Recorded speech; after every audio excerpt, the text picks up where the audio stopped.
This film is purely fictional. Please do not imitate it. Your like and subscribe are the motivation for me to update. Chapter 1. A long motorcade, guarding a discreetly luxurious car in the middle, drove from the bustling streets of the upper city onto a private road, awash in the curious and envious gazes of passers-by. The scenery outside the window flashed by, while the interior of the car was stable and comfortable, with soft, soothing music playing. Stop massaging. Zhao Yanwei irritably brushed away the servant's hand massaging her temple, and straightened her seat. Her headache was getting worse, as if countless needles were piercing her brain, causing a dense, stabbing pain that no ordinary massage could relieve. Lately, she'd been experiencing splitting headaches every few days. The sharp pain tormented her nerves, making her irritable enough to want to kill someone. "Miss, are you going to the hospital?" The driver, dressed in a suit, glanced back through the rearview mirror and pondered for a moment before asking. As a driver, this wasn't a question he should have asked without permission. However, he had been Zhao Yenyue's driver for over a decade and had seen her grow up. Seeing her unwell, he couldn't help but worry. "I said before that headaches are caused by excessive mental energy, not a physical illness. Ultimately, it's a mismatch with the Earth's magnetic field. Going to the hospital won't cure it." A mechanical voice nags in his head. Zhao Yanwei ignored him and answered the driver's question. "No, let's go back to the manor. I can take you to the Sanyuan galaxy, 100 billion light years away. The environment there is not only well suited to spiritual power, but also boasts a mature spiritual C system that can address your current problems. Given the strength of your spiritual power, you even have the potential to build an S-level spiritual C. Your spiritual power also possesses rare purification abilities, making you a valuable purifier. I guarantee that all your current status and wealth can be regained in the Sanyuan galaxy. As a successful life support system, my purpose is to plan the best life for you within my capabilities. I will never lie to you." Saying. "I'm saying shut up." "Okay." This mechanical voice has been haunting her for a while now. When Zhao Yanwei first heard it, she thought it was a ghost and jokingly agreed to its binding request. So now, enduring its nagging was purely self-inflicted. According to the voice, it was a conscious life form from a higher dimension named Sane, and its core system was a successful life support system. As its name suggests, the more successful its support made its host's life, the more energy feedback it would receive, the more spiritual satisfaction it would gain, and the realization of life's meaning. Amidst the vast crowd, it immediately took notice of the most dazzling girl. Its binding request was easily approved, and everything went incredibly smoothly. However, as an Earth saying goes, a gift bestowed by fate has already been secretly priced. The young system had no idea that, as a successful life support system, it should bind to a host who was as low as possible in life, as such a host would have unlimited potential for future success. And its first host, the most dazzling girl in the crowd, the one it had taken a liking to at first sight. Her life had reached the pinnacle of status and wealth from birth, leaving it completely helpless. The poor system suffered a Waterloo in its fledgling life. Sane pondered for a long time, finally creating the first successful life plan for its host, telling Zhao Yanwei to kill her father, go from being the daughter of the world's richest man to the world's richest man himself, and achieve an even more successful life than her current one.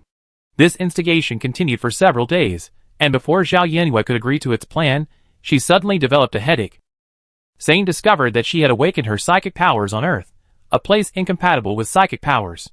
This was even more incurable than the most incurable illness.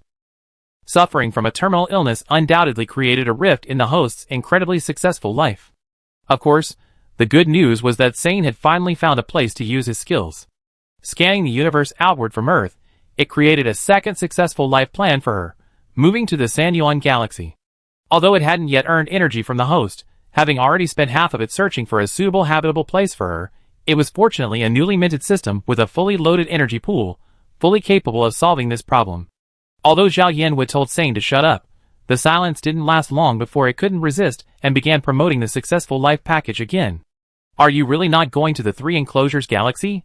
Everyone in the interstellar world knows that purifiers are treasures of the Federation. Every purifier's name will be engraved on the longevity monument for the world to admire. They are known as the Eternal Sun, living in the safest cloud palace in the Three Enclosures galaxy. They have dedicated staff to take care of their food, clothing, shelter, and transportation, and hundreds of bodyguards for daily travel." Dedicated staff? Hundreds of bodyguards? That's all? Zhao Yanwei scoffed, rubbing her temples with her fingertips, her tone condescending. Before Sane could reply, The slight sound of her nails scraping against the screen made her pause. Zhao Yanwei tilted her head slightly, and saw the recorder in the back seat typing away on her phone. It was obvious she was reporting her information to Chairman Zhao. Zhao Yanwei felt her headache ache worsen, and her inner irritation intensified. Her father, with his neurotic need for control, desperately wanted to know what she was doing at all times, even assigning her a recorder. Rather than the more euphemistic term of a recorder, Chairman Zhao actually preferred a 24-hour high-definition surveillance system, so he could clearly see what she was doing at all times. Admittedly, sometimes Zhao Yanwei really wanted to consider Sane's plan for a successful life: kill her father, inherit his estate, and become a powerful filial son. "Give it to me." The pale-lipped girl turned and reached for the back seat, her long eyelashes drooping, her voice impatient. "I'm sorry." The recorder apologized subconsciously, then obediently placed her work phone in her palm. Although she didn't know what had upset the young lady, there was no need for unnecessary excuses in this situation.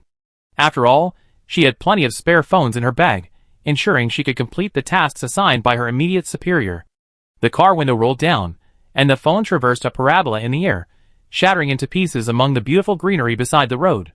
Zhao Yanwei's mood didn't improve after she threw away her phone. She knew her resistance was futile, little more than impotent rage.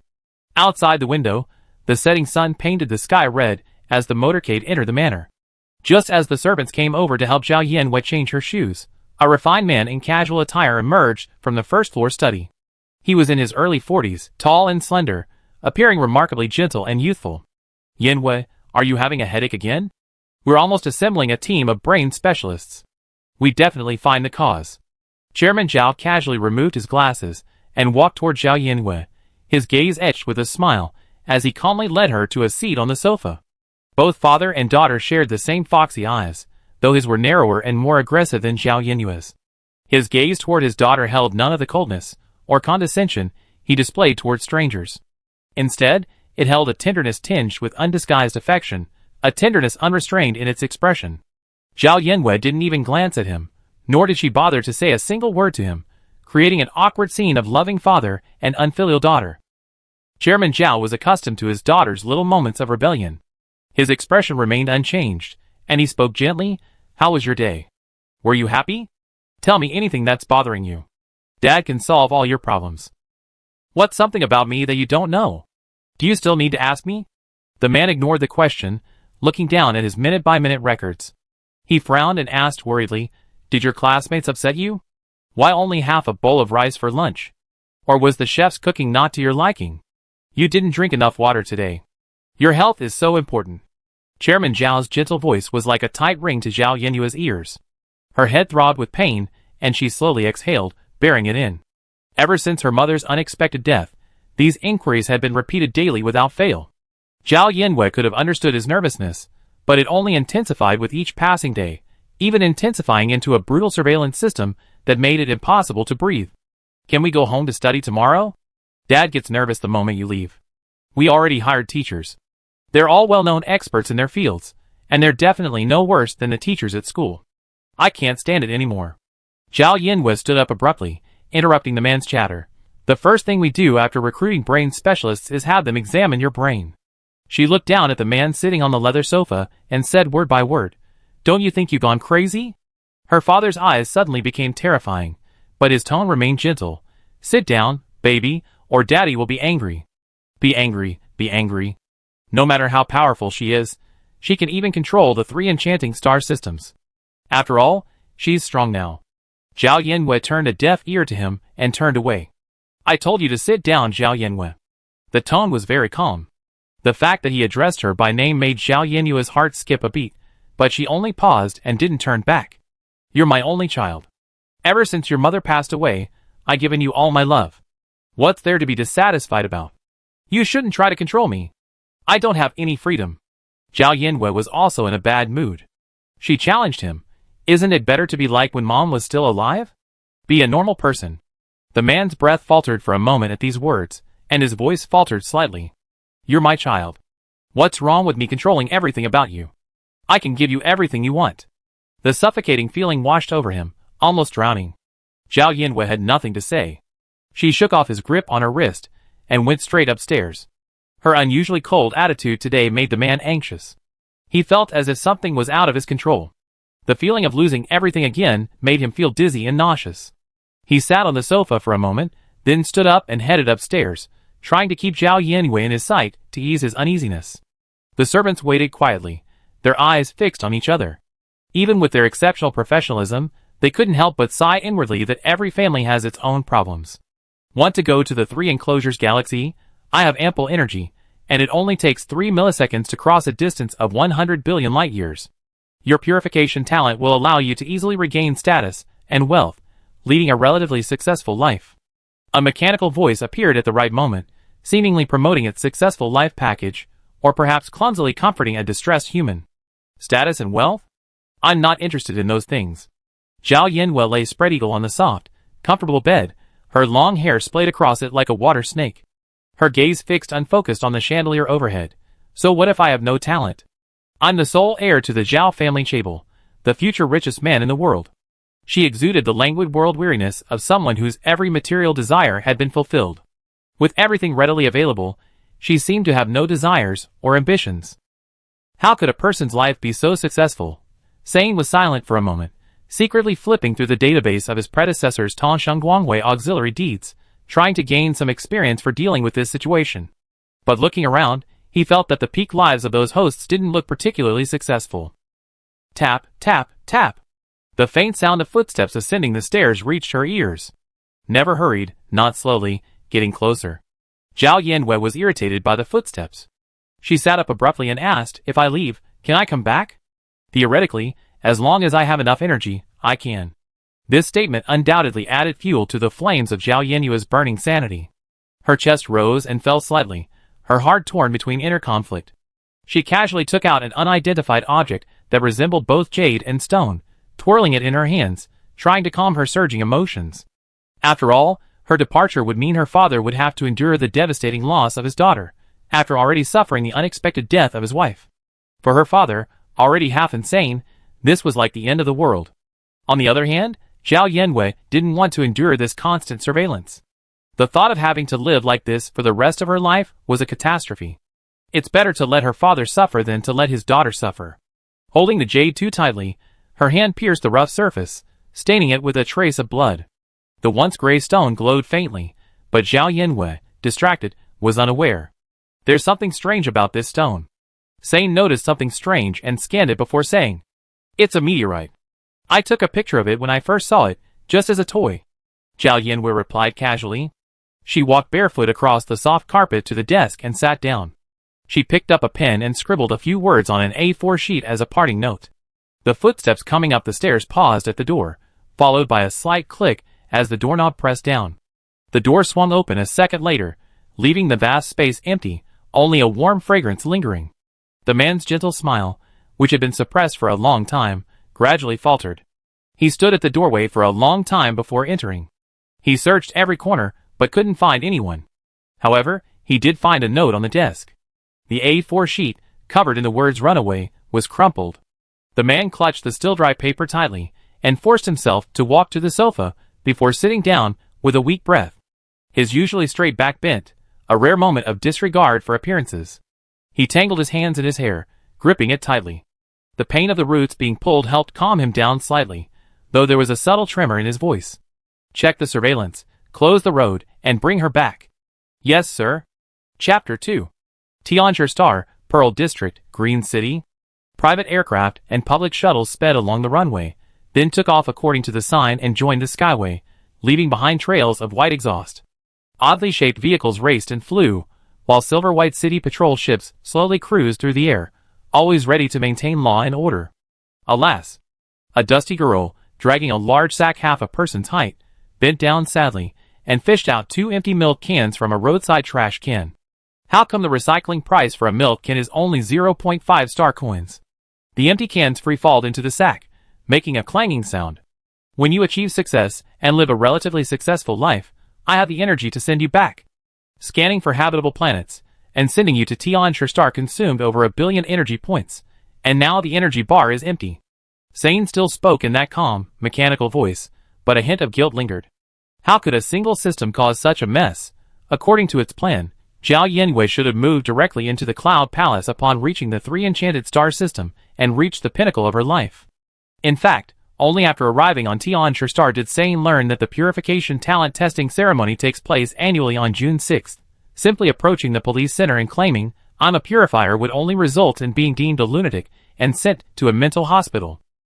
But it's only March 1 ST. This means that as a successful life support system, due to insufficient information, it has already left the only daughter of the former world's richest man helpless and scavenging trash on an alien planet for 10 days. The terrifying thing is that this will continue for another 3 months. What it feared most right now was the host's penetrating gaze. Zhao Yanwei had no idea what Sane was thinking. She counted the bottles and jars in the sack and suddenly cheered up. "I earned 53 star coins today. I only need 535 star coins to unlock that broken meteorite." A sudden burst of sneers reached her ears. A young man in his 30s, holding hands with a 5 or 6-year-old child, passed by a trash can and casually used Zhao Yanwei as a negative example to teach the child a lesson. "See? If your spiritual C level isn't D level, you just end up like her, a worthless loser who earns 50 star coins every day by picking up trash. Dad, don't always say that to others. It's not good if someone hears." The child tugged at his sleeve and whispered. He turned away, feeling a little guilty, only to meet the person's furious gaze. The child suddenly shuddered, and when the young man looked at him in confusion, he stammered, "She heard it. Don't worry about it. Are you afraid of people telling you the truth?" The man waved his hand dismissively, not even bothering to turn around and glance. What could a homeless scavenger do? He'd just swallow his anger after hearing it. Just as he was thinking this, the girl's voice rang out from behind him, like a slap in the face. "What's wrong with picking up trash, you blind old man?" The man stopped, turned, and smoothed the tiny wrinkles on his coat with his hand. He raised his eyelids and took in the negative example he had been talking about. The girl's face and body were covered in dust, but she was strikingly beautiful, and she had a certain air of self-righteousness about her that didn't look like a homeless person at all. Whether she looked like a homeless person or not, she was still a scavenger. The man sneered and said sarcastically, "Do you have any manners? Why are you biting everyone you see at such a young age?" Sane, angry at his host's scolding, was worried about Zhao Yanwei's inexperience, so he hurriedly offered advice. "He called you a dog, now call him the dog." "Shut up first." Zhao Yanwei took the time to answer Sane, somewhat interrupting her train of thought. "Okay." A moment of silence returned, and Zhao Yanwei finally regained her composure. She raised her chin slightly and said arrogantly, "Why are you barking like a dog? You're only allowed to bite, not your master to discipline you. You're such a shameless old thing." "You? Are you sick? How can you talk like that?" The man, with a limited vocabulary, pointed at Zhao Yanwei, breaking his previously calm facade. The child seemed to have an innate keen sense of who was best to mess with. With trembling cries, he clung to the man's thigh, trying to pull him away. "Daddy, let's go." The man clearly didn't want to lose face in front of his child. Although he was a step behind in the verbal exchange, he still stiffened his neck and said, "How did your parents raise you? The little one picks up trash, and the older one doesn't learn well. It's like a dragon begets a dragon, and a phoenix begets a phoenix, but a mouse's son digs holes. Dragon begets a dragon, and phoenix begets a phoenix? I gave birth to you, a turtle bastard." A passerby, secretly recording the video on his laptop, couldn't help but laugh. Upon meeting the man's angry gaze, he looked from top to bottom. People are always busy when they're embarrassed. Something seemed off about this statement. The quick-witted Sane thought for a moment and questioned. "Don't worry, shut up." Zhao Yanwei, who had hurt the enemy 800 times and hurt himself 1,000 times, said with great force. "Good." The laughter of passers-by was like the straw that broke the camel's back, crushing the man's sanity. Out of nowhere, a centipede about a meter long appeared beside him, taking a defensive stance. Its entire body was covered in glossy black scales, each segment marked with a red horizontal line, creating a vibrant interweaving of black and red. The enormous centipede reared up, its front half exposed, revealing its white underbelly. Dozens of legs flapped in the air, intimidating Zhao Yanwei. It's the Extreme Shadow Centipede. This spirit beast is incredibly valuable. Even a spirit beast egg at the Spirit Beast Incubation Center costs 1.2 million star coins. The Extreme Shadow Centipede is a mecha battle pet, not an ordinary spirit beast. A mecha battle pet spirit beast egg doesn't start at 1 million star coins? To be able to contract a mecha battle pet, he must have at least a B-level spiritual C. No wonder he looks down on people. Oh my god! Even though I know it's a spirit beast, I still can't accept the centipede. To be honest, the juvenile extreme shadow centipede is a bit scary, but its mecha form is actually quite impressive. The passers-by, watching the spectacle, began to whisper to each other without further ado. More and more people gathered, attracted by the scent. A group of people, some watching the excitement, some watching the spirit beasts, quickly formed a circle. Zhao Yanwei had long known that spirit beasts existed in this world, and had been prepared to see some beasts from time to time, but this was a centipede. Saying, I feel like I'm going to faint. Don't faint. Okay. Zhao Yanwei turned and pushed through the crowd, shouting at a row of aircraft hurtling overhead, yayoling, yayoling. I'm reporting someone for inciting spirit beasts to harm people in public. Flying aircraft bearing official insignia descended one after another, and uniformed police officers moved decisively, each with a stern expression and an imposing presence. However, upon catching sight of the girl in the center of the crowd, their eyes darkened. It's her again. Guard Captain Ing Sheng stepped forward, silently turning his gaze from the weak, pitiful, and helpless girl. He looked at the man and said, Sir, according to Article 36 of Tian Star's Public Security Regulations, private spirit beast battles are prohibited in public areas. He paused, then added, even more so, direct battles between spirit beasts and residents are prohibited. Since no serious consequences have been caused, you are hereby fined 500 star coins. Do you have any objections? With the guards present, the man calmed down. But before he could say anything, the girl, dragging a sack, slowly approached. Her servile demeanor infuriated him, making him feel short of breath. Have him show me the Extreme Shadow Centipede's spirit beast travel permit. Zhao Yanwei pointed at the Extreme Shadow Centipede beside the man, and said in a clear voice, It's broad daylight, the world is clear, and we have both witnesses and evidence. With these words, the man's anxiety subsided. He quickly retracted the spirit beast into his spiritual sea, hurriedly paid the fine using his computer, and then dragged the silently weeping child away, cursing, What bad luck. Ing Sheng didn't stop him. Turning to the onlookers, he said, Don't gather here. Disperse. Without the excitement to watch, the crowd dispersed, leaving Zhao Yanwei and the officers staring at each other in bewilderment. The atmosphere fell silent for a moment. Zhao Yanwei skillfully extended her hand to Ing Sheng, palm facing upward, and politely said, Thank you. Maintaining public order in the Greenfield district is every resident's responsibility. Ing Sheng's stoic face darkened. He transferred the 500 star coins he had just paid from his laptop to her, and said with a worried look, This is already the 10th reward you collected from the police center. So what? My report wasn't valid? What's the difference between this and a sting operation? Ing Sheng's expression grew serious. Don't do it again, you hear? Otherwise, I charge you with disturbing the peace in the Green Wilderness District. If it's a one-time thing, why don't you check his spirit beast's travel permit? Maybe I can make another profit. Zhao Yanwei said unhappily, travel permits for arthropod spirit beasts are difficult to obtain. Looking at his guilty look, I know he definitely doesn't have one.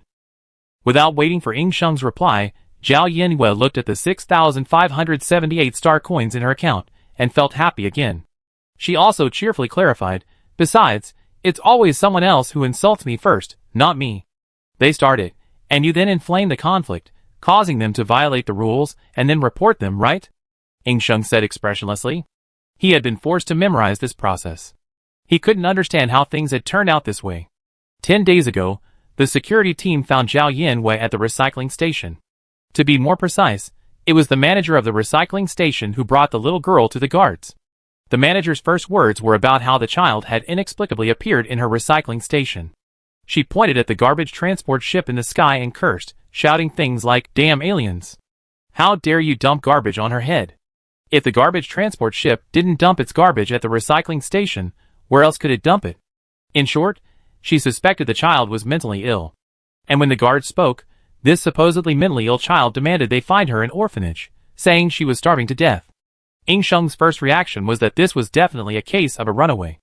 Although it was impossible to tell what kind of azure gemstone, larger than a pigeon egg, encrusted in her hairpin, this unwanted child exuded an air of wealth and opulence.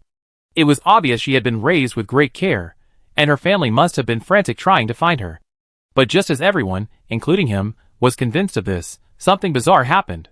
No genetic information related to her could be found in the entire Federal Gene Bank, which meant not only was she an unregistered resident, but she had no relatives in the entire Federation. The only explanation was that her entire ancestry, dating back 18 generations, had been unregistered, excluded from the gene bank. The sheer strangeness of this situation stunned everyone.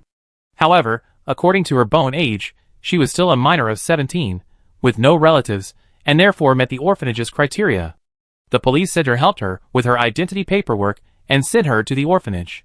She thought the matter was over, but the next day, she met up with the guards again. She developed a devious way to earn star coins, reporting on people every few days to earn bonuses from the guards. Greenfield City, once a safe city, had seen a significant increase in the guards' performance thanks to her presence. While this unimportant achievement belonged to the guards, the bonus was hers. Earning 5,000 star coins in 10 days was definitely considered high income in Tianshi Star, where the average monthly salary was 6,000 star coins. Don't be fooled by some people picking up trash. It was actually just a side job for her. Yingsheng rubbed his temple aside and asked, "Should I take you back to the orphanage?" "No, I have things to do." Stepping under the setting sun, Zhao Yanwei thought about the broken meteorite she would soon unlock. She hummed a song in high spirits as she dragged the sack toward the recycling station, her shadows stretching long and thin on the ground. Chapter 3. The recycling station was piled high with garbage, but because it was cleaned promptly every day, there wasn't much of a peculiar smell. A middle-aged woman sat at the entrance of the recycling station, smoking a cigarette, her scarred hand repeatedly rubbing the back of the Starfire Fierce Hound. It was tall and mighty, its coat covered in fluffy, smooth fur like blazing flames, clearly well-groomed. Unfortunately, this couldn't hide its bony frame. Even so, its frame, almost taller than Zhao Yanwei, still exuded an extraordinary sense of power and oppression. Zhao Yanwei knew that the spirit beasts of the Sanyuan galaxy were divided into attacking and non-attacking spirit beasts, with attacking spirit beasts further divided into standard attacking spirit beasts and mecha battle pets. Each spirit beast had 3 stages: larval, evolutionary, and ultimate. Mecha battle pets were spirit beasts that could transform into biological mechas in their ultimate stage, and were extremely rare and valuable among the spirit beasts. The Starfire Fiery Dog before her was a common attacking spirit beast, but among them, it was one of the more formidable. As she looked at the Starfire Fiery Dog, another pair of emerald eyes, watery and moist, suddenly came to mind, often squatting by the window, quietly watching her pick up trash. Recovering from her thoughts, Zhao Yanwei approached the recycling station, dragging the sack. The Starfire Fiery Dog slowly stood up and circled around her as a greeting. Since they had known each other for several days, Zhao Yanwei wiped her dirty hands on its clean fur. The Starfire Fiery Dog indulged her mischief, wagging its tail without a care. The station master, oblivious to Zhao Yanwei's rather wicked little move, stood up, took the sack from her, and, while counting the bottles, chatted, "The day after tomorrow is the first day of senior year. Are you going to school?" Zhao Yanwei responded, kicking the plastic bottle that had rolled down to her feet back into the garbage pile, sending it resoundingly crashing. The station master, accustomed to her irritability, didn't even look up from the noise. "You come at the right time. It's the second semester of senior year, and the students are being divided into classes. You don't have to worry about not fitting in." Zhao Yanwei understood what she meant. On Tianshi Star, the second semester of senior year isn't just any class division. It's considered a watershed in life. Every resident of Tianshi Star possesses spiritual power, which fully develops in adulthood, allowing them to construct a spiritual sea. At the beginning of the second semester of senior year, every middle school holds a spiritual sea level assessment. Students are first guided through the process of constructing a spiritual sea using their spiritual power, and then their spiritual sea level is assessed. The spiritual sea is divided into 7 levels: S, A, B, C, D, E, and F. The minimum spiritual sea level for a contracted spirit beast is D, which is why the man had previously said that anyone without a D-level spiritual sea was useless. The separate classes for senior year students with a spiritual sea level of D or above will be placed in the contract class, where they will begin taking spirit beast-related courses this semester. Students below level D will be placed in the general class, where they will also apply to general comprehensive universities. Ding! 52 star coins have arrived in your account with Zizibio. The wrist-mounted computer alerted Zhao Yanwei, interrupting her thoughts. 52 star coins? She confirmed the amount in disbelief, pointed at the woman sitting back in her chair, smoking, and loudly accused her, "You're so good, Qiu Qifeng. You're greedy for a child's money. And you're still 1 coin short. You're so disrespectful." Qiu Qifeng picked up a few bottles from the sack and said, "Look for yourself. These 4 are ordinary milk cans for humans, worth only 0.25 star coins each. The Spirit Beast milk cans are only worth 0.5 star coins.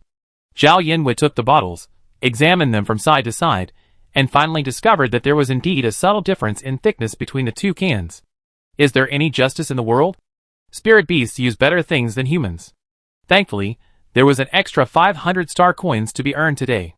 They were only 36 away from the 6,666 star coins needed to unlock the meteorite. Earning one less star coin wouldn't be a big deal. Although Zhao Yinwei wasn't in the right, she snorted and said, "Stingy. We've been business partners for so many days, and you're not giving me a single coin more.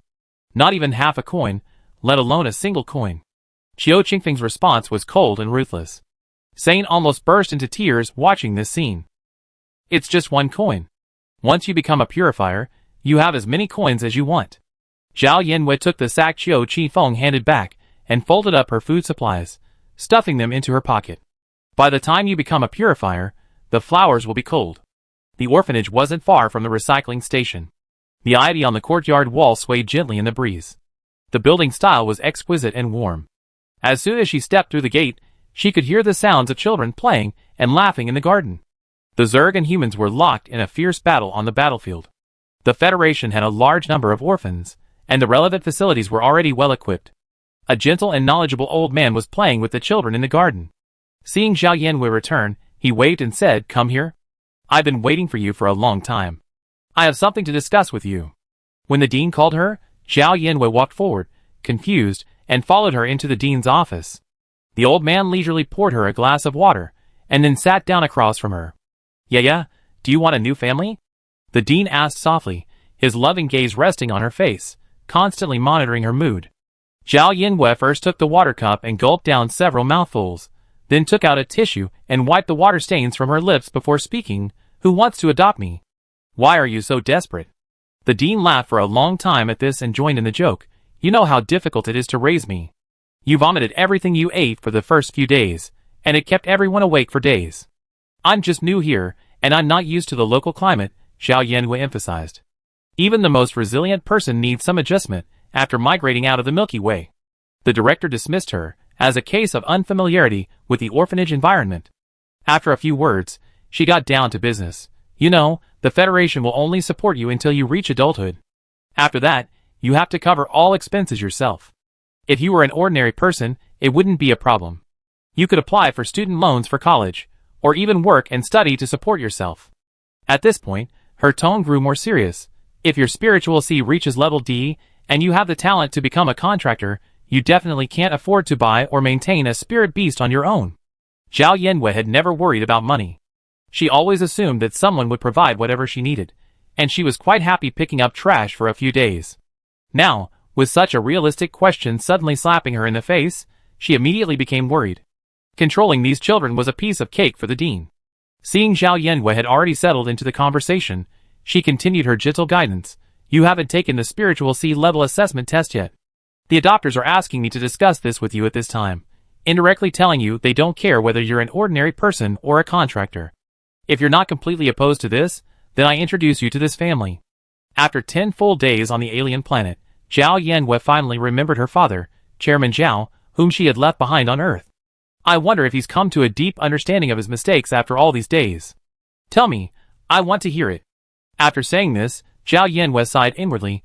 It's time to find a new father before returning to Earth. Was it such a hasty decision? Sane, remembering Chairman Zhao, who'd been so long and short every day, and whose fall could have flattened a field, hesitated and spoke up for him. Zhao Yinwei mentally replied, "You can't starve me to death, right? You need to find out. This is Tianshi Star, he won't know anything." Sane suddenly had a revelation about the saying one must be flexible. Finding a host really did teach him a lot. The dean's voice interrupted the internal conversation. The adopters are an elderly couple in their 70s. Normally, they wouldn't meet the adoption requirements, but because they are relatives of martyrs, we can make an exception. Family of martyrs? Zhao Yinwei's foxy eyes blinked, a hint of inquiry evident. The dean, knowing this was another opportunity to win their favor, smiled and introduced, their only son, Su-yi, disappeared on the front lines against the Zerg 20 years ago. He's been declared deceased due to his lengthy absence. If you're willing to join this family, you become his daughter in name only. Then why did they specifically ask to adopt me? I'm not at the orphanage except for sleeping, so they probably haven't seen me. The dean, upon hearing this, deviated from the subject. You're such a wanderer. To be honest, apart from Ming Ming and me, few people in the orphanage have seen you. As for the adopters, I imagine you know them. The silver-haired old man calmly picked up his water glass and smiled, changing the subject. Are you picking up milk cans every day in the Spirit Beast commercial street? Zhao Yanwen nodded. Is there a particular trash can with a particularly high number of milk cans? Hearing the dean's question, Zhao Yanwen's mind flashed with inspiration. She widened her eyes slightly and exclaimed in surprise, Are they the owners of that Fire Puppy Spirit Beast shop? Since someday, the trash can outside that shop had been completely emptied of milk cans, becoming Zhao Yanwen's absolute favorite. She remembered that the shop wasn't large, with only a few fire puppies scattered about. One of them was particularly handsome, often perched by the window to watch her.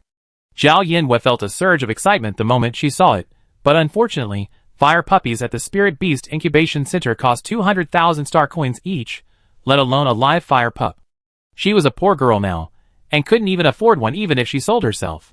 Sometimes the shop was run by a stern grandfather, and sometimes by a kind-looking grandmother. When the grandmother was in charge, there was a high chance she'd be fed snacks every time she passed by. So you two should be quite familiar with each other?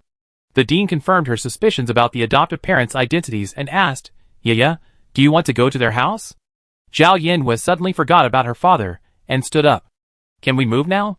The dean barely managed to hold back her gentle smile. Are you anxious? A little? You heartless little thing. I'm not worth your remembrances, dean, am I? I donate money to the institute when I become successful. Thank you. The dean put down her glass. But I'm just asking for your opinion today. If you agree, we can complete the paperwork and move to the new home tomorrow, and it won't delay the start of school the day after tomorrow. Zhao Yanwen left with regret. When she reached the door, she suddenly turned around and walked back. Facing the dean's skeptical gaze, Zhao Yanwen held out her hand and begged, Can you lend me 36 star coins first? I pay you back double when I succeed. After receiving 6,666 star coins, Zhao Yanwen was content. Chapter 4. Night fell, and the orphanage on the edge of town was completely silent. The sky outside the window was not dark. Instead, the planet's rings, composed of 90% water ice and 10% unidentified matter, replaced the moon's role. They shimmered like a fairy's ribbon, controlling the planet's waves and tides. Zhao Yanwen had been lying in bed in her pajamas, unable to sleep for a long time. She hugged her pillow, turned over, and sat up. Her long, cascading hair shone with a well-maintained sheen, but it was mercilessly pressed under her owner's buttocks. Zhao Yanwen clasped her hands together, muttering to herself. Are you worried about your new home? Sane felt that solving the host's problems was part of his job as a successful person support system. After a moment's thought, he asked. The bright light of the planetary rings cast a shadow on the girl's jade-white face. Zhao Yanwen shook her head solemnly. I'm mourning the impending loss of 6,666 star coins in my Zizibio. In her delicate white palm lay a gray meteorite, the only object she had brought from Earth to Tianshi Star. It wasn't a significant item to her, it simply happened to be in her hand when Sane took her away. The stone, once a simple meteorite, had become a spirit, with a line of words atop its head. Spend 6,666 star coins to unlock it? The words were thoughtfully followed by an unknown payment code. What exactly was the stone? She had no idea, and what it unlocked was even less clear. But ever since the words appeared, Zhao Yanwen's curiosity had grown stronger by the day. This was no ordinary stone, it was a stone that could steal star coins. A mere 6,666 star coins. A mere 6,666 star coins, your entire fortune, including a 36 star coin debt. Are you having a hard time? Sane tried to calm her down and get her to think about the burdens of life. Zhao Yanwen shrugged, a mere 36 star coins. I can pick that up in a day's trash collection. That's if Grandpa and Grandma Sue were kind enough to put a bunch of empty cans in the trash can tomorrow. Will you shut up, little mouth? Sane sighed, in a mechanical voice, emotionless. He didn't try to stop her, though he suddenly felt the urge to find a job to support his family. Zizibio's balance was wiped out without hesitation. After receiving the star coins, the meteorite began to shed its shattered shell. Zhao Yanwen didn't even bother to look at the faint light seeping through the cracks inside the meteorite. She suppressed a scream and jumped off the bed. You lousy stone, have you got any manners? How dare you fall on my bed? The meteorite's light dimmed at her scolding, and it broke free from her grasp. With its back to Zhao Yinwei, it silently hovered above the trash can, its rough, gray-black skin peeling off piece by piece. This meteorite seemed to be a medium for some kind of inheritance. Sane, a conscious being worthy of being from a higher dimensional world, scanned the shattered shell of the meteorite and immediately came to a conclusion that sounded impressive. Zhao Yinwei shook the quilt and climbed back into bed, yawning as she propped herself up and looked at the stone still struggling to break free. Inheritance? Get this straight. We're in an interstellar world with a life expectancy of 100. This isn't some powerful cultivation world. The only thing we can pass on is intangible cultural heritage. That makes perfect sense. Knock, knock, knock. A knock on the door broke the silence, a sweet female voice echoing from outside. Are you asleep, yeah? Open the door. The rustling sound intensified, like a frightened social anxiety. The meteorite's outer shell had fallen away without anyone noticing. A streak of pale golden light, panicking, pierced Zhao Yinwei's chest, causing her, having just stood up in her slippers, to stumble back onto the bed. Everything happened in a flash. Zhao Yinwei lowered her head in confusion, rubbing her chest left and right. Did something get in? Did I consent?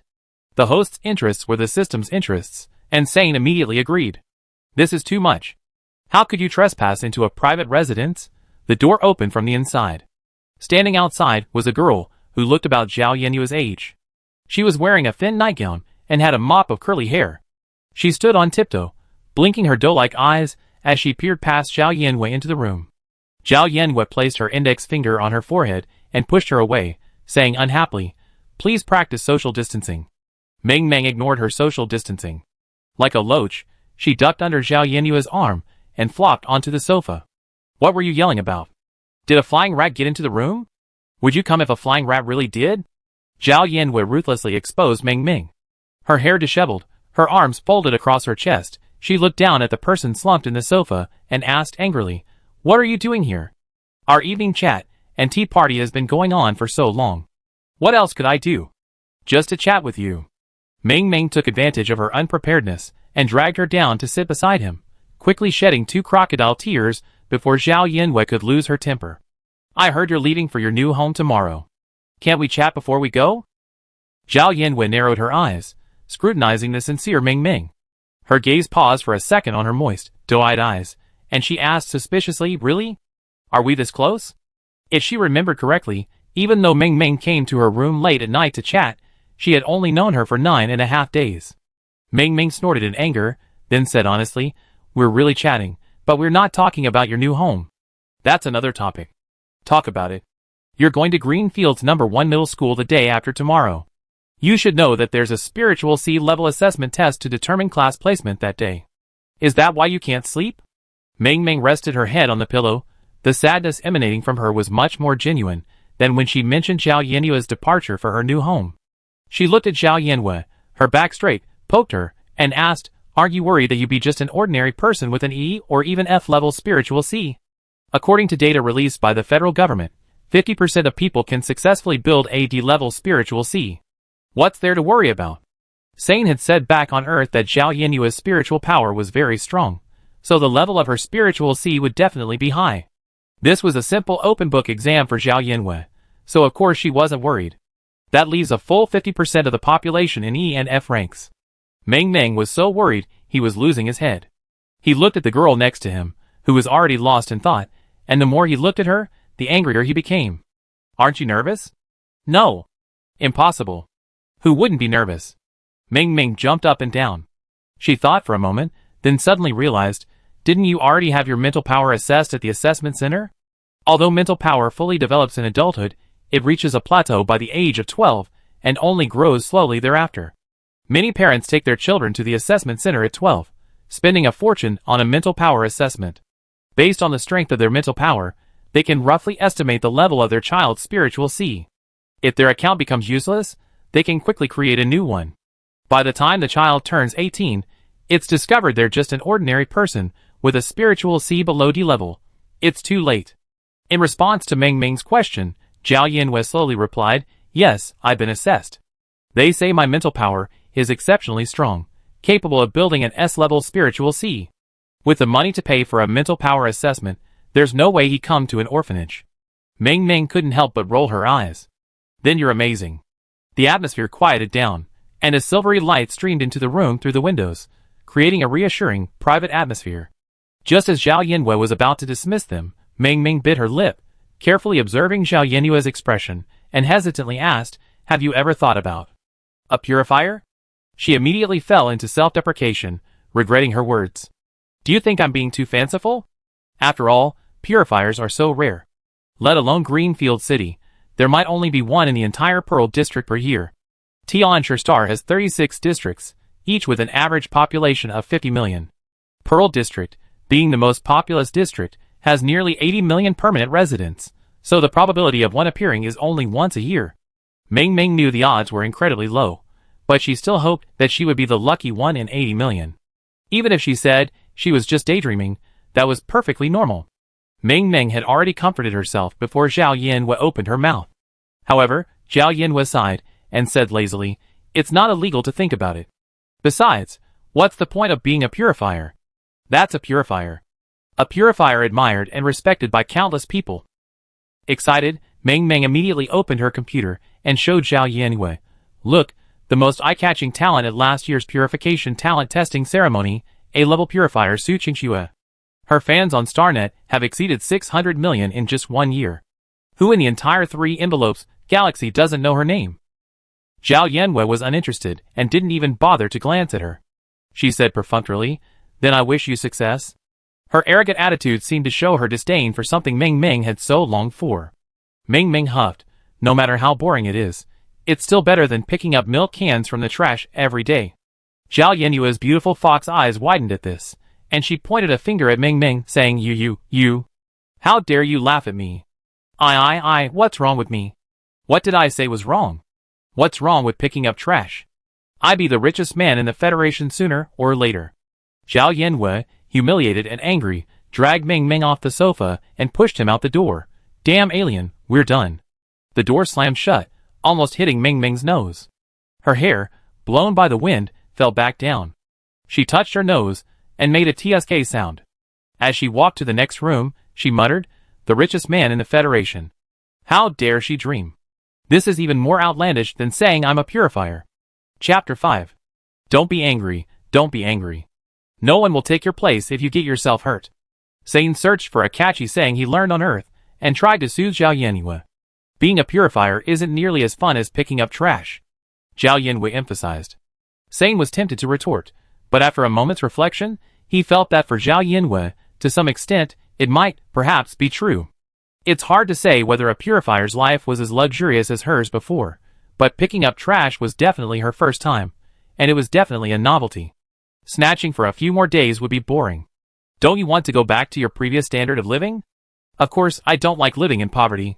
Sane was a little surprised that the host didn't say no out of spite as he expected. Even though they lived together for a while, Sane hadn't yet discovered any deeper qualities in Zhao Yanwei beyond her arrogance and willfulness. Isn't this a case of consistency? Sane thought with relief. Of course not. 3 months at most. Once the purification talent testing ceremony begins, you'll be able to live the same life as before. No worries about food and clothing. With numerous servants to serve you, you become the most dazzling pearl in the Cloud Palace and achieve a relatively successful life. As Sane spoke this, he felt his system core grow hot, and the mechanical sound took on a touch of emotion. To help the host prosper, that's the purpose of this successful life-supporting system. What pearl? I want to be the richest man in the Federation. This sentence was like a bucket of cold water poured over his head. Sane's system core instantly cooled, and even started to leak a little. When did this goal come about? Just now. Zhao Yanwei pulled the blanket up to her shoulders, and let Sane run through analysis after analysis in her mind, trying to guide her back to the right path, the path that would lead to greater success. Zhao Yanwei's response was, "Good night." She extended a hand, waving it like a lucky cat, then peacefully closed her eyes. When she first set foot on Tianshi Star, Sane's constant chatter had already introduced her to the profession of purifier. The Zerg, who had been battling humanity for centuries, emitted a polluting energy that directly contaminated the spiritual seas of their contractors. Purifiers were the only way to combat this contamination.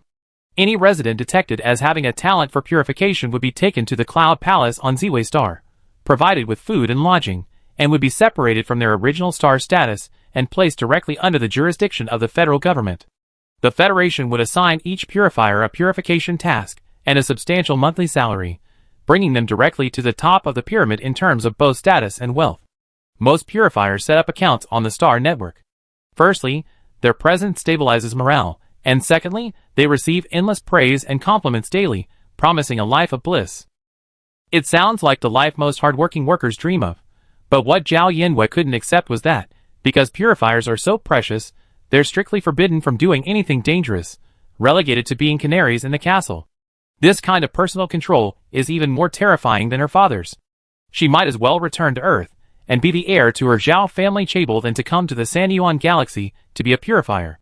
Not only did Chairman Zhao impose fewer restrictions on her, but she and her father were still biological father and daughter, making resistance a breeze and a breeze. Freedom. Sensing the golden light in her chest, she decided to change her life goal to defeating the richest man in the Federation and becoming the richest man himself. She didn't say it was her destiny to be the richest man. She was just cheating. The thought of this filled Zhao Yanwei with energy for the next day. Early the next morning, Grandpa Su and Grandma Su arrived at the orphanage in their private aircraft to pick Zhao Yanwei up. The standard operating altitude for a private aircraft was lower than that of a city patrol boat, but it still afforded a panoramic view of the spiderweb-like cityscape. The buildings on the ground transformed from a loose spiderweb into a dense one. Grandma Su piloted the aircraft and began a slow descent. Grandpa Su, with a stern face, pointed at the growing building on the ground and said solemnly, 210 Spirit Beast Commercial Street. From now on, fill in this address when you buy things on Star Online. Got it, Grandpa. Zhao Yanwei, unfazed, leaned against the window, looking down. The Spirit Beast Commercial Street isn't just a street. The entire area radiating from the Spirit Beast Incubation Center is called the Spirit Beast Commercial Street. It's one of Greenfield City's most prosperous and bustling commercial districts. Here are a variety of Spirit Beast shops, most of which sell only one type of Spirit Beast. The shop's decor varies greatly depending on the Spirit Beast they sell, giving the entire area a vibrant and colorful feel. There are at least 20 shops called Young Fire Dog Spirit Beast shops on this street. The elliptical aircraft landed in front of the Young Fire Dog Spirit Beast shop, not far from the Spirit Beast Incubation Center.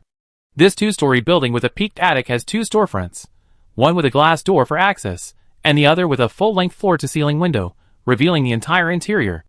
Passers-by could spot 3 or 4 fire puppies wagging their tails, chasing and playing with each other, their messy toys scattered everywhere. One pup rested quietly by the window, basking in the sun. This place was familiar to Zhao Yanwei, especially the trash can at the entrance, which was a familiar sight. After the Su family's 2 elders disembarked from their flying vehicle, it automatically stowed away in the energy storage tank next to the store entrance, eliminating the need to unload the aircraft. This was extremely convenient. Zhao Yanwei's eyes lit up as she watched the fire puppies by the window.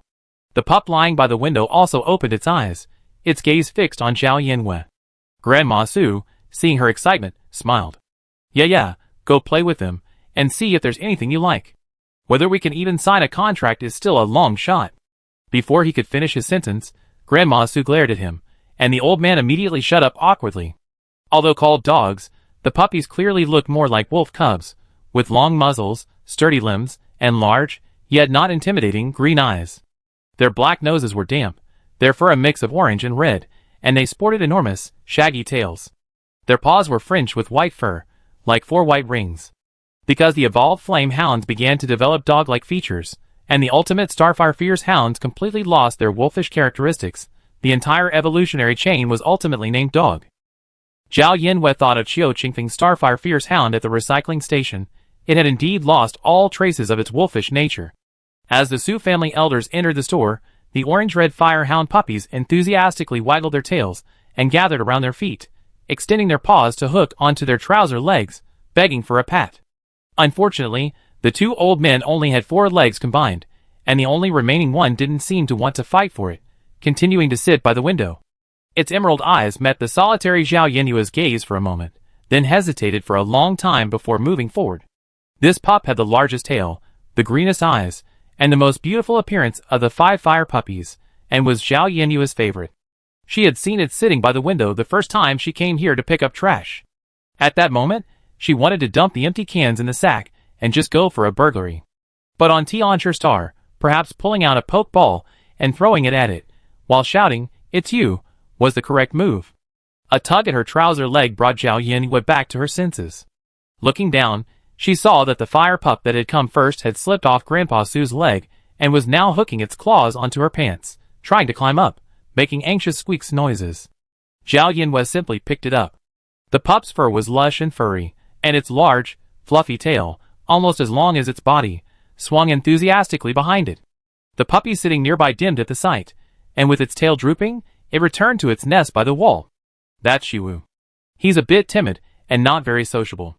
The old man pointed at the one in Zhao Yinyue's hand and said, "This is Lao. He's the other extreme.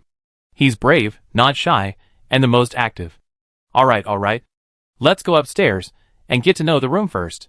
Grandma Su stood at the second-floor staircase, and called to the two people still on the first floor. "I'm coming." The second floor had 3 bedrooms and a living room.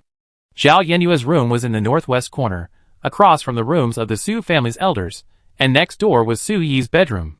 Even though the owner hadn't been home for 20 years, his room was still well maintained by the elderly. Fresh flowers were still in the vase on the bedside table. Seeing Zhao Yanwei looking towards Su Yi's room, Grandma Su also looked over and said, "I always refuse to believe that Su Yi is truly dead. I always wonder if he's suddenly come back one day." The sadness in her voice had faded, leaving only a sigh. 20 years have passed in the blink of an eye. Let's turn this room into a study for Yaya. It's a waste to leave it alone. Isn't it about Su Yi? Zhao Yanwei paused, then changed her words.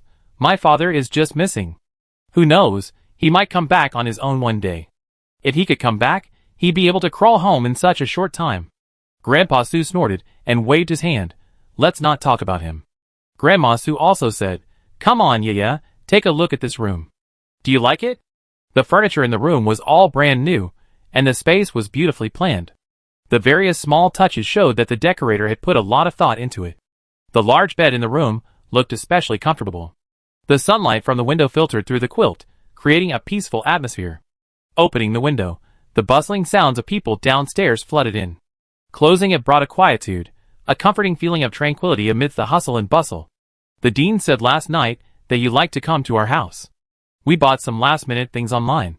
See if there's anything you don't like? Grandma Su continued with a smile. When I first saw Yaya, I felt a connection. I immediately went to the orphanage to inquire about it. If you didn't want to come, my husband and I wouldn't have planned to raise another child, so we didn't make any arrangements in advance. Experience is always a factor, and her words had Zhao Yanwei practically perking up. She pointed out the window and skillfully said, When I become successful, I buy this street and give it to Grandpa and Grandma. Grandma Su was overjoyed, calling her good boys several times. Grandpa Su, what does he need this street for? Zhao Yanwei put her things away, walked around the house, and then went downstairs. Listening to the clatter of footsteps, Grandma Su shook her head and laughed. That kid's gone to play with the fire puppies again. Little Five, like a man waiting for his wife, squats by the window every day, waiting for her to come rummaging through the trash cans. She doesn't dare say a word when she sees someone. Big Eldest is also very enthusiastic about her. It depends on which one she likes. The old man casually replied, then called over the housework robot and told it to cook a few more dishes tonight. Grandma Su disagreed, saying, Don't you like everyone you meet? Besides, Xiaowu is a level 5 fire puppy, a higher level than you. Then how do you know he doesn't like her the most? What can you tell from a spirit beast's initial level? The contractor also needs a high level of spiritual C. Grandma Su choked up. You don't necessarily have to choose from these 5 fire puppies. You could only contract one spirit beast in your lifetime. What if Yaya wants to contract a Mecha battle pet? Ultimately, you have to look around. Both parties have to be compatible. The old man was silent for a long time before saying, to contract a Mecha battle pet, you need to have a level B spiritual C. Whether you can reach level D now is still a question. I think being an ordinary person is fine. You're so old. This kind of life experience won't work for a child. That's true. For a child of this age, learning that they can't contract a spirit beast to gain superpowers is undoubtedly a huge blow. The two elders, who hadn't worried about their children for a long time, looked at each other and suddenly felt a little worried when they thought of tomorrow's spiritual C-level assessment test. Chapter 6. At the sound of Zhao Yinyue's footsteps descending the stairs, the second, third, and fourth puppies immediately peeked out to watch.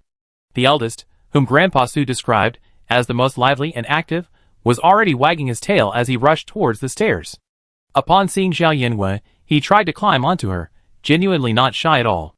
The most shy one, upon meeting Zhao Yanwei's gaze, completely retreated into its den, with only the tip of its furry tail sticking out. Zhao Yanwei chuckled and averted her gaze. She wasn't in a rush to pursue her crush. Instead, she knelt down and petted the eldest's head. The pup whimpered at her touch, and a phrase, shimmering with golden light, flashed before her eyes. Does not meet the requirements, and is not included in the Evolution Atlas. Ever since the ball of light from the meteorite burst into her chest last night, Zhao Yanwei immediately understood what that golden light was. As Sane had said, while it wasn't a technique for immortality, the Evolution Atlas was indeed a legacy. A legacy concerning the evolution of spirit beasts. But what exactly did it mean to not meet the requirements? She was still counting on this to become wealthy. Unconvinced, Zhao Yanwei touched each of the two little dogs, who had slinked up to her feet, one by one. The exact same words popped up 3 times in quick succession. The girl tugged at her hair in annoyance. Looking up, she saw that little Five had somehow switched from tail out to head out. A pair of green eyes stared blankly at her from the nest, watching her interact with the puppies with a somewhat dejected look. Zhao Yanwei narrowed her eyes, realizing almost immediately that her feelings weren't unrequited. The pups seemed to be quite fond of her. A smug smile graced her face, her fox eyes curved into a beautiful, cunning arc. She extended her hand and beckoned, "Come here." Xiao Wu shuddered, subconsciously retreating back into his den, then peeked out again, hesitant and unmoving. He was indeed a timid fire pup, but he loved this human, more than all the humans he had met before combined. Why did he have to ask him to come over? If the human could just come and pet him, he would definitely not shy away. The human seemed completely clueless about the puppy's thoughts. Zhao Yanwei didn't approach him. Instead, she calmly sat down on a chair further away. Could it be that she didn't like him? Xiao Wu wondered dejectedly. But she let him in again, clearly wanting to pet him. Could it be that she didn't like him? But she let him in again. Xiao Wu, torn between his own conscience and his own, circled the edge of his den several times, refusing to take a single step outside. Its green eyes gazed at Zhao Yanwei with increasing anticipation, attempting to convince the human of its intentions. Its desire for a pet was no longer as subtle as before. Zhao Yanwei casually pulled a piece of paper from the table and covered her face, not knowing whether to block out the sunlight or Xiaowu's eager gaze. Xiaowu, usually quiet and mute, became so anxious that he began to make shrill noises, trying to get the wooden human to understand. Sane, almost unable to bear it, gave Zhao Yanwei a kind reminder. "If it calls me over, I'm going to go? Wouldn't that be embarrassing?" Zhao Yanwei, already aware of Xiaowu's intentions, immediately took advantage of him. Regarding Zhao Yanwei's personality traits, Sane now felt that, in addition to arrogance and willfulness, he could also add evil. He swears to the system core that these words contain no subjective derogatory connotations. In fact, Sane even felt that he had a natural filter for her. Every moment of this agonizing time was agonizing for Xiaowu. The human neither looked in his direction nor understood his calls. Xiaowu had completely lost all strength and means. To respond to the human, it seemed his only option was to walk towards her. He stood by the nest, lifting and lowering his foot, repeating this action several times, but he simply lacked the courage to take the first step. Taking the initiative was inherently difficult for a timid puppy. 1 second, 2 seconds, 1 minute, 2 minutes. Just as Xiaowu was about to give up, Zhao Yanwei leisurely removed the paper from her face. The wooden human sat up, propping up her cheeks with a smile, as she once again offered the puppy a clumsy invitation. "Xiaowu, come here." Her timing was perfect. The small figure, etched with anxiety and helplessness, froze for a moment before suddenly, like an arrow, darting towards Zhao Yanwei. Xiaowu leaped onto Zhao Yanwei's lap, raised his moist green eyes to meet hers, mumbling something incoherently, and then received a pleasurable pat. For some reason, a profound sense of accomplishment welled up within Xiaowu. Zhao Yanwei gave him a full-body massage with one hand. As she touched Xiaowu, a line of golden words suddenly appeared before her eyes. Does not meet the requirements, and is not included in the Evolution Atlas. What exactly does it need to meet? Zhao Yanwei's mind was already reeling from this thought. The fire puppy was an absolutely universal spirit beast, its complete evolutionary chain so well known that even she, an alien, who had just arrived on Tianshi Star, knew it. They didn't even include this, and they still had the nerve to call it an Evolution Atlas. Young Fire Hound, Evolved Flame Hound, Ultimate Starfire Fiery Hound. Non-Mecha Combat Pet, classified as an attack-type spirit beast based on innate skills. The evolved state can awaken fire attribute skills. The price of this spirit beast is 200,000 to 350,000 star coins, a reasonable price, and highly sought after by contractors. The complete evolutionary chain of the young fire hound was published in the journal Light Wheel by biomecha engineer Jianwen Shan in the year 102 of the star calendar, a century ago. The 100-year intellectual property right has expired. In the year 202 of the star calendar, consumers will no longer have to pay the additional 5% intellectual property fee when purchasing the young fire hound. The AI female voice dutifully read the official information about the young fire hound from the Star Network for its owner. The bland mechanical voice seemed filled with contempt for the evolutionary atlas. Silence, silence is the Cambridge of the evolutionary atlas tonight. Zhao Yinhui stroked Xiao's fluffy fur and lazily said, "What kind of level? It's not even as good as the StarNet encyclopedia." Xiu responded immediately to Zhao Yinyue's voice, sounding as if agreeing. After a long moment, Zhao Yinyue's eyes dimly lit up with a line of slightly furious golden characters. Regarding the evolution of spirit beasts, the Evolution Atlas knows everything. Really?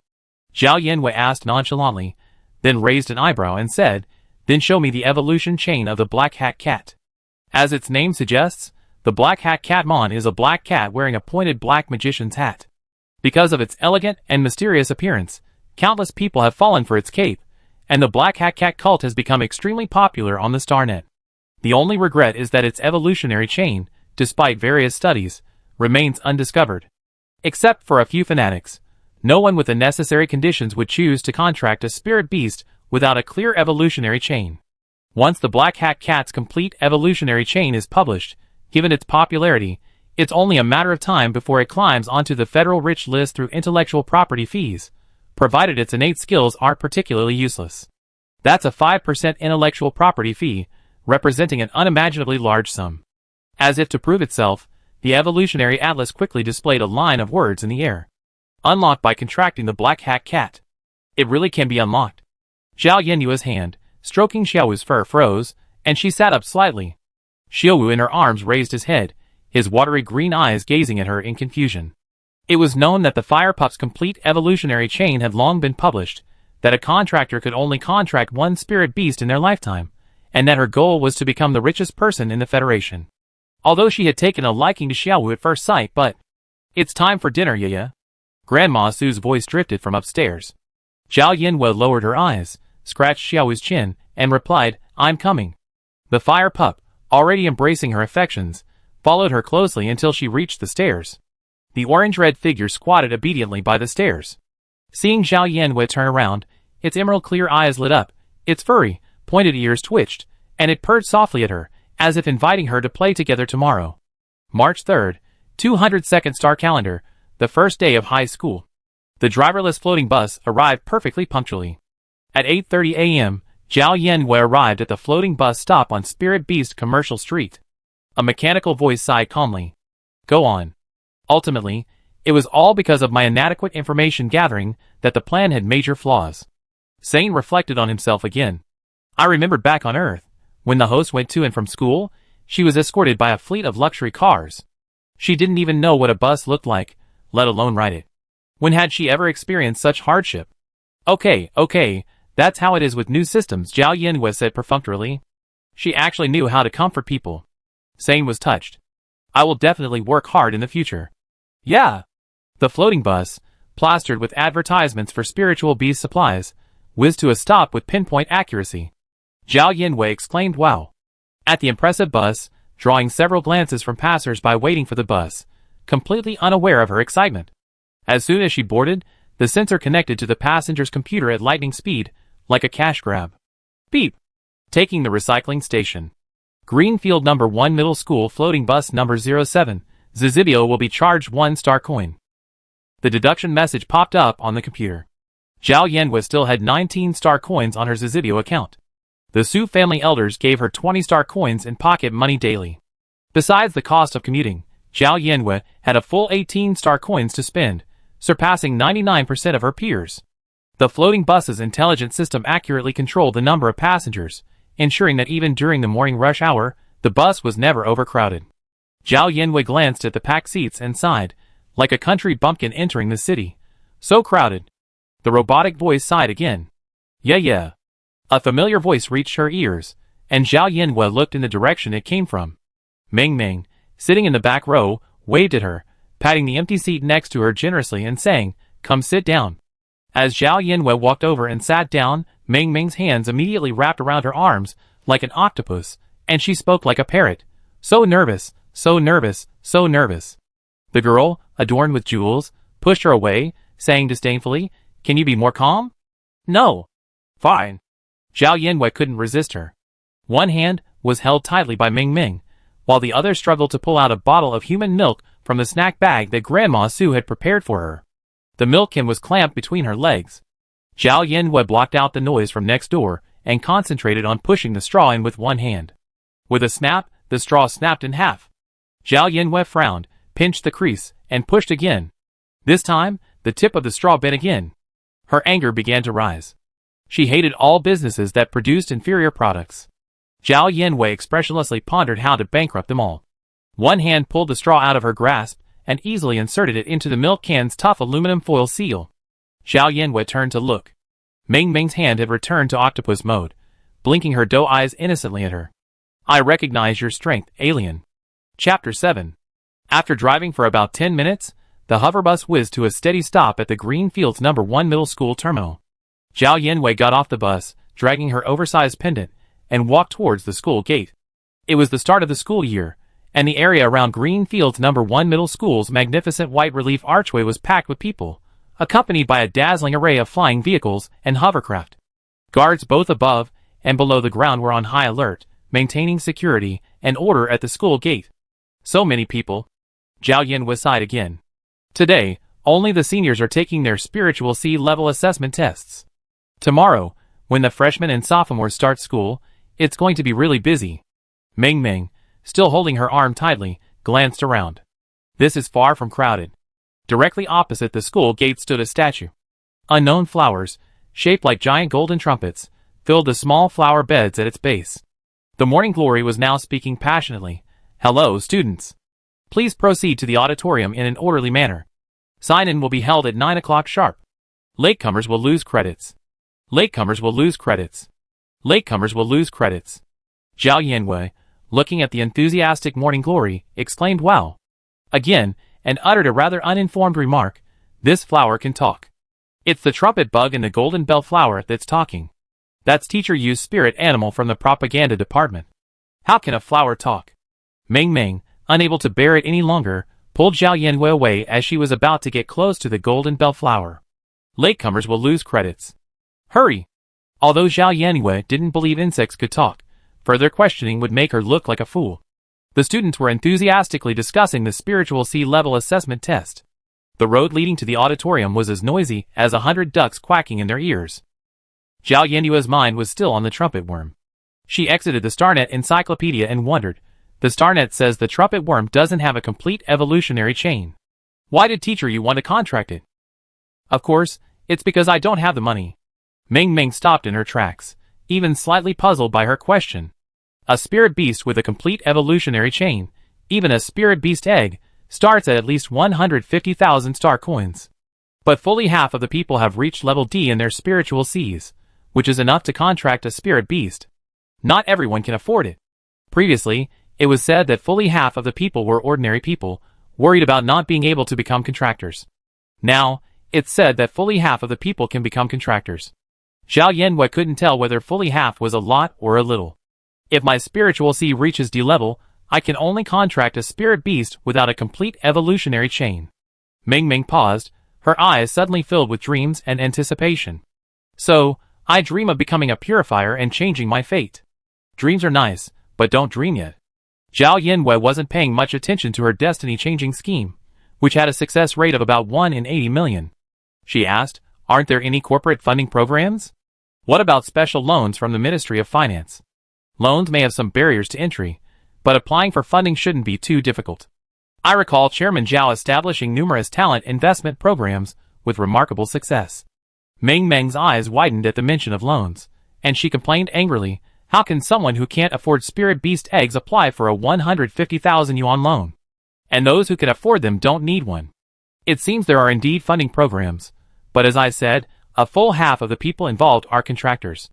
Those whose spiritual C levels aren't high enough aren't worth funding. While the people around her chattered, Zhao Yanwei had already logged onto the Star Network with considerable proficiency, a modern-day information-gathering expert capable of surfing 10 gigabytes of data. After Ming Ming finished her long speech, she slowly concluded, the Hunter Guild's minimum funding standard is a B-level spiritual C. B-level spiritual Cs account for approximately 4.85% of all contractors. Your most important task right now is to test your spiritual C to see if you have a B-level, and then consider becoming a purifier. That probability does sound better than 1 in 80 million. After a moment of silence, Ming Ming hugged Zhao Yinyue's hand and shook it frantically. But I just want to be a purifier. So what? Being called Your Highness is really cool. The auditorium of Greenfield No. 1 Middle School was spacious. In addition to teachers, students, and school leaders, there were also numerous staff from the appraisal center and media personnel wearing electric flies.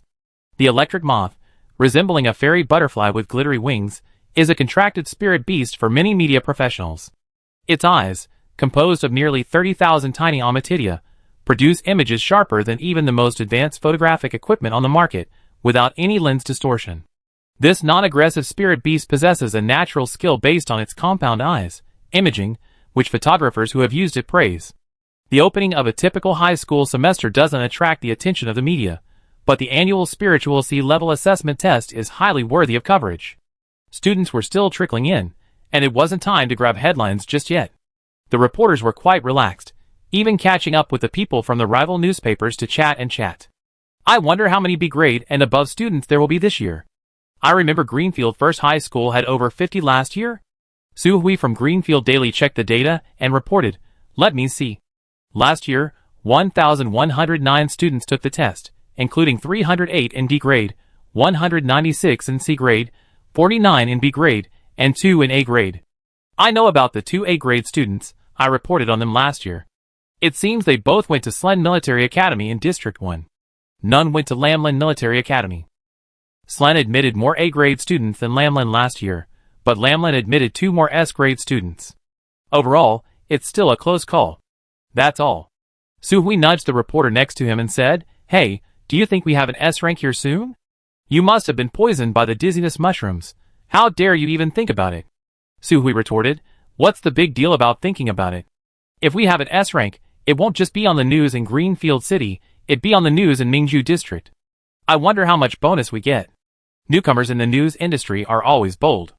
Let me put it this way, I come to Greenfield No. 1 Middle School every year for interviews, and in my 20-year career, I haven't had a single S rank.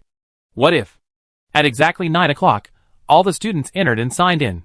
Each one picked and chose among the rows of single chairs in the audience, trying to find a spot with good feng shui. The formally dressed principal walked onto the podium. He raised his hand and pressed it down, signaling the students who were still discussing to take their seats and remain silent. Hello everyone. First of all, congratulations on officially entering the new phase of the second semester of your senior year. However, before the spiritual C-level assessment test begins, please listen to me for a few words. After the audience quieted down, he continued, we all know that the probability of achieving a spiritual C level of D or above is approximately 50%. This means that half of the students here have the potential to become contractors, while the other half may not meet their expectations. Those who don't meet their expectations should not be discouraged or let themselves get discouraged. He paused, emphasizing his words. And don't let yourself get so depressed that you start over again. It's time for another old cliché. You probably all know what I'm going to say next, but even if you're tired of hearing it, I must emphasize it again. Regardless of whether you can become a contractor or not, everyone can take the initiative to live their own lives. The audience applauded enthusiastically, seemingly agreeing with the principal's words, but also seemingly venting their nervousness and anticipation. After the principal finished his routine pre-assessment briefing, he said no more, handing the stage to the assessment center staff. The clear and calm female voice of the chief conductor echoed throughout the auditorium, informing everyone of the precautions for the test. Hello, students. Next to each seat, to your left, there is a helmet for the assessment. This helmet will help you sense your mental energy and construct your mental C. Once the mental C is constructed, you will be able to use your mental energy freely. Our main control panel has now activated all the equipment. Everyone, put on your helmets, close your eyes, and follow the system's instructions. Mobilize all your mental energy to construct a world in your mind. This constructed world will be your spiritual sea. The larger and more detailed the better, the higher the rating of your spiritual sea. After the session, you will see the system rating, and we will accurately record each student's data in the back end. So you can begin now. Ming Ming listened carefully to every word of the instructions. When she heard it was time to begin, she looked at the helmet in her hand, flashing a cold silver light that could determine her fate, and swallowed hard. Just as she was about to turn to Zhao Yanwei for some courage, she found she had already put on her helmet.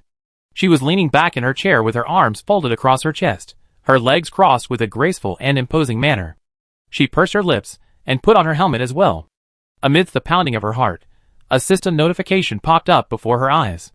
Ming Ming, resident serial number XXXX, student number XXXX, please verify your ID. Zhao Yanwei was completely obsessed with infrastructure. Following the goal of the bigger the better, she modeled an entire planet. Coasts, mountains, and rivers, creating a seemingly vast world is actually quite simple, but it seems limited to the level of painting. Further refinement would simply involve adding color and detail. Fueled by her immense mental power, Zhao Yanwei used it relentlessly, detailing it here and there, meticulously creating a 3D model of the Earth in her mind. Zooming in allowed her to see every corner of the world. Even the veins of every leaf on the tree were clearly visible, definitely living up to the commander's description of detailed. As the 3D model gradually took shape, the staff at the control console were immediately drawn to the data displayed by machine number 789. Chapter 8. The staff member at the display screen brightened up. They called to their colleagues and excitedly pointed at the screen in front of them, saying, "Look, look! The first A-grade student is here. Okay, you win. I treat you tonight." The harmless little bet was quickly resolved. The loser sighed, but just as he turned his attention back to his own screen, he saw that a student in the area he was monitoring had also reached the A-grade mark. Number 399, Song Yuan. Now that was all, she, who had already resigned herself to her fate, slapped her thigh, feeling like she had missed out on 100 million. What a shame! Just that little bit, how could they be so disappointing? The other colleagues, drawn to these two, chattered, Greenfield number 1 middle school is lucky this year. They already got 2 A grades. They had 2 A grades last year too. And these 2 students have so much potential. They reached the A grade mark so quickly. The commander-in-chief stood quietly behind the crowd. She glanced at the identity information on the screen and suddenly raised an eyebrow, as if she had discovered something interesting. Her lips curled. Someone exclaimed in surprise, "Is student number 399 the young master of the Song family? I heard he already contracted a spirit beast?" Song family? Which Song family? The Song family in the top 10 of Tianshi Star's rich list. They own all the spirit beast incubation centers on Tianshi Star. Wow! That's not right. He's only just now building his spiritual sea. How could he have contracted a spirit beast without one before?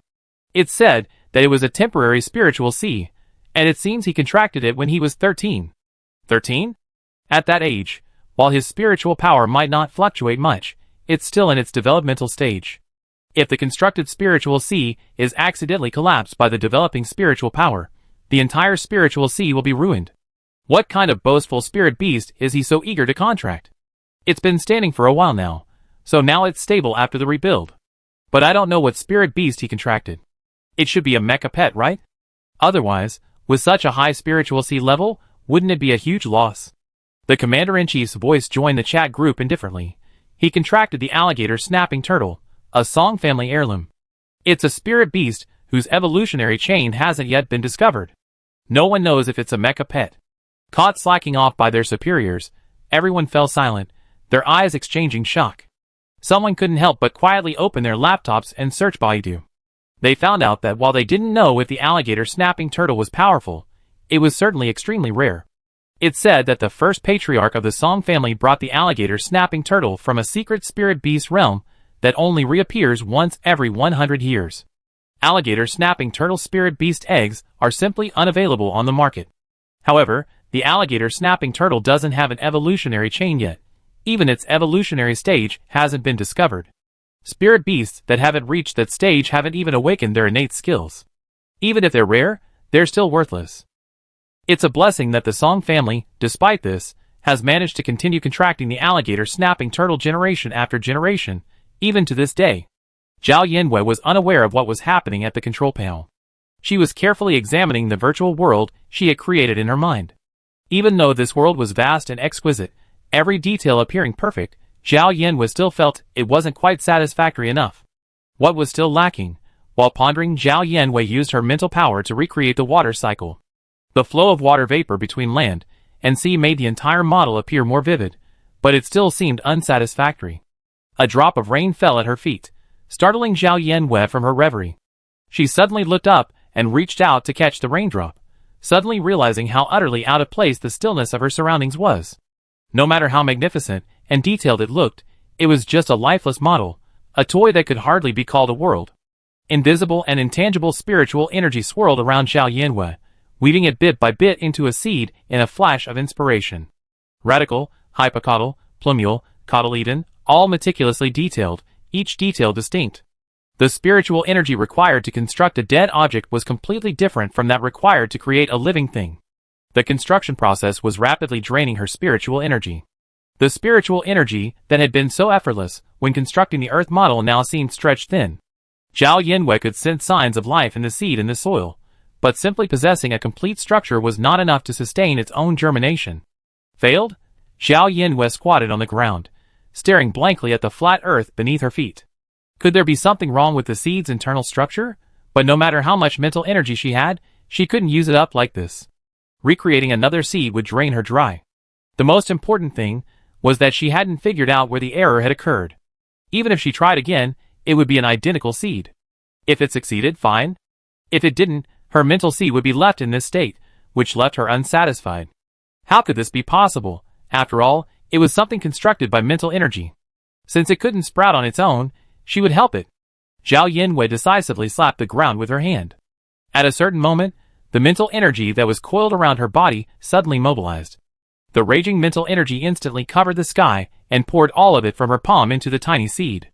The squatting girl's hair flew in the wind, and beneath the ground, a seed no bigger than a grain of rice seemed to hold a vast ocean, greedily absorbing Zhao Yanwei's spiritual energy, unsatisfied. The once vast spiritual energy was visibly shrinking rapidly, as if it was about to suck her into a dried corpse. Zhao Yanwei's heart pounded, but she refused to believe it. She was determined to persevere, even increasing the speed of irrigation. Until the spiritual energy wrapped around her was completely absorbed, she vaguely thought she heard the seed's faint crackling sound. Was it an auditory hallucination? A delicate young leaf broke through the soil before her eyes. As if some extremely solid and thick barrier had been broken, the vast 3D Earth model collapsed, and a brand new spiritual ocean began to rebuild.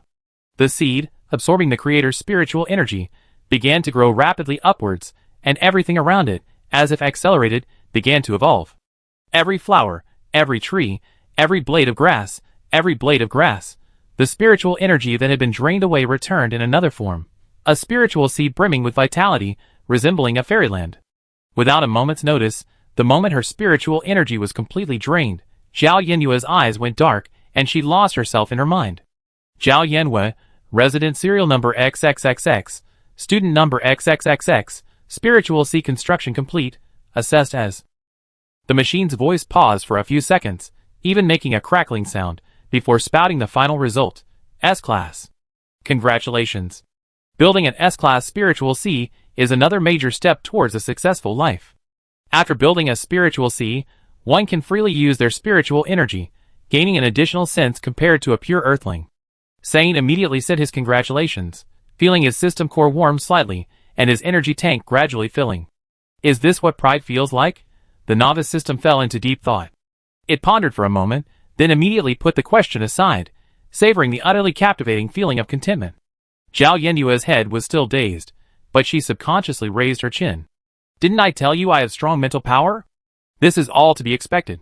No. Some people might have the mental power to build an S-level mental sea, but they might not necessarily achieve a true S-level spiritual sea, often stopping at A or even B. In any case, you maximized your potential, and that's highly worthy of congratulations. S-level mental sea. That means you'd be an S-level purifier. A successful life is already coming your way.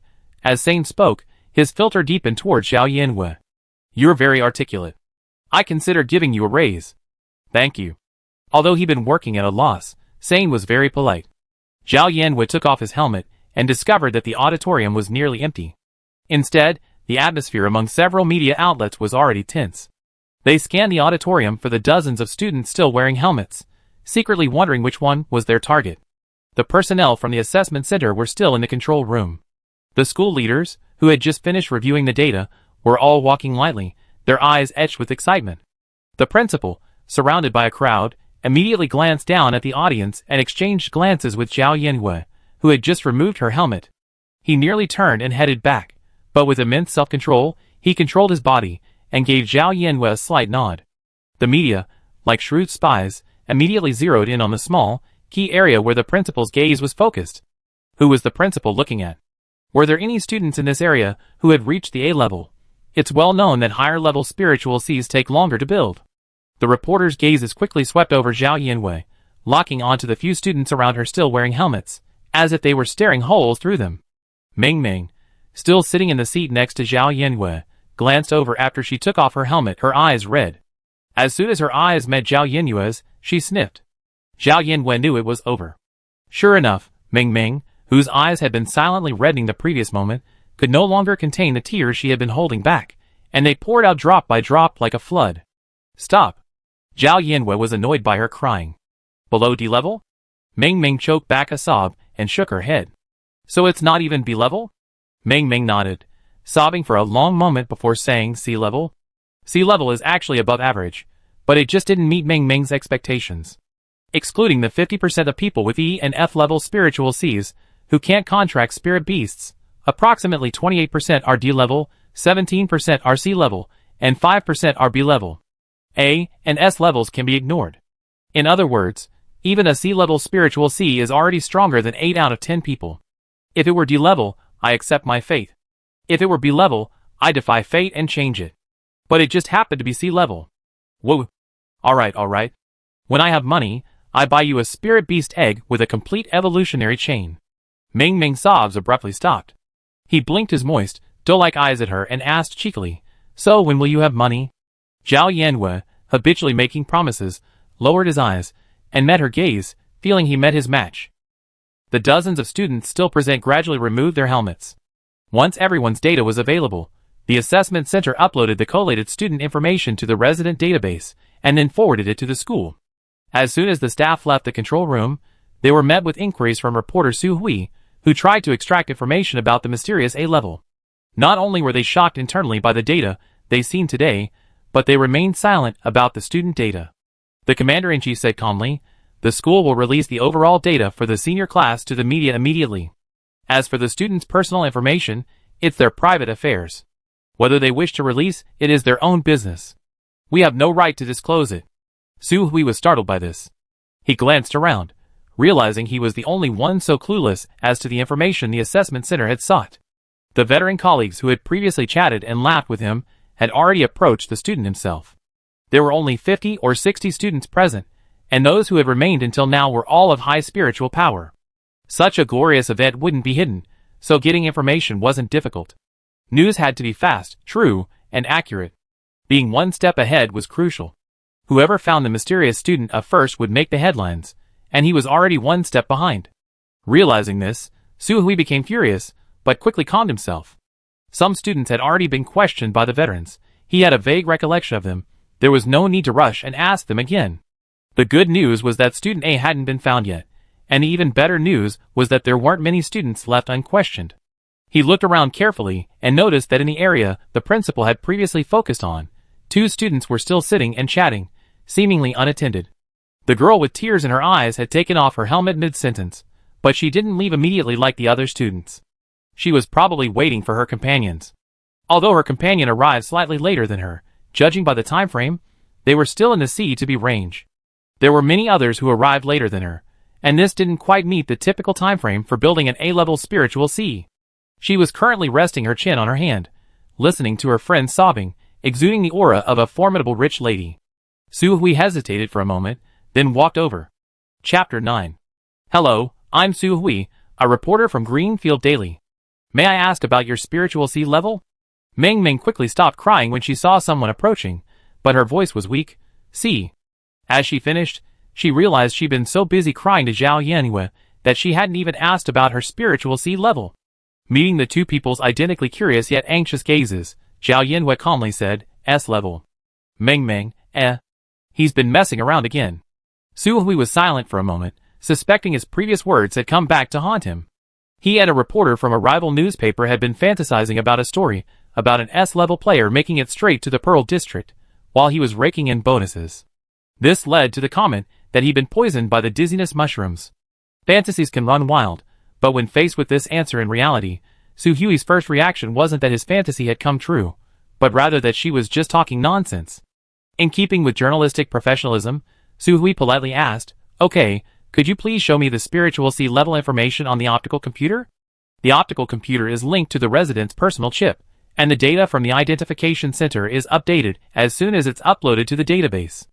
Adhering to the principle of accurate reporting, Su Hui carefully attempted to verify the information. If she was indeed S-level or even A-level, she would probably be happy to reveal it. "If you don't believe me, forget it." The girl in the chair gracefully stood up, showing no intention of revealing her personal information. "Su Hui, he said. This girl looked quite aloof, and sure enough, the truth wasn't much better than he imagined. Who could tell him what to do in this situation? Zhao Yanwei didn't give him time to think of a solution, dragging her pendant with her as she left the auditorium. Su Hui watched her walk away, staring at her back for a long moment, but after some hesitation, he decided not to chase her. Firstly, based on the timeline, she certainly didn't meet the criteria for building an A-level spiritual C, and she refused to let him confirm it. Secondly, there were other students present, and the hidden A-level might be among them. Zhao Yanwei walked back the way she had come to the floating bus stop, the pendant chirping noisily. "What's your spiritual C level? If I'm later than you, it should be C or B? It can't be A." Seeing that Zhao Yanwei was ignoring her, Ming stopped, forcing Zhao Yanwei to stop as well. She looked at the girl beside her suspiciously and shouted, "If it's S rank, I eat it." Zhao Yanwei was completely baffled. She had clearly announced the answer long ago, yet no one believed her. So angrily she shouted, "No one's stopping you, so go ahead and eat it. Why are you using me as an excuse? I don't believe it.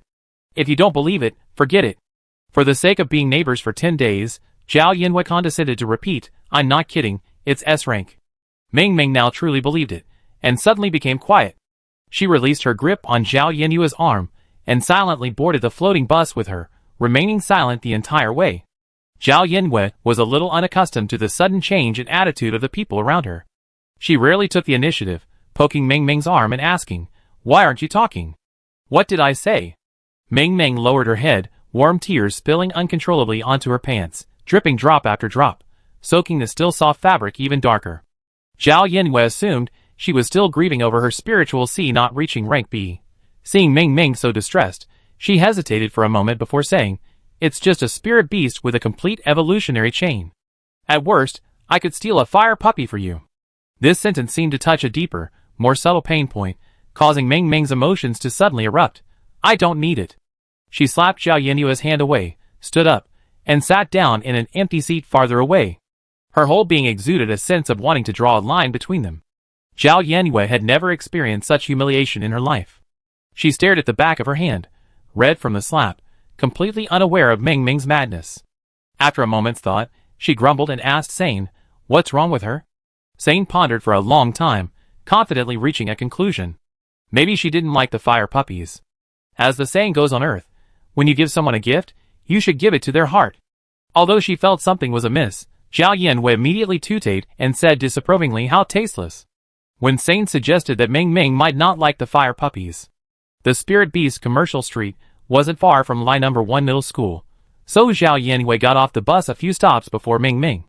Before getting off, Zhao Yanwei decided to be gracious and asked Ming what spirit beast she actually liked. However, the moment she met Ming's gaze, she immediately turned her head away, demonstrating her unwillingness to speak.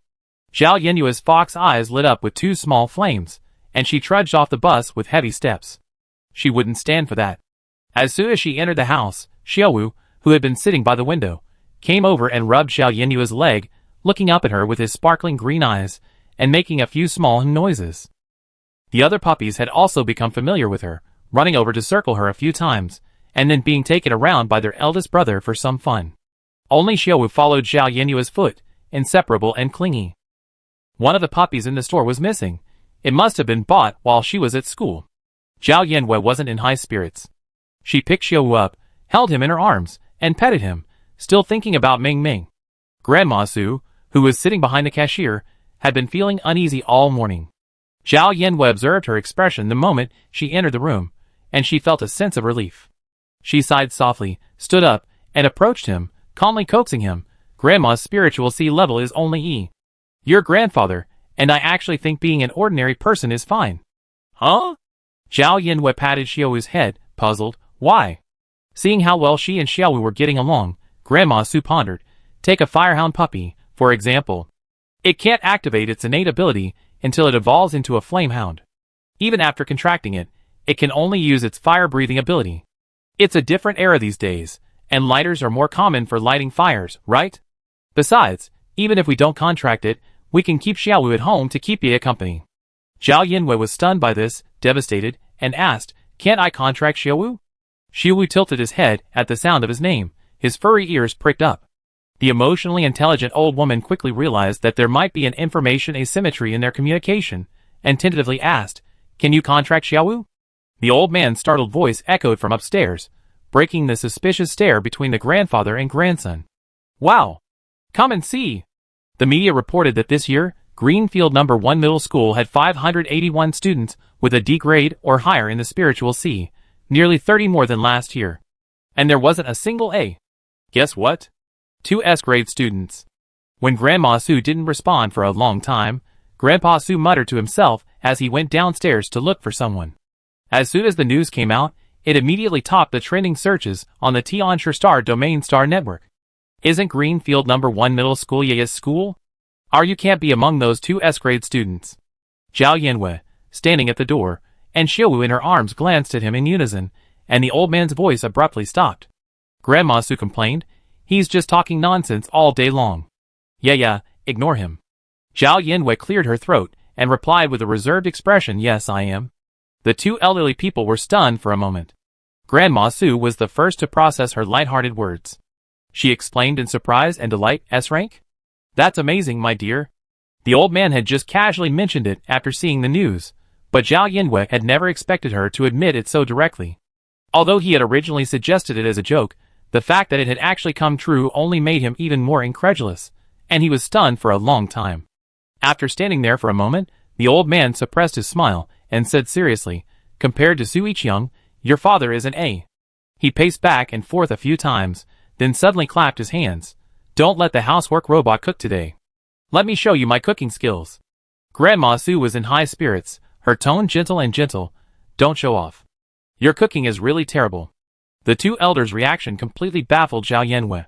Her eyes, which had been slightly reserved, narrowed under the compliment, making Grandma Su adoring her.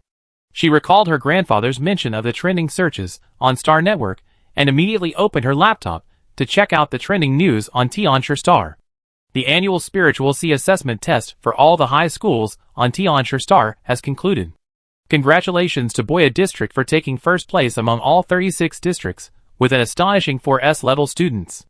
Netizens commented, Boya District has good luck this year. I'm planning to invest there. Shocking.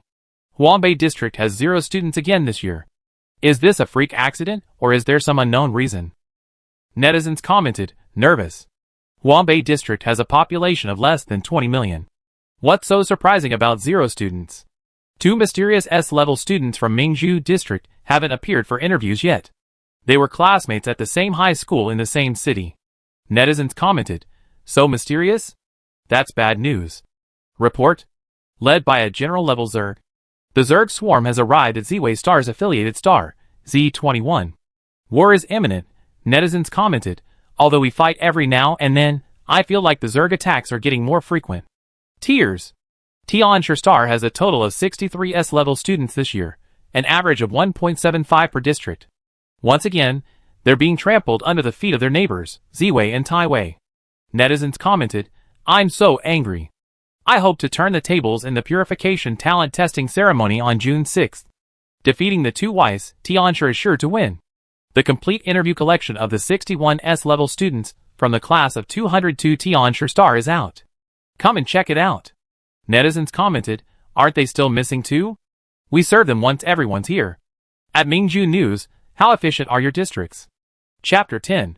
Every single reporter who went to Greenfield's number 1 middle school for an interview today was scolded by their respective newspaper bosses. They had originally thought that Greenfield's number 1 middle school hadn't produced any A-grade students this year. It wasn't until the school released the data to the media that they realized the interviews with 2 S-grade students had slipped through their fingers. What a pie in the sky, so elusive. Soo-hui was filled with regret. His boss's scolding might have been exaggerated, only he knew he had truly missed out on the pie. He had imagined it so beautifully in his mind at first, and reality had actually unfolded according to his scenario, yet he simply couldn't believe it. Since the person had already claimed to be S-grade, why not just go along with the hype and interview them? What was the problem with withholding personal information? Just right according to student XX's own statement. Once the school released the data, everyone would know for sure. If it was right, he'd get the bonus. If it was wrong, it was just self-reported. What did it have to do with him, an interviewer? Soo-hui frantically reviewed the situation in his head, furious that he hadn't performed well enough, wishing time could go back to that morning. The boss, nearly 50 years old, sat at his desk, sipping tea to calm his anger. He looked at Soo-hui and sighed. It was just a small interview. Who could have guessed that Greenfield number 1 middle school would have 2 S-grade students this year? Otherwise, I definitely wouldn't have assigned this job to a newcomer like you. I regret it so much. But it's not your fault. The moody boss calmed down in an instant, even rubbing his chin and laughing. Fortunately, these 2 people are so secretive, and other newspapers haven't found them. I do have some information. The higher-ups are pressing us. We have to hurry and do the interview. The boss muttered softly. He looked up, waved at Soo-hui, and ordered, go get Duan Ruiching. Soo-hui knew immediately that the interview with the S-rank student would be assigned to someone else. He had missed the opportunity before, and now, as a newcomer, the interview was completely out of his league.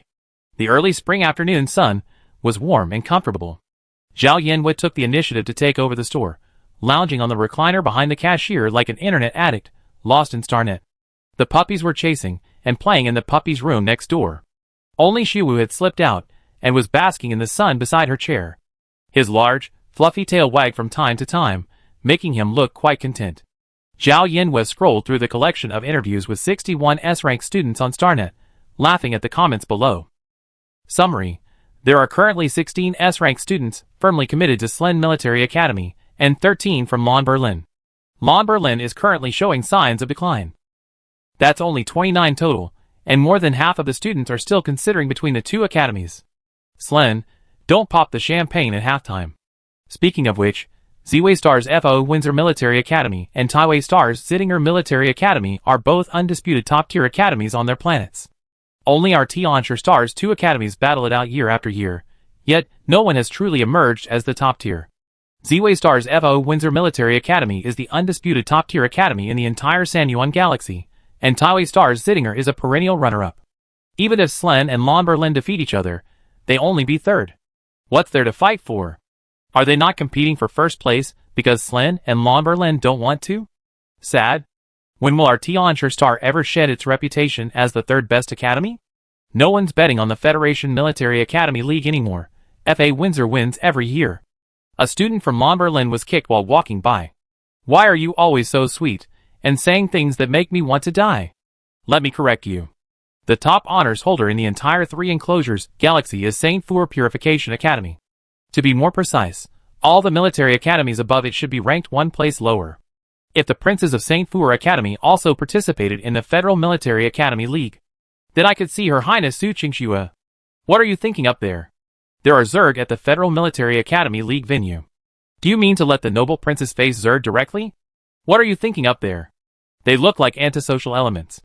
I can't refute that. I can't refute that +1+10086. Wait, that's not what I meant. Yeah, I'm going to the Spirit Beast Incubation Center. Do you want to come with me? Grandma Su asked as she came down from upstairs. Zhao Yanwei stopped surfing 10 gigabytes and sat up from her recliner. Yes. Okay, let your grandfather come down and look after the shop. The Fire Puppy Spirit Beast shop was very close to the Spirit Beast Incubation Center, so Grandma Su didn't even use her flying vehicle, but walked directly there with Zhao Yanwei.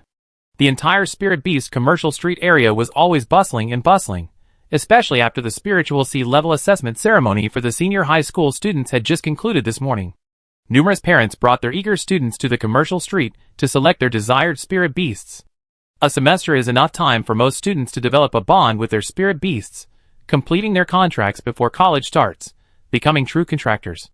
The Spirit Beast Incubation Center was bustling with people, and the salesperson immediately greeted Grandma Sue with a smile. "Grandma Sue, are you here to buy Fire Puppy Spirit Beast eggs today, too?" "Yes." Grandma Sue turned her head and looked at Zhao Yanwei. "Your grandfather and I don't have much energy, so we only have 5 fire puppies in the shop." Since Zhao Sen sold her, the shop seems even quieter. "Let's buy a Spirit Beast egg today." Zhao Yanwei was surveying the sci-fi-looking Spirit Beast Incubation Center. Seeing that the salesperson and Grandma Sue seemed quite familiar, she asked curiously, "Do all the Spirit Beast shops on the commercial street source their goods from the incubation center?" The salesperson explained with a smile, "Most do. Our incubation center only sells Spirit Beast eggs, not live Spirit Beasts. This complements the Spirit Beast shops that sell live Spirit Beasts. After all, contracting a Spirit Beast is a lifelong commitment, requiring mutual affection between both parties. So, even though buying Spirit Beast eggs directly is much cheaper, contractors generally won't buy eggs from us unless they have the financial means." Zhao Yanwei nodded in understanding. The Soul Beast Incubation Center's Fire Puppy Soul Beast eggs are priced at 200,000 star coins each, but at Grandma Sue's shop, the lowest priced fire puppies from levels 1 to 3 are all priced at 220,000, with the official price for a level 7 fire pup reaching 350,000 star coins. It's said that each soul beast form can evolve once it reaches level 3, but the upper limit for each stage, whether juvenile, evolved, or ultimate, is level 7. This is one reason why the price of a level 7 fire pup is almost double that of a soul beast egg. Interstellar people assume that only those with a D-level spiritual C can contract a soul beast. This is because the mental energy provided by a D-level spiritual C allows a soul beast to advance to level 3, the minimum level for evolution. A-level spiritual C allows a soul beast to evolve to level 4, B-level to level 5, A-level to level 6, and S-level to level 7. Level 7 is the upper limit for a soul beast's level. If a spirit beast hatches at level 7, then at least during its juvenile stage, it won't be affected by the contractor's spiritual C level. Once it reaches the evolved stage, that's another story. This is the incubation chamber for the Fire Puppy Spirit Beast eggs. The salesperson led Grandma Sue and Zhao Yanwei to a chamber labeled Fire Puppy Incubation Area. Pointing to a luxurious, oversized egg rack in the center, she explained, "This batch of Fire Puppy Spirit Beast eggs was recently delivered to the incubation center by the Hunter Guild. There are plenty, so feel free to choose." The Fire Puppy Incubation Chamber was heated, and melodious light music played, reminiscent of prenatal education. Each Fire Puppy Spirit Beast egg was roughly the size of a basketball, its shell polished to a shine with red and white stripes, and a soft wool blanket cushion beneath. After all, these eggs were worth 200,000 yuan, so they deserved this treatment. The salesperson closed the energy shield above the egg rack and suggested, "You can touch their shells to get a feel for them." Grandma Sue, long past the age of opening blind boxes, suggested to Zhao Yanwei with a smile, Yeah, go and touch them. We buy whichever feels best." Everything here was quite new to Zhao Yanwei. She appeared quiet, but her fox eyes widened. Upon hearing this, she was eager to try. "Great. I pick one then." The red and white striped spirit beast eggs felt warm to the touch. Zhao Yanwei touched each one by one. The feel of each egg wasn't exactly the same, but it was identical. As she touched them, an idea struck Zhao Yanwei. She remembered that she had built her spiritual C that morning, which meant she could now mobilize her spiritual energy. Can you sense something you can't touch with your mind? With a thought, invisible mental energy entwined itself around her like tangled threads. Despite the windless, enclosed environment, the girl's long hair seemed to float slightly. The salesperson was accustomed to this. Almost every contractor who came to select a spirit beast egg would use their mental energy to sense it. And then, they discovered that mental energy was completely useless for selecting spirit beast eggs. Since it was a blind box, no one could cheat, so the salespersons would directly suggest that customers try to feel it with their hands. With luck, they might even feel the spirit beast move within the eggshell. Zhao Yanwei's mental energy, gradually untangling itself, then divided into hundreds of tentacles that drifted towards the spirit beast egg. All the information from her mental energy fed back into her brain. The added sense transformed the world. Zhao Yanwei remained calm, her mind awestruck.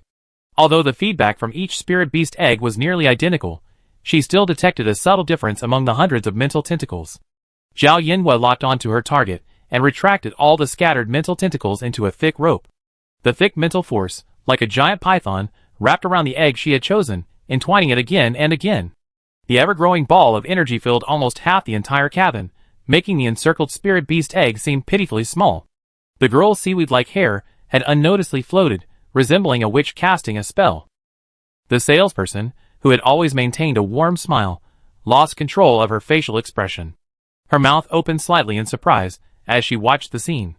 With invisible spiritual power capable of externalizing to this degree, it's easy to tell without hesitation that her spiritual C is incredibly high. Could it be A level? Could she be one of the 2 mysterious S-level students mentioned in the news reports? Zhao Yanhua had no idea what the salesperson was thinking. Under layer after layer of spiritual power, she finally managed to sense the vitality emanating from this spirit beast egg, which was more intense than the other eggs. Although she couldn't sense the specific level of the firehound pup within, this egg was undoubtedly the best of the batch. The floating strands of hair were once again pulled downward by gravity. Zhao Yanhua pointed and expertly said to Grandma Su, "This is it. Let me pick out a potential egg for you." She selected the egg quickly, and the salesperson was pleased to see her. She looked at Grandma Su and asked, "Have you decided on this one?" "Pack it up." Grandma Su didn't hesitate. She had already told Yaya to choose, so naturally, she would choose whichever one she chose. "Okay. I deliver it to your store later. The address is 210, right?" The salesperson marked the spirit beast egg Zhao Yanhua pointed to, and led the 2 to the cashier in the lobby to pay. On the way, she carefully reminded them, "Remember to use your spiritual power to incubate the egg every day after you bring it home. If you don't, the spirit beast inside will stop growing. It usually hatches in 3 to 7 days." Zhao Yanhua, who was quite new to using her spiritual power, took the job immediately. Then, as if remembering something, she suddenly asked, "By the way, do they have Black Hat Cat spirit beast eggs at the incubation center?" "Yes, but Black Hat Cat hasn't even evolved yet. The price is 50,000 star coins." Seeing her interest in the Black Hat Cat, the salesperson added a few words. "This price is quite high for a spirit beast with no evolutionary chain.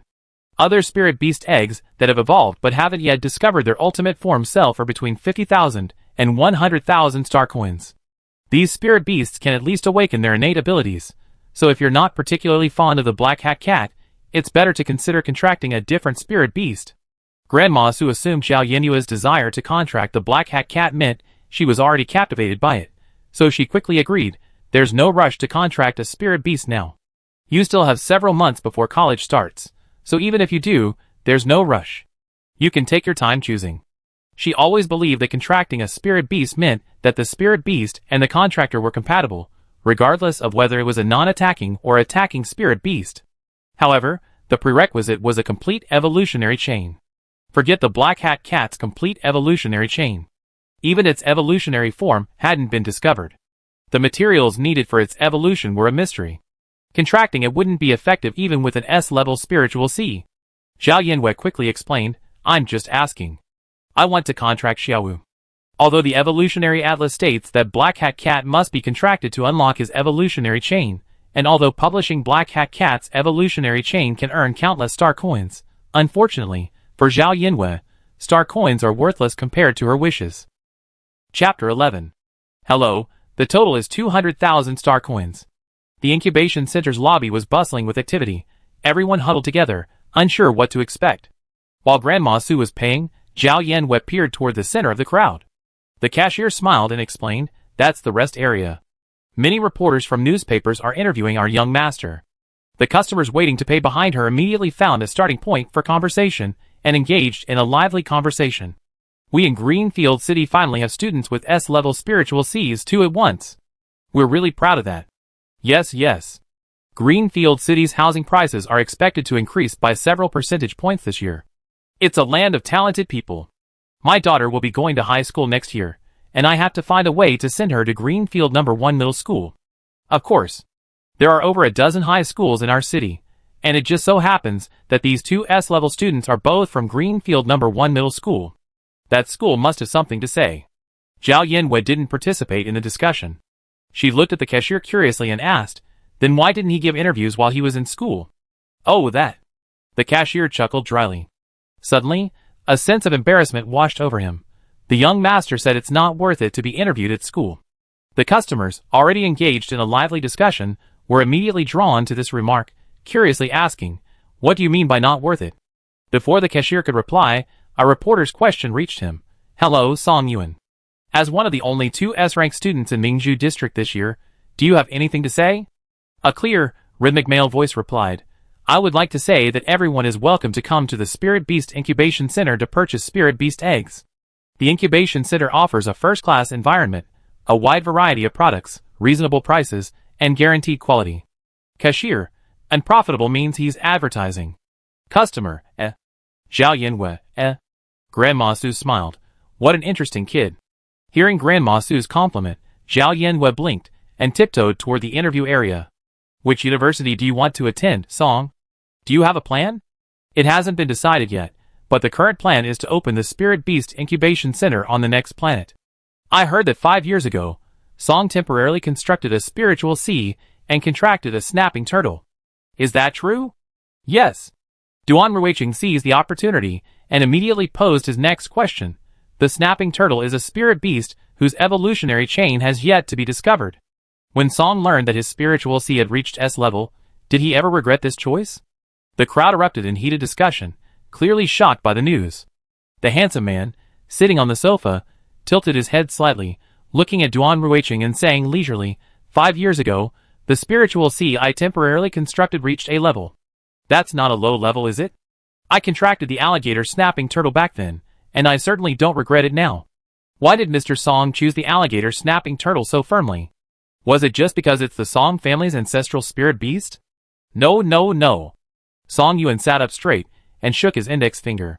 It's our honor that the alligator snapping turtle is willing to maintain a contract with the Song family bloodline, he said, seemingly serious yet joking. The alligator snapping turtle governs water, and water gathers wealth, representing an unending flow of cash. To be honest, our Song family only began to prosper after the first patriarch contracted the alligator snapping turtle. Okay, what do you think of the other S-rank student from the same school as Song? I can't get any information from her, and I don't know who she is." His thoughts were exposed. Duan Ruiqing was silent for a moment, but then Su Hui's delighted voice suddenly rang in his ears. "Found it." He looked over and saw Su Hui, who had just been acting as his photography assistant, rushing through the crowd, heading straight for the incubation center's main entrance. Although he wasn't sure what Su Hui was talking about, Duan Ruiqing frowned sharply as he watched Su Hui's departing back. The interview was live, and as Su Hui left, his electric fly moth followed, effectively eliminating a camera angle. Newcomers are always impatient. After a short delay, reporters from other newspapers were already peppering him with questions. Duan Ruiqing ignored Su Hui and returned to his work. Su Hui hadn't intentionally struck out, but when he saw Zhao Yanwei, he couldn't sit still. This was another mysterious S-ranker whose superiors hadn't heard of her yet. He had originally thought it was too late to save his life, but now he felt like searching for the right person was a piece of cake. To prevent his target from disappearing into the crowd, he didn't even bother to say hello to Duan Ruiqing before chasing after him. "Classmate." Zhao Yanwei paused, sizing up the person standing in her way. "It's you." Su Hui calmed down, greeted Grandma Su next to her, and then hurriedly said, "Can I interview you?" "It's just a few quick questions. It won't take long." "Sure, ask as we go." She agreed so casually that Su Hui was a little flattered. He inexplicably felt that Zhao Yanwei seemed more approachable now than she had been this morning. Maybe it was because her parents were around, but it was definitely a good thing for him. Thinking of this, he couldn't help but glance at Grandma Su with gratitude, earning her a confused but polite smile. After receiving permission for the interview, Su Hui activated his electric moth innate ability. A flash of electricity flashed in his eyes, and everything he saw was instantly broadcast live to the public. "Then I begin." Su Hui cleared his throat, and then asked nervously, "Classmate, are you planning to contract a Mecha pet and enroll in the Mecha Elite department in the future?" Zhao Yanwei had just finished watching the interview collection, and knew that for most S-rank students, this question was just an opening greeting. A simple yes would suffice. Unfortunately, she wasn't from here, so she wasn't particularly interested in contracting a powerful Mecha pet, especially since Xiaowu wasn't a Mecha pet. "No." Just as she was about to reply no, the words were on the tip of her tongue, but she didn't utter them. As a Tenji surfer on the Starnet, Zhao Yanwei suddenly realized that saying this would be quite troublesome. Across the San Yuan galaxy, every contractor with an S-level spirit C would contract a mecha battle pet and strive to become an S-level mecha pioneer. S-level mecha pioneers are the core force against higher-level Zerg and a crucial line of defense for maintaining the stability of ordinary people. People fervently worship every S-level mecha pioneer. The deeper the love, the more severe the blame. If one possesses an S-level spiritual C, but doesn't contract a mecha battle pet, unless there's some unavoidable reason, they be considered deserters. As an alien from Earth, Zhao Yanhua hadn't been exposed to mainstream thinking, and she didn't even believe that possessing an S-level spiritual C meant she had to become a mecha vanguard. Who knew that even the sight of the extreme shadow centipede, a spirit beast, made her want to die on the spot, let alone the terrifying term Zerg. Even though she didn't know much about Zerg, the very word Zerg immediately conjured up images of a closed cabin, a dense swarm of giant flying cockroaches, and a desperate human. Facing Su Hui's expectant gaze, still awaiting her answer, Zhao Yanhua shoved the images in her mind into the shredder and continued, I can't reveal it. Next question. Here it comes again. That untouchable aura is back. Su Hui thought this knowing question had bored her, and fearing she would abandon the interview in the next moment, he quickly continued, have you considered which military academy to attend in the future? No. If you had to choose between Lambeth Military Academy and Slum Military Academy, which one would you prefer? Either. Su Hui, She seemed to be cooperating, but also seemed not to be. Su Hui changed his strategy, abandoning the multiple-choice question and asking a composition question. So, what are your thoughts on building an S-level spiritual C? Zhao Yanhua stopped, and Su Hui suddenly felt as if he was facing a formidable enemy. To be honest, her every move now made Su Hui nervous. Just as Su Hui was feeling a sense of alarm, Zhao Yanhua's demeanor softened. She leaned in close to Su Hui's eyes, pointed at the shop sign behind her, and said clearly, what I want to say is, Young Fire Dog Spirit Beast Shop, number 210 Spirit Beast Commercial Street. We have a first-class environment, a wide variety, reasonable prices, and guaranteed quality. Everyone is welcome to come and shop. Su Hui, ? What does it mean to copy literally? What does it mean to apply what you learned? No wonder she agreed to the interview so readily. It turned out she was waiting for him. Which S-rank student doesn't have ambitious thoughts about the future? Once these two people's interviews are over today, perhaps Mingzhu District will be ridiculed by the other districts for a whole year. Su Hui was thinking sadly, when his expression suddenly became strange. He hesitated for a moment, then steeled himself, saying, a viewer mentioned they saw you picking up trash on the street a few days ago. Do you have any comment on this? Zhao Yanhua, who had appeared so aloof and arrogant until then, suddenly flew into a rage. Her eyelids lifted slightly, her eyes filled with stabbing intent. Who said that? Which viewer? Su Hui glanced at the live stream of comments and replied honestly, a lot of people. Zhao Yanhua calmly and unilaterally ended the interview. Seeing Grandma Su's amused expression, she turned around and quickly scurried back upstairs. Grandma Su looked at Su Hui, who was stunned outside the store, and gently and tactfully smoothed things over. Our Yaya is a free-spirited girl who wants to try everything. Su Hui muttered, huh? And scratched his head. Does that include picking up trash? Isn't that a bit too free-spirited? The free-spirited girl paced her room several times, feeling as if her image might have been ruined somewhere she didn't know about.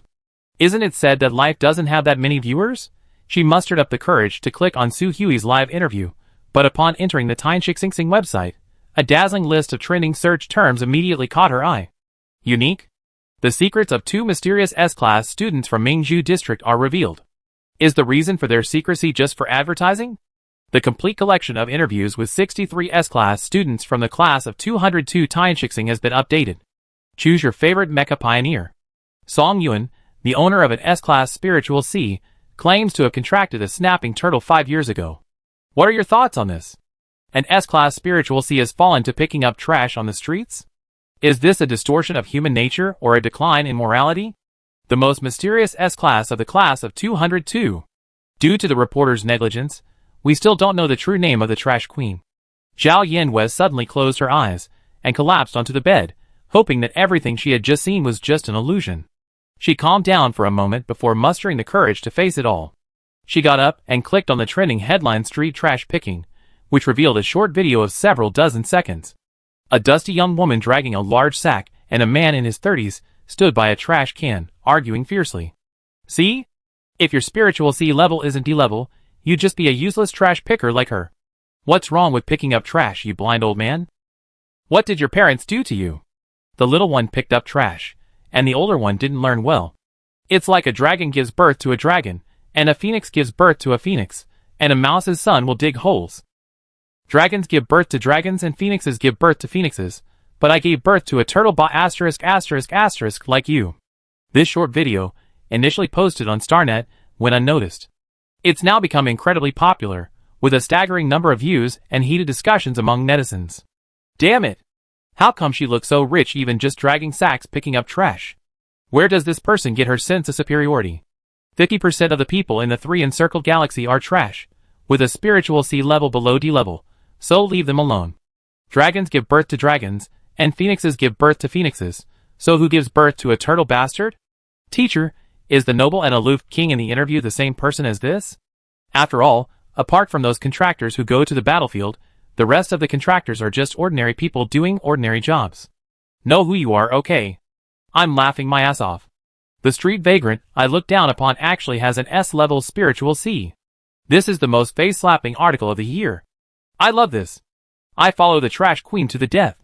So what's her blog called? I want to follow it. Forget blogging. We still don't know the trash queen's real name. The reporter went through all that trouble, and still didn't even reveal her name. The world really is a giant makeshift operation. The trash queen. She's really going to make a scene. Who said life doesn't have so many viewers? Life has many viewers, and there are also many judges. Zhao Yan wet paused for a moment, her awkwardness easing her way. Then she clicked on the trending search about Song Yuan's contract with the alligator snapping turtle, hoping to gauge the locals' opinions and reactions. The comments section under Song Yuan's interview video was already abuzz with discussion. Just reading the comments, one could sense the netizens' excitement. Am I crazy, or is this world crazy? Using an S-level spiritual C to contract a spirit beast with no evolutionary chain? Why is he so anxious to contract a spirit beast? He even temporarily constructed a spiritual C at the age of 13. He's lucky that this unstable spiritual C has lasted 5 years without collapsing. Am I the only one concerned about the alligator snapping turtle's ability to truly amass wealth? I actually have a reasonable guess as to why Song Yuan was so anxious to contract the alligator snapping turtle. Although the alligator snapping turtle is his family's ancestral spirit beast, it has been sent away for so many generations. Even for a turtle, it's reached its limit, right? The head of the Song family died unexpectedly at the time. The alligator snapping turtle was left without a contractor, but its own lifespan was nearing its end. That's why Song Yuan was so anxious to take over, because the alligator snapping turtle wouldn't be able to wait until his spiritual power was fully developed. The problem is, the alligator snapping turtle's lifespan can't be extended for long even with a contract. If it can't evolve, this ancestral turtle will. The tradition of spirit beasts probably died out with Song Yuan's generation. I really don't understand you. Is this something to brag about? It's well known that only those with an S-level spiritual C can hope to become an S-level mecha vanguard. He didn't contract a mecha battle pet to a benevolent snapping turtle with no evolutionary chain. Isn't that just avoiding the battlefield? Please, the spiritual C he built 5 years ago was A-level. While contracting a benevolent snapping turtle is a shame, it was his personal choice. And contracting a benevolent snapping turtle with an S-level spiritual C isn't illegal.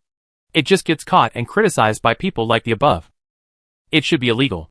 Only an S-level spiritual C can resist the spiritual pollution emitted by S-level Zergs, and only an S-level mecha vanguard can kill S-level Zergs. Do you know the scale of a battle an S-level Zerg can lead? One less S-level mecha vanguard means countless soldiers will die. Sending S-levels to the battlefield is never morally justified. Do S-class soldiers deserve to die? S-class soldiers only offer the greatest resistance to the S-class Zerg's mental contamination, but that doesn't mean they won't be contaminated. Has there ever been an S-class purifier? Has an S-class purifier ever cleansed their mental sea? Everyone has a chance of survival on the battlefield. Even if an A-class mech vanguard is contaminated, there are nearly 10 A-class purifiers in the Cloud Palace. Only the S-class, who you claim are breaking the law by not going to battle, are facing a fateful end. Do you have the right to say such things? Let me put this on notice today. An S-class mental C can contract any spirit beast at once. What spiritual beast? Unless an S-class purifier appears someday, no one should resort to moral coercion. So, because you're responsible for the sacrifice of the S-class Zerg warriors? And you're still saying it. Can you take responsibility? You're just saying it. What do your words mean? Alright, stop arguing. They're just kids who just been tested for an S-class spiritual C. They don't even have a spiritual beast contracted, let alone a contractor. They still have a long way to go before they can become S-class mecha pioneers. Zhao Yinhua scanned the comments, gaining a rough idea. If Song Yuan's contract with the alligator snapping turtle was barely excusable, then her contract with Xiaowu would hardly be immune to moral condemnation. Whatever. It's not illegal. Chapter 12. At 8 o'clock in the morning, the bell rang for Greenfield No. 1 Middle School. Students still ascending the stairs hurried up the stairs, scrambling. When Zhao Yinhua arrived at Class A, Grade 11, just in time according to the class assignment information, the classroom was already full. A young teacher, dressed in a white shirt and suit pants, stood at the podium and began taking attendance, so he could get to know the new students. Knock, knock, knock. The knock on the door mingled with the bell. Teacher Zhou glanced sharply at the person knocking, trying to make an example of someone and get the new students to pay attention. Looking through his glasses, he realized the latecomer looked familiar. He seemed to have seen him on Star Network's trending search yesterday. The reprimand that was about to come out of his mouth was swallowed back. Since the bell hadn't stopped ringing, this was just Schrodinger's example of lateness, so he didn't have to mention it. Zhao Yinhua, huh? Teacher Zhou glanced around, pointed to a window seat in the first row, and said, "You can sit next to the class monitor." Facing the curious gazes of the entire class, faint whispers of wow. The trash queen. Zhao Yinhua raised her chin, trying to maintain her dignity. Fine. She glanced around the classroom, but didn't see Ming Ming. However, Song Yuan, whom she had met yesterday, was also in the class. The two exchanged glances, their gazes hinting at the feeling of having found a kindred spirit, not about an S-level spiritual C, but rather a desire for star coins. Hello, my name is Xu Ping'an. The girl with a high ponytail took a look at her deskmate, who had debuted directly on StarNet yesterday, and greeted her.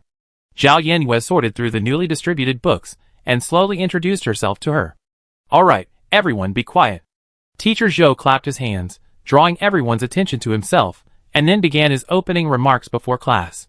The wonderful vacation is over. From today on, you will officially enter the world of the contractors. I'm your homeroom teacher, my last name is Zhou. In the last semester of your senior year, I will lead you in learning the basics of the contractors. In the first class of the semester, we begin by studying the history of the contractors. A gentle, rhythmic male voice echoed through the classroom, unwinding a story lost in the torrent of time. In 5188 AD, the alien Zerg and the Mystic Realm spirit beasts simultaneously descended upon the San Yuan galaxy. Initially, humanity's existing weapons were unable to defeat these creatures, composed entirely of unknown metals. They reproduced at an incredibly rapid rate, led by advanced Zerg with the ability to think. For a time, humanity became a delicacy on the Zerg's menu, surviving the catastrophic 100 years of the Dark Ages. In 5300 AD, when Jing, the first contractor, made his first contract with a spirit beast and proposed the concept of the Spirit Sea. In 5349 AD, Jiang, the father of mecha engineering, Xuyang discovered the complete evolutionary chain of the red flame tiger, the first mecha pet in human history, ushering in a new era of biomechas. In 5355 AD, Shi Yining, hailed as the god of war by later generations, contracted the red flame tiger. In 5360 AD, her spirit beast, the red flame tiger, evolved to its ultimate form. In 5366 AD, Shi Yining piloted the biomecha she named Mountain King and successfully slew the Overlord, bringing humanity's first victory in the century-long struggle against the Zerg. This legendary year was officially named Year 1 of the San Yuan star calendar. That same year, Shi Yining passed away on Ziwei star due to pollution in his spiritual sea.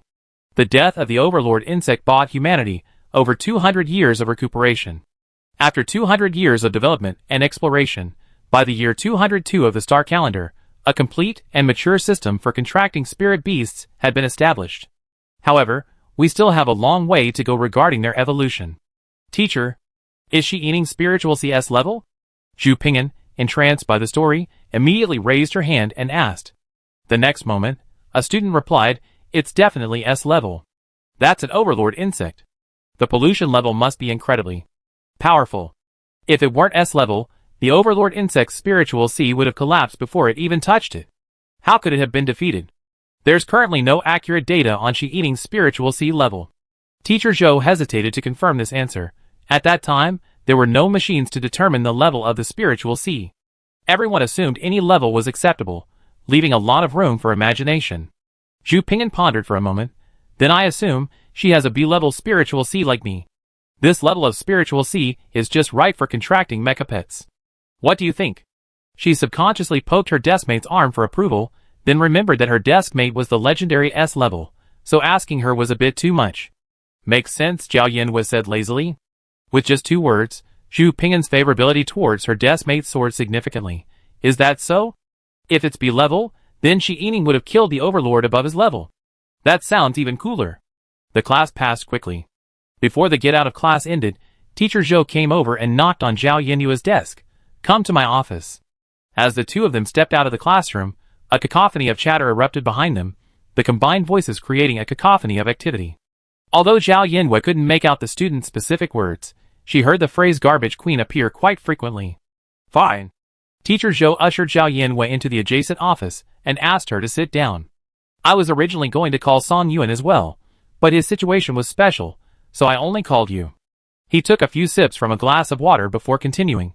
According to federal policy, the cost of contracting mecha pets for S-level spiritual sea students is officially reimbursed. I called you here to ask if you're interested in contracting a mecha pet now, or if you rather wait until university. I don't want to contract a mecha pet. This answer clearly caught Teacher Zhou off guard. He choked on his saliva and coughed several times before recovering. Then, with a serious expression, he sat down across from Zhao Yanhua. Although his brows furrowed, his tone wasn't accusatory, instead, it softened. Is it because you don't want to be a mecha vanguard? That's easy to understand, Teacher Zhou thought. Not everyone wants to go to the battlefield. Many contractors with high-level spiritual seas prefer to contract non-offensive spirit beasts. But reaching S-level is a bit of a dilemma. To some extent, you lose the freedom to choose your contracted spirit beast. Zhao Yanhua wasn't really interested in mecha vanguards, but she couldn't bear to part with them. After all, the starting price of a mecha battle pet spirit beast egg is 1 million star coins. If I contract Shiwu, I can get another mecha battle pet for free.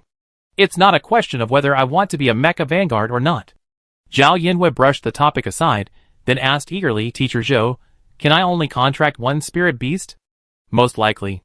It's common sense that a contractor can only contract one spirit beast in their lifetime, but Teacher Zhou didn't make that statement absolutely clear. In most cases, spirit beasts and contractors engage in one-on-one situations. If you already contracted a spirit beast, no other spirit beast will ever contract with you again. Even if a spirit beast truly wants to engage you in a 2-on-1 situation, your boss won't agree. Zhao Yanhua wasn't deterred by this remark. Instead, she quickly grasped the key point. In other words, as long as the boss agrees, and the second-in-command is shameless enough, theoretically, they can contract 2 spirit beasts. If the boss and the second-in-command agree, and the third-in-command is shameless enough, theoretically, they can contract 3 spirit beasts. And so on, and so forth. Great. Zhao Yanhua's eyes perked up visibly, her clear, foxy eyes eager for knowledge. Teacher Zhou, if I don't apply for the Mecha Elite program, will my contracted mecha pet still be reimbursed? This question might have seemed a bit strange to Teacher Zhou. Contracted mecha pet, but not applying for the Mecha Elite program? Teacher Zhou repeated, a hint of confusion evident, a kind of despair that came from knowing every word but not understanding the meaning when put together. Then what's the point of contracting a mecha pet? You can't fly a mecha unless you take the Mecha Pioneer exam.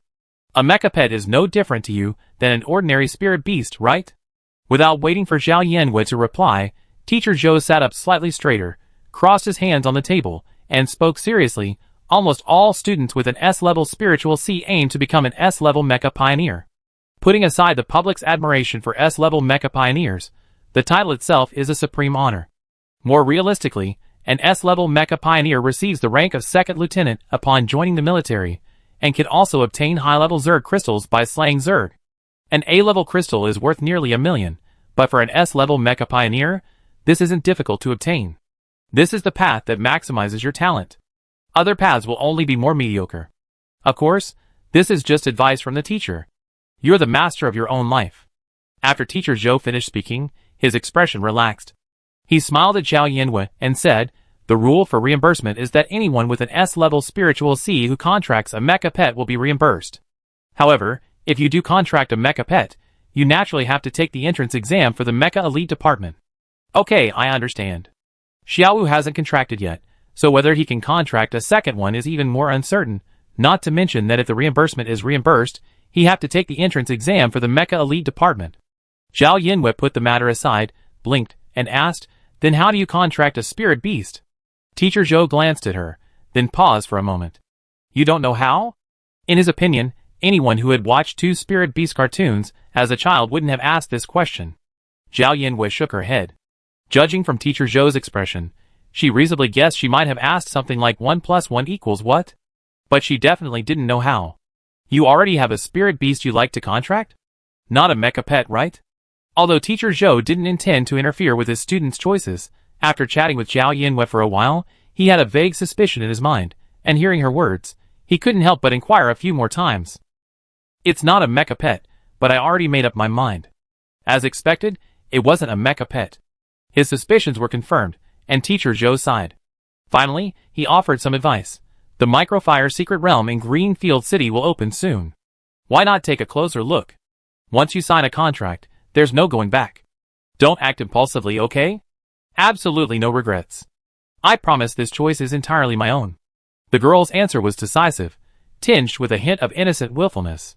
It could be summed up in 3 words, I'm happy with it.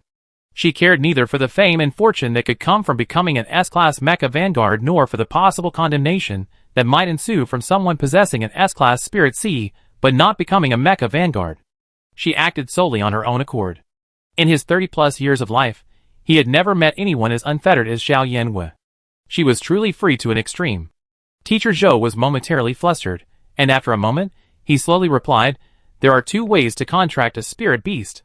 For young spirit beasts, you can directly use your spiritual power to weave a net to capture them.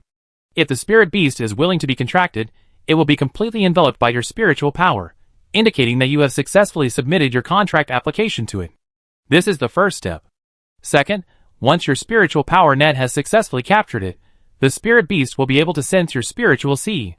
If it is dissatisfied with your spiritual C and refuses to be contracted, it can easily tear through the spiritual power net, and the contract will fail. You can then deepen your relationship with it, and try contracting again, to see if the spirit beast is willing to bow to love. If the spirit beast is satisfied with your spiritual C, it will directly enter your spiritual C, indicating that the contract is successful. Of course, no spirit beast would be dissatisfied with your spiritual C. After all, it is an S-level spiritual C. At this point, Teacher Zhou specifically mentioned, so, if you want to contract a second spirit beast, even if it's willing to enter your spiritual C, your boss will prevent it from entering. Zhao Yanwei had no intention of contracting a second spirit beast yet. She didn't dwell on this point and asked, what if it's not a juvenile spirit beast? Can we contract it directly? It's that human-machine problem again. Teacher Zhou was almost stunned by her illiteracy. Of course not. Isn't it common sense that only juvenile spirit beasts can be contracted? Another method is to enter the secret realm and defeat those evolved or ultimate spirit beasts. They will then transform back into spirit beast eggs. Once hatched, they will become juvenile spirit beasts. Repeat the contracting steps above, first building a bond, then attempting the contract. He looked at Zhao Yanwei, who was asking sincerely, and had a bad feeling. I remember you just transferred to Greenfield No. 1 Middle School. Do you have your old transcripts? Zhao Yanwei's face showed no sign of embarrassment, and she made no effort to hide her illiteracy. She said confidently, Teacher, I've never been to school before. Teacher Zhou's eyes darkened. Although Slan and Lamberlin's admission score for S-level spiritual C students is only 250, your most important priority right now isn't contracting a spirit beast, but improving your academic performance over these 3 months. Got it? Oh! Zhao Yanwei nodded obediently, her mind still brooding over the mere 250 points, and the answer sheet she thrown to the ground and stomped on. As soon as the afternoon bell rang, Zhao Yanwei didn't stay in the classroom for a second longer, disappearing without a trace. Zhu Ping'an looked up to see her empty seat, a touch shocked by her speed. I'm back. Grandma Su, sitting behind the cashier, collected Zhao Yanwei's bag, which she had tossed there. Then she added, what are you having for dinner? There's a freshly made strawberry milkshake upstairs in the refrigerator. Anything's fine. Zhao Yanwei lowered her head. She didn't see the fire puppies from the store coming to greet her. Then she realized that, with the exception of Little 5, all the other fire puppies had disappeared. Were Big Boss, Little 2, and Little 4 all sold? She walked over and touched the fire pup spirit beast egg on the egg rack. Her spiritual energy had been almost completely depleted, with only a few wisps remaining. Yaya advertised yesterday, and the shop is practically packed with customers today. Except for Xiaowu, who wasn't allowed to buy, the other three were all sold. Grandma Su then pointed to the spirit beast egg in front of Zhao Yanwei and said, "Someone saw they were out of spirit beasts, and wanted to buy the one you picked for 220,000. Spirit beast eggs sell for 200,000 star coins, meaning they could easily make 20,000 star coins per sale." Zhao Yanwei asked in confusion, "Why haven't they sold it? Don't customers want the eggs?" Grandma Su smiled and said, "I think Yaya would like to see the fire puppies hatched from the eggs she picked, so there's no rush to sell them." Unexpectedly, Grandma Su had even considered this. Zhao Yenyue's eyes curved with delight, and she said happily, "This one will definitely earn more star coins than selling the eggs directly. It's a certified potential egg." She skillfully channeled her mental energy to weave a delicate scarf for her potential egg. Zhao Yanwei also used her spiritual power to wrap up the other 3 eggs Grandma Su had just bought. She patted the shell of the potential egg one last time, expressing her high hopes for it, before closing the lid of the egg rack again. Zhao Yanwei turned and called to Xiaowu, who sat demurely by the window, his green eyes glued to her. "Xiaowu, come here." As soon as she finished speaking, an orange figure sprinted toward her like a cannonball, as if it had been waiting for her invitation the moment she entered. Grandma Su was looking at the purchase order for Spirit Beast supplies on her laptop, when she suddenly noticed a shadow looming before her. She looked up and saw Zhao Yanwei holding Xiaowu up in front of her face, half of her face exposed, winking coquettishly. "I want to contract Xiaowu right now. Is that okay, Grandma? Is that okay? Is that okay?" Xiaowu, perhaps understanding, shimmered with eyes as beautiful as emeralds. He tilted his head and, for the first time to anyone other than Zhao Yanwei, muttered Xiaowu. Faced with this scene, Grandma Su couldn't say no. She slowly removed her reading glasses, looked lovingly at the man and dog before her, and said, "Of course you can, but you have to think it over carefully. Perhaps you meet a spirit beast more to your liking in the future, or perhaps you want to become a Mecha Vanguard. It's all possible. Are you sure you want to contract Xiaowu now, so you won't regret your decision later?" "No." Zhao Yanwei didn't choose to contract a mecha pet, and Grandma Su felt a deep sense of relief. Mecha Vanguards were born for the battlefield. Compared to the glory of an S-rank Mecha Vanguard, compared to those legendary lives that sound grand and epic, Grandma Su hoped Zhao Yanwei could live a happy and stable life. After all, their family already had the example of Su Yi. She couldn't help but touch Zhao Yenyue's head, tucking her hair behind her ear, and said gently, "Then do as you wish." "Okay." Zhao Yanwei responded and scurried upstairs with Xiaowu, shutting the bedroom door tightly. Although Zhao Yanwei believed Xiaowu and she had fallen in love at first sight, every spirit beast had a different personality and different standards for agreeing to a contract. Some spirit beasts, unless they were incredibly attached to their contractor, desperately wanting her, might refuse to sign a contract even after 2 or 3 years. Others, however, would just make do and reluctantly agree after a week or 2 of adjustment. Zhao Yanwei placed Xiaowu on her desk, her hands supporting her at her sides. She looked into his eyes, like a boss, and said earnestly, "The party and the country have put you to the test." Xiaowu, unbelievably impressed, straightened his already well-behaved posture even more. "Very good." Zhao Yanwei sat down and patiently counseled Xiaowu.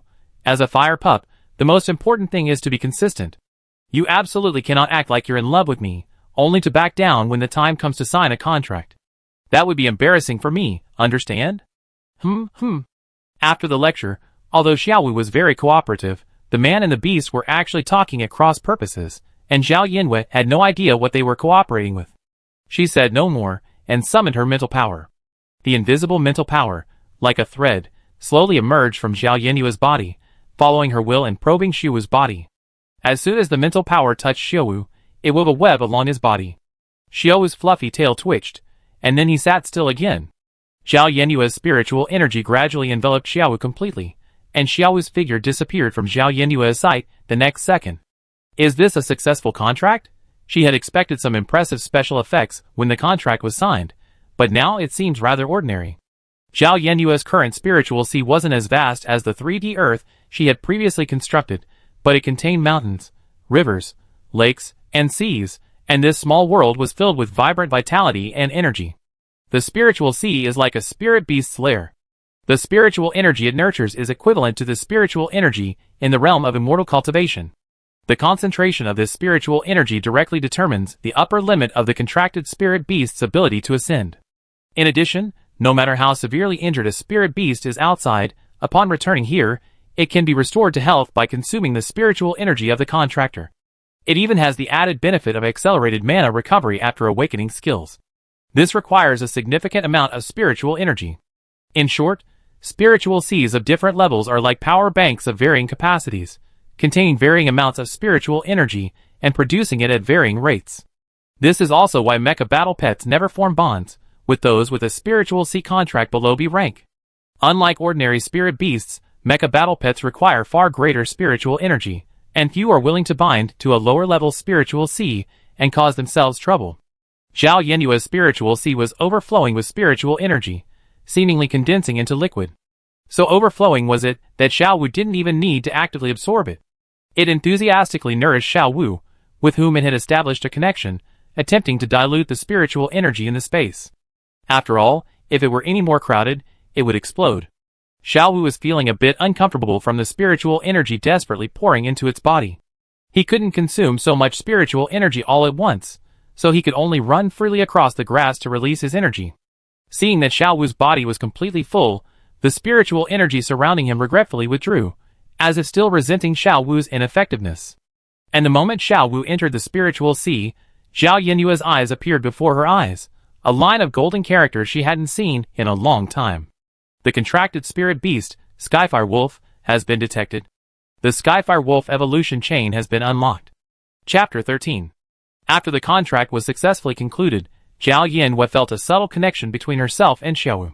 She suddenly understood the general meaning of Xiaowu's every jiwu, squeaky, jiwu, sound, as if they had a telepathic connection, no longer needing to guess. After Xiaowu had run through the vast sea of consciousness until he collapsed on the grass, breathless, Zhao Yenwei finally called him out. She tossed Xiaowu over and over, looking at the golden characters before her, and said, "Skyfire Wolf? Your new name?"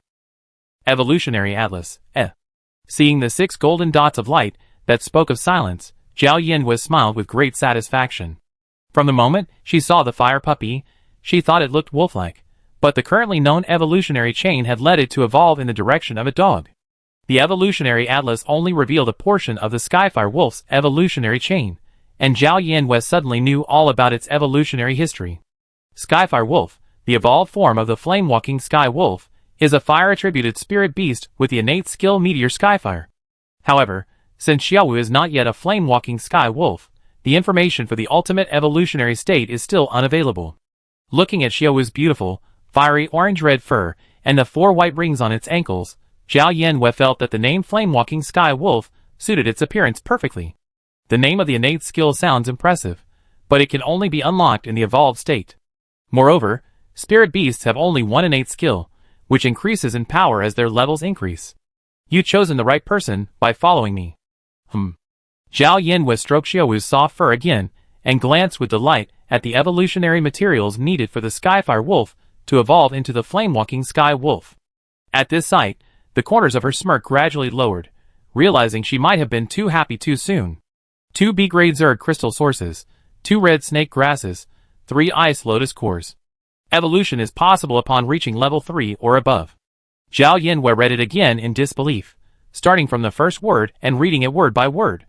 The golden letters before her stood still, with no chance of causing any dizziness. Is this the right evolution material? Zhao Yenwei leaned back, slumping in the chair in front of the desk, suspecting the evolution atlas might be some pirated copy. The evolution guide was slightly furious. Products from the evolution guide, 10 times the price for counterfeit goods, quality guaranteed. But the evolutionary materials for a firehound puppy to a flame hound only require 2 red snake grass and 1 D-grade crystal source. Please, we're Skyfire Wolves, not firehound pups. The evolution guide, still feeling unsatisfied, continued, you could also evolve in the direction of a firehound puppy, but the evolution guide only produces the most perfect evolutionary chains. With the best evolutionary chain before her, Zhao Yenwei naturally wouldn't settle for less. She nodded perfunctorily at the golden character. Yes, you're the best. The golden character suddenly turned pink and vanished. Zhao Yenwei smiled and looked away. She touched Xiaowu in her hand, thinking about its evolutionary materials. Red snake grass isn't difficult to obtain.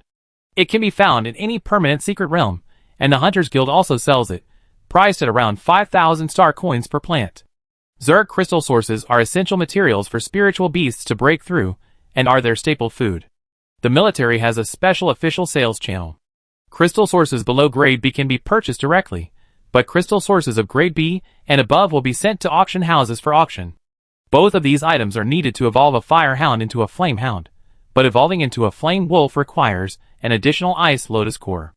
It's hard to imagine that a fire-attributed spirit beast would need something like an ice lotus core as its evolutionary material.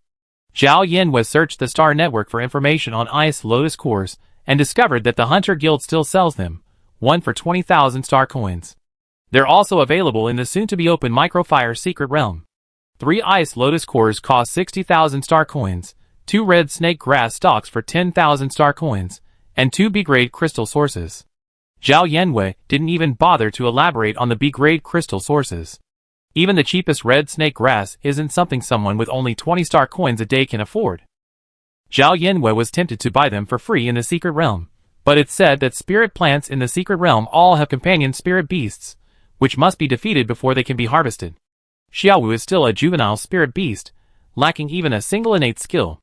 No matter how you think about it, buying it with star coins is more reliable. Buying it with star coins isn't reliable either.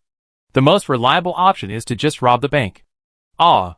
Zhao Yanwei sighed, giving up on calculating the star coins needed to buy all the evolutionary materials. She said worriedly, I have to find a way to get the money. Becoming a purifier, a monthly salary of 1 million isn't a dream. Sane popped up, seamlessly inserting a commercial. I'm a little tempted. It seems like there's a chance. Sane tentatively uttered another slogan. Federal Iron Rice Bowl, your best choice. Zhao Yanwei said coldly, stop it. I'm getting bored. Okay. Her patience is still really poor, Sane silently commented. It would be great if I could directly exchange RMB for star coins. Zhao Yanwei, who hadn't figured out how to make money, began to daydream. Even at a 100:1 exchange rate, the RMB in my Earth account would be enough to buy a whole warehouse of ABCD crystals. I could spend 1 and then throw 2. Or even 10. Sane remained silent. Zhao Yanwei tooted, then said more pointedly, if I could directly exchange it for star coins, I'd be willing to pay 99% of the handling fee to the intermediary. Anyone want to take on this project? Sane couldn't pretend to be deaf anymore, and a hint of guilt laced his robotic voice. There's no such feature for now. Oh! I knew it wouldn't work. His dream shattered, Zhao Yanwei pulled himself together and scrambled out of bed. He dug out the sack he just retired from, deciding to return to his life as a scavenger. At least, whatever he could save was good. Grandpa Su noticed she was about to leave, but he didn't ask what she was doing. He simply looked away from the book in his hand, and casually said, come back early for dinner. Zhao Yanwei, slurring her strawberry milkshake, mumbled a response. As soon as she left the shop, Xiaowu, who had been following Zhao Yanwei, immediately entered her spiritual realm, clearly a little afraid of the outside world. Grandma Su, sitting behind the cashier, saw this and knew she had successfully contracted Xiaowu. She reminded her, remember to find time to go to the contractor service center to register Xiaowu under your name. Then, go to the next window and get a spirit beast travel permit. Spirit beasts without travel permits cannot be released in public. You'd be fined if caught. I understand. Zhao Yanwei, who had already memorized the Greenfield District's rules and regulations 800 times, replied with a drawn-out tone. Zhao Yanwei was incredibly familiar with spirit beast travel permits. Thinking of that extreme shadow centipede, she still felt bad for not getting the reward for reporting it. Scavenging trash wasn't as easy as earning star coins by reporting. Zhao Yanwei was tempted to return to the service, but unfortunately, she already had a record with the guard captain Ing Sheng. In 3 months, the purification talent testing ceremony will begin. Once you become a purifier, we have star coins. Watching Zhao Yanwei return to her old ways of scavenging, Sane said with a mixture of anxiety and sadness. It won't take 3 months. Zhao Yanwei retrieved an empty can from the trash can and stuffed it into a sack. Her movements were calm and unhurried, as if she had been scavenging for 10 years. As long as Xiaowu successfully evolves into the flame-stepping heavenly wolf, we can publish our results in Nimbus and receive intellectual property royalties even if the evolution chain is incomplete. After she finished, she added with a hint of regret, if it weren't for the requirement to include a successful case study, when submitting a spirit beast evolution chain, we'd be rich right now. Sane tactfully replied, if we were to raise funds for Xiaowu's evolution by collecting trash, perhaps becoming a purifier would be faster. Little mouth. Silent. Very good. Zhao Yanwen nodded in satisfaction, and walked along the spirit beast commercial street, the sack in her hand growing ever bolder. She waited for a moment, then proudly dragged it towards the recycling station. A shadow fell over the sky above the recycling station. Zhao Yanwei instinctively looked up, and saw the familiar garbage transport ship overhead. This wasn't a pleasant memory. When Sane had brought her directly from Earth to the garbage recycling station, she had barely even gained her balance when she saw the garbage transport ship in the sky open its hatch, sending a torrent of flying garbage cascading down. The scene was terrifying. But this time, something about the garbage seemed off. Boom! A heavy, gray-black steel object crashed from the air to the ground with a resounding thud, and the ground beneath her feet shook slightly. Zhao Yanwei squinted and asked, what the hell is that? A pile of Zerg debris. Qiu Qifeng had come over at some point, and answered her question. Zhao Yanwei immediately took several steps back in disgust at the mention of Zerg. Qiu Qifeng raised his eyebrows and sneered. Although Zergs look terrifying, they're actually made of metal. They're not disgusting creatures. How are you going to fight like this? She snapped her fingers, and the mountain of debris behind her erupted in fiery red flames. Zhao Yanwei didn't respond, and Qiu Qifeng didn't care. He turned and said, let's go and see how many star coins you picked up today. Wait. Zhao Yanwei pointed at Qiu Qingfeng's rough, scarred hands, then at the volcano behind her, radiating heat waves. She expressed her surprise with reserved surprise. Did you set this fire? Where did you come from, you bumpkin? Qiu Qifeng took the sack from Zhao Yanwei and counted the empty cans. Aren't these the skills of a spirit beast? You can use them after you contract with one. Here, 35 star coins in total. I'm giving it to you. Zhao Yanwei's mind was already filled with the word Superman, and even the notification of Zizibio's arrival didn't bring her back to her senses. Although she always known that the Sanyuan galaxy wasn't very scientific, Zhao Yanwei was still slightly shocked when she saw humans displaying superpowers in front of her. She tilted her head slightly, and glanced at the Starfire Fierce dog beside Qiu Qifeng. Even though it was skinny, it was still tall and mighty. Suddenly, a hint of curiosity arose. She followed Qiu Qifeng and asked curiously, why is Hua so thin? No reason. Qiu Qifeng didn't want to say anything more. He waved at her impatiently, hurry home and eat. Zhao Yanwei unilaterally blocked Qiu Qingfeng's words, and moved closer to her. Is this caused by the Zerg's mental pollution? Momentum. The fierce woman raised an eyebrow, and glanced at her. You know, but why are you asking? I don't know. I'm just guessing. The Zerg debris not far away had burned to a pile of black ash. Qiu Qifeng stepped forward to investigate. The girl's curious voice reached him again. This fire looks like ordinary flame. Is the melting point of Zerg debris so low? It seems quite flammable. The melting point of Zerg debris only affects the fire of spirit beasts. Even the most extreme high-temperature flames have no effect on them. Qiu Qifeng turned around and folded his arms. She raised her chest and looked at the person next to her. Why haven't you left yet? We're old friends. What's wrong with chatting with you? Why are you being so awkward? Qiu Qifeng, who's your old friend? A regular customer. Qiu Qingfeng's mouth twitched, and he reluctantly compromised. What exactly do you want to ask? Since she had said that, Zhao Yanwei pointed directly at the tiny crystals gleaming in the thick black ash and asked, is that Zerg crystal source? They're just low-grade crystal sources. I'm handling them. A rubbish tip. Qiu Qifeng bent down and picked up a coin-sized crystal source, blowing away the dust. The high-grade crystal sources were taken away long ago. These remaining ones are from Zerg below F rank. They contain little energy, and can only be sold to normal spirit beasts as a snack. Normal spirit beast? Zhao Yanwei glanced at the scrawny Starfire Fierce dog and asked bluntly, can your Hua be eaten? No, it can't. Ever since it was contaminated, it can only eat the purified crystal source specially provided by the Federation. Chapter 14. Qiu Qifeng took the opportunity to chat with Zhao Yanwei while clearing the crystal source from the thick ash. Your Highnesses can purify the spiritual sea of the contractor, but for spirit beasts that are also susceptible to contamination and lack spiritual seas, all we can do is purify the crystal source. Zhao Yanwei squatted down to help her pick up the crystal source. Her fair, delicate hands instantly turned charcoal in the ash. She pondered, but why would spirit beasts be contaminated if they don't have spiritual seas? What score did you get in basic knowledge theory and application? Hearing this question again, Zhao Yanwei answered with practiced ease, I'm illiterate. Once the degree of contamination of a contractor's spiritual sea exceeds 80%, they will suffer from mania. The spirit beast bound to the contractor's spiritual sea will also be contaminated. However, for the spirit beast, the impact of the contamination on their body is that they can no longer digest the contaminated crystal source. Therefore, they can only consume purification crystals to sustain their daily needs. Zhao Yanwei concluded thoughtfully, in other words, other than having to rely on purification crystals, pollution has no real impact on spirit beasts. Qiu Qifeng glanced at her several times, feeling that her words had a certain why not eat meat tone. That's easy to say. Do you think there are many purifiers? Contractors with polluted spiritual seas are still lining up for purification.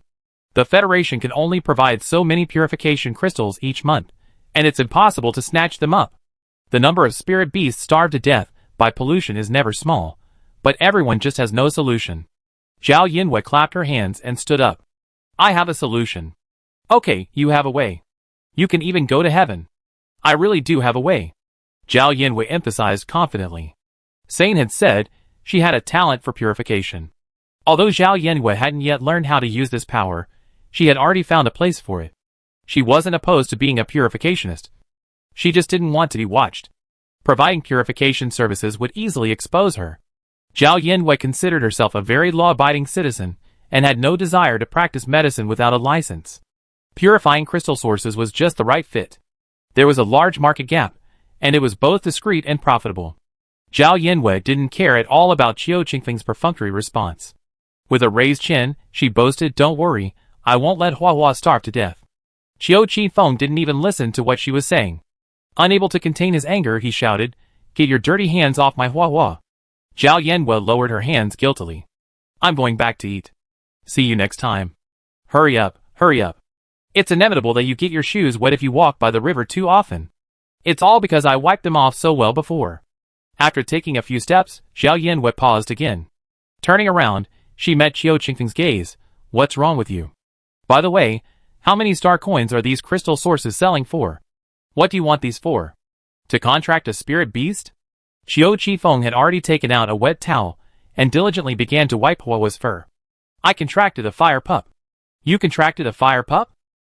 Qiu Qifeng paused, his weathered, sharp eyes raised to gaze at Zhao Yanwei for a moment, then returned to wiping the small patch of Hua's fur, which had become noticeably darker. Isn't your spiritual sea at S level?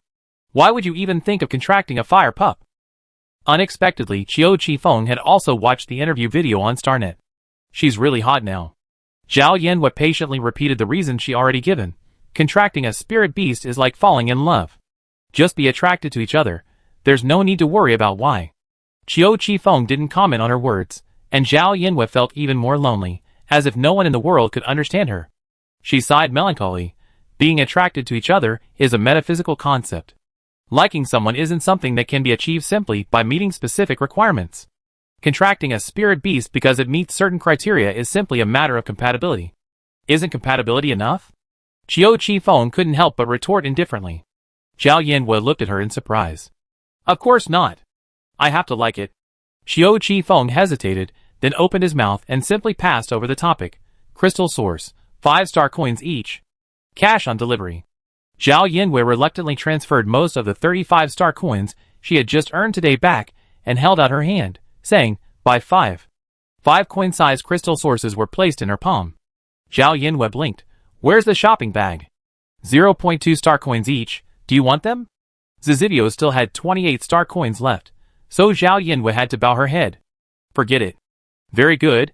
I don't have them if you want them. Zhao Yanwei stuffed the crystal source into her pocket, laughing at her own poverty. Just wait. Once she had the purifying crystal source, Qiu Qifeng would have plenty of time to give her money.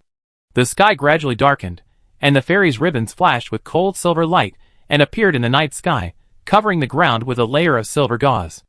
The streetlights outside the window shone against the silvery light.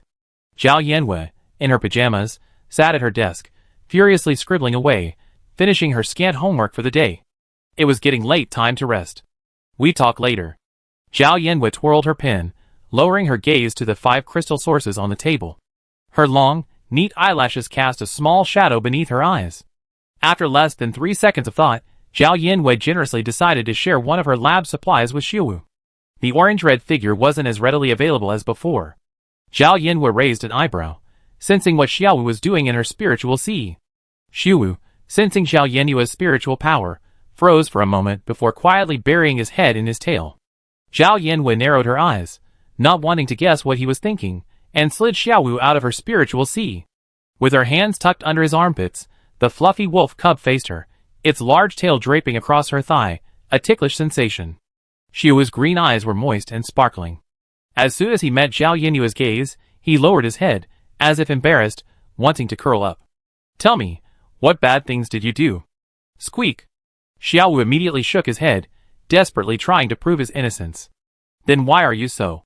Zhao Yinwei paused for a moment, conjuring up a fitting description for his reaction. "Guilty?" Squeak. "No." Zhao Yinwei looked at Xiaowu, who was clearly perplexed, and questioned, "Really? I don't believe it." Xiaowu saw the suspicion in Zhao Yinwei's eyes, feeling as if he was exaggerating. He raised his eyes and glanced at her, then, after a long moment, mustered the courage to say, "Squeak." Zhao Yinwei was stunned for a moment, then a smile curled her lips. "You like me too? Is that all you have to say?" She immediately guessed that Xiaowu had overheard her afternoon conversation with Qiu Qifeng about choosing a spirit beast. This guy had spent so much time in his spiritual sea, mentally preparing himself, just to say he liked her. After Xiaowu finished speaking, as if accomplishing something impossible, the entire wolf relaxed and nodded. "Jiwu." "Really?" Zhao Yinwei stretched out the words. "I thought you made a contract with me because you were attracted to my spiritual sea." Xiaowu had barely relaxed for a second when his body froze again. Anxiety flashed in his eyes, and he quickly shook his head and retorted, "Jiwu, Shiwu." "Oh, you mean you were particularly fond of me the first time you saw me, and you were willing to be contracted by me regardless of the level of my spiritual sea?" "Shiwu, Shiwu. You have good taste." Zhao Yinwei praised, then rubbed Xiaowu's furry ears and said slowly, "If that's the case, then tell me what you were thinking at that time?" The little wolf in his arms began to heat up, as if smoking. Xiaowu simply buried his head in Zhao Yinwei's arms, avoiding her gaze, and pretending to be dead. "Well, I'm not the type to force a wolf to do something." Xiaowu's ears twitched, and he quietly looked up at her. Zhao Yinwei lowered her eyes, met Xiaowu's gaze, and her lips curled slightly. "Then, could you just say you love me again? Remember to speak louder." Xiaowu blinked, figuring this request would be easier for the wolf to accept than recounting her own journey. After a long pause, she raised her head and said, slightly raising her voice, "Chihu." "Louder." "Are you hungry?" Squeak. "Very good." Zhao Yinwei turned Xiaowu, who was sitting obediently on her lap, over and rubbed his soft belly. Lazily, he replied, "I like you too. You're the best little wolf in the world, got it?" Squeak. "Why are you so unsure? You say you know." Squeak. Zhao Yinwei contentedly fed Xiaowu a crystal source worth a full 5-star coin as a reward. Xiaowu chewed the hard crystal source like a candy bean, making it crunch. A faint glow shone on Xiaowu's body, and then the orange and red wolf seemed to suddenly grow heavier. Zhao Yinwei used her mental power to sense Xiaowu's level, and discovered that it had broken through from level 5 to level 6. Xiaowu had reached level 5 when he hatched, and now it seemed he was only one step away from level 6. "Very good, Zhao Xiaowu. Now that you're a contracted spirit beast, you need to eat more, exercise more, and strive to level up. That way, you can protect me, okay?" Xiaowu seemed to have taken on some kind of life burden. His clear eyes, once devoid of any aggression, now took on a fierce look. He nodded seriously. Zhao Yinwei patted his head with a smile, then climbed into bed to sleep. Xiaowu, with his short legs, patrolled the bedside before following suit and lying down in the new nest Zhao Yinwei had prepared for him. Xiaowu clearly preferred staying outside rather than being in his spiritual sea, where his spiritual energy was replenishing him to the point of exploding. Zhao Yinwei let him be. Before falling asleep, he found a copy of the Spirit Beast Encyclopedia, food on the Star Internet, and tried to find some sleep. Spirit beasts primarily rely on E-grade crystal sources, supplemented with F-grade crystal sources, to maintain their daily needs. D-grade and above crystal sources are considered evolutionary materials, and are expensive, so they are not recommended as their staple food. Higher-grade spirit beasts require more crystal sources daily. They can supplement with meat, vegetables, milk, and other complementary foods for a balanced nutritional profile. Generally speaking, young spirit beasts only require 2 or 3 E-grade crystal sources daily. The situation for evolutionary and ultimate stage spirit beasts is more complex, requiring appropriate feeding based on the specific species, level, and other factors. Polluted spirit beasts cannot digest the contaminated energy contained in crystal sources, and can only be fed purified crystal sources to maintain their daily needs. Purified crystal sources refer to pure crystal sources that have had their internal contaminants removed. Their production is low, supply exceeds demand, and the price is generally 4 or 5 times that of normal crystal sources. 4 or 5 times. The official price of E-grade crystal sources, the staple food for spirit beasts, is 50 star coins per piece. E-grade purified crystal sources can fetch 200 star coins. No wonder Chiu Chi-feng was so stingy. Unlike a young firehound, the Starfire Fiery Hound's daily consumption of crystal source shouldn't be measured in pellets. It should consume at least a bowl, or even a basin of crystal source. It's like raising a gold-eating beast. Money isn't the biggest problem. The biggest issue is the shortage of purification crystal source. Even with star coins in hand, it's hard to find one. Making money from purification crystal source is indeed a promising business. The only obstacle is that she has talent but no purification skills. Zhao Yanwei half closed her eyes and browsed the star network again, trying to find a beginner's guide to purification. However, her eyelids grew heavier, and before she knew it, she fell asleep. The next morning, Zhao Yanwei arrived at the classroom just as the bell rang. As soon as she sat down, she was awarded the title of King of Spotting by her desk mate, Zhu Ping'an. This title sounded better than Trash Queen anyway, and Zhao Yanwei gladly accepted it. Zhu Ping'an nudged Zhao Yanwei's arm, and when she looked over, he said, "Teacher Zhou said your academic foundation isn't solid, so he asked me to give you more tutoring. You can ask me if you have any questions in the future." "Well, I do have a question." "Go ahead, I'm a top student." Zhao Yanwei turned and asked, "Do you know where I can buy the Quick Guide for Purification Masters?" Quick Guide for Purification Masters? Zhu Ping'an suspected he had misheard, and unconsciously raised his voice. "How can an ordinary person become a purification master quickly? You're not. Have you been tricked by some cult? I'm talking about hypotheticals. Suppose I have a talent for purification, and want to teach myself to become a purifier? What if you have a talent for purification?" Zhu Ping'an boasted, "Your spiritual C is S level. If you have a talent for purification, your spiritual power could penetrate the spiritual Cs of S-level mecha pioneers and purify them." Her tone grew increasingly excited, even promising Zhao Yanwei, "Just think about it. The first S-level purifier in the entire 3-encircled galaxy. Teacher Zhou's first class of the next semester will have to include your name. In the year 202 of the star calendar, the first S-level purifier in human history will appear. Except..." Zhao Yanwei interrupted Zhu Ping'an's clumsy imitation. "I'm talking about hypotheticals. Do you know what hypotheticals mean? They're fictional, tentatively assumed. Okay, let's say you have a talent for purification." Zhu Ping'an was joking. She raised her hand and touched her chin. "Then, let alone S rank, even the lowest F rank doesn't require self-study. There are plenty of people to teach you." Zhao Yanwei pondered for a moment and said, "Isn't the minimum spiritual C level for contracted spirit beasts D rank? E and F rank purifiers can't purify their contractors, right? Who said they can purify their contractors? E and F rank purifiers are generally responsible for purifying the crystal source. They provide the food for all the polluted spirit beasts in the 3 enchanted galaxy. They are extremely precious." Zhao Yanwei repeated her request. "So, do you know where I can find this kind of book?" Zhu Ping'an shrugged. "Where else?" "Of course, at the St. Fuer Purification Academy. The nominal TOEFL of the entire 3 enchanted galaxy. EP1 University, a sacred place in the hearts of the people of the entire galaxy. All books related to purification are stored there, and many respected purification masters teach there after retirement." As she spoke, a longing glint welled up in her eyes.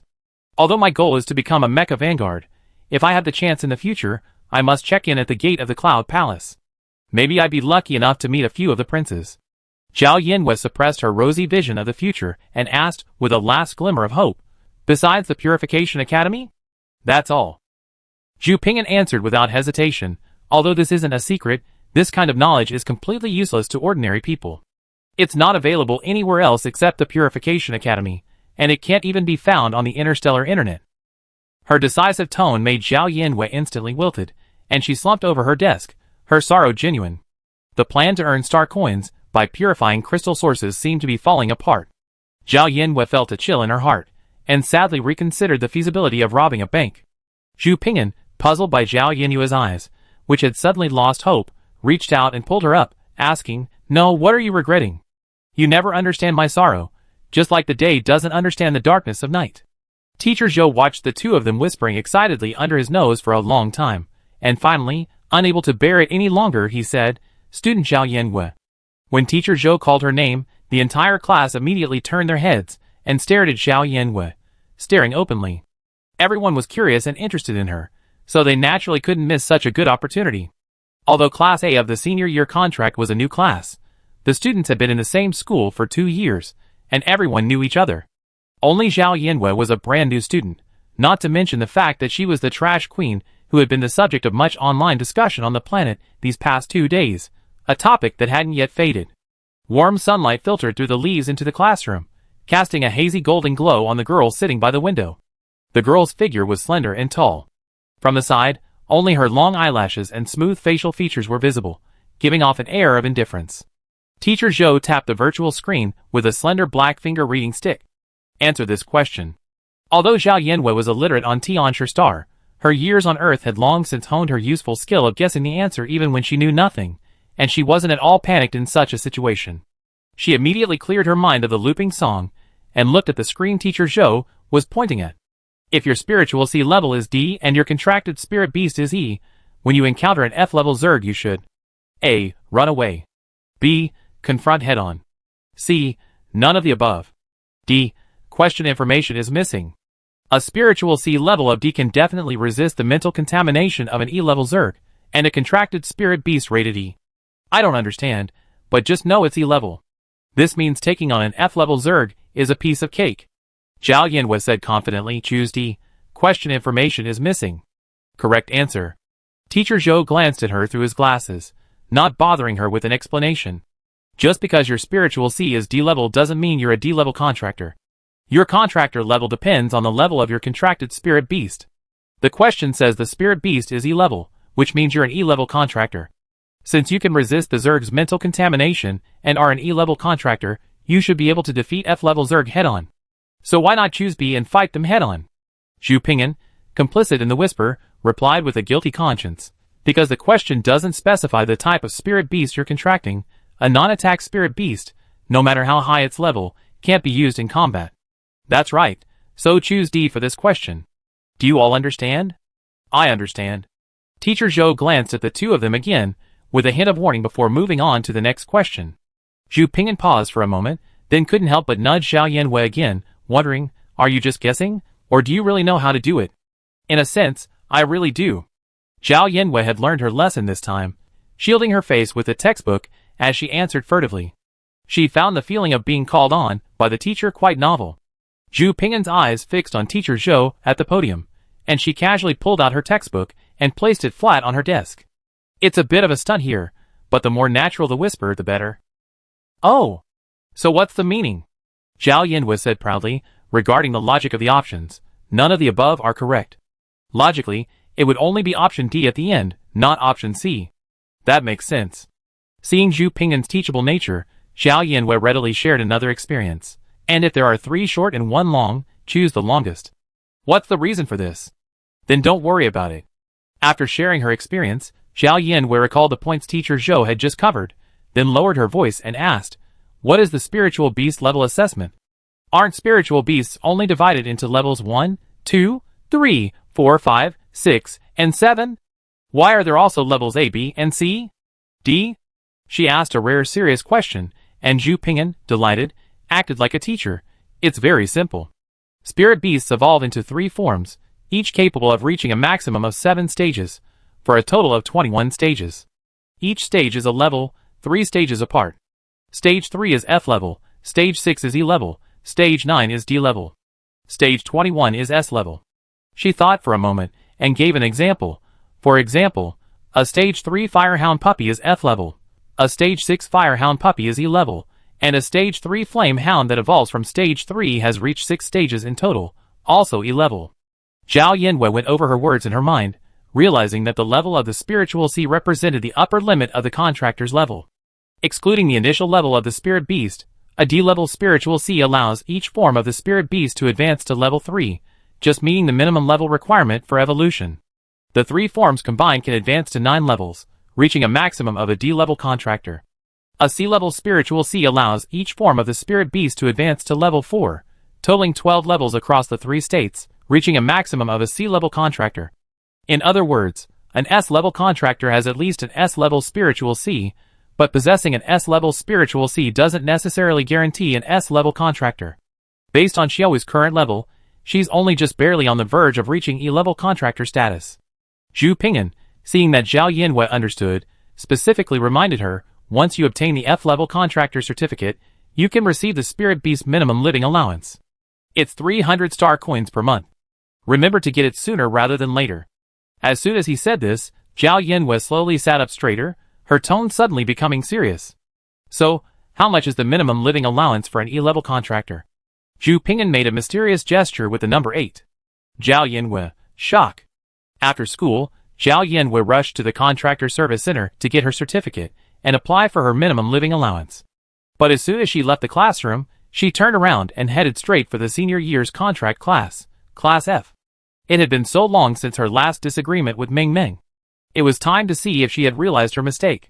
The hallway was crowded, and students were gradually leaving the classroom. Zhao Yanwei walked against the flow of people to Class F.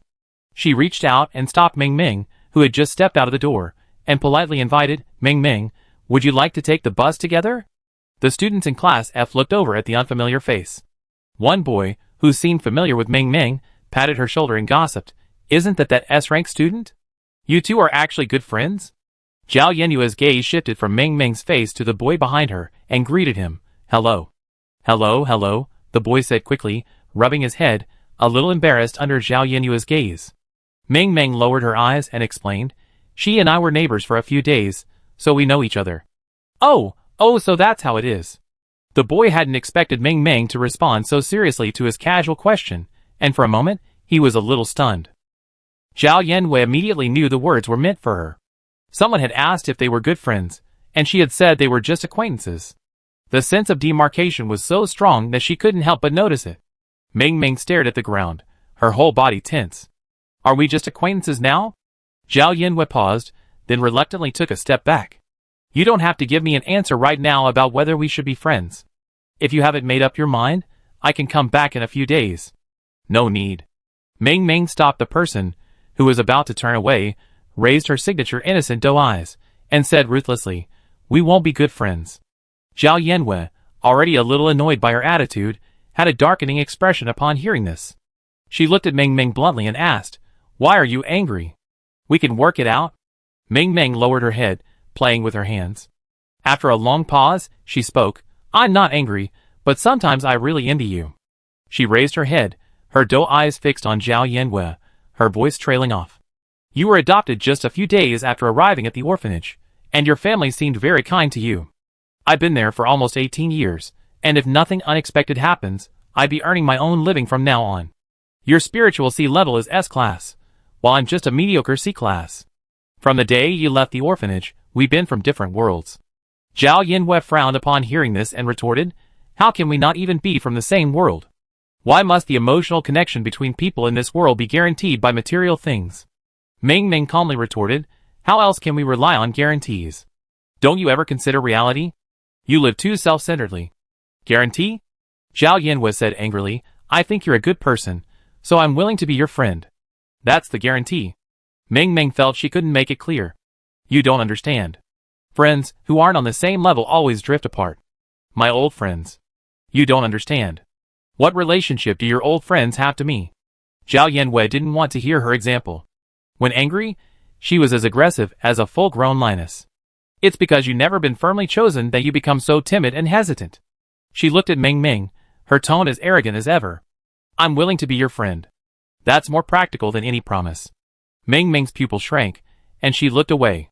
Her deeply ingrained beliefs remained unaffected by Zhao Yanwei's words. She even felt an inexplicable unease rising within her. She blurted out, are your intentions so noble? So pure? Will they remain unchanged by anything? Of course. Zhao Yanwei emphasized, as long as you remain yourself, my intentions will remain unchanged. Ming Ming's thoughts were nearly tangled by her words. Of course I always been. No, what gives you the right to say that? You never experienced anything, so you don't understand how important these objective, realistic factors are. Zhao Yanwei, seeing she wasn't getting her point across, decisively changed her tack and continued arguing. So, just because you doubt we can be friends in the future, you're breaking up right away. Is that your logic? I'm just cutting my losses. Ming Ming said calmly. You're being timid. Ming Ming turned her head, facing her with the back of her head. You're completely unreasonable. You're simply stubborn. Seeing Ming Ming turn her head away, Zhao Yanwei reached out and pulled her back, directing her gaze back to his face. Look at me! Why are you hiding? Stop. Zhao Yanwei checked the time and covered her mouth, physically silencing her. Alright, stop talking and irritating me. Based on realistic, objective, and rational factors, I have an S-level spiritual C. You should contract a mecha pet, right? That way you gain a high status and countless wealth. Zhao Yanwei emphasized the words Ming Ming had been saying, then sneered, but I contracted Xiaowu. He's a fire pup. I did it simply because I like him. This is my noble, pure desire, unwavering by external factors. Ming Ming didn't even bother arguing with her. Her eyes widened at this, and she repeated it to make sure she understood. You contracted a fire pup? Are you crazy? Ming Ming was incredulous. Don't worry. Zhao Yanwei crossed her arms. Will that make you trust me more? We can definitely be friends. Why? After all, we only known each other for a dozen days. No reason. You're my first friend on this planet. It's perfectly normal to try. Zhao Yanwei waved at Ming Ming. I won't talk to you anymore. Come find me when you made up your mind. Her figure quickly vanished from Ming Ming's vision. Ming Ming watched her walk away, speechless. She's so mean. You can find someone else to be friends with. I think Xu Ping'an is a good choice. Although Zhao Yanwei looked calm, Sane noticed that her steps were a few decibels heavier than usual and immediately responded online to offer comfort. It would have been fine if it hadn't spoken, but as soon as it did, Zhao Yanwei stopped dead in her tracks and said sternly, she was the one who came to my room every day to chat with me. Now she's breaking up with me like that. I'm so pissed. That's true, but successful people like us need to be able to let go. So unless she figures it out and comes to me, I never forgive her. I won't speak to her again. Sane hesitated for a moment and said, is that enough? Is this a uniquely human courtesy? Then don't worry about it. The most important thing for her right now is to come to me right now and tell me how much she wants to be my friend. Sane didn't understand, but agreed right. The floating bus whizzed to a stop. Zhao Yanwei stopped dwelling on Ming Ming's situation and planned to go to the contractor service center to get her certificate and apply for the minimum living allowance. If she didn't hurry, the service center would be closing soon. After all, these federally funded offices always close on time, sometimes even early, without waiting a second. Chapter 15. Contractors, please take good care of your spirit beasts and follow the reception robot's instructions to process your documents in an orderly manner.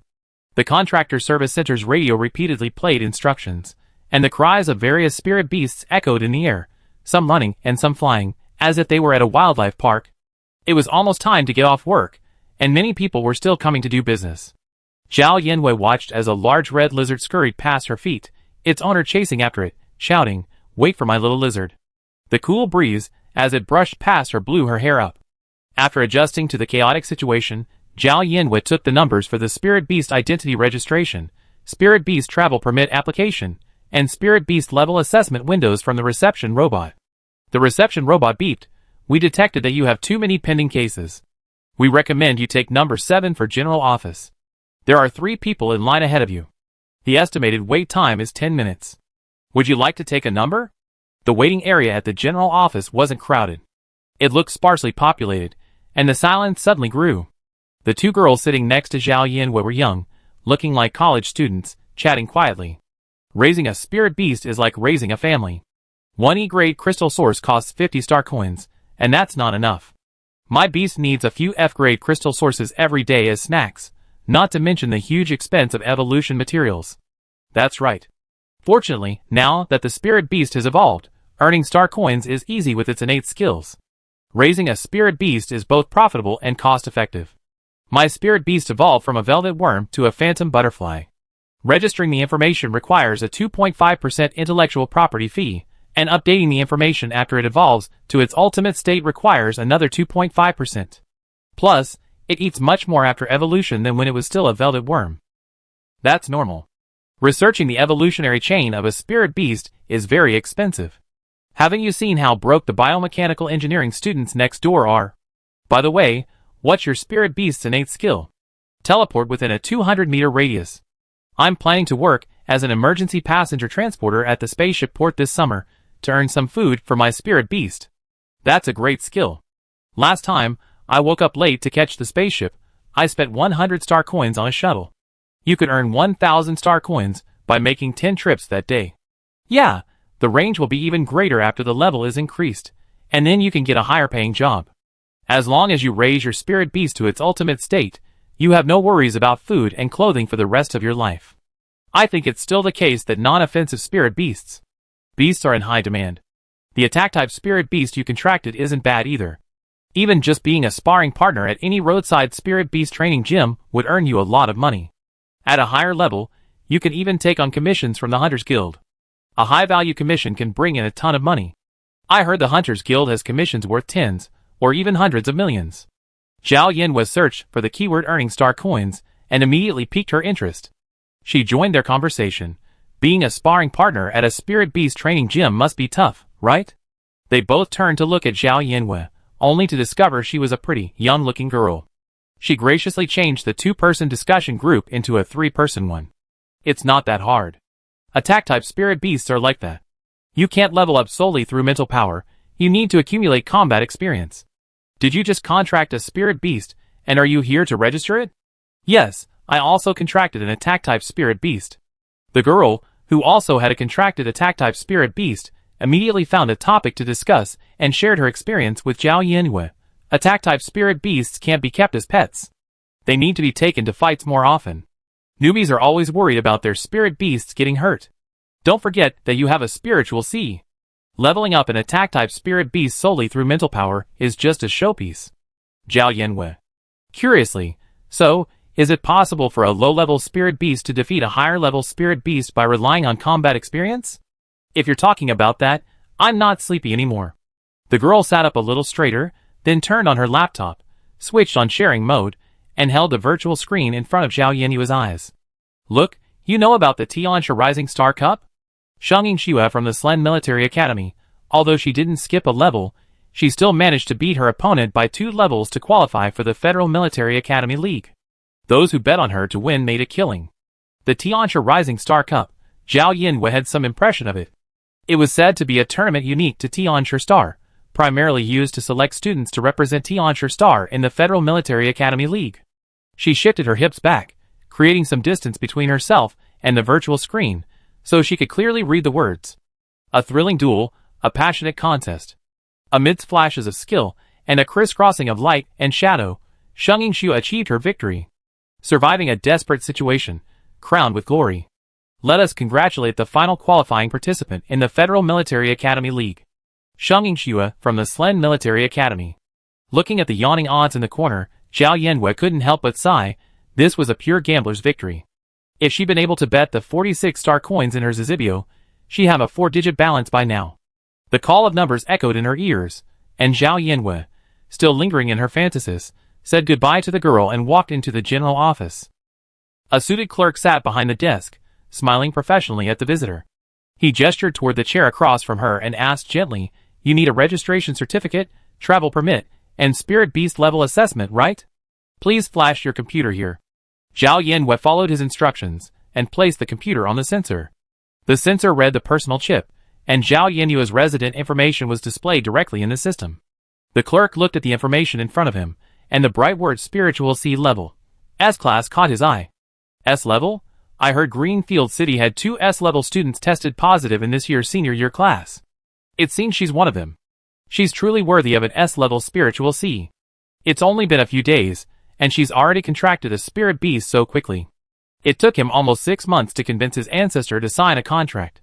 The appearance of the newsmaker immediately dispelled the fatigue of the previous day's work. He slowly came to his senses and said, "Please call out the spirit beast, so we can register it first. I don't know what kind of mecha pet she's contracted. If it's a ferocious one, then obtaining a travel permit would be difficult. After all, most mecha pets are ferocious beasts, and obtaining a travel permit requires multiple socialization tests. Failing even one of them means you can't get the permit. Besides, she had only just made the contract, so it was still uncertain whether the spirit beast would obey her.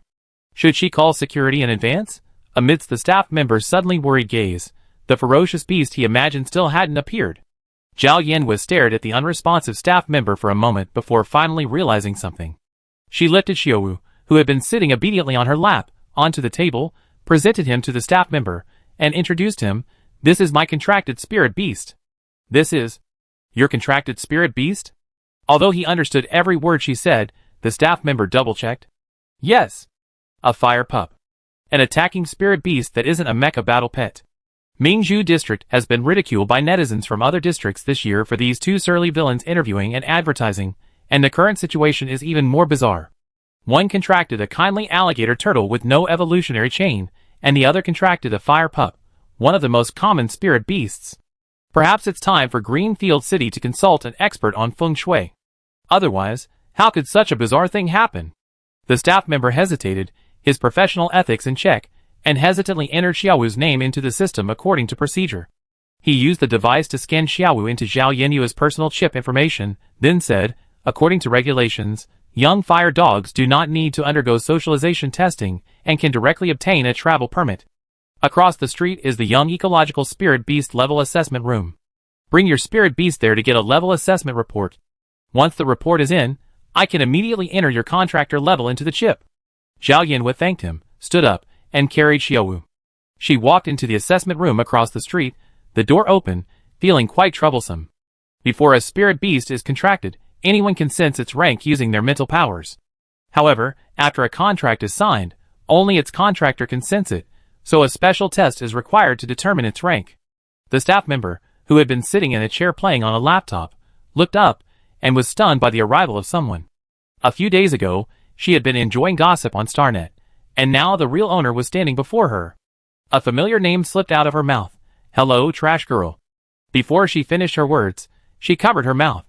Zhao Yanwen had long lost all her strength and ability to say trash. She glanced at the badge on the person's chest and nodded coldly. "Hello, Shaoli."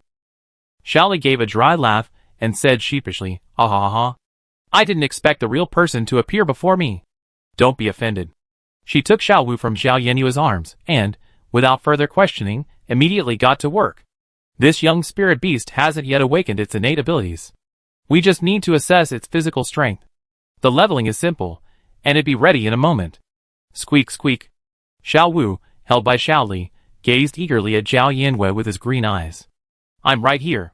You can always see me. Don't be afraid." Squeak squeak. Okay.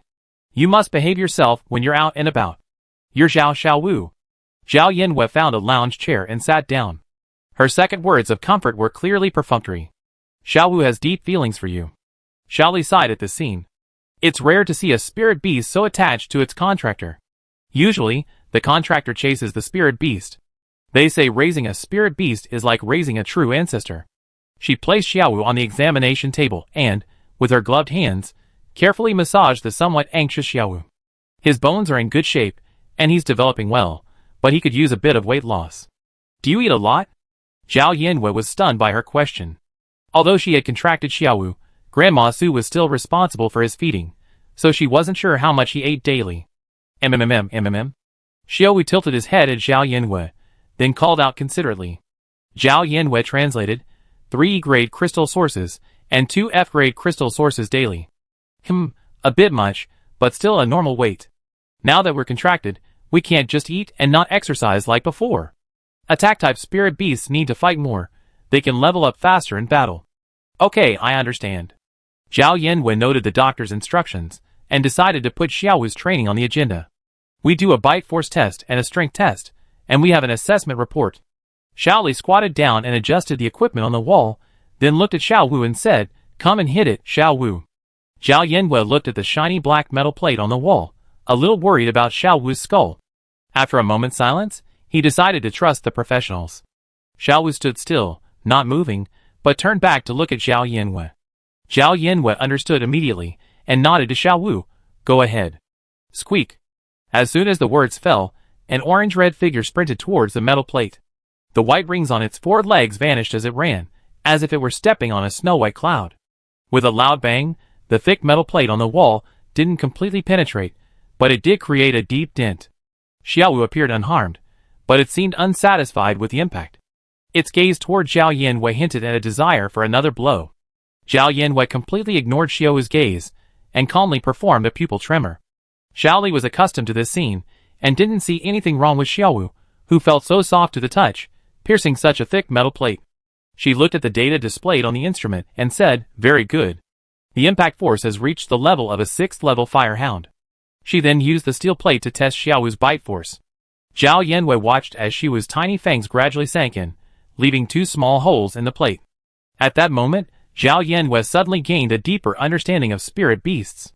In her stereotype, even crocodiles, known for their powerful bites, couldn't break steel plates. "What material is this steel plate made of?" Zhao Yanwei asked, suspecting that the steel plate manufactured on Tianshi Star might be brittle, and not made on Earth. Xiaoli enthusiastically explained, "It's a test steel plate made from E-level Zer debris. It's an unknown metal material. It should be chewed through by the time it reaches level 57. "Oh! Zer debris, what's that? I'm missing something." Zhao Yanwei thought for a moment and asked, "Will the test be switched to steel plates made from D-level Zer debris by the time it reaches level 59? Xiao Li's eyes widened in surprise. At level 59, it's already an evolved state. Level assessment doesn't rely on chewing steel plates. You have to go to a specialized spirit beast level assessment center to test the strength of your innate skills. Our contractor service center can only simply assess the level of juvenile spirit beasts." "Great. I learned something new." Zhao Yanwei completed the E-level contractor certification with her freshly issued spirit beast level certificate. While having her E-level contractor identity recorded on her personal chip, she also paid a fee of 30 star coins. Before she could even grieve over the 46 star coins in her pocket turning into 16, the 800 star coin spirit beast minimum allowance was automatically deposited into her account the next second. As expected of Interstellar, efficiency is supreme.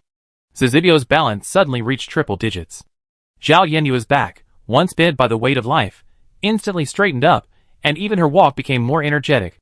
Although she could make a small fortune every month with her certificate, relying on it to buy a grade B crystal source would be a struggle, even compared to the minimum allowance. It was already late when she returned home. Zhao Yanwei hadn't gone out to work her part-time job collecting trash. Xiaowu was thrown into her spiritual sea to cultivate, while she, feeling the 4 crystal sources in her hand, fell into deep thought. So what if she didn't have a quick guide to becoming a purifier?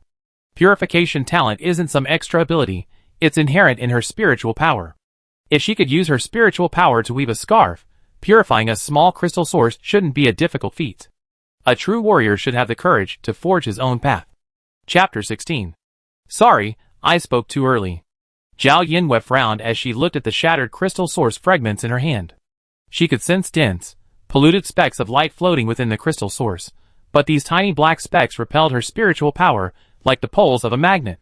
As soon as she drew out a wisp of her spiritual power and probed into the crystal source, the scattered black specks, startled, quickly scattered outward, clearing a remarkably clean space around her spiritual power.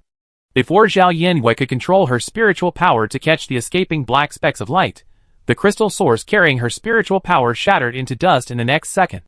The spiritual power released from behind her was like some ferocious beast, growing from the girl's slender body. Its massive body threatened to burst through the air, tightly wrapped around her, swaying wildly.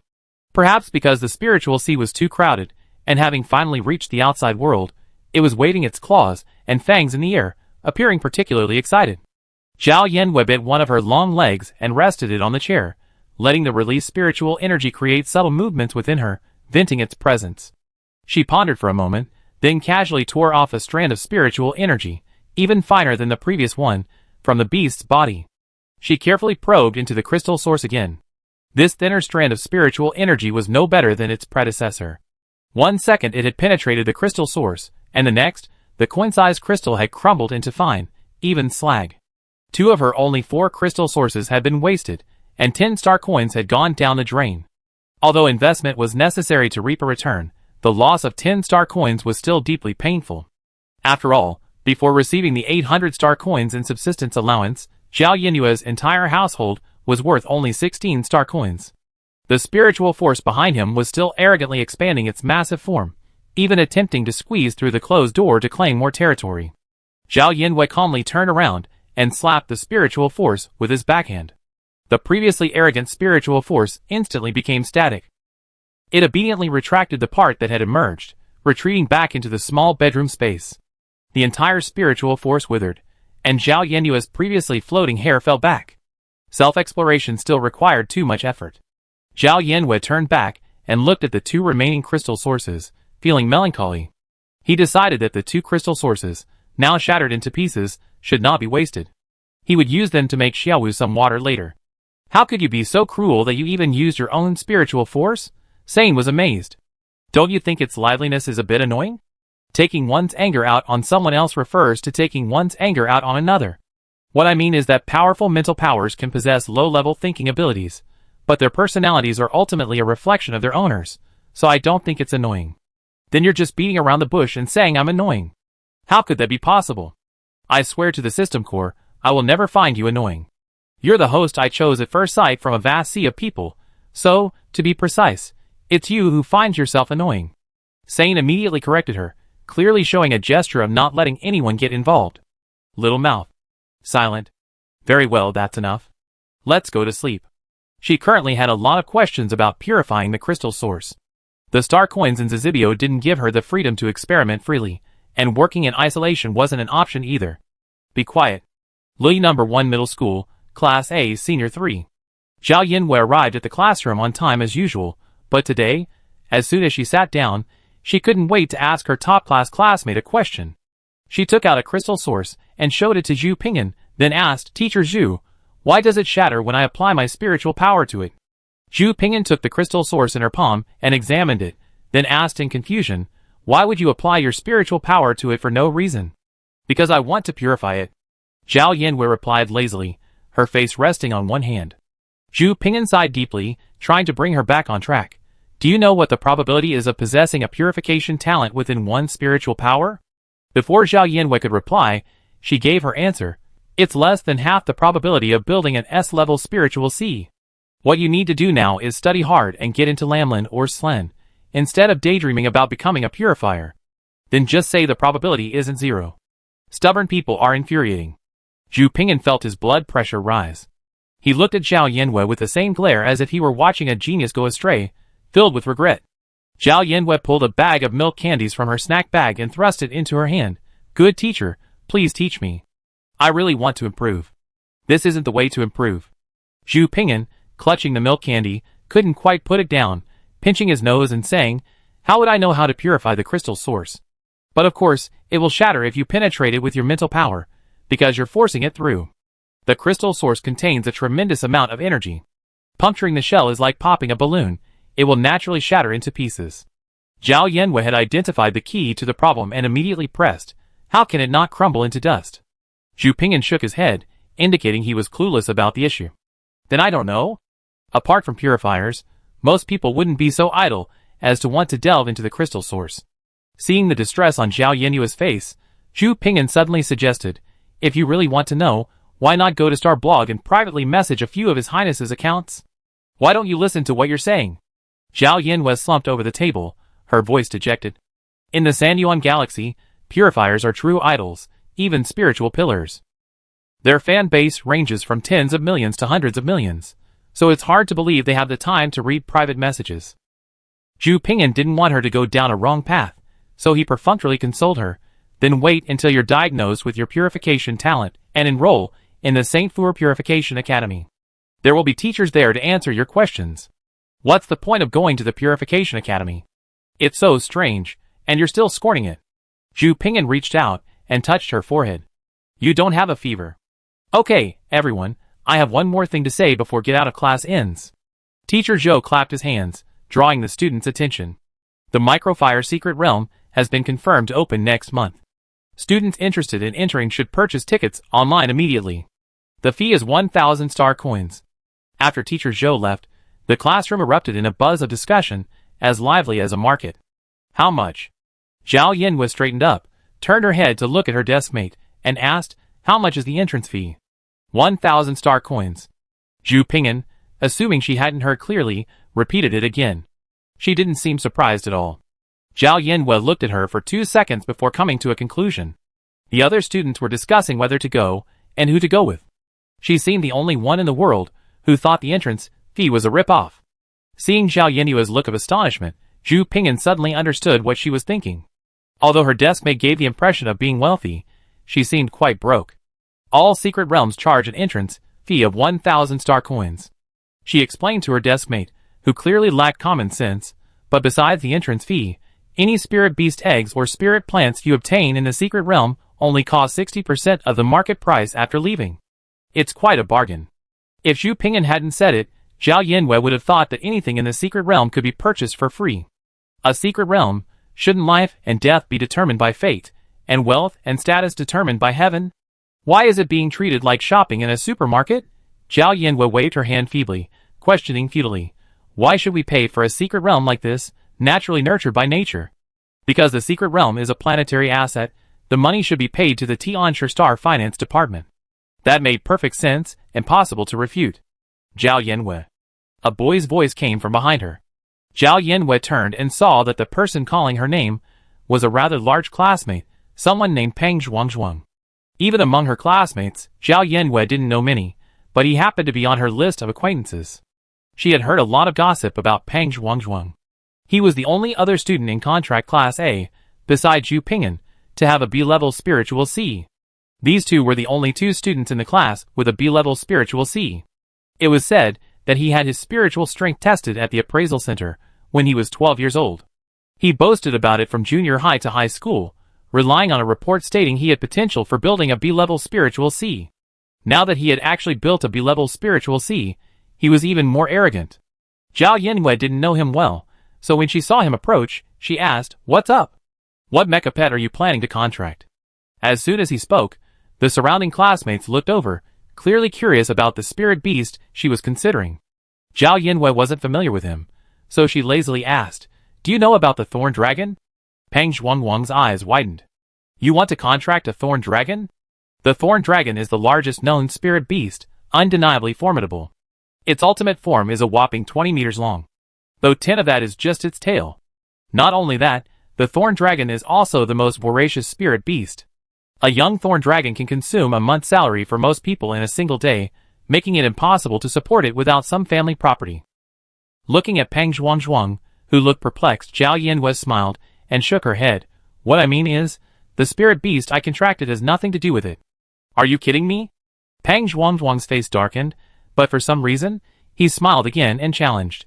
"No matter what spirit beast you contracted, if you're brave enough, challenge me to a duel. This building is sheltered from the wind, right?" Zhao Yanwei looked at him in confusion. "Why would I challenge you to a duel for no reason? You wouldn't dare?"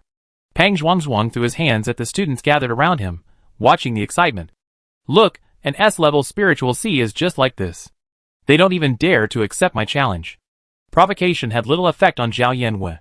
She held her head high and said, "Just understand, I have an S-level spiritual C. Not just anyone can challenge me. What's wrong with an S-level spiritual C? It's just a higher limit. Stop looking down on me." Where exactly was she looking down on anyone? "I look down on so many people. Who do you think you are?"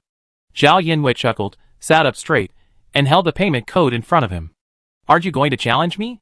10,000 star coins per time." Peng Zhuangzhuang frowned, and his eyes, previously hidden by his flesh, narrowed to slits. "Only 10,000 star coins." Undeterred by the price, he looked Zhao Yanwei up and down and countered, "My pair of shoes is worth more than everything on your body combined. But if I pay you this, you have to agree to one condition if you lose." Zhao Yanwei had just said it casually. She hadn't expected anyone to be so eager to give her 10,000 star coins. But since he said so, she couldn't refuse the star coins. Glancing at his shoes, Zhao Yanwei looked surprised and asked, "Only 50 star coins for a pair of shoes? Wear something nicer." The classmates around them laughed. Peng Zhuangzhuang, realizing he couldn't argue with her, said bluntly, "If you lose, you must publicly apologize to my uncle on the Star blog, saying you shouldn't have cursed, and admit that anyone with a spiritual C below level D is useless. Do you agree?" Zhao Yanwei hadn't cursed many people, and this was the only one on Tianshi Star. "That who said spiritual Cs below D level are useless is your uncle?" She suddenly realized, You two are truly like brothers. The mountain-like boy was so enraged that veins popped on his forehead. Before Pang Zhuangzhuang could utter any offensive words, Zhao Yanwei interrupted him. Scan the code. I agree. The Zizibio arrival notification popped up, and Zhao Yanwei's mood brightened. Since you transferred the money so quickly, I let you go. Come find me when you contracted a spirit beast. No more than half a month. A hint of pride crossed Pang Zhuangzhuang's face. Half a month should be enough time for you to contract a spirit beast, right? S rank? Do you want me to wait for you? Wait for me. Of course. Zhao Yanwei followed his lead, then wait. Pang Zhuangzhuang? ? He endured it for a moment, then finally said, in half a month, at the school's spirit beast battle arena, I wait for you after school. Look at you, you say you want to wait for me again, but you really don't want to make you wait. Pang Zhuangzhuang turned and walked away, as if he couldn't bear to talk to Zhao Yanwei anymore. Zhao Yanwei snorted, glancing at her classmates, their eyes glistening as they gorged themselves on the melon. Her foxy eyes curved into a slanting arc. What? You want to challenge me too? Line up and scan the code. No. We just go and watch. Come on, yeah. I'm rooting for you. The classmates all declined her offer, leaving Zhao Yanwei feeling a bit disappointed. Zhu Ping'an warned, everyone in the Pang family has contracted the extreme shadow centipede. Pang Zhuangzhuang has already cultivated a bond with the spirit beast. Even in just a few days, your contracted spirit beast might not obey you. So be careful. Zhao Yanwei raised her chin, confidently saying, defeating him will be easy. Chapter 17. After school, Zhao Yanwei didn't take the hover bus home, but headed straight for a spirit beast training gym not far from the school. What a joke, she already become the king of kings. But if she couldn't defeat Pang Zhuangzhuang, where would her dignity be? Pang Zhuangzhuang's family clearly wasn't short of money. His contracted spirit beast was likely a high-level juvenile-level extreme shadow centipede, or at worst, a juvenile level 7. As a mecha combat pet, the extreme shadow centipede already had strong attack power. If it were one level higher than Xiaowu, it was unclear whether it could defeat him. Her only advantage now was that she could use the few days before Pang Zhuangzhuang had a contracted spirit beast to allow Xiaowu to gain combat experience.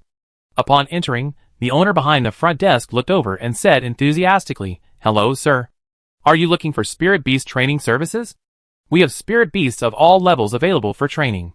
Zhao Yanwei nodded and asked, Do you have any juvenile 7th level spirit beast for training? A 7th level juvenile spirit beast? Only evolved 7th level spirit beasts are available. The owner, who had just said they had all levels of spirit beasts available, glanced at Zhao Yanwei, suspecting she was messing with the business. A 7th level juvenile spirit beast is either born at level 7, or its owner possesses an S-level spiritual C, raising its upper limit to level 7. Those who can afford a 7th level juvenile spirit beast generally don't send it as a training partner to earn star coins. Being able to raise every form of a spirit beast to level 7 is too rare to be worth discussing. Are there any juvenile 6th level spirit beasts? Zhao Yanwei felt that a 7th level spirit beast would be ideal for a sparring partner, but the situation didn't allow it. A beast of the same level as Xiaowu wouldn't be a problem. Although Xiaowu is level 6, he's never fought any other spirit beasts before, so he's probably pretty weak. We have this. It's a level 6 swift rabbit, but the price is a bit high, 200 star coins per hour. Ever since arriving on Tianshi Star, Zhao Yanwei felt like the whole world was vying for her money. Fortunately, she now had 10,815 star coins in her pocket. Seeing the hesitation on the jewel girl's face, the shop owner didn't consider the possibility that her hesitation was due to the high price, simply assuming she wasn't satisfied with her level 6 training partner. After a moment's thought, she said, We actually have a level 7 juvenile spirit beast, but it's a customer of ours, and they often use the Swift Rabbit for training.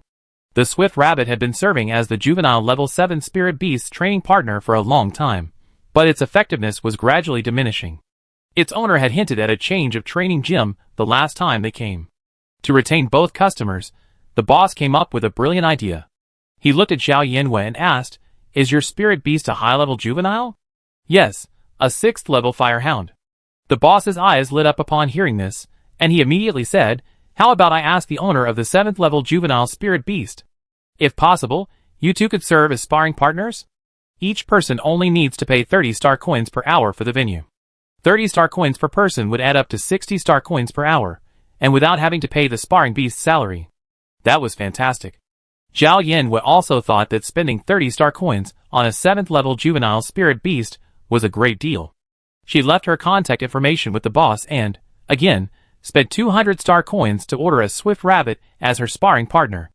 Regardless of whether the owner of the 7th level juvenile spirit beast agreed with the boss's proposal, Xiaowu's training would begin immediately. The boss showed Zhao Yanwei the level certificate left by the swift rabbit's owner, assuring her that it was a genuine 6th level juvenile spirit beast. After all, once a spirit beast is contracted, its level can only be determined by its contractor's mental sense. Outsiders cannot confirm it through mental sense, relying solely on the spirit beast's level certificate. After Zhao Yanwei confirmed that everything was fine, she followed the boss into a moderately large training room.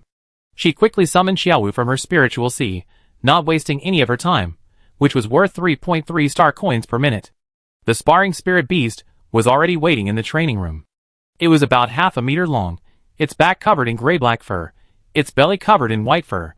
Its long ears looked furry, but it bore a mouthful of sharp fangs. Furthermore, Zhao Yanwei noticed that the swift rabbit's claws were exceptionally long and sharp. Even though most of them were hidden beneath the soft fur, the tips still gleamed coldly. Though seemingly small, they possessed a certain ferocity. In short, the swift rabbit's general appearance fit Zhao Yanwei's earthling stereotype of rabbits. It wasn't some completely unfamiliar spiritual beast like a fire pup. Xiaowu, come on. Zhao Yanwei pointed. 1 second, 2 seconds, 3 seconds. In the training room, the man and the rabbit stared at each other, while the orange-red wolf cub huddled behind Zhao Yanwei, refusing to move forward. Zhao Yanwei gently kicked Xiaowu's butt and urged him, Xiaowu. Squeak. Xiaowu's claws clutched Zhao Yanwei's legs and feet, his large, fluffy tail drooping to the ground, his face weak. Zhao Yanwei was silent for a moment before she chuckled. And she dragged the pendant from her leg over to a reclining chair and sat down, earnestly admonishing him. A little dog just said it wanted to protect me. Who was it? Yes, you're right. Zhao Yanwei pointed at the swift rabbit, squatting on the training ground to kill time, and blaming it, saying, what if it just got mad at me? Shouldn't you go and vent your anger on its master? Xiaowu glanced at Zhao Yanwei with moist green eyes, then glanced at the swift rabbit, who sat nearby, watching intently. After a moment's struggle, Xiaowu's protective instinct for his vulnerable master finally won out. He made up his mind, mustered his courage, and walked towards the swift rabbit. When he was half a meter away from the swift rabbit, Xiaowu hesitated for a moment, but couldn't help his master's fierce response. Instead, he made a reasonable sound at the swift rabbit, squeak, squeak. The swift rabbit ignored him, and launched a left hook at Xiaowu's nose, so fast that only an afterimage could be seen. It was there as a sparring partner, not to reason. Xiaowu dodged with a swift backward movement, his tail hairs standing on end in shock.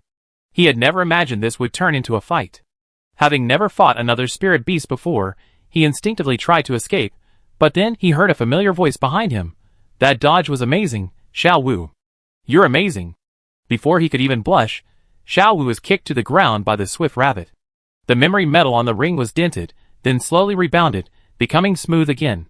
This time it was Zhao Yanwei's turn to be startled. She instinctively stood up, wanting to check on Xiaowu, but just as she left her seat, something struck her and she sat back down.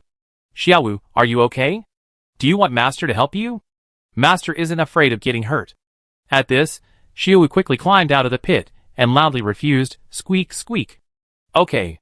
Zhao Yanwei reluctantly said, then you have to help Master vent your anger yourself. Try to observe your opponent's weak spots, like its abdomen or ears. At this, Xiaowu's large tail stood up high, his body lowered slightly, and his muscles tensed. With wide eyes, he observed the swift rabbit's movements as he gradually approached his opponent, carefully searching for the right moment to strike, trying to find a gap where he could hit its vulnerable spots. Although both were 6th level juvenile spirit beasts, the swift rabbit possessed far more combat experience than Xiaowu. No matter how Xiaowu tried to attack, his chances of success were slim, and he was always pinned to the ground by the swift rabbit. However, every time Xiaowu succeeded, or even simply dodged an attack, he was met with cheers from the crowd, mingling with the thuds and thuds of the players. Even if he was hit 10 times and only managed to return the favor once, he would be greeted with Xiaowu is the best.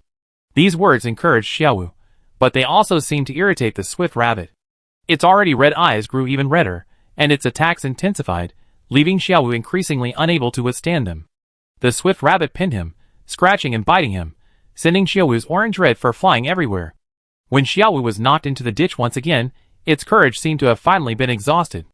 Lying on the ground, it vacantly thought to itself that it wasn't as good as its master had praised it to be.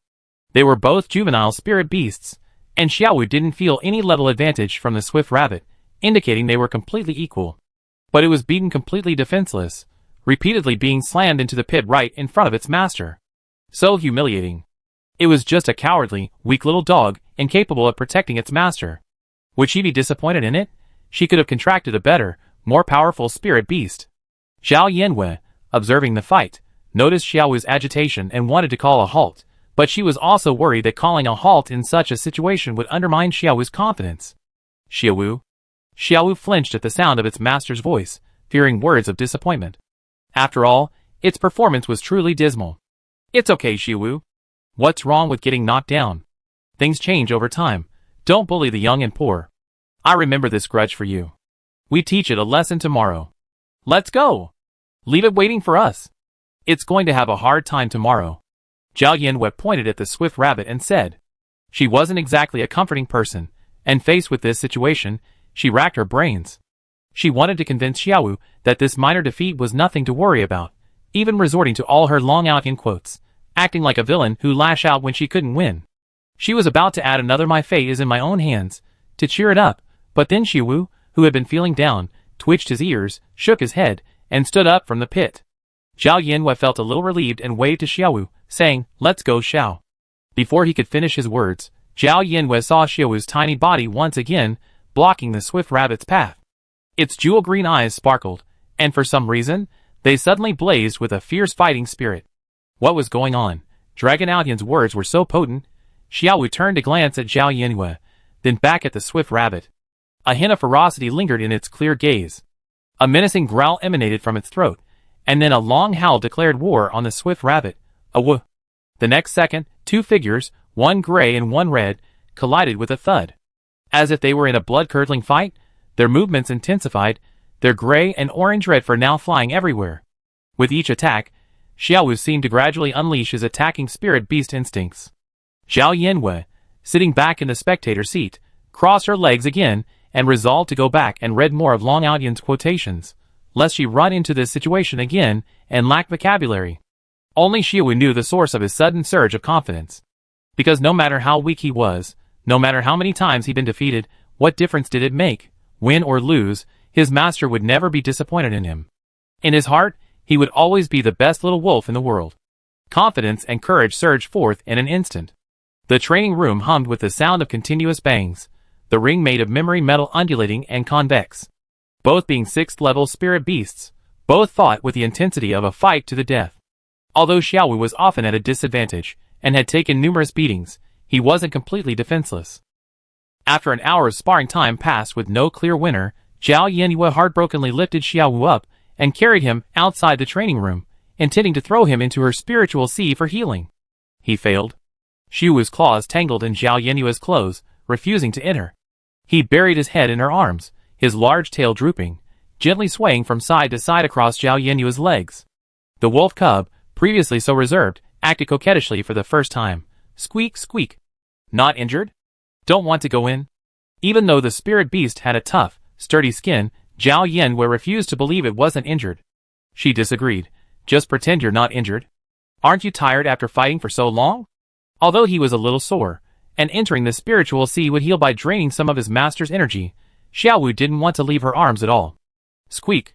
Seeing that Xiaowu truly didn't want to enter the spiritual sea, Zhao Yanwei didn't force it. After all, Xiaowu had a spirit beast travel permit, and it was perfectly legal for him to be on the busy street. After saying hello to the boss, she carried Xiaowu out of the training hall, completely unaware of the gray figure staring fiercely at her from behind. After her back disappeared, the swift rabbit, who had been quiet during their sparring, snorted and hopped back. The wolf cub in her arms felt warm and heavy.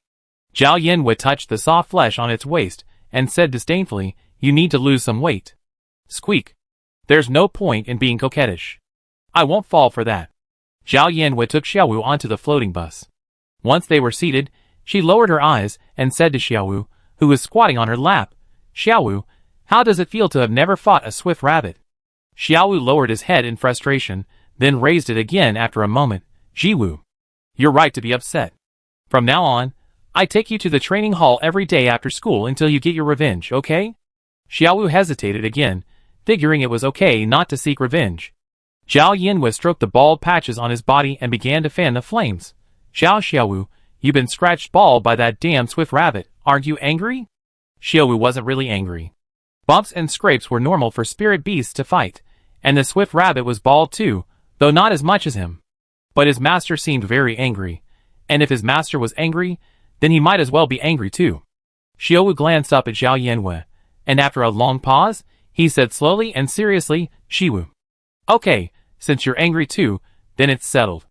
Zhao Yinhui nodded in satisfaction, and casually said, go ahead and defeat the swift rabbit. Only by becoming stronger can you protect your master, right? Jiwoo. Xiaowu nodded immediately upon hearing this, his eyes becoming firm. The effect seemed much better than saying he'd been scratched bald. The spirit beast immediately realized its own progress. Zhao Yinhui was moved and patted Xiwu's head. Good Xiaowu, it's up to you to save your master's reputation. As soon as they got home, Grandma Su stood up from behind the cash register. She took off her glasses, took the snack bag from Zhao Yinhui's hand, and asked, why are you home so late today? I took Xiaowu to the spirit beast training hall after school. As Zhao Yinhui spoke, she walked to the egg rack with familiarity, knitted a spiritual scarf for her potential egg, and then touched the warm eggshell. Look at my poor memory. I forgot to tell you that your personal chip is linked to a family card. If your pocket money isn't enough, you can use the family card. Zhao Yinhui straightened her chest. I can earn star coins myself. She had to raise her own spirit beast, not to mention that the evolution materials Xiaowu needed were expensive and plentiful. She didn't want to bankrupt her grandparents. Grandma Su didn't ask her where she earned the star coins. She just smiled and said, everything at home will be left to us, yeah, so spend it as you please. She followed Zhao Yinhui and, as if remembering something, said, Xiaowu is a level 5 spirit beast. He needs 2 more levels to evolve. Your grandfather went to the permanent secret realm yesterday to pick 2 red snake grass for you. You can buy the D-level crystal source when Xiaowu is ready to evolve. Zhao Yinhui exclaimed in surprise. Grandpa went to the secret realm to pick red snake grass. Is he also a contractor? Didn't he tell you? He's a level B contractor. Grandma Su looked even more surprised than her. Your grandfather's contracted spirit beast is the Starfire Fiery Dog. He held a high military rank before retirement. He opened this fire dog shop after retirement. Our family is actually quite wealthy, and we don't rely on this spirit beast shop to make money. Even more shocking than the news of his family's wealth was the fact that his grandfather was a level B contractor. Then, wouldn't it be possible to ask Grandpa to help pick the ice lotus buds in the microfire secret realm? Buying them directly from the Hunters Guild would cost 60,000 star coins, while going to the secret realm on your own would only cost 60% of the official price. That's 36,000 star coins, plus an additional 1,000 star coin entrance fee. Having done the math, Zhao Yinhui immediately rejected this option. First, it was difficult for her to explain why she wanted to pick the ice lotus buds. Second, ice lotus buds weren't as ubiquitous in the secret realm as red snake grass. Although Grandpa was a B-rank contractor, he was old. No matter how strong he was, his physical strength wouldn't keep up. There was no need to send him on a long journey through the secret realm. Although Zhao Yinhui didn't have many star coins in her pocket, she was confident that anything she could afford was a small matter. A sudden crackling sound rang in her ears, pulling Zhao Yinhui out of her thoughts. Both grandmother and granddaughter glanced at the egg rack, where they saw a hole in the red and white striped spirit beast egg. It was a potential egg she had picked out from the Spirit Beast Incubation Center. After so many days of incubation, it had finally hatched. Chapter 18. A damp, orange-red head poked out from the tiny hole in the egg. Tiny fragments of eggshell still clung to its ears, and its bright green eyes stared at the person before it. Chew! The tender cry echoed softly. Drawing on the bond of a scarf she knitted for days, Zhao Yinhui immediately extended her hand lovingly. The tiny cub eagerly poked its head out to greet him, but it was met with nothing. Looking at the cub's sticky fur, Zhao Yinhui withdrew her hand with a hint of disdain. She looked at Grandma Su and asked, do you want to give it a bath first? It's time for a bath. Grandma Su agreed, then hissed in surprise, it's a 7th level fire pup. Zhao Yinhui used her spiritual power to sense its level, her tail raised to the sky. I knew it had potential. Grandma Su agreed with a smile, after all these years, this is our first 7th level juvenile spirit beast. It can be sold for 350,000 star coins. Zhao Yinyue's eyes lit up. That's just the official price. Generally, it's more than 350,000. Not only are 7th level juvenile spirit beasts extremely rare, but they can also truly maximize the strength of a contractor. For example, a contractor with a D-level spiritual C can only cultivate a spirit beast to level 9, and their ceiling is only D-level. However, if he initially contracted a juvenile 7th level spirit beast, he could raise it to a maximum of 13th level, just enough to become a B-level contractor. The gap between a D-level contractor and a B-level contractor is a chasm. Grandma Su observed Zhao Yinyue's mood and teased her. Do you regret contracting Xiaowu? The one you personally picked out is Xiuqi. I don't regret it. Zhao Yinyue snorted, her expression proud. Besides, my Xiuwu is already Xiaolu, so becoming Xiuqi is easy. Even Xia 21 is only a matter of time. Grandma Su couldn't help but stroke her raised head and said, then our Yeye is truly a good master. After dinner, the Star Network was bustling with activity. People in the Star Network were leaving school and get off work, making it a perfect time to surf the Star Network. Zhao Yinyue dutifully finished her homework and logged onto the Star Network. She paused for a moment before finally making up her mind to register for a Starblog account. The reason she hadn't registered before was because Starblog required real name registration and strictly adhered to the one-person one-account system, truly ensuring that the internet was not a place beyond the law. Of course, Zhao Yinyue had no intention of being an outlaw. The main issue was that many netizens were still persistently searching for the Trash Queen Starblog account. Each of the S-level Spiritual C students featured in this year's interview collection already had numerous followers on their Star blogs. While they weren't true S-level Mecha pioneers yet, they were undoubtedly on the path to becoming one, and there were many netizens who loved cultivating them. After going through numerous verification procedures, Zhao Yinyue finally registered on the Star blog.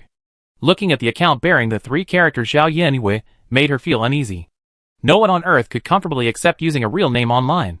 Thanks to the codename Trash Queen, her real name account remained hidden for a while. Zhao Yinyue registered on Xinghua not for easier internet browsing, but because she decided to take Zhu Ping'an's unreliable advice. To ask the purifiers about how to purify crystal source. After all, almost all purifiers have accounts on Xinghua, so if she cast a wide net, she might actually get a response. She couldn't give up on the lucrative plan of purifying crystal source lightly. The thought of those 2 B-grade crystal sources, which had to be auctioned off, filled her with anxiety. The most prominent purifier today is Su Qingxue, the A-grade purifier, who appeared at last year's purification talent testing ceremony. She is the only A-grade purifier tested in the entire Sanyuan galaxy in nearly a decade, and currently the youngest A-grade purifier. Possessing an A-grade spiritual C is difficult enough, and possessing a purification talent within one spiritual power is even more challenging. There are only 9 A-grade purifiers still alive in the entire Cloud Palace, 2 of whom have already retired and are currently teaching at the Saint Fu Purification Academy. Zhao Yinyue clicked on Su Qingxue's incredibly popular profile and discovered she had just posted a new status. Su Qingxue, yesterday, I tried to purify my brother again, but I still couldn't completely break through his spiritual C-side JPG.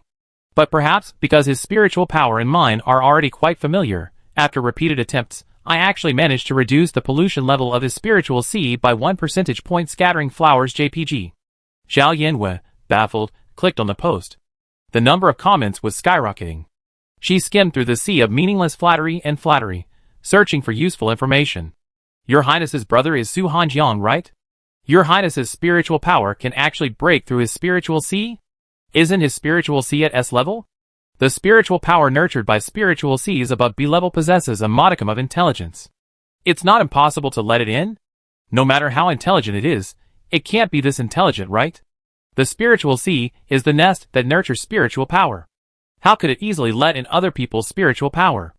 Letting it in goes against its very nature. That's why only 1% was purified. It was released, but not much. It's mainly because Your Highness is also A level, and his spiritual power is strong enough.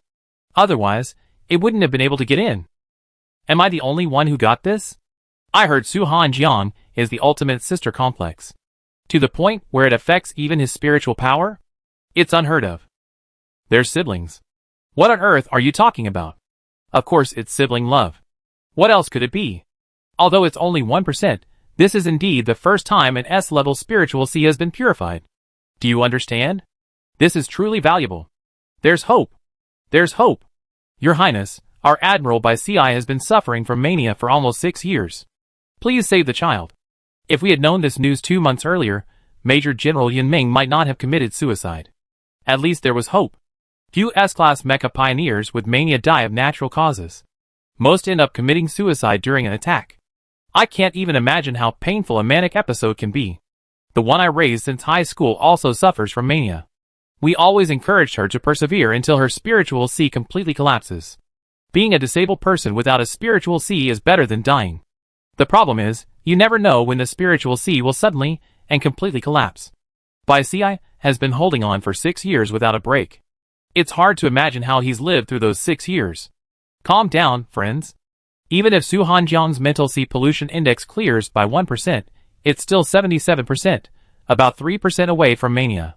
Purifying a normal S level is completely different from purifying an S level with mania. I agree. No matter how touching a brotherly or sisterly relationship is, it's useless in the face of mania. Isn't mania simply a state of mental instability? Forget about letting him off the hook.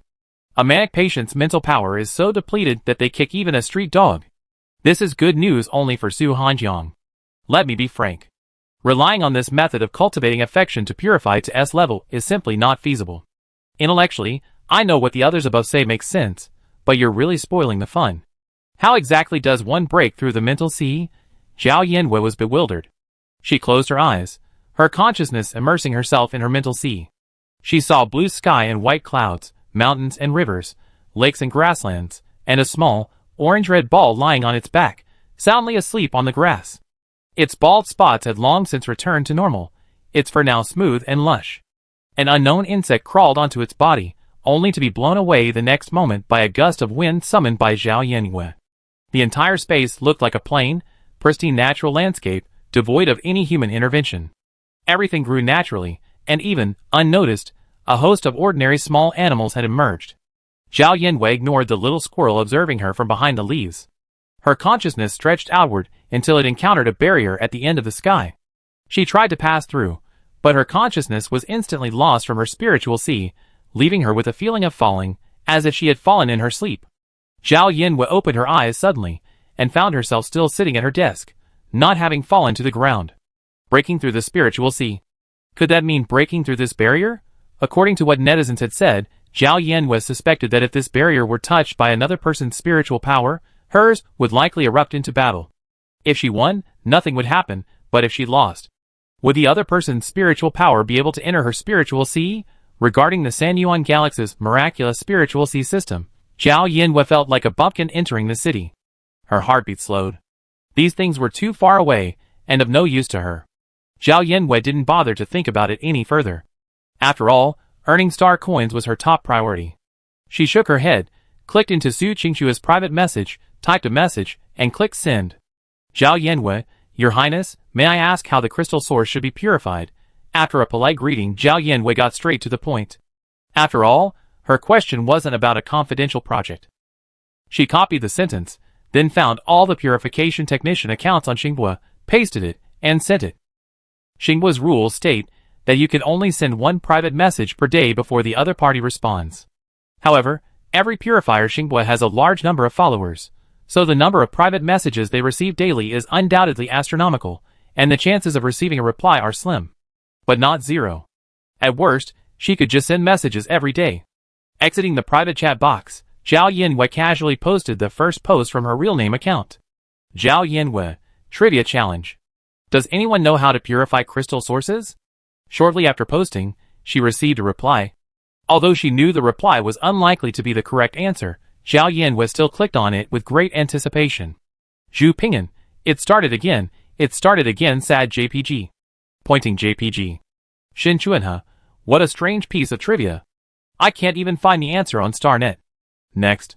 Song Yuan, I wonder if Mr. Zhao is interested in this. Qiu Qifeng, you mean by keeping my Huahua from starving to death? Are you asking around on StarNet about how to purify crystals? Tan Jiaxu, the shortage of purified crystals has always been a major problem in society, but few people pay attention. It's quite impressive that Mr. Zhao has noticed this. So what's the answer? Most of the replies came from classmates at school. Tan Jiaxu was the principal of Greenfield No. 1 Middle School, and once he started, no other students responded. Zhao Yinhui stroked the two crystals in her hand, debating whether to try again. She still had plenty of star coins in her pocket, but then she noticed a small red dot on the message status bar on Starblog.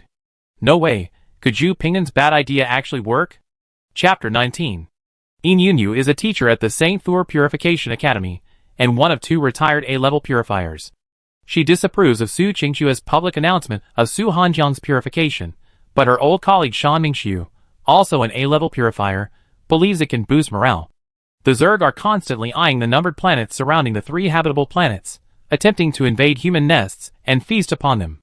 If the Zerg breach the outer defenses, they can descend directly onto the habitable planets, home to nearly 10 billion people, causing widespread tragedy and the destruction of countless families.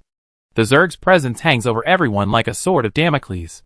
More than a decade has passed since the last Zerg breach of the numbered planets. It was during that time that Su Hanjiang was abducted by a higher-level Zerg, resulting in the contamination of his spiritual power. It is said that the Zerg originally intended to abduct his younger sister, Su Qingxue. In short, as soon as he constructed his spiritual sea after reaching adulthood, its contamination index reached 78%. It can be said to be both unlucky and fortunate.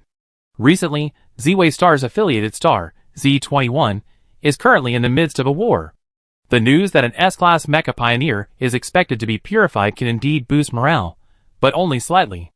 Although this is the first time an S-class spiritual sea has been purified, it only works for Su Hanjiang and is extremely unpopular. To put it another way, there are only 9 A-class purifiers currently living, as recorded on the Longevity Monument. In comparison, the number of S-class Mecha pioneers with contaminated spiritual seas is far greater. Not to mention the need to cultivate relationships, this is simply unrealistic. It's better to hope for an S-class purifier to suddenly appear one day. Watching the excitement on Starnet, where this post quickly became a trending topic across the Sanyuan galaxy within a matter of minutes, the silver-haired old man sighed, as if observing a hollow carnival. She exited the trending search and paused for a moment as she glanced across the message board. Zhao Yinhui, Your Highness, how do you purify the crystal source? Purifying the crystal source? Yin Yunyu had received private messages from people asking about purification before, but they were usually asking about how to purify one's spiritual sea. Those who asked such questions were children, who hadn't undergone the purification talent testing ritual. Only they still hoped to have the purification talent, and were interested in questions related to purification. Unfortunately, it was very dangerous for ordinary people to casually use their spiritual power to attempt to enter another person's spiritual sea. If they were not careful, either the other person would become an idiot, or they themselves would become an idiot. To prevent such accidents, Yin Yunyu never answered such questions. However, it was certainly possible to know how to purify the crystal source. It was not easy to come up with this method to test whether one had the purification talent. Perhaps due to his long career as a teacher since retirement, Yin Yunyu felt a rare moment of interest, so he opened the chat box and began answering questions. Yin Yunyu, use your mental power to envelop the outer shell of the crystal source. You feel invisible lines on it. These are the crystal source's spiral patterns, used to seal off the crystal source's energy. Flow your mental power along these lines. Once they fill them all, you can penetrate the crystal source's interior. Yin Yunyu, filling the spiral patterns with mental power is like carving patterns on a balloon. Too much or too little will cause the balloon to burst. It's a real test of your mental power control, and it takes practice to become proficient. Yin Yunyu, the higher the level of the crystal source, the more complex its patterns. You can try using a lower-level E-grade crystal source first. However, it takes the average St. Fleur Academy students responsible for purifying the crystal source nearly half a year to complete this step. Yin Yunyu, if you want to test your purifying talent, perhaps waiting for the testing ceremony soon would be faster. Zhao Yinhui nearly jumped out of her chair upon hearing the news, but then her face fell again after realizing it would take nearly half a year. Her moods fluctuated like a roller coaster, instantly deepening her sadness. Zhao Yinhui, thank you for your answer. When I become successful, I donate a building to the Cloud Palace. Yin Yunyu, you're so kind. After turning off her computer, Zhao Yinhui focused her mental power on the crystal source's outer shell and, as expected, felt the concave patterns. However, the patterns on the crystal source in her hand weren't complex at all, simply a straight line circling the irregular polyhedron. Zhao Yinyui's eyes lit up, realizing this wasn't something that would take 6 months to complete. Perhaps an E-grade crystal source would take 6 months, but the one she held was even lower grade than an F-grade crystal source. Not even of the same grade, the kind destined for recycling stations. Zhao Yanhua focused intently on the crystal source in her hand, guiding her mental energy along the lines bit by bit. The sounds in her ears seemed to fade away. The warm yellow light in the room shone on the girl's cheeks, and the entire room was silent, with only the faint sound of breathing. Zhao Yanhua could feel her mental energy moving like a finger, yet the crystal source in her hand was still on the verge of shattering several times due to her varying strength.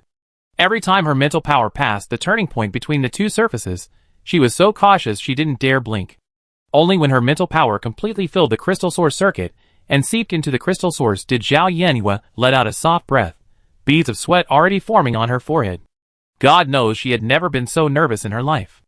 This time, as her mental power penetrated the crystal source, the black contaminated light spots seemed oblivious to the intruder's presence, floating unaware and densely packed in the air. The penetrating mental power was shattered and dissipated by the energy flowing within the crystal source. Zhao Yanhua regained her composure, unconcerned with the slight loss, and directed her mental power to collide with the stationary black light spots. Instantly, her mental power and the contaminated light spots were annihilated simultaneously, and the crystal source was purified to a pristine state, leaving nothing but the flowing energy. I'm such a genius! Admiring the purified crystal source over and over again, Zhao Yanhua said proudly. You're right, you're certainly a genius. Sane immediately echoed, giving it ample emotional value. Zhao Yanhua waved her hand with feigned modesty. The bottom line is, this isn't even an F-grade crystal source. The stored energy isn't much, and the crystal source's pattern is incredibly simple, which is why I was able to succeed on the first try. Sane thought for a moment, and immediately echoed her. Yes, yes, yes. So even if the purified crystal source costs 4 or 5 times more than a normal crystal source, this one is only worth 20 to 25 star coins. Sane. Zhao Yanhua paused in her pride. If you can't talk, you can just keep silent. What? How annoying. Zhao Yanhua also purified the remaining crystal source, then, his mind still groggy from a day's work, he climbed into bed and drifted off to a peaceful sleep, too lazy to bother with the system that couldn't even flatter him. Sane stared at Zhao Yanhua for a long time, racking his brains to figure out what he had said wrong. He searched the database for a long time before finally finding a book and began to study it carefully. It was titled Why Others Don't Like What You Say. Lifelong Wisdom in Speaking, Overcoming Language Barriers, and Improving Social Skills. The next day after school, Zhao Yanhua first went to the Spirit Beast training gym to hand Xiaowu over to the Swift Rabbit, then headed straight for the recycling station. She had only been on Tianshi Star for so long, and hadn't met many people. Only Qiu Qifeng had a need for purification crystals. The Federation's special purification crystals were all E-grade or higher, but with her current level, she could only purify crystals of ungraded quality. Such special purification crystals of unknown origin couldn't possibly be released into the market to profit from the chaos. She didn't have time to wait until she could purify E-grade crystals before making money. She had to find Qiu Qifeng first to get some information about purification crystals, and find a way to start earning star coins as soon as possible. Qiu Qifeng. Qiu Qifeng. Zhao Yanhua's voice reached her even before she arrived, gazing at the familiar entrance to the nearby garbage station. The troublemaker has returned. Just hearing the voice is annoying. A tall, middle-aged woman emerged from the entrance. Seeing she wasn't carrying a sack, she asked, "What are you doing here again? I have a question for you. You should ask the teacher if you have any questions." Zhao Yanhua snorted, her impatience subsided. She slowly approached Qiu Qifeng, pulled out a crystal source, and placed it before her eyes. Look at this. What's so good about this junk? The garbage station was full of these low-grade crystal sources. The one she was holding must have been purchased from her. Qiu Qifeng glanced at her, and then looked away. Zhao Yanhua held the crystal source to her nose and said, "Look carefully, this isn't just any crystal source. This is..." She paused, not continuing, and said mysteriously, "Use your spiritual power to feel it." Qiu Qifeng, as if he had guessed something, gave her a deep look before obeying. A moment later, Qiu Qifeng frowned and dragged the girl, who was staring at him eagerly, into the recycling station's hut. "What are you doing? Be gentle." With a bang, the door to the hut slammed shut. Looking at Qiu Qifeng's serious expression, Zhao Yanhua's voice softened a few decibels, but she still complained, "What are you bragging about? Where did you get it from?" Qiu Qifeng crossed his arms, adopting an interrogation stance, his brow furrowed so tightly that it could kill a fly. Zhao Yanhua had anticipated this scene. She cleared her throat and said, "It's all for your Hua Hua. Hua Hua is starving to the bone. It breaks my heart to see." "So you purified the crystal source for Hua Hua?" Xiao Qifeng replied indifferently. It's common knowledge that direct denial in the face of doubt is equivalent to indirect acknowledgement, and therefore direct acknowledgement is equivalent to indirect denial. Theory established, practice begins. Zhao Yinwei held her head high. Yes. Xiao Qifeng resisted the urge to throw her out. The crystal source officially sold by the Federation starts at E grade. I never seen a purification crystal source lower than E grade. Tell me honestly, where did this come from? She leaned against the door, blocking the only exit, her expression serious. This kind of unwanted, ungraded crystal source would never be in the hands of a purifier. I ask you again, where did you get this purification crystal source? That's right, you can't figure it out. So don't ask where it came from. Just tell me if you want it. Zhao Yanwei wasn't afraid of her at all. She pulled out another crystal source and thrust it into her hand. Her foxy eyes fixed on her with a smile and asked, "Do you want Hua Hua to have a good meal?" "Speak." Xiao Qifeng stared back, looking at her without saying anything. If it were an E-grade purification crystal source, it would be fine. Theoretically, anyone with a fast enough internet connection could buy one. But this was a low-grade purification crystal source, impossible to buy from legitimate sources. I told you, don't worry about where it came from. I have more than just these two. Seeing Xiao Qingfeng's continued silence, Zhao Yanwei added fuel to the fire. As long as you give me a sales channel, I can keep supplying this low-grade purification crystal source. You don't want your Hua Hua to have to worry about food, do you? Xiao Qingfeng's mind was racing, and she considered Zhao Yanwei's sentence for kidnapping a purification technician a few years, but her words immediately hit home. Thinking of her own spirit beast's emaciated appearance, Xiao Qifeng endured it again and again, but ultimately gave up on pursuing the matter. She sighed, then turned a blind eye and asked, "You really didn't kidnap the purification master, did you?" "That's a very bad thing to do." Seeing Xiao Qingfeng's attitude, Zhao Yanwei knew it was a sure thing. You know I'm familiar with all the laws and regulations, and I never do anything illegal or criminal. That made sense. Xiao Qifeng had heard many stories from Guard Captain Ing Sheng about her fortune through whistleblowing, and she was almost convinced by this statement. Besides, Zhao Yanwei pushed the person who had been leaning against the door away, leisurely unlocked it, and walked out. She said nonchalantly, "Even if I kidnapped her, so what? What does it have to do with you? Isn't it enough for you to know that I can continue to provide the purification crystal source? It wasn't you who kidnapped her, anyway. Or?" Zhao Yanwei paused, then turned back and sauntered closer to Xiao Qifeng. "Are you going to send me to the police station?" Xiao Qifeng was so stingy about feeding his spirit beast. Holding on to Hua Hua's rations was like holding on to her directly. Zhao Yanwei felt confident and arrogant. Xiao Qifeng, how could someone in the world be so naive? She had said that this little Zhang San had definitely kidnapped a purification technician. How could she respond to such a clear statement? The disappearance of any of the purifiers in the Cloud Palace would be a major event that would reverberate throughout the galaxy. Could it be that she kidnapped some undocumented wild purifier? Could such a person really exist in the entire Federation, and she just happened to kidnap them? Each of these princes is a treasure of our 3 enclosures galaxy. You treat them well. Are you crazy? Zhao Yanwei mimicked her tone and said, "Each of these princes is a treasure of our 3 enclosures galaxy. How could I possibly kidnap them?" She paused, then continued, "Besides, the Cloud Palace is heavily guarded. Do you think I'm so powerful that I could sneak in and kidnap a purifier?" Xiao Qifeng suddenly made a joke. "That's at least more likely than you being able to purify the crystal source, isn't it?" Yes. Zhao Yanwei didn't discuss the topic with her, knowing Xiao Qifeng had no intention of investigating the source of the purification crystal source. She went straight to the main point of her visit. "You know there are many contaminated spirit beasts in the Federation, and many have starved to death due to insufficient purification crystal source production. Although the source of the purification crystal source I have is unknown, I truly want to help these contaminated spirit beasts." She glanced at Xiao Qifeng at this, her tone full of regret. "It's a pity that I don't have a safe sales channel. I'm truly powerless." "Stop pretending." Xiao Qifeng scathingly commented on her excellent singing and dancing performance. She took a cigarette and bit it between her lips. A small flame appeared between her fingers, and she took a deep puff and blew out a smoke ring. Her expression was unclear behind the smoke.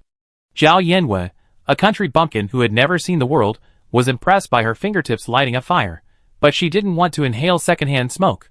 She walked a few steps to the side, still pointing and muttering, "Can you have some manners?" Xiao Qifeng ignored her until her cigarette burned out before she spoke. "You have channels to sell this purification crystal source." After saying this, Xiao Qifeng remained silent for a long time. Then, in a deep voice, as if he had made some ancestral decision, he said, "As long as you can continue to provide the purification crystal source, even if you kidnap a purification master, we will keep it a secret and will definitely not let you go to jail." "No," Zhao Yanwei corrected and emphasized, "I really didn't kidnap a purification master." Xiao Qifeng nodded perfunctorily. "I understand." She was sometimes kidnapping, sometimes not, and Xiao Qifeng didn't bother to question whether it was true or not. In any case, the origin of this purification crystal source was unknown, and it was definitely related to a precious purification master. The Federation's specially supplied purification crystal source has always been in short supply. While Zhao Yanwei rationally knew this was unavoidable, if she could provide a consistent supply, kidnapping wouldn't matter. However, extreme caution was required regarding the release of this crystal source into the market. After all, if a purifier was implicated in any misdeeds, they would be in serious trouble if caught. Even an S-level spiritual master would be sentenced to prison. The number of polluting spirit beasts is actually quite large, but they are still a minority, receiving little attention. Xiao Qifeng said, switching on the shared mode of the optical computer. Zhao Yanwei immediately saw a virtual screen in the air. On the screen was a web page called Love and Mutual Aid Forum. The entire page was colorful and dated, and it contained numerous photos of spirit beasts. The spirit beasts in the photos were mostly just skeletons, lying limply on the ground, their eyelids drooping. They looked distressed, almost near death. Chapter 20. Zhao Yanwei scanned the photos of spirit beasts, noticing similar messages written beneath them. "My spirit beast is critically ill. I'm buying its purification crystal source at a high price. I'm begging for kind-hearted individuals to lend a hand so we can overcome this difficult time. Does anyone have any purification crystal sources? High price, high price. If interested, please contact me privately. Urgent. I'm out of purification crystals at home, and my spirit beast is starving. Please help, please help." Compared to the spirit beasts in the pictures, Xiao Qingfeng's Hua was surprisingly still quite robust. Although its movements were always slow, its energy and condition seemed quite good. Zhao Yanwei remembered that for a spirit beast to be contaminated, the contractor's spiritual sea must be contaminated at 80% or higher.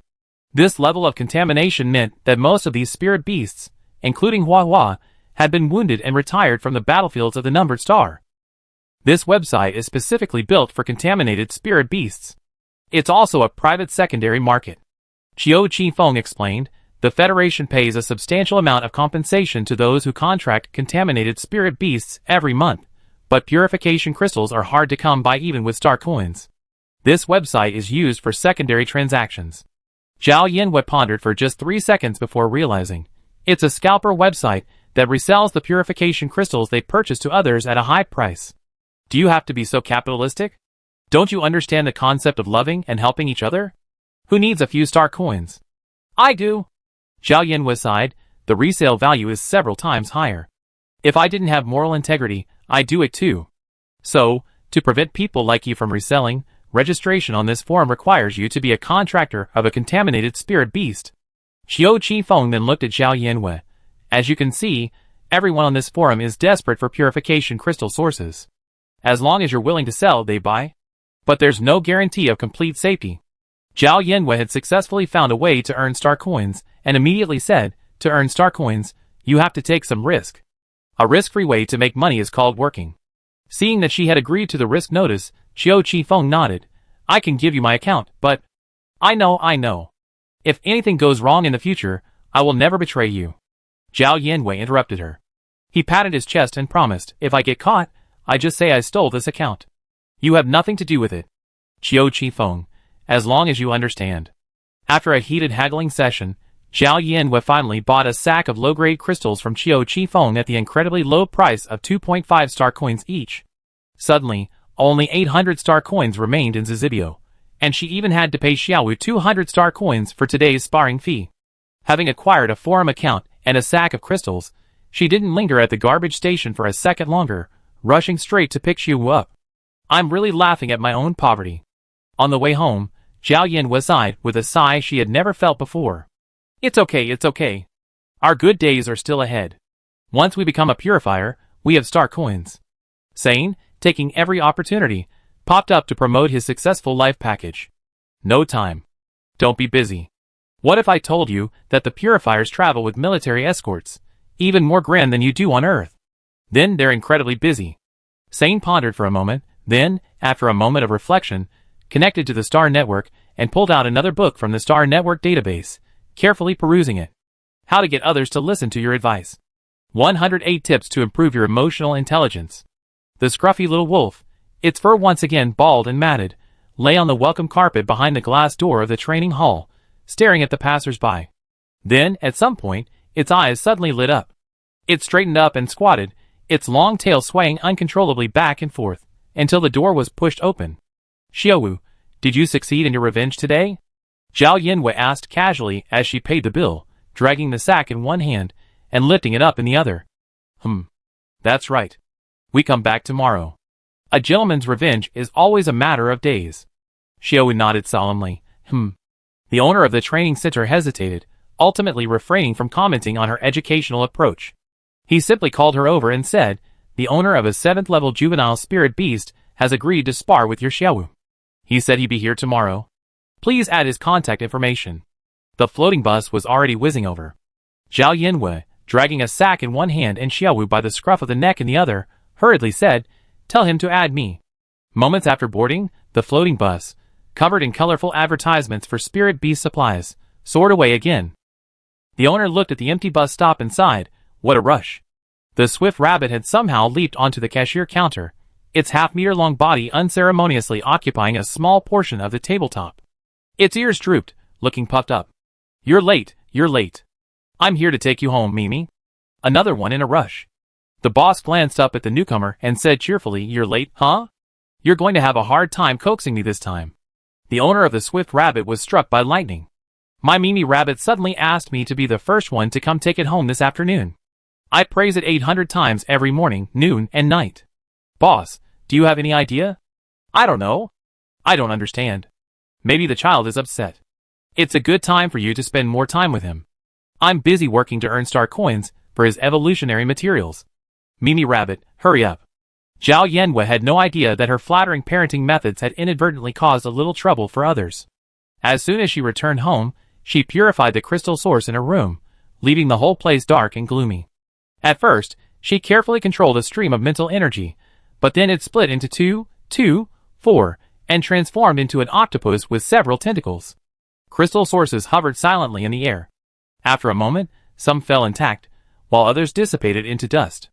Although simultaneously manipulating multiple streams of mental energy to fill the crystal source patterns resulted in a high rate of crystal source loss, it was indeed much more efficient than doing it one by one. And as her proficiency increased, the amount of crystal source lost visibly decreased. Zhao Yinwei felt like she had become a mature assembly line worker. She discovered that not only did removing the contaminated light spots within the crystal source consume mental energy, but the energy flowing within the crystal source itself also annihilated it. However, the energy stored in the ungraded crystal source was so minimal that the small amount of mental energy lost was insignificant. I think you should rest. Cyan checked the time and issued his usual nagging reminder. I don't care what you think, I care what I feel. Zhao Yinwei shook the sack beside the bed, the unpurified crystal source clinking inside. It's still halfway there. But the book says minors need 8 to 10 hours of sleep a day. So do you listen to me or the book? Sane seemed frozen by the question, and hesitated to answer. Zhao Yinwei said so, but she had no intention of working late. After all, no one else could suffer, not herself. She stretched tiredly, and turned to find Xiaowu staring at her intently. To be more precise, he was staring intently at the purified crystal source in her hand. Hungry? Didn't you already eat 4 E-grade crystal sources today? Since Xiaowu reached stage 6, he's been consuming 1 more crystal source per day than before. Just eating alone costs 200 star coins a day. It's truly not something most people can afford. Zhao Yanwei casually fed the crystal source in her hand to the creature, not forgetting to righteously clarify, it's not that I'm too lazy to go downstairs to get the crystal source. Xiaowu, you really should lose weight. Try some low-grade crystal source. Xiaowu nodded eagerly, biting down the crystal source with a crackling sound. After swallowing one, she stared at Zhao Yanwei's hand with her watery green eyes. Zhao Yanwei knew that low-grade crystal source didn't hold much energy, but seeing that Xiaowu was still hungry, she fed him one by one. One after another, one after another, one after another. Are you done yet? Zhao Yanwei tossed the remaining 3 or 2 purification crystal sources into the sack used for purification crystal sources, and felt Xiaowu's soft belly, but couldn't find anything. She scurried downstairs, fished out an E-grade crystal from the puppy's food cabinet, and returned to her room, offering it to Xiaowu. Eat it. You can lose weight tomorrow. Xiaowu took a step back, putting some distance between himself and the E-grade crystal near his mouth, and shook his head. Not hungry again? Zhao Yanwei pondered for a moment, then suspiciously took out a purifying crystal and offered it to him. Xiaowu's eyes lit up, and he swallowed it again, claiming he wasn't hungry. Greedy boy. You told me you like pure, natural, additive-free crystals. The ungraded crystals cost only 2.5 star coins each. As a generous owner, Zhao Yanwei patted Xiaowu's head and said, the energy in the ungraded crystals is still too low, but you can have them as a snack. Xiaowu rubbed his head against her hand, his fluffy tail wagging uncontrollably. So adorable. Zhao Yanwei reached out, hugged Xiaowu, and fell back, tumbling into the bed. Then, she leisurely opened Starnet, logged into Qiu Qingfeng's account, and arrived at the Love and Mutual Aid Forum. The website was filled with dazzling photos, featuring a variety of emaciated spirit beasts.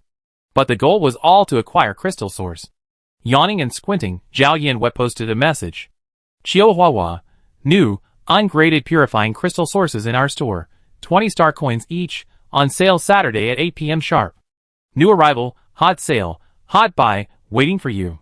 Perhaps the words crystal source for sale were too eye-catching, and many people were immediately drawn in. Ungraded purifying crystal source? How did those 2 words come together? You're kidding. All previous orders from this account were purchases, not a single sale. We on the Love and Mutual Aid Forum withhold our own spirit beasts' rations to support those on the verge of collapse. There's no such thing as buying without selling. It's obvious selfishness. Her homepage's order history is all purchases, and so frequent. Who is selling her crystal source? Can't they sell it to those who truly need it? If someone had sold me some, my spirit beast wouldn't have. I checked the homepage and saw that someone was paying 500 star coins for an E-grade crystal source. Selling it to her is reasonable. It's pure money. Spirit beasts capable of battlefield service are high level. They need a full bowl of E-grade crystal source per meal. Even generous subsidies wouldn't be enough to sustain such spending. 20 star coins each? An E-grade crystal source is only 50 star coins. The Federation only sells E-grade purification crystal sources for 200 star coins. She's multiplied the price so many times over. No. Do you know how much it's increased? Is there a standard market price for ungraded crystal source? I only know the lowest grade F-grade crystal source is 10 star coins each. Ungraded crystal source is usually sold at garbage stations. Some sell for 2 or 3 star coins, others for 4 or 5. There's no standard price. It all depends on the conscience of the garbage station managers. If there really were ungraded purification crystal source, 20 star coins wouldn't be much. I take as many as I can. Who hasn't ordered star coins yet? You're the one who's talking here. The question now isn't whether it's expensive, but whether Chihuahua is a scam. Excuse me, my spirit beast is seriously dying. There are photos on the homepage as proof. Is anyone willing to sell me some crystal source? I pay 10 times the price. The sale is supposed to go on Saturday at 8 a.m. I'm waiting. Don't talk nonsense. No, are there really people who believe it? No wonder Huahua looks so frivolous.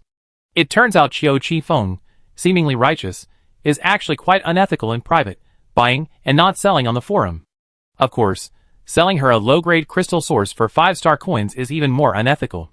Zhao Yanwei quickly scanned the comments and found that while these people claimed to disbelieve her, they kept sending her private messages, and not a single one threatened to call the police on her. It seems selling crystal sources on this forum is truly viable. Yawning again, Zhao Yanwei wiped the tears from her eyes, turned over, and fell asleep peacefully, letting the comments under the post skyrocket. On the other side of the computer, Shan Mingxiu, far away on Ziwei Star, clicked on the hotly anticipated post on the forum homepage and asked in confusion, low-grade purification crystal source? He read it over again, but couldn't figure out why the words low-grade and purification were put together. Shan Mingxiu adjusted his reading glasses and leaned slightly closer to the laptop to read carefully. He saw that it clearly stated ungraded purification crystal source. How bizarre, the old man muttered softly. That old fellow Inunu also inexplicably asked about the purification crystal source a few days ago. How come there's also some ungraded purification crystal source on the forum? Zhang Ningxu's spirit beast wasn't a polluting spirit beast. He was on the forum because he founded the Love and Mutual Aid Forum. A long-retired A-level purifier, he now mostly teaches at the Saint Fu Purification Academy, answers questions for his close disciple Su Qingxue, and occasionally helps with purification for contractors who come to him. His life is quite leisurely. After noticing the shortage of purification crystal source several years ago, he established this website to facilitate the private distribution of purification crystal source. But unfortunately, the effect has been minimal. Purification crystal source production is scarce, and few contractors are willing to sell some from their own spirit beasts. At first glance, all you see are posts offering high prices. Although the forums are flooded with new posts every day, seemingly active, that's simply the contractor's last-ditch efforts to secure the purification crystal source. Just browsing the forums makes one feel heavy. Seeing the word sale start sharp at 8 p.m. Saturday, Zhang Ningxu simply set a memo on his computer, deciding to block the store owner's account if she couldn't deliver. Others might not know the ins and outs of purification crystal source, but surely he, the one teaching it, wouldn't know them? Higher-grade purification crystal sources have higher purification efficiency, while lower-grade crystal sources incur greater mental energy loss during purification. For example, an E-grade crystal source contains 5 times the energy of an F-grade crystal source, but purifying 5 F-grade crystal sources and 1 E-grade crystal source incur significantly different mental energy losses. Although the spiritual sea replenishes spiritual power over time, the rate of replenishment varies depending on the level of the spiritual sea. The purifiers responsible for purifying the crystal source are all E and F level purifiers, and they would never resort to such a counterproductive approach.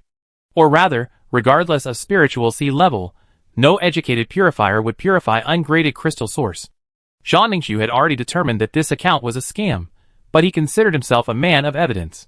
With only 2 days left until Saturday, it didn't hurt to wait. Chapter 21. The next day, upon coming downstairs, Zhao Yanwei was surprised to find the first-floor store packed with people. The other fire puppies hadn't even hatched yet, only Xuqi, a wolf cub, was in the fire puppies' exclusive room. The customers' fiery gazes pierced through the glass windows, gazing intently at Xuqi, the lone fire pup. Xuqi, with his back to the crowd, dangled his tail and pawed at the fur ball on the floor. "Boss, name your price. I really like this fire pup. Money's not a problem. I give you 400,000 star coins. Forget the 400,000. I give you 500,000. 650,000. As expected of a bustling spirit beast commercial street, so many people had already spotted the store's rank 7 baby ecological spirit beasts this early in the morning. Zhao Yanwei, too busy catching the buzz to spare a second glance, called out to Grandpa Su, who was surrounded by the crowd, "Grandpa, I'm going to school." "Got it. Remember to look where you're going when you cross the street." Grandpa Su's voice echoed through the crowd. Zhao Yanwei responded and hurried to the bus stop. Xuqi saw her leaving through the floor-to-ceiling window, and, abandoning his fur ball, rushed over and frantically grabbed the window. The person being watched departed was completely oblivious and hurriedly boarded the floating bus. As a master of waking up, she couldn't afford to make a mistake in every step, otherwise she would become the king of lateness. Yeah. Zhao Yanwei sat down in the classroom when she heard Zhu Ping'an excitedly say, "Did you see yesterday's trending search? Her Highness Su Qingxue successfully purified her S-level spiritual sea." The person slowly flipping through the book paused, turned to look at her, and asked, "Yes, what's wrong? Don't you think she's amazing? Why aren't you admiring her with me?" Zhu Ping'an wasn't very happy with her reaction. What a great topic. Zhao Yanwei was even more dissatisfied with her reaction. Zhu Ping'an hadn't even expressed his admiration for her. Very unhappy. A purifier can be anybody if they have talent. What's so amazing about it? Don't be like that. Zhu Ping'an sighed, as if seeing through something, and said earnestly, "It's okay if you don't have the purifier talent. An S-level spiritual sea is already impressive." Zhao Yanwei ignored her and pulled out the Encyclopedia of Spiritual Beasts from a pile of textbooks. She followed the table of contents to find the introduction to the Extreme Shadow Centipede. The Extreme Shadow Centipede, a mecha combat pet. In its ultimate form, it can reach up to 3 meters in length. Its body is covered in a hard carapace, each segment of which is often lined with red stripes, and its tail has a stinger. If a contract is confirmed for the Extreme Shadow Centipede, the contractor can create a relatively moist and dark living environment in their spiritual sea to facilitate its growth and advancement. When in combat, the juvenile extreme shadow centipede typically attacks by swinging its tail. Its sharp carapace can easily penetrate its opponent's defenses, and its stinger is poisonous, temporarily paralyzing the opponent's nerves and rendering them incapacitated. After extracting the useful information, Zhao Yanwei calmly closed the book. Now, with the sharp carapace and the poisonous stinger, she felt even more uneasy after reading it. After school, Zhao Yanwei was eager to take Xiaowu to the training hall, but as soon as she left her seat, someone called her. "Wait, Zhao Yanwei." A clear male voice sounded from behind her. Zhao Yanwei turned around and saw that the person calling her was someone she barely knew. "Mr. Song, what's up?" Song Yuan was acutely aware that she didn't seem interested in chatting with him. He put on a friendly smile and said, "Want to go together?" A hint of suspicion flashed across Zhao Yanwei's eyes, and her tone was extremely impatient. "Why should I go with you? Are we even close?" Song Yuan, After a moment's silence, he asked, "Didn't Mr. Zhao say he wanted to practice with my spirit beast?" Zhao Yanwei's eyes brightened at this. As if remembering something, she opened her laptop and saw that there was indeed a friend request from Song Yuan. She had previously asked the owner of the Spirit Beast training gym to have the owner of a Tier 7 juvenile Spirit Beast add her. "I was so busy purifying the crystal source yesterday that I forgot about it." After turning off the laptop, Zhao Yanwei cleared her throat and said nonchalantly, "Then let's go, Mr. Song." Perhaps because they both had a general understanding of each other, the atmosphere didn't seem awkward. Students in the hallway walked downstairs, some fast, some slow, brushing past like a gust of wind. Song Yuan thought for a moment and then broached the topic. "Since Zhao has already contracted a spirit beast, are you still going to the Micro-Fire Secret Realm next month?" Zhao Yanwei knew that many students were waiting to go to the Micro-Fire Secret Realm to find their desired spirit beasts to contract, but since she had already contracted Xiao Wu, there was no need for her to go. "The Micro-Fire Secret Realm has the spirit plant I want, but I heard that spirit plants all have companion spirit beasts," she asked, wondering how feasible it would be to go there herself. After all, picking the ice lotus buds herself only cost 36,000 star coins, which was much cheaper than buying them directly from the Hunters Guild. The Secret Realm only breeds evolved and ultimate spirit beasts. This means the companion spirit beasts for the spirit plants are at least 4th level evolved spirit beasts. Song Yuan slowed his pace and looked at her, offering sincere advice. "If you want to harvest spirit plants, you better submit a request to the Hunters Guild. Hiring a hunter to harvest them for you is more cost-effective." Zhao Yanwei had heard the term Hunters Guild many times. It seemed to be an organization specifically dedicated to providing services for the Secret Realm. Zhao Yanwei took note and casually asked, "Are you going to the Micro-Fire Secret Realm? Haven't you also contracted the alligator snapping turtle?" "Yes, but I plan to go to the Secret Realm to gather lotus leaves." "You're going alone?" Zhao Yanwei raised an eyebrow, somewhat surprised. "Even if your alligator snapping turtle is level 7, it's still a juvenile spirit beast, right? Can it defeat a spirit plant's companion spirit beast? If you can't, just run away." Song Yuan shrugged, his tone tinged with quiet sadness. "It's my fault for not being able to afford a hunter." Zhao Yanwei. Upon hearing this, Zhao Yanwei stopped dead in her tracks. With her foxy eyes, she looked Song Yuan up and down, questioning him. "Your family isn't short of money, is it? How can you afford to hire a hunter?" "The Song family is rich, not me." As if afraid she wouldn't believe him, Song Yuan's tone was filled with resentment. "My grandfather only gives me 50 star coins a day in allowance, after spending the necessary expenses, to prevent me from messing with the alligator snapping turtle." It seemed pitiful, but Zhao Yanwei remained unmoved, as she only had 20 star coins a day in allowance. "What do you mean by prevent you from messing with the alligator snapping turtle?" Zhao Yanwei piqued her interest and asked curiously, "How? Tell me in detail." Song Yuan felt a little uncomfortable under her gaze and brushed the subject off. "That's a long story. Let's cut to the chase." Zhao Yanwei gestured, "I'm all ears." "You need to listen to that? Aren't we familiar with each other?" Zhao Yanwei frowned, her face etched with annoyance as he threw back what she had said earlier. "Forget about whether we're familiar with each other. We already come this far. There's no point in leaving things halfway." Song Yuan was silent for a long moment. Seeing Zhao Yanwei about to speak again, he compromised and spoke. "The mess I'm talking about is the mess regarding the alligator snapping turtle's evolution. Regarding the alligator snapping turtle's evolution, the Song family actually established a team of engineers specifically to research its evolutionary chain. However, that team disbanded back in my grandfather's generation. After all, As you can see from all the years of research, the alligator snapping turtle is still in its juvenile stage. They didn't support me buying random evolutionary materials to mess with the alligator snapping turtle. They wanted it to enjoy its old age. Song Yuan's beautiful features darkened with a hint of gloom as he spoke. The Tian lotus leaf is one of the hundreds of possible evolutionary materials the former engineering team identified for the alligator snapping turtle. But I'm unwilling to give up. If I can't make the alligator snapping turtle evolve, its lifespan will truly be over. Zhao Yanwei had already experienced the peculiarities of spiritual beast evolutionary materials. Who could have imagined that Xiaowu's evolutionary materials would contain something like the ice lotus core? It's completely understandable that the Song family's former engineering team hadn't been able to figure out the alligator snapping turtle's evolutionary chain for so many years.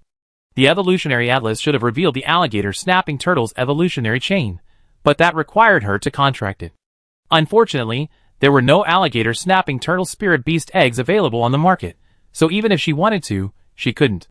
Thinking of this, Zhao Yanwei sighed and said, "That's such a shame." It was after school, and the entrance to Li No. 1 Middle School was bustling with activity. The Spirit Beast Training Hall was just a few hundred meters away, so Zhao Yanwei and Song Yuan didn't dwell on the alligator snapping turtle. The owner smiled and led them into the training room. Zhao Yanwei sat down on a lounge chair as soon as they entered, then called Xiaowu out for a routine chat. "Xiaowu." "Jiwu." Xiaowu squatted in front of Zhao Yanwei with a serious expression, looking up at her, waiting for his master to make an important speech. "Today you're battling a juvenile 7th level spirit beast. Are you confident?" "Jiwu." "Okay, don't be arrogant in victory, and don't be discouraged in defeat. Can you do that?" "Jiwu." Zhao Yanwei nodded in satisfaction. After she finished her lecture, Song Yuan, who was standing by and watching, asked, "Do you and your Xiaowu always get along like this? What's wrong?" "Nothing." Song Yuan spoke in a tone that sounded calm at first, but turned deeply poignant upon closer inspection. "I just think you don't have to worry about Pang Zhuang's challenge." Hearing the key words, Zhao Yanwei pricked up her ears and asked, "What do you mean?" "Many spirit beasts don't really listen to their masters, especially mecha pets. Pang Zhuang and the spirit beast had cultivated a long-standing bond before the contract was signed. He simply relied on this to feel confident. He simply assumed you were new to the contract and were still getting used to the spirit beast, and perhaps you couldn't even command it." Hearing this, Zhao Yanwei felt instantly reassured. Xiaowu's obedience gave her a sense of security. But her pride was paramount, and just in case, she couldn't slack off on her training. "I'm not worried about that." Zhao Yanwei's thoughts were mixed, but after a moment's reflection, she emphasized, "Defeating him will be a piece of cake." Song Yuan glanced at her several times and commented, "You're quite confident. What else? Do I need to feel inferior?" "Absolutely not." Seeing Xiaowu skillfully step onto the ring, Song Yuan called out to his spirit beast, "Like I." At the name, Zhao Yanwei turned and glanced at him, her expression rather euphemistic, as if she were hesitant to speak. Song Yuan instantly understood what she was trying to say and quickly distanced himself from the matter, saying, "To be honest, this is the name my great-great-great-grandfather gave me. As you know, Like I is our family's ancestral spirit beast." "Yeah." Zhao Yanwei nodded perfunctorily. She stared at the empty arena and questioned, "So where's Like I?" "Wait a moment." Song Yuan sighed habitually. "I go and summon it." It was unknown what he had done in his spiritual sea, but 5 minutes later, a rather majestic-looking spirit beast appeared before Zhao Yanwei's eyes. It was nearly a meter long, its overall outline thick and solid. Its limbs, covered in tiny scales, were densely packed like a natural armor. A closer look revealed subtle patterns on the raised shell, and even on each individual scale, resembling some ancient and mysterious rune. Like I slowly scanned the room, his gaze both deep and languid, finally resting on Zhao Yanwei. The man and the turtle exchanged glances, each nodding solemnly as a greeting. Song Yuan courteously invited Like I to the ring. He had barely found his balance when Xiaowu lunged forward, clawing at his head. This gesture, with its remarkably unspoken words, looked familiar. It was clearly learned from the swift rabbit. The snapping turtle's movement seemed slow, but before Zhao Yanwei could fully grasp him, Xiaowu had been swatted into the ground. A loud bang echoed, and Zhao Yanwei closed her eyes in dismay. Xiaowu was not defeated by the blow. The orange-red wolf cub, nimble and alert, scurried around the snapping turtle, looking like a blazing fireball. It occasionally uttered low whimpers as it sought an opening to strike, imitating the swift rabbit's tactics perfectly, whether by scratching or biting. Lai Kai didn't actively attack Xiao Wu, but simply extended his forelimbs to smack him into the ground whenever he attacked. Squeak. Bang. Squeak. Bang. Ouch. Bang. Lai Kai remained motionless, a lazy, gentle look in his eyes. He either blocked with his forelimbs or directly used his carapace to resist the impact, each defensive move sending Xiao Wu flying back. Compared to the swift rabbit, it looked more like a professional sparring partner, preventing Xiao Wu from getting hurt while allowing him to learn and gain insights through repeated attacks. Xiao Wu was also a quick learner. Initially, he would dash forward and be slammed into the ground with a thud, but now, he could easily follow the force of the attack, flipping in the air before landing firmly on the ground. Looking at Xiao Wu like this, who would have thought it hadn't even dared to fight 2 days ago? Zhao Yanwei observed the battle, and the more she watched, the more she felt that Xiao Wu was a clever little wolf. She tilted her head slightly to look at Song Yuan and said, "Although he's a 7th level spirit beast, don't you think your Like Eye is a little too powerful?" Song Yuan seemed unconcerned, but in fact, he boasted, "Like Eye has eaten more salt than Xiao Wu has eaten rice. It's normal for him to be a little powerful. Even the swift rabbit can't beat him." Zhao Yanwei mentally replayed the battles between Xiao Wu and the 2 training spirit beasts, but she still felt that being only 1 level higher shouldn't have caused such a huge gap. Perhaps it was simply due to experience. Since Song Yuan, the master, said this was normal, Zhao Yanwei accepted it for the time being. After all, the alligator snapping turtle was old enough to be Xiao Wu's ancestor. Even more than old enough to be her ancestor. After an hour of training, Zhao Yanwei called Xiao Wu down from the ring. After such a long and intense workout, Xiao Wu, breathless, leaped onto Zhao Yanwei's lap. Finding a comfortable position in her arms, he immediately collapsed, his entire body limp. He was radiating heat, and it felt like a fireball clinging to him. Luckily, the weather wasn't too hot in March. Summer would be unbearable. Zhao Yanwei pondered as she fished 2 purification crystals from her snack bag and fed them to Xiao Wu as a reward. She had agreed to give Xiao Wu the purification crystals as a snack, and this morning, when she left the house, she had grabbed several handfuls from the sack and put them in her snack bag. Xiao Wu lay belly up on Zhao Yanwei's lap, the crystal source crunching in his mouth, his long, furry tail swaying gently against her calf, looking incredibly comfortable. Like Eye, who was walking slowly towards Song Yuan, glanced in Xiao Wu's direction, and Song Yuan immediately understood. He pulled a D-grade crystal source from his pocket and called out, "Come and eat, ancestor." Isn't it said that D-grade and above crystal sources are not recommended for spiritual beasts? Zhao Yanwei looked at the crystal source gleaming faintly in his hand and, for the first time in her life, envied someone else's wealth. What about the D-grade and above crystal sources being used as evolution materials for spiritual beasts, while E-grade crystal sources were considered their staple food? This prodigal son was actually feeding them evolution materials as their staple food. Song Yuan chuckled, pointing to the shallow pocket of his jacket. His tone sounded quite sheepish. "That's true, but I think D-grade crystals are easier to carry, unlike E-grade, which you have to grab by the handful." "Uh-huh." Zhao Yanwei clutched her snack bag filled with ungraded crystals and gave a perfectly neutral laugh. Then, she politely complimented him, "You're quite the clever one, then." Song Yuan also smiled and said, "Isn't it? I've been smart since I was a kid. How could there be such an annoying person in this world?" Zhao Yanwei, feeling so flattered by his boasting, thought to herself, irritated and indifferent. Like Eye approached with a leisurely pace, but his path was drifting further and further away from Song Yuan's direction. Looking at Like Eye, who had already moved to her feet and looked up at her with a reserved expression, Zhao Yanwei had a sudden inspiration. She pulled a crystal from her snack bag and offered it to him. Song Yuan's smile froze, sensing something was utterly amiss. "What's going on? Like Eye doesn't seem particularly interested in your D-rank crystal source?" Zhao Yanwei, deeply delighted by the snapping turtle's behavior, fed the crystal source to Like Eye while deftly asking a question. Before she finished speaking, her eyes flickered, and for a moment, she didn't even hear what Song Yuan had said. The moment she touched the snapping turtle, a line of golden characters appeared before her eyes. "Key spirit beast detected. This is one of the spirit beasts that has been fully unlocked in the Evolution Atlas. Please add it to your collection as soon as possible."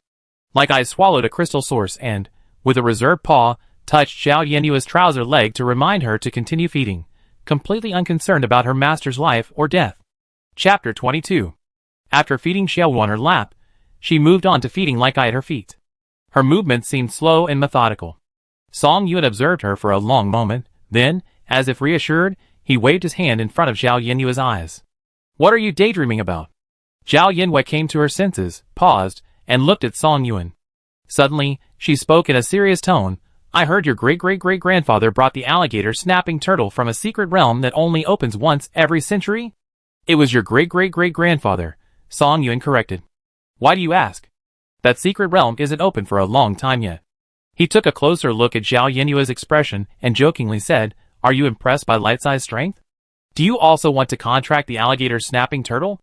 Zhao Yinwei followed suit and asked, Then is the possibility of me contracting it high? It's not zero. Song Yuan said tactfully, and with a touch of sarcasm, there are no alligator snapping turtle spirit beast eggs on the market. If you want to contract it, you have to rely on inheriting my inheritance. You're so generous. Zhao Yinwei gave him a perfunctory compliment, her mind swirling with thoughts. The meaning of the evolution atlas is easy to understand. The alligator snapping turtle is one of the spirit beasts that unlocks the entire evolution atlas. Zhao Yinwei had previously considered that there were countless spirit beasts, and she couldn't possibly contract them all. So, while the evolution atlas sounded impressive, its potential was only the tip of the iceberg. She even wondered if the evolution atlas intended to be unlocked slowly over successive hosts, perhaps unlocking a different spirit beast's evolutionary chain with each host. Even if the sea dried up, the rocks rotted, the mountains collapsed, and the earth cracked, eventually all would be unlocked. The good news is that the evolution atlas unlocks the entire atlas directly. Once that's done, Zhao Yinwei couldn't even imagine how many star coins she have. The bad news is that she can't find a second snapping turtle to contract, and the snapping turtle is only one of the spirit beasts required to unlock the entire atlas. No one knows the denominator of that one. The evolution atlas seemed to sense Zhao Yinyue's thoughts, and a line of golden characters appeared before her eyes. Discover the snapping turtle's complete evolutionary chain to be included. So you're saying, even with the evolution atlas, I still have to explore the spirit beast evolutionary chains myself? The golden characters in front of her changed again. Contract the snapping turtle to be included. I didn't want to bother talking to it anymore. Why does I love your crystal source so much? Do you have a secret recipe? Do you sell it? Song Yuan, after holding back for a while, finally convinced himself and asked 3 curious questions. No, this isn't just any crystal source. This is... Seeing the disappointment in Song Yuan's beautiful eyes transform into anticipation, Zhao Yinwei smiled with satisfaction and said in a sardonic tone, This is low-grade crystal source. Like I might not want yours simply because he's full. Song Yuan was speechless, regretting why he had to so brazenly bring a D-grade crystal source right up to her face. He tilted his head and snorted, You're so careless lying. Why would you need to be so sincere when lying? If she truly meant it, she wouldn't lie. Zhao Yinwei stood up, holding Xiaowu in her arms, and said, As long as I is willing to train with Xiaowu, eating Xiaowu's snacks is nothing, right, Xiaowu? Xiaowu nodded generously. Song Yuan could see that Kai was simply serving as Xiaowu's sparring partner. After all, Lai Kai was already unbeatable against all young spirit beasts, so it didn't matter who he fought against. It was rare for him to find something of interest, and getting some delicious little crystals from Zhao Yinwei was a nice touch. The delicate-looking boy nodded without objection. Okay, but tomorrow is Saturday, and I have to research Lai Kai's evolutionary materials at home. Let's wait until after school on Monday. Zhao Yinwei offered her heartfelt blessings. I wish you success. Be sure to let me know when you figure it out.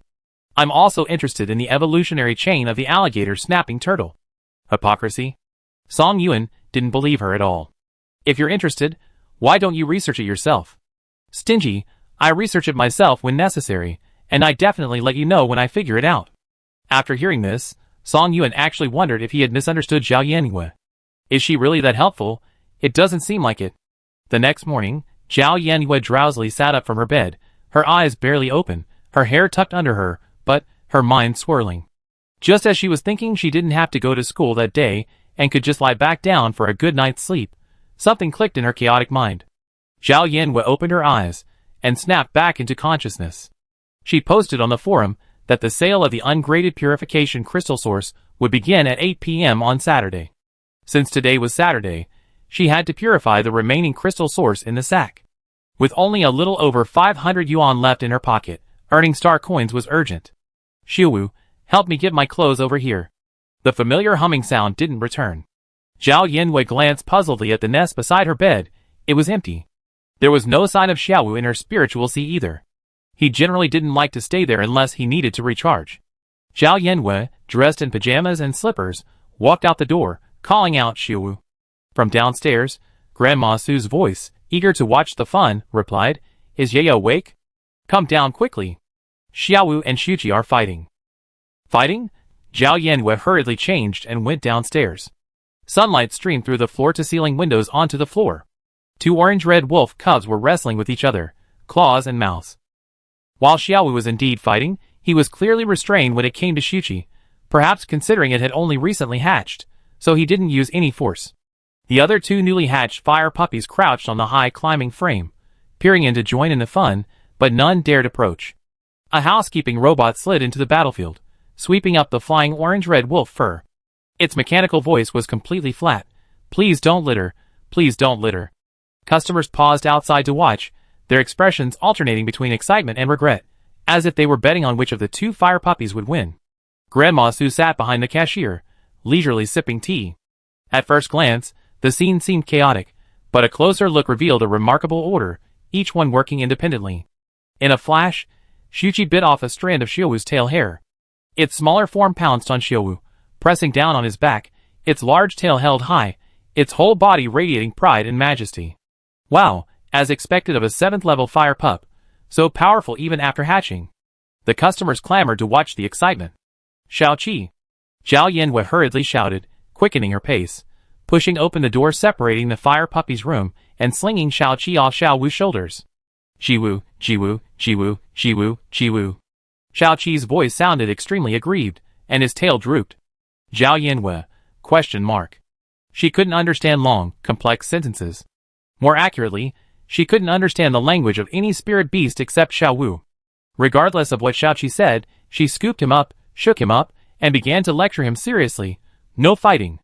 Especially not with Xiaowu. Xiwu? Because Xiaowu is my contracted spirit beast. Xiaoqi's grievances were evidently further aggrieved at this. He struggled out of Zhao Yanwei's grasp and jumped to the ground, raising his head and glaring at her accusingly, his tone intense.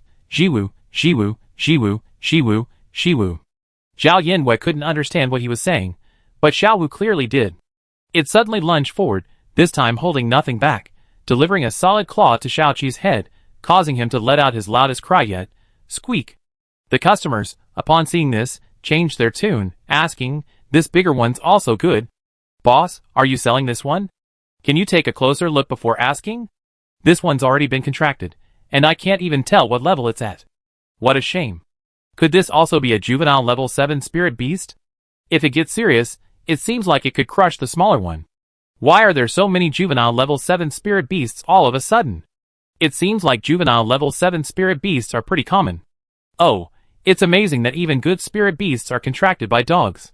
Who has such fast hands?" Zhao Yanwei, Xiaoqi was dazed by Xiaowu's paw. After recovering, it immediately tried to fight back, but Zhao Yanwei quickly restrained it and scolded it, "Xiaowu." Xiaowu paused and began to speak in a long, complex sentence, pointing his paw at Xiaoqi and mumbling a lot of grievances. Finally understanding the whole situation, Zhao Yanwei looked at Xiaowu, then at Xiaoqi, then squatted down and rubbed Xiaoqi's head. "I'm not your contractor," she said. "Who told you that the first person you see after hatching is your contractor?" Xiaoqi turned his head away, as if Zhao Yanwei had broken her heart. Zhao Yanwei turned his head back and asked curiously, "Did you decide that?" Xiaoqi snorted in irritation and simply turned around, pointing his tail at her. Zhao Yanwei was about to turn its head back again when Grandma Su finally had enough of the fun. She came over, petted Xiaoqi's head, and said, "I won't sell you, no matter how much money you're offered, until you find an owner you like. Okay?" The fire pup's ears twitched, and after receiving the promise, it squeaked softly, then trotted off like a king of the mountain to chase the other fire puppies, completely ignoring Zhao Yanwei. Zhao Yanwei's eyes widened at the feeling of being ignored. "You jerk. Don't you see who worked so hard to hatch you? Spirit beasts with high initial levels are also arrogant. Xiaoqi is just worried he'd be sold off easily, so he's trying to scam you." Grandma Su, who has been around fire puppies for years, knew what these little creatures were thinking. She glanced at Xiaowu and teased. When Xiaoqi said you were his contractor, our Xiaowu was furious. Xiaowu uttered a solemn agreeing with Grandma Su. Grandma Su was a little surprised. Xiaowu has become a lot more outgoing. I used to think he was a dumb fire pup, and was worried for a while. Xiaowu isn't dumb. Zhao Yinwe stuffed it into her spiritual sea and hurried back upstairs, still ordering food. Grandma, I want shrimp dumplings and porridge for breakfast. Got it. After spending a day purifying the remaining crystal source in the sack, Zhao Yinwe logged onto the Love and Mutual Aid forum right on time. As soon as Chihuahua's account showed up online, many people flocked to it, clearly having been waiting for it for a while. Before posting the purchase link, Zhao Yinwe thought for a moment and decided to publish an announcement first. Chihuahua, purchasing notice. This shop's supplies are obtained through unofficial channels. If the owner is arrested, they will be permanently removed from the shelves. Please do not disseminate them. Zhao Yinwe had no idea how long the purification crystal source would remain available on the forum. This purchasing notice was merely a verbal announcement, a reminder at best, and not binding in any way. Even if this was the only thing he could do, he could still make a lot of money. Of course, the best outcome would be to use this forum to accumulate enough star coins to buy Xiaowu's evolution materials, including 2 B-grade crystal sources, which would be the real big payout. Unofficial channels?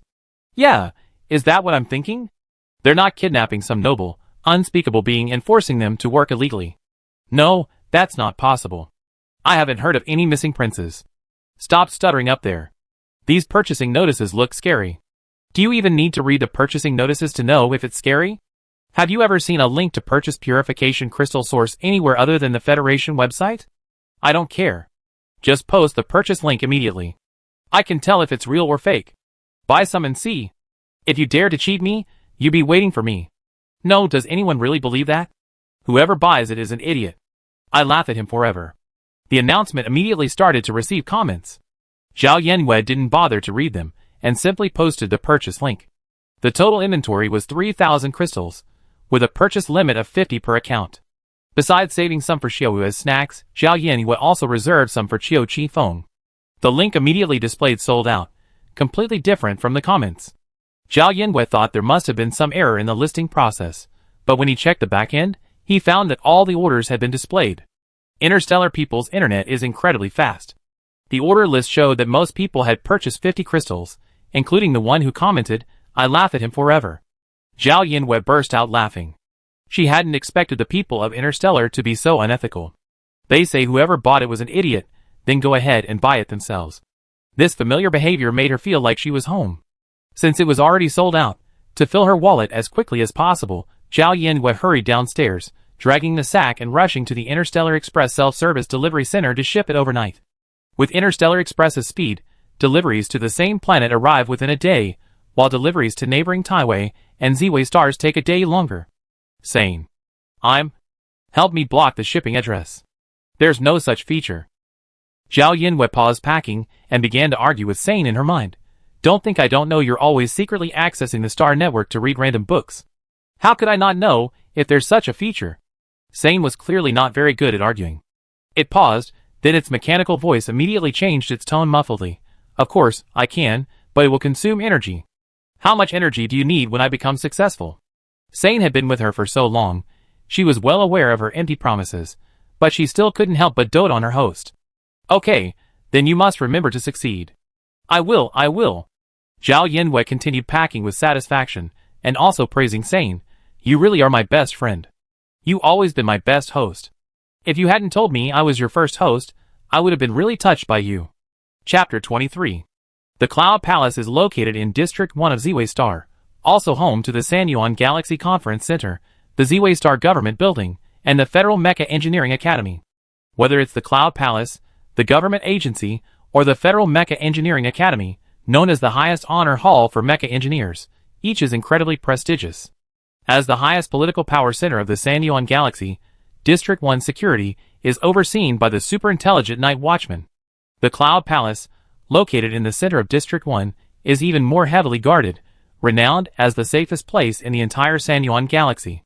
The Interstellar Package, whose pickup address was number 29, Chang'an Road, Cloud Palace, District 1 of Ziwei Star, had already undergone numerous security checks before entering the Cloud Palace.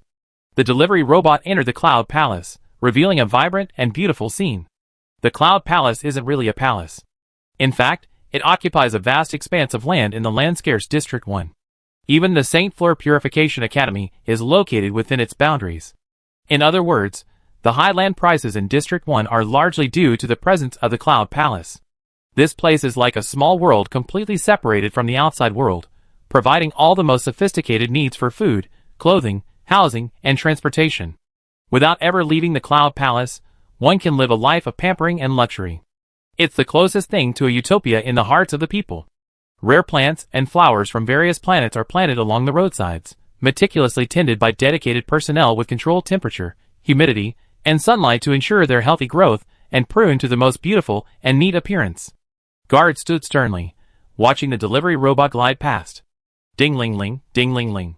When the doorbell rang, the nanny was about to open it, but Shan Mingxiu stopped her. The old man put down his teacup and stood up. His usual composure now seemed rather impatient. I go myself. I've been waiting for this package for 2 days. What could possibly be so worrying about you? The old man's cane clattered against the ground with his steps. Without even turning his head, he said, I also like to know what goodies the owner has sent me. After all, it has to pass through numerous interstellar shuttle stations, so the quality of the interplanetary express delivery boxes is always very high. The shipping address read confidential shipping, and to Shan Mingxiu, these words evoked a sense of guilt. It's obvious they're a scammer selling ungraded crystal source as ungraded purification crystal source. No wonder they're keeping it secret.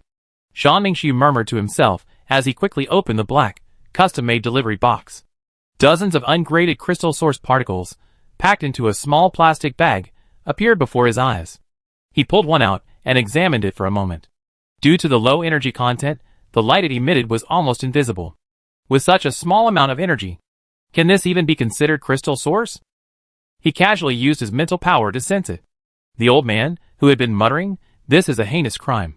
The owner must be brought to justice. Keeping the shipment secret is pointless, was suddenly startled. The next second, he emptied the small plastic bag of crystal source with a clang. His mental energy carefully brushed over the crystals, and the feedback it sent back clearly told him that each one was genuine, authentic purification crystal. Shan Mingxiu slowly sat back on the sofa, his gray eyes, misted by age, lowered slightly. His gaze fell on the end of his cane, and his expression gradually grew serious. The purifiers responsible for purifying the crystals were all in the Cloud Palace. If they had purified them, they wouldn't have sent them across the planet. If the shop owner were truly a scam, trying to steal some star coins, it would be fine.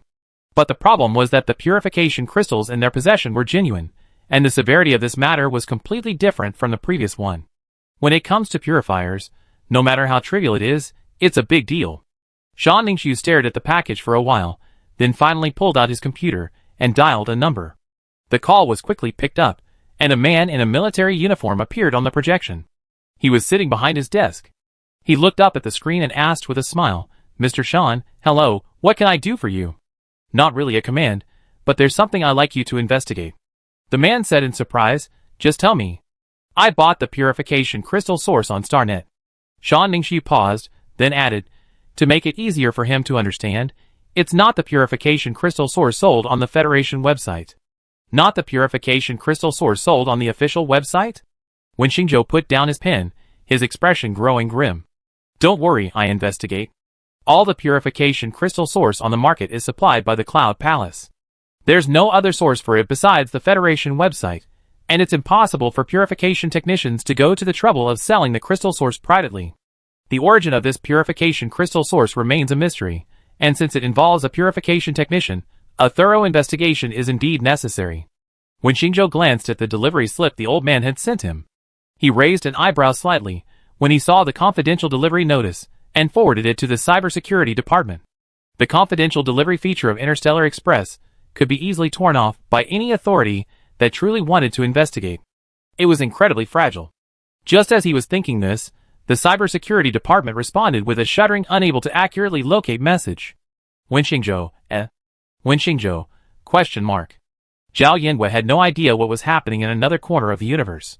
She only knew that in just a few days, she had become incredibly wealthy.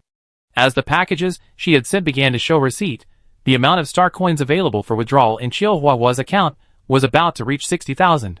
The few buyers who had purchased the purification crystal source in the Love and Mutual Aid forum waited day and night, begging her to continue posting the link.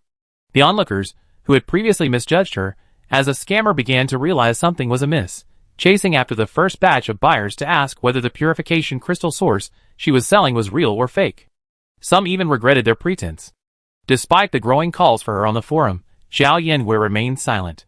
She had been busy training Xiaowu these past few days, and hadn't been purifying the crystal source.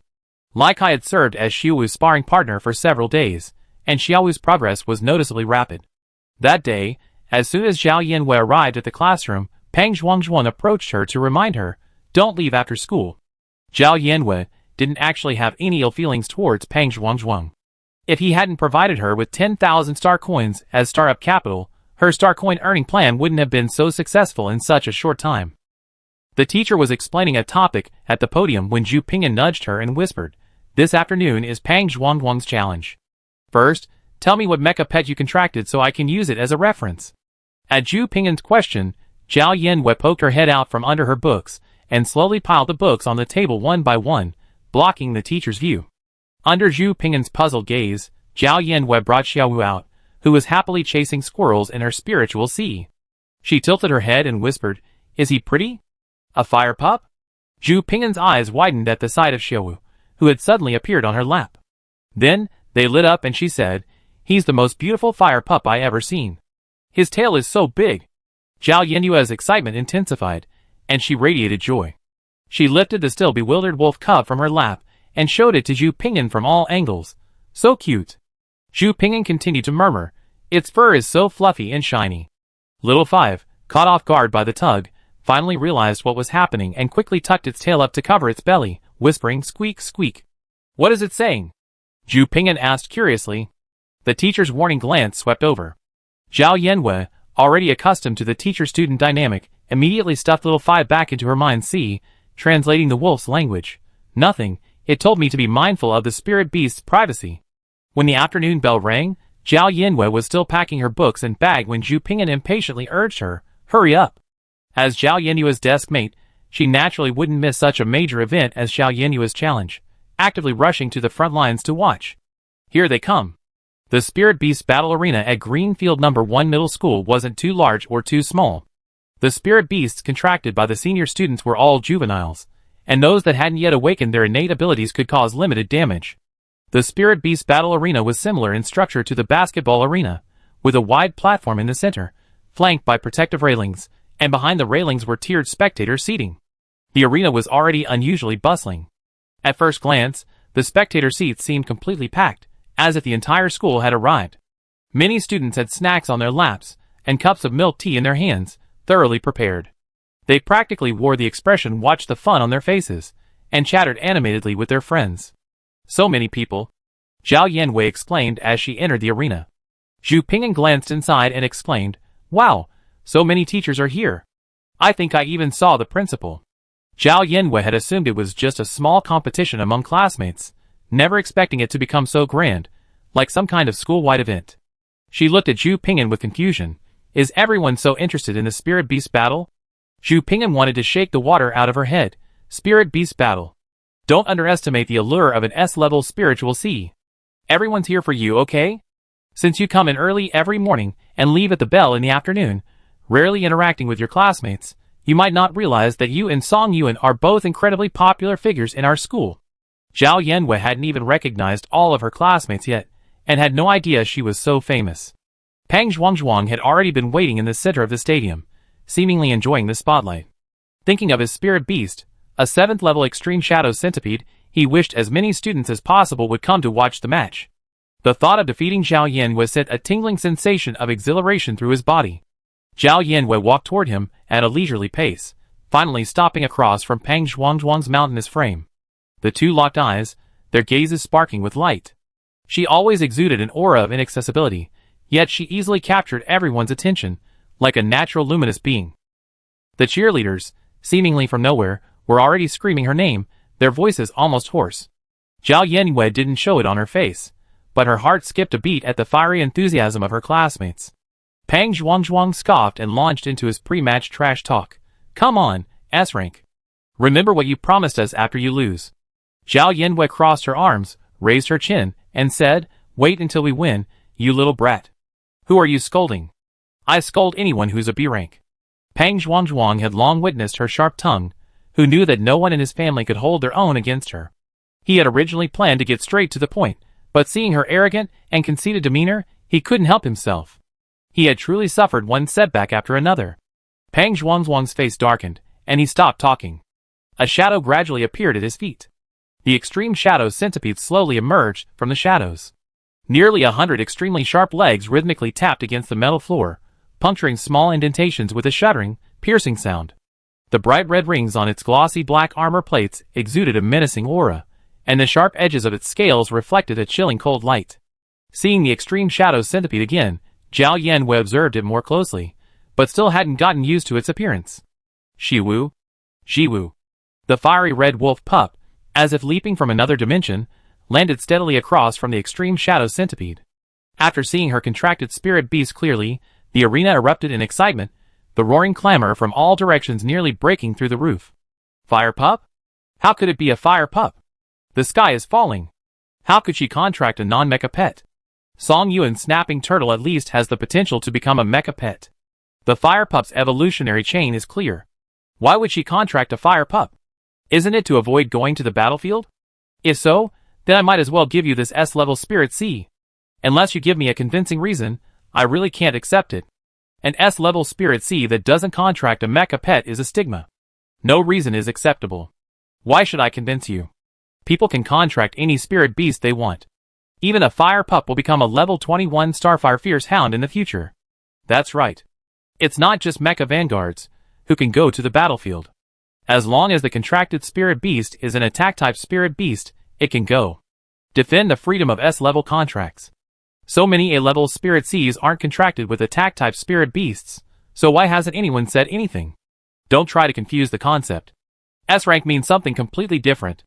Without S-rank mech vanguards, how could the defenses of Number Planet have held steady for so many years? How do you think the 3 planets have maintained peace for so many years? I never deny the importance of S-rank mech vanguards to us, but we also have to allow for those with S-rank spirit Cs, who don't want to be mech vanguards, right? What era is this? And you're still oppressing S-ranks? I think you're so naive, because you never experienced the tragedy of a Zerg breaching your defenses since birth. Along with the roaring clamor came the unconcealed surprise and mockery on Pang Zhuangzhuang's face. As if victory were a piece of cake for him, he couldn't help but trash talk again. You didn't contract the Firehound pup because you were afraid your mech battle pet would be difficult to tame? Just to defeat me? Zhao Yanwei understood the reason for the clamor and discussion coming from all directions. She glanced at Xiaowu. The orange-red wolf cub stood motionless with its back to her, seemingly unfazed by the clamor. She felt slightly relieved, then looked at Pang Zhuangzhuang, her fox eyes narrowed. Don't flatter me, are you worthy? Pang Zhuangzhuang no longer cared about what she said. He smugly belittled her. Contracted fire puppy, your S-rank spiritual C is a joke right now. As if afraid of hearing Zhao Yenyue's response, he immediately shouted, Shadow Blade, attack! At its master's command, the extreme shadow centipede paused for a moment, then, as if awakening from a dream, slowly launched an attack towards Shiwu. With its front limbs firmly planted on the ground, it swung its tail towards Shiwu, a whistling sound that cut through the air. Be careful of the stinger on its tail. A sting will cause paralysis for 6 to 7 seconds. Squeak! Xiaowu leaped, dodging the blow while stepping on the extreme shadow centipede's tail, slicing through the air. The extreme shadow centipede's shiny tail was slammed into the ground with a loud thud by the force of Shiwu's kick. Xiaowu seized the opportunity and rushed forward, extending his claws and slashing the centipede's tail. The extreme shadow centipede reared up in pain, hissing angrily. Wounded, it shed its previous languid demeanor and became noticeably more serious. The two spirit beasts engaged in a fierce battle on the field. Although the extreme shadow centipede only had one move, the swing of its tail, it could still leave flesh and blood ripped apart if struck. Shiwu's training had paid off. He could accurately judge the timing of attack and evasion based on the extreme shadow centipede's pre-swinging movements, unlike the extreme shadow centipede's reckless attacks. Even at a lower level, Xiao Wu held his own against the extreme shadow centipede.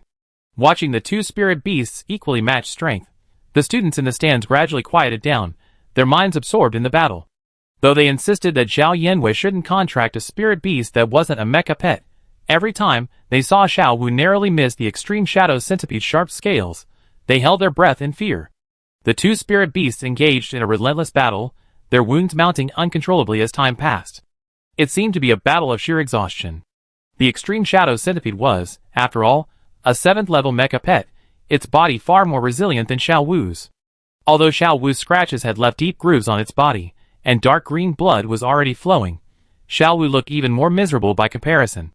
Its fluffy fur was soaked with blood, tangled into clumps, then dried and clumped together, like a wet cat in a bath. Its entire body seemed thinner, far more miserable than the Extreme Shadow Centipede. A discerning eye could see that if the struggle continued like this, Xiao Wu would surely become exhausted first. Seeing Xiao Wu's side showing signs of decline, the crowd sighed. Xiao Wu's ears twitched, and his mind shifted uncontrollably. Chapter 24. As Xiao Wu's contractor Zhao Yinwei, the master, appeared much calmer than the spectators in the stands. Xiao Wu was nearly stung several times by the venomous stinger on the Extreme Shadow Centipede's tail, but Zhao Yinwei didn't blink, embodying the ultimate instability. Observing the two spirit beasts fight on the field, she discovered that the Extreme Shadow Centipede, just as described in the books, used its tail to swing and attack, using the blade-like edges on its sides and the venomous stinger on its tail as its means of attack. Once stung by the Extreme Shadow Centipede's tail stinger, a full 6 or 7 seconds of paralysis ensued, leaving the victim completely vulnerable. 6 or 7 seconds may not sound long, but if one were to withstand the attack for 6 or 7 seconds without resistance, the damage could be fatal. Once resistance was lost, defeat followed. Xiao Wu focused on dealing with the frequent lashes of the Extreme Shadow Centipede's tail. Although his body inevitably received numerous scratches from its scales, he remained unharmed by its poisonous stinger. Zhao Yinwei, having a general understanding of the Extreme Shadow Centipede's capabilities, warned Xiao Wu, "Focus your attacks on its upper body. Try to pin it down." Xiao Wu immediately obeyed, shifting from circling the Extreme Shadow Centipede's tail to circling its upper body, eagerly searching for the right moment to strike. After all, the Extreme Shadow Centipede's anatomy was more similar to that of a centipede than a scorpion, making it impossible to angle its tail close to its head. As long as he could pin its upper body down, neither its sharp scales nor its poisonous stinger could reach Xiao Wu. The Extreme Shadow Centipede clearly knew its own weakness, and wouldn't let Xiao Wu get close to its head. As Xiao Wu lunged, it whipped its tail around, turning its limbs and aiming it in Xiao Wu's direction. To avoid being caught off guard, the Extreme Shadow Centipede's defenses were impenetrable, and Xiao Wu was unable to penetrate them. Feeling his strength draining away, Xiao Wu couldn't help but grow anxious. Although it acted oblivious, the deafening clamor surrounding its appearance was not something to be easily ignored. It knew everyone was wondering why its master had contracted it, and that she should have contracted a stronger, more powerful spirit beast. If it lost, wouldn't it prove that its master had made a mistake in contracting it? Thinking of this, Xiao Wu looked at Zhao Yinwei with emerald eyes. Its owner even smiled when it saw it looking at him, seemingly unconcerned about losing. "Don't panic. You're no worse than any other spirit beast. In fact, you're much better at fighting than it is, right? Stay calm, and don't get anxious. Just find a gap in its defense and you win." Zhao Yinwei's composure seemed to rub off on Xiao Wu. He circled around the Extreme Shadow Centipede, adjusting his breathing accordingly. Xiao Wu could sense that it was much more skilled at fighting than the mere tail-flapping Extreme Shadow Centipede. It was just that the Extreme Shadow Centipede had a level advantage over it, which had led to its current disadvantage. If the Extreme Shadow Centipede were a spirit beast of the same rank, it would have been defeated long ago. Even if it were a level higher, it wouldn't matter, as long as they could hold its head down, they could break the deadlock. Although the Extreme Shadow Centipede's defense was timely, it wasn't really a skill-based one. As long as it could remain calm and exploit the gap. As long as it could remain calm, it would have won this battle. The answer to victory lay before him. All he had to do was implement the steps one by one. Zhao Yinwei could see that Xiao Wu had already entered his state, and she felt a little relieved. As the two spirit beasts engaged in a back-and-forth confrontation, time ticked by, and Xiao Wu's decline in this exhausting battle became increasingly apparent. The groans from the audience reached his ears again. Time and again, the repeated underdogs finally became the final straw that broke Xiao Wu's confidence. Could it really find the Extreme Shadow Centipede's weakness before exhausting its stamina? Even after so much training, it seemed it had never truly defeated either the swift rabbit or the snapping turtle. Could it truly win? Xiao Wu's moment of distraction was fleeting, but the Extreme Shadow Centipede immediately seized on this huge weakness, lashing out with its tail. Xiao Wu recovered his composure and quickly retreated, but a tiny mistake in the fight was enough to make a huge difference. Because of that momentary distraction, the poisonous stinger on the Extreme Shadow Centipede's tail pierced Xiao Wu's back the next second. The orange-red wolf cub struggled to hold on for a moment, its beautiful green eyes glancing at Zhao Yanwei once more before stumbling forward a few steps and collapsing to the ground. The stadium erupted in excitement, and Peng Zhuangzhuang's triumphant voice echoed in his ears. Zhao Yanwei ignored it, only frowning slightly as he watched Xiao Wu. Seeing its opponent's inability to resist, the extreme shadow centipede seized the opportunity and pounced on Xiao Wu. Its sharp forelimbs, sharp enough to pierce metal surfaces, recklessly punctured Xiao Wu's body with bloody holes. Many of the students turned their heads away, unable to bear the sight. Mr. Yu from the publicity department appeared out of nowhere, holding a golden bell flower and stepping onto the stage. He stood beside Xiao Wu, acting as referee, and blew his whistle. The fire pup has lost its ability to resist. If it fails to stand up within the 10-second countdown, it will be considered a failure. The trumpet bug inside the golden bell flower dutifully carried his voice throughout the arena.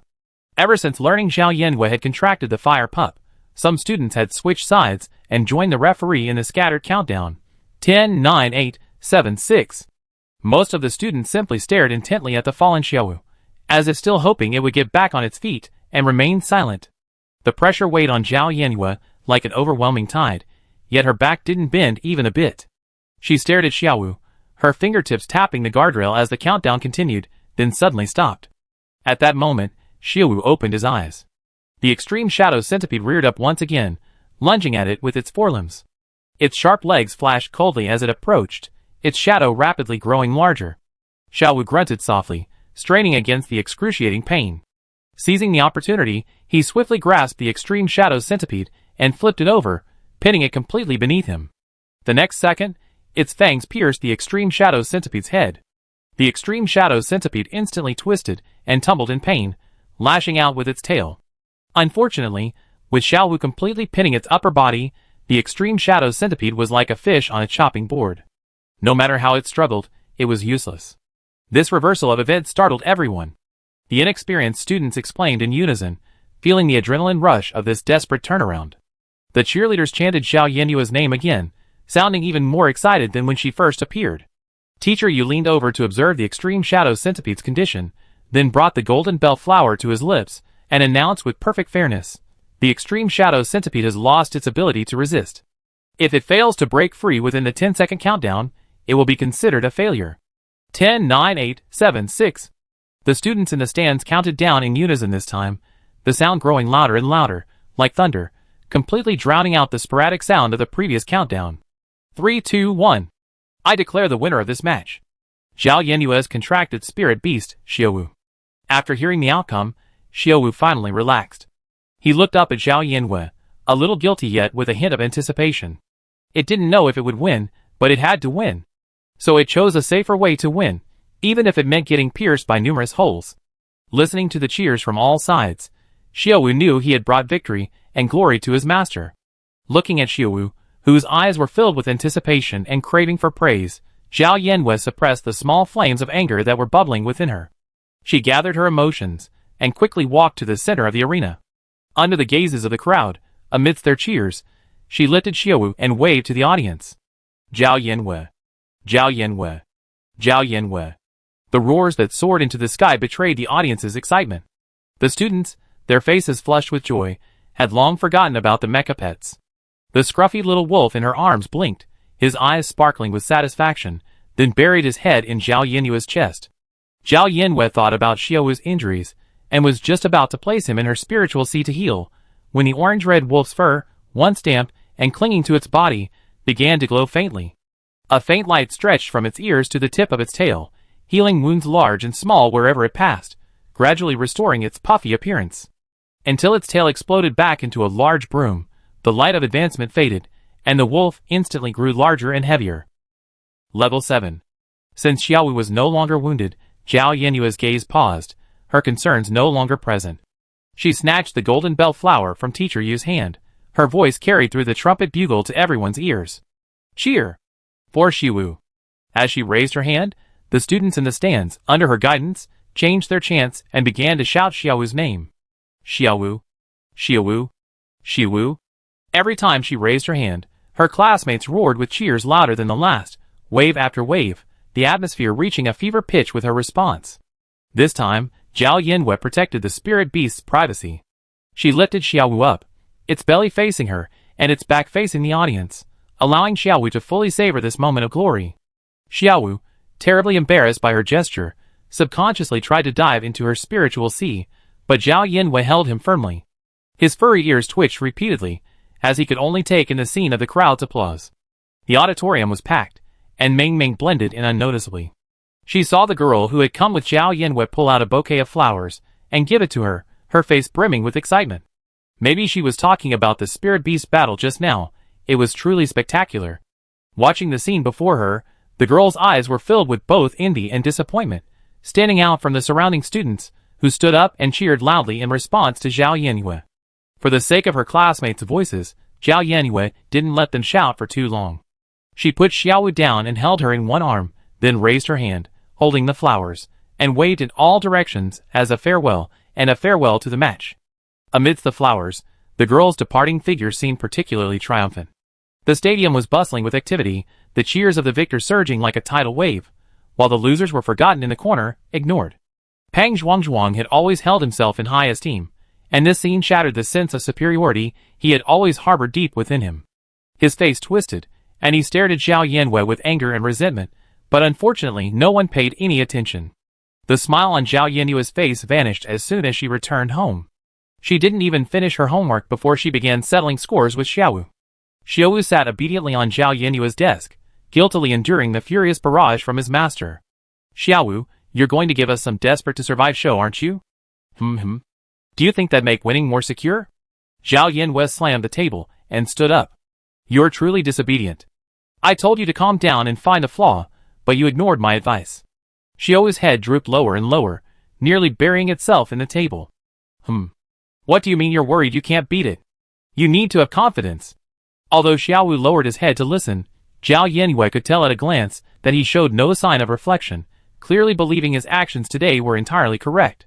Zhao Yanwei raised an eyebrow and slowly sat down, deciding to change her approach.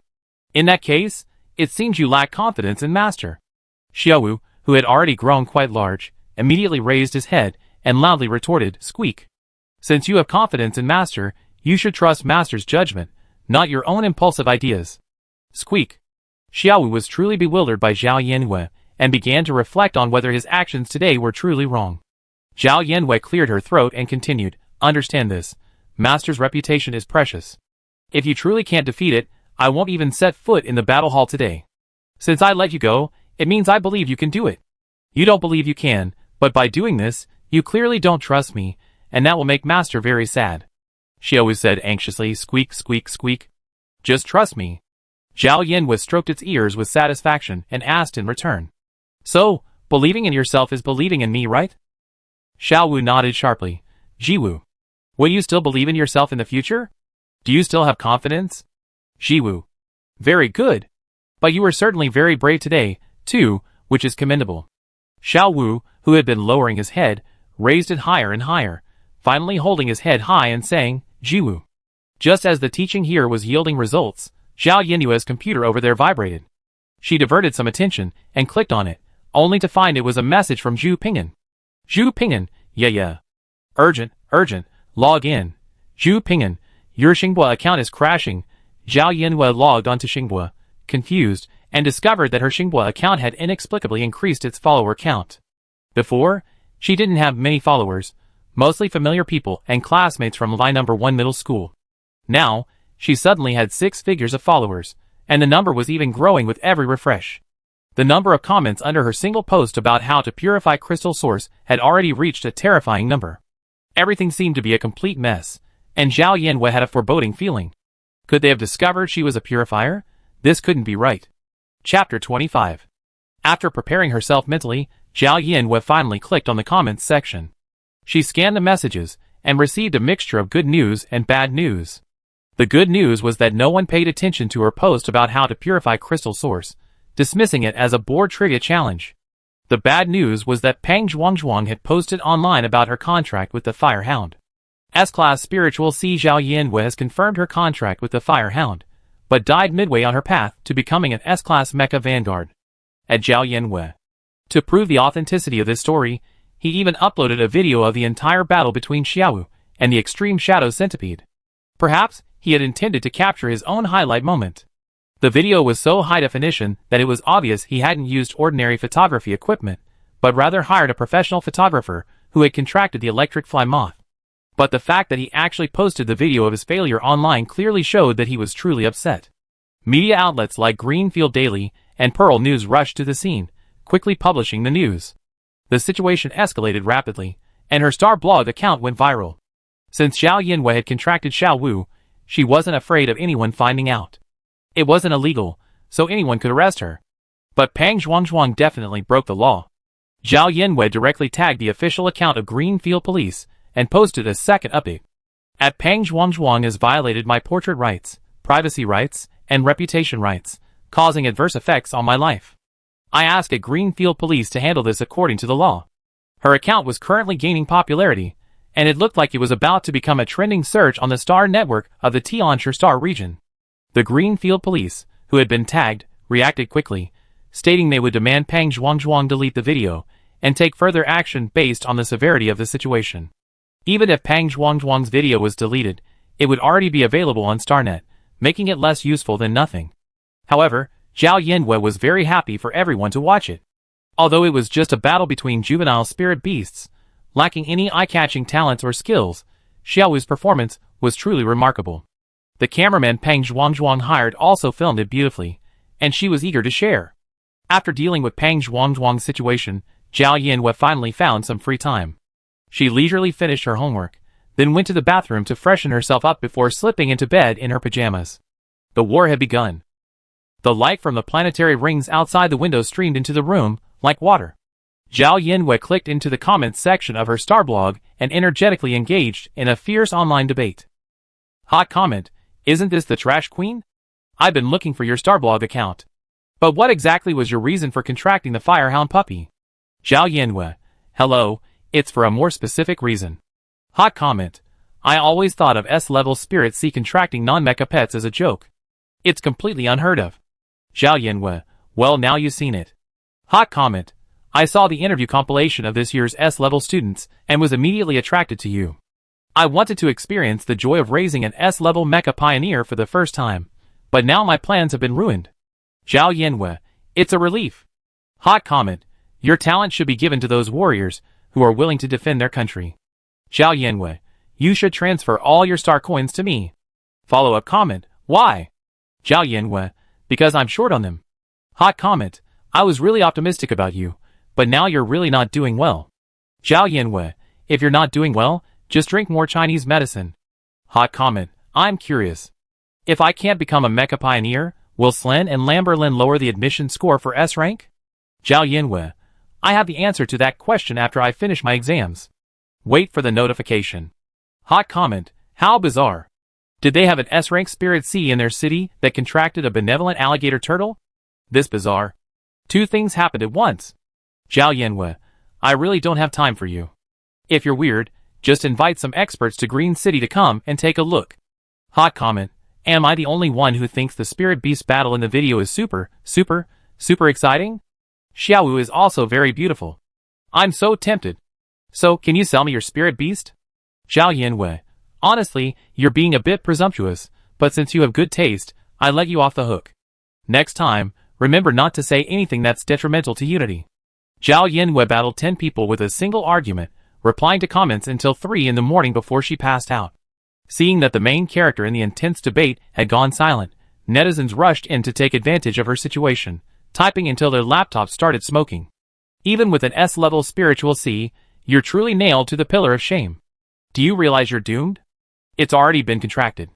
There's no way back. There's no solution. Actually, that's not the case. I have a good idea. Your most important task right now is to research a complete spiritual beast evolution chain. That way, the merits and disgrace will offset each other. You're so smart. The spirit beast evolution chain is such a money-burning business. Only the children of aristocratic families can achieve anything in it. My advice to ordinary people is to stay away from it, or you lose everything. Family, I can't figure out why she contracted the fire puppies. Was there no one to supervise her when she contracted them? On a side note, am I the only one who thinks her way of speaking is so trendy? She has a sense of humor that's completely off-kilter. I love it. Can we have something nice upstairs? Thinking about the ridiculous things this person did, I'm so polite that I didn't curse her. You really made a name for yourself, Zhao Yanwei. You're still in the mood to sleep? Get up and check the trending searches. After being called Trash Queen, everyone's now calling you the shame of the green fields. It's okay, it's okay. Black and red are still red. After a few days of fermentation, Zhao Yanwei's nickname the shame of the green fields had become far more popular and influential than Trash Queen. Zhao Yanwei didn't care what they called her. No matter how chaotic the online scene became, no stranger in real life could recognize her. Even if someone did recognize her, they wouldn't dare call her out. After all, her offensive power was obvious to all. If she hadn't posted on the Xinhua, the impact of this incident on Zhao Yanwei would have been minimal. Grandpa Su and Grandma Su were still worried after learning about this, fearing she would be upset, and they even thought of various soothing words.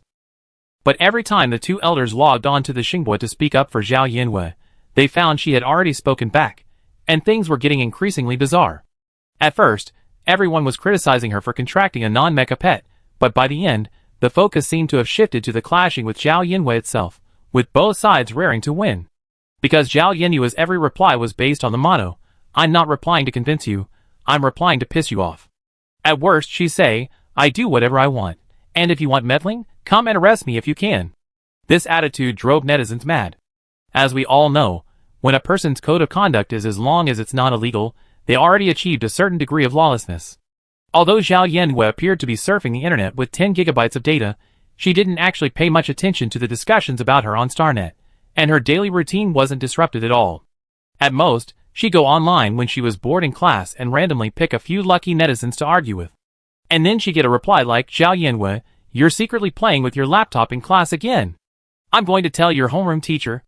No matter what netizens said, Zhao Yanwei remained unfazed, taking self-centeredness to its extremes, possessing a powerful conviction that she only harassed others, never herself. Xinguang's daily trending searches were numerous, and her haphazard responses to issues that might have otherwise passed were intensified. Many netizens flocked to watch Zhao Yanwei and other spats, becoming a popular attraction on Xinguang. The comment section below her only 2 posts on Xinhua was a chaotic mess, with netizens swarming the comments section, clamoring for Zhao Yanwei to challenge them. Zhao Yanwei wasn't the type to simply respond to calls. Whether she responded or not was entirely up to her mood. After school that day, Zhao Yanwei, having just finished arguing with her online friends, stepped out refreshed as the bell sounded, planning to stop by the garbage station to stock up. Her Kuwawa shop hadn't had any new items in ages, and the buyers on the Love and Mutual Aid forum were all eagerly waiting for her, their eyes twinkling with anticipation. The reason Zhao Yanwei remembered the buyers on the forum wasn't because she had a change of heart. It was because Xiuwu was now at level 7, with everything he needed except the materials for his evolution. It was time to pry some star coins out of other people's pockets and spin them. The classmates were playing and joking in the hallway, occasionally turning their heads to glance at her, seemingly discreetly. But when their eyes met Zhao Yanwei's, they spun around like startled rabbits. Zhao Yanwei had adapted well to the classmates' peeking and walked downstairs, oblivious to what was happening outside. A voice she hadn't heard in a while suddenly rang out from behind her. Yeah. Zhao Yanwei paused, turning away with a dignified and cool expression.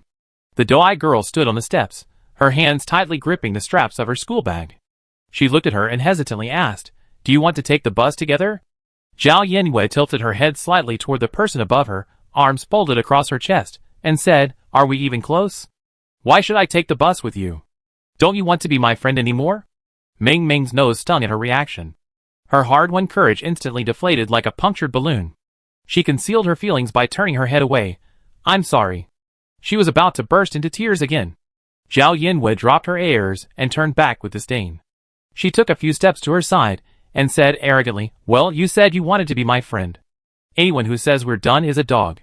Hearing this, Ming Ming felt a sudden turn of events, a pleasant surprise. She sniffed and nodded heavily. "Yeah. Why does she want to be friends with you again?" Sane threw away the hot wife he found on Star Online and logged on, puzzled. "I don't think the issues between you and her have been resolved. Perhaps she came to you simply because of a momentary emotional outburst." Zhao Yanwei understood what Sane meant. Ming Ming believed their future developments were fundamentally different, and therefore destined for a fruitless friendship. As long as she remained at an S-level spiritual C, while she remained at a C level, Ming Ming saw this as an unbridgeable gap. Zhao Yanwei casually replied, "Why bother with all that logic? Whether it's emotional or she's truly figured it out, I still like her. What does like mean? Sane immediately expressed his eagerness to learn. It seemed the male protagonist in Hot Wife had also done some illogical things out of liking someone. Like means? Zhao Yanwei teased Sane with a smile, then said, I like you too. Although he didn't know what like meant, Sane recalled the unspeakable things the hero in Hot Wife did to the heroine because he liked her, and his computer suddenly froze. Thank you, but I'm a higher dimensional being. You can't do that to me. Zhao Yanwei had no idea what Sane was talking about, but she replied, puzzled but polite, you're welcome. Boarding the floating bus, Meng Meng immediately picked a good seat and patted the seat next to her. Her smile brightened again. Come sit down. The Microfire secret realm is about to open, and I'm planning to go in and look for starlight fruit. Are you coming? Starlight fruit? What is that? As a resident of Greenfield City, you don't even know about starlight fruit? Meng Meng glanced at Zhao Yanwei with a ghostly look. The Microfire secret realm only opens once every 3 years, and finding starlight fruit is a well-known event for everyone in the city. How could someone not know about it? Starlight fruit is a specialty of the Microfire secret realm. It's not a spiritual plant, but because it's incredibly delicious and in short supply, the Federation will buy it at a high price and send it to the Cloud Palace. It can also be sold to other wealthy individuals, but finding a starlight tree depends entirely on luck. Zhao Yanwei wasn't interested in the delicious starlight fruit. She shook her head and said, I'm not looking for starlight fruit, but I'm going in to collect some spiritual plants. Meng Meng nodded with regret. Okay, if I find a starlight tree, I call you. One person can't harvest all the fruit from a tree anyway. You're quite good at making promises. I learned from you. Learn something good. After explaining starlight fruit to Zhao Yanwei, Meng Meng's eyes flickered as she delved into gossip with great interest. I heard a rumor that Su Hanjiang will also come to the Microfire secret realm to collect starlight fruit. Zhao Yanwei searched the name in her mind and remembered that this was Su Qingxua's brother, known for his sister complex. He also had an S-level spiritual C, but it was unknown what level of contractor he was. She guessed in a split second why Su Hanjiang was picking starlight fruit. Doesn't the Federation send starlight fruit to the Cloud Palace? The production of starlight fruit is very small, and even if it's distributed evenly, there won't be much to share. If Princess Su Qingxua says she wants some, her brother will definitely come. Meng Meng sighed, it's great to have a brother. Zhao Yanwei didn't think having a brother was a good thing. If she had an older sibling on Earth, she wouldn't be the sole heir to her father's estate. Looking at Meng Meng's longing expression, Zhao Yanwei whispered devilishly, I hear most siblings dislike each other. His case is probably an exception. Meng Meng thought for a moment, and it made sense. A frown faded, and she felt a bit less yearning. Never mind. The recycling station was the terminus for the number 07 floating bus. Zhao Yanwei got off a few stops later than Meng Meng. She now had over 60,000 star coins in her pocket, and had already decided to buy some more ungraded crystals from Qiu Qifeng to avoid the hassle of running back and forth. When she saw Qiu Qifeng, Zhao Yanwei had just taken out a bag of ungraded purified crystals he had left for her. Qiu Qifeng took it and pulled her into the room, slamming the door shut.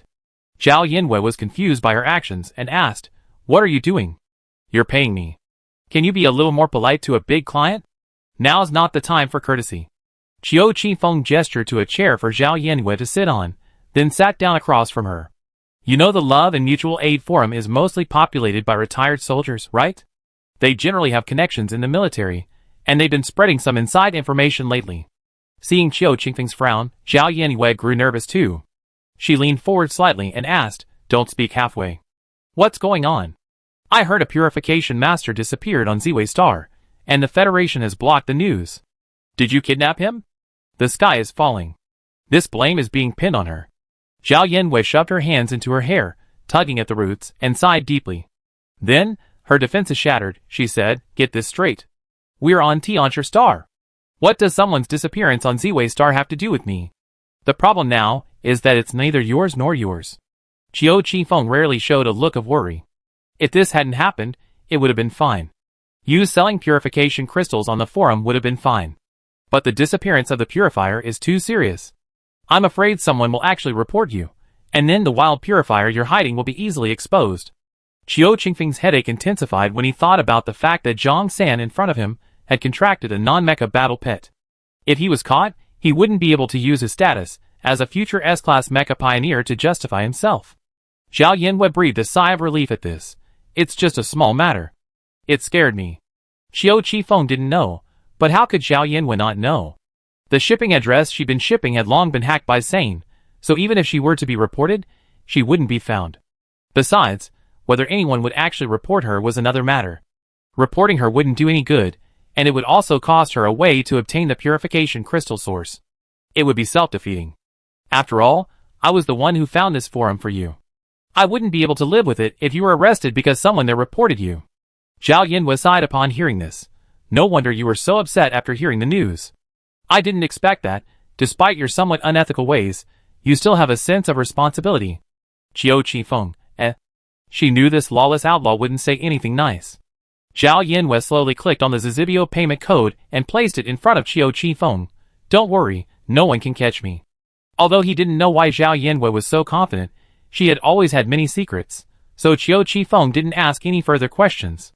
She transferred the money for the ungraded purification crystal source to Zhao Yanwei, nodded, and resumed her indifferent demeanor. I'm just giving you a heads up, just keep it in mind. And next time, leave me more purification crystal source. Who can eat this much? It's like giving it to a beggar. Zhao Yanwei snorted. You're asking for too much. I still haven't settled accounts with you for selling me the ungraded crystal source for 5-star coins. What are you arguing about? I sell it to everyone for 5-star coins. While it made sense to have the price clearly marked and let them choose whether to buy or not, Zhao Yanwei felt justified. Your conscience has been eaten by dogs. Other webmasters sell it for 2 or 3-star coins. That's none of my business. Chapter 26.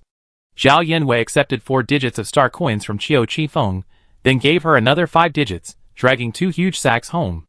This time, she spent 50,000 star coins on 20,000 low-grade crystal sources, clearing out Qiu Qifeng's garbage station's entire inventory.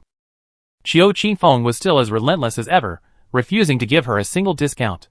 After arriving home, Zhao Yanwei tossed the sacks into a corner of her room and eagerly logged onto the Love and Mutual Aid forum. She planned to first gauge the forum sentiment and, by the way, get a front row seat to see what had become of the missing purifier. The thread where Chihuahua specifically posted the purchase link had become an unofficial forum for the Love and Mutual Aid forum, making it easy to get caught up in the discussion. My information is that the missing prince wasn't caused by human error. Z-Way Star's affiliated planet, Z21, is currently at war. Those who understand will understand. I heard it was a B-rank purification technician abducted while on a mission. The soldiers on Z21 are still waiting to be purified. The situation is not optimistic. B-rank? What a shocking rank. When I heard the news, I guessed the missing prince was of a high rank. Only A-rank and B-rank purification technicians have the ability to conduct large-scale mass purification, and only they are assigned to dangerous missions on numbered planets. Don't worry. Another prince has been dispatched to Z21. The war is almost over, and the Zerd tide has basically retreated. It was in full swing 2 days ago. How did it end so suddenly? Wasn't the Zerd tide on Z21 led by a general rank overlord? Not a single commander rank overlord appeared. Your Highness's escort team would have at least one S-rank Mecha vanguard. How could they have kidnapped someone? Wait, so His Highness was abducted by the Zerg? What else? Would a normal person kidnap a purifier? Everyone knows that a purifying Spirit C is a top Zerg food item, followed by higher level Spirit Cs. That person was abducted by the Zerg on the starship bound for planet Z21, and the one who abducted him was a suddenly appearing commander-class overlord. I suspect the higher-level overlords launched this Zerg swarm just to seize the opportunity to abduct a purifier. That's a bit frightening. Even if a purifying Spirit C were truly delicious, they wouldn't start a war over it, right? First, the low-level Zerg are so numerous that they can be treated as expendable. Don't try to understand overlords through our own lens. Secondly, I suspect that consuming the purifying power of the Spirit C may have some positive effects on higher-level Zerg that we haven't yet fully understood. It's easy to explain why this happens to higher-level Zerg. Lower-level Zerg are clearly more interested in directly consuming flesh and blood. What the above person said makes sense, but launching a Zerg swarm solely to absorb the purifying power of the Spirit C is unprecedented, so I don't think that's the reason. If that's the real reason for the Zerg swarm, don't you think it's like paying tribute? Commander-level overlords are on par with, or even more powerful than, S-level mech vanguards. They're already the highest-level overlords. If they were all to pay tribute, who would they pay tribute to? Overlord? I mean the kind without the general level or commander level prefixes. The only overlord the Zerg have. Wake up, that was before the Common Era. It's already the year 202 of the 3 Yuan's calendar. The real overlord you're talking about has been dead for 200 years. Seeing their conversation completely veer off topic, delving into the truth behind the missing purifier, Zhao Yanwei watched with rapt interest, yet her brow furrowed. If the advanced Zerg known as overlords were interested in both purification abilities and advanced spiritual Cs, with these two combined buffs, Zhao Yanwei couldn't help but suspect she was quite delicious. She also casually commented, "How do you consume spiritual Cs?" The spiritual C seemed like another dimension to her. She couldn't imagine how it could be consumed. Only overlords drain your psychic C. They don't just chew the soil beneath your psychic C. More accurately, they use their tentacles to pierce your temples and absorb your psychic energy. Their feeding method is quite civilized compared to other Zerg species. Wait! Xiao Hua, what have you been doing all this time? As soon as she appeared, the netizens who had been speculating in conspiracy theories the previous moment swarmed over her, furiously accusing her of neglecting the forum for so long. Zhao Yanwei answered them perfunctorily, "I'm worried you might think I kidnapped the purifier, so I haven't dared to come online. There are indeed quite a few posts on the forum suggesting that, but I reported them all. Feel free to be your lawless outlaw. If it were you who kidnapped him, that would be fine. At least the prince's life is safe. Right now, we can only say he's in grave danger, which is why the Federation has been holding back on the details. Not in grave danger. As long as the prince is alive, he can continue to generate spiritual energy. He also possesses purification abilities, allowing him to survive near the Overlord. The Overlord wouldn't simply suck someone to death. The Federation is already organizing a rescue operation. Oh no. It sounds like it doesn't matter who kidnaps me. It's all just illegal work anyway. Go upstairs and sleep." "Okay, Chihuahua, don't listen to him. The people on the forum are counting on you. Stop overthinking. Hurry up, 3, 2, 1, and upload the link." That's right. How can the Zerg compare to you? Your purification crystal source benefits millions of families, bringing happiness to you, me, and everyone else.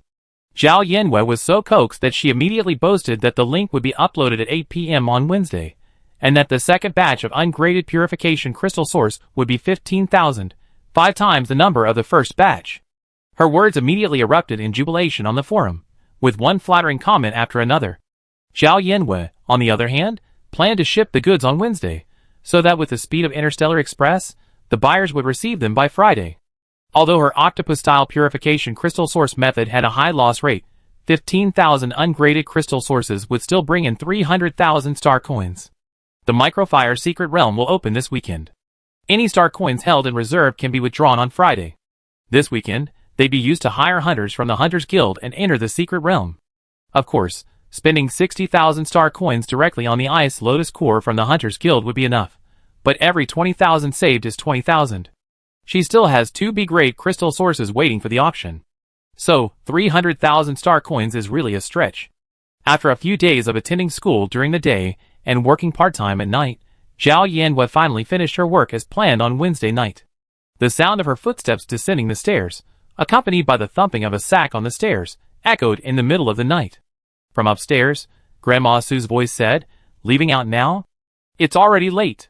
I'll be right back." Grandpa Sue looked up and exchanged glances with Grandma Sue. "You've been hiding in your room, like a secretive person these past few days. You won't even come out for your strawberry milkshake. And you're dragging a sack around all day. What's in that sack? It doesn't look like a milk can. What do you care what it's in?" Grandma Sue said casually. Grandpa Sue frowned. "What's the point?" "The point is that she's been dragging a sack out late at night. Didn't she get bullied? How are these two things connected? Listen to her clattering down the stairs. She looked so excited, she could almost be bullying someone."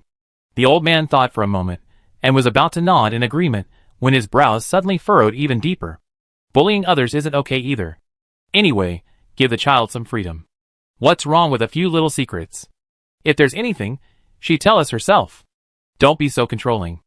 Okay. You're the only one who knows how to educate children. Don't I? I educated Sui well. The room fell silent. The Star Express self-service delivery center is open 24 hours a day, but even at night, it was deserted and empty. Declining the robot's help with delivery, Zhao Yanwei, dragging the sack, casually pushed open a delivery room, locked the door, and began packing by hand. After being processed by Sane, each package information ball dropped from the machine below the virtual screen with a clanging sound. A variety of delivery boxes were neatly stacked in the room. Zhao Yanwei compared the delivery information. Interplanetary Express used black boxes, while Sane Planet Express used white boxes. The delivery box was some kind of high-tech device, but once you placed the crystal source inside and closed it, it would become completely sealed. Then, simply tap the delivery information ball onto the box, and the package was complete. Finally, just drop it into the shipping slot. Every time Zhao Yanwei saw the astronomical coordinates of a planet listed in the shipping address, she couldn't help but sigh, truly worthy of being from the interstellar world. For example, the delivery address for this package in her hand read Ziwei Star, Sanyuan Galaxy, -6 degrees, 76.324.71.18, 32.764 degrees, Ziwei Palace, number 1, Yuxian Road, District 1. Wait! Ziwei Palace? Zhao Yanwei looked at the delivery address again and realized that it was the government building on Ziwei Star, the same address as the Tianshi Hall in the Boya district of Tianshi Star. While the spirit beasts of government officials could potentially be contaminated, it was unscrupulous to buy something from an outlaw like her so blatantly and fill in the address of Ziwei Palace. Zhao Yanwei hesitated for a second, then, even more brazenly, casually tossed the package into the mail slot. Who cares? Everyone is a guest. Come and arrest her if you dare. Even then, in the brightly lit Ziwei Palace at night, when Xingzhou had just emerged from the conference room, when he received a report from the Purification Crystal Source investigation team. On one side was the missing purificationist, whose fate was unknown, and on the other was the unidentified Purification Crystal Source. Anything involving purification was a serious matter. Greetings, Archon. The head of the investigation team followed the tall, straight-limbed man and spoke quickly and clearly. The package containing the Purification Crystal Source has been sent. We dispatched personnel to the Ziwei Star Interstellar Express transfer station to intercept the data. This interception is expected to provide a rough estimate of the sender's address. What range? We can accurately locate the sender's planet, approximately 1,100 square kilometers, or 3 to 5 administrative districts. Let me know when we can locate a specific city within that administrative district. Understood. The sender used technology we haven't yet cracked to keep the shipping address confidential, but they can't encrypt the transfer station. The next time we send a package, we intercept it at a higher level express transfer station. By tracing back one level at a time, I believe that day won't be far off. When Xingzhou nodded coldly. Don't promise me anything. Show efficiency. Chapter 27. Early this weekend morning, as soon as the alarm went off, Zhao Yanwei did a series of sit-ups in bed. She remained seated for several minutes before struggling to open her eyes. Rubbing her eyes, she logged onto the Love and Mutual Aid forum. The 300,000 star coins in her account were now available for withdrawal. As expected of Interstellar Express, now that she had money, it was time to spend it. Come on, Xiaowu, let's go to the Hunters Guild. Squeak. The orange-red wolf pup responded, popping its head out of its nest beside the bed, and expertly carrying clothes to Zhao Yanwei's bed. The hoverbus stopped in front of a strikingly designed white embossed dome building. Zhao Yanwei, holding Xiaowu, got off at the Hunters Guild stop. The building before them looked imposing, the sunlight reflecting off it in a soft yet bright light. The entrance to the Hunters Guild was a massive arched door. The sign at the top bore the words Hunters Guild in bold handwriting. There was a line of small characters in the lower right corner of the doorplate, neatly written, Mingzhu District Green City Branch. While the Hunters Guild might seem more appropriate to be located next to a forest, it was actually located in a bustling commercial district. After all, the Hunters Guild was also an official organization. However, unlike other 9-to-5 offices, the Hunters Guild was open 24 hours a day, year-round, and everyone who had used it praised it. Green City had many permanent secret realms, and the Hunters Guild was always bustling. Especially since today was the first day of the Microfire Secret Realms opening, the bustle of hunters accepting commissions and customers alike was even more pronounced. Hello, are you looking for a hunter? Would you like to see me? Looking to hire a hunter, ma'am? What do you think of me, young lady? Hello, are you looking for a hunter? I used to be a B-rank contractor. Don't miss me if you're passing by. The voices of men and women echoed continuously in his ears. Most of these hunters, who were trying to attract customers themselves, were of low level. Zhao Yanwei glanced at them without paying much attention and headed straight for the reception desk. Hello, welcome to the Hunters Guild. What can I do for you? The receptionist asked, looking at the girl in front of him. The receptionist had already seen so many customers today that she hadn't even had time to take a sip of water. The Microfire Secret Realm is the only limited-time secret realm in Greenfield City. It opens once every 3 years for only 7 days each time. Not to mention, the limited-time secret realm contains far more spirit beasts and plants than the permanent secret realms, and many unique spirit beasts and plants. If you're lucky, you might even encounter previously undiscovered species. Every time the Microfire Secret Realm opens, the Hunters Guild is bustling with activity. If I want to hire a hunter to pick the Ice Lotus in the Microfire Secret Realm, how do I submit the request? Zhao Yanwei asked, stroking Xiaowu's fur in her arms. After reaching rank 7, Xiaowu was quite heavy to hold, and he was even more clingy now than when the contract was first signed. Zhao Yanwei felt that Xiaowu had been training Zhao Yanwei to increase his strength. For Ice Lotus, we recommend placing a request with a C-rank hunter or higher. If you only need to pick one spiritual plant, the hiring fee for a C-rank hunter is 10,000 star coins. For a B-rank hunter it's 20,000 star coins, and for an A-rank hunter it's 50,000 star coins. The hiring period is 4 hours. Zhao Yanwei calculated in her head that a single Ice Lotus plant contained 3 or 4 Ice Lotus stamens. Even hiring a B-rank hunter would save 3,000 star coins compared to buying directly, and hiring a C-rank hunter would save 13,000 star coins. What about a D-rank hunter? A D-rank hunter's hiring fee is 5,000 star coins for 4 hours, but it's not recommended for guests to hire D-rank hunters when picking spiritual plants. The receptionist glanced at the rather elegant girl across from her, and then elaborated. Spiritual plant companion beasts are like opening a blind box. To give an exaggerated example, a single red snake grass plant might yield a 21st level companion beast. Therefore, it's safer to recommend hiring at least a C-rank hunter. Zhao Yanwei thought about it. C-rank hunters weren't expensive. Given that the companion beasts of each spiritual plant were unknown, the price of Ice Lotus was so much higher than red snake grass simply because it was rarer. It's not like the red snake grass. If you can't defeat the companion spirit beast that blooms from this one, you can just find the next one. They're everywhere anyway. Coming across a frost lotus is already a rare occurrence, leaving little room for trial and error. There's no need to hire a D-rank hunter just to save star coins. Just as she was about to ask the receptionist to issue a commission, a familiar voice pierced through the cacophony. Yeah. Zhao Yanwei turned and saw Zhu Ping'an jogging toward her. A kind-looking man followed her, reminding her, watch out for others and walk slowly. Are you here to issue a commission too?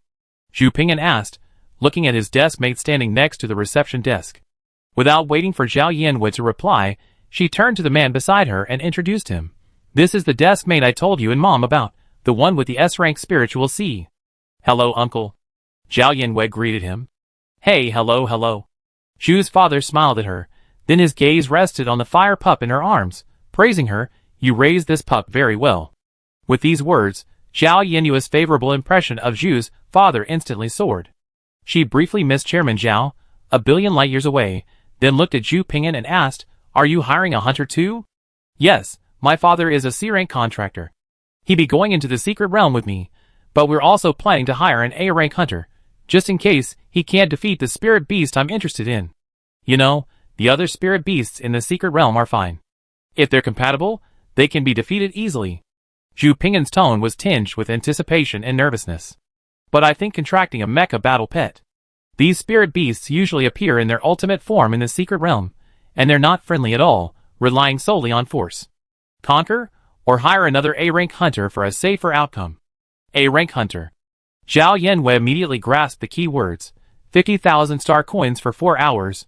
How can it be that cheap? You truly have no idea about the Hunter Guild's pricing system. The receptionist, who had just finished serving a customer, looked over and said with a smile, the price of a spirit beast hunting commission is double that of a spirit plant harvesting commission. Zhao Yanwei was shocked, her eyes widening. So expensive? Aren't spirit beast hunting and plant harvesting essentially the same? How can harvesting plants and spirit beast hunting be the same? Zhu Ping'an sighed and gave her the usual explanation. A spirit plant's companion spirit beast isn't a real spirit beast. It's simply a replica of a random spirit beast from the secret realm.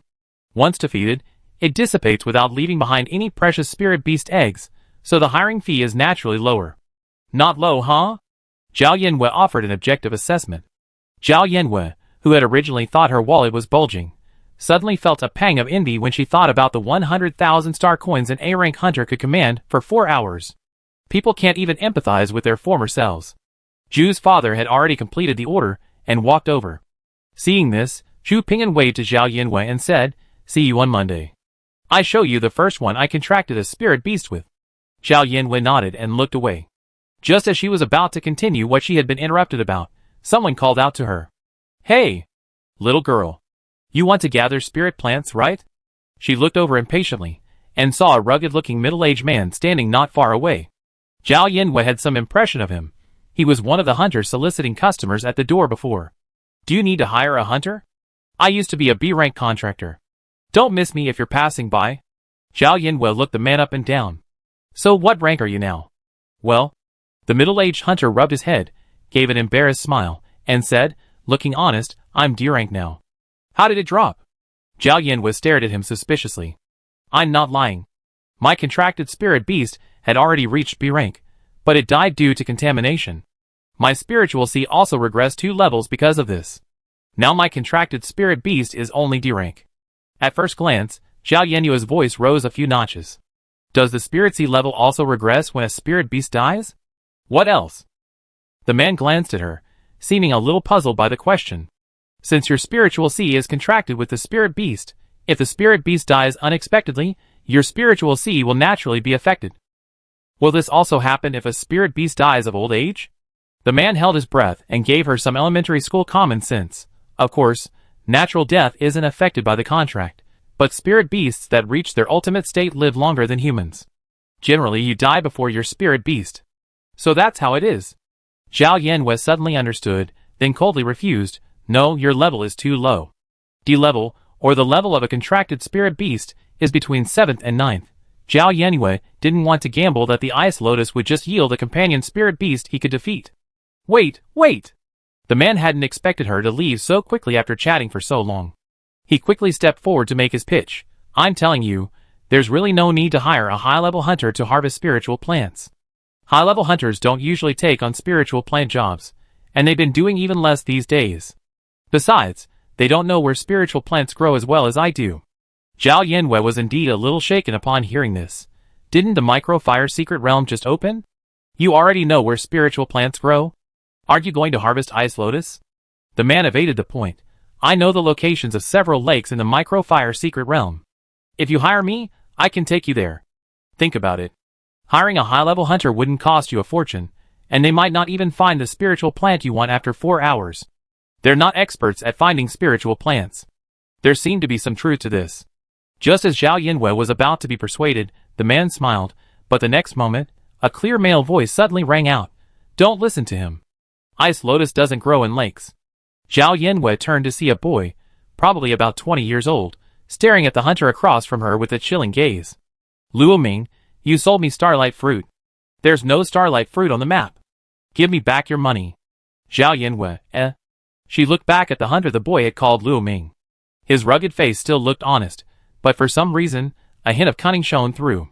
Zhao Yinwei looked him over again, as if she were meeting him for the first time. Goodness, you can't judge a person by their appearance. Chapter 28. You couldn't find it according to the map because you were a step behind. The starlight fruit was picked early. My map won't be wrong.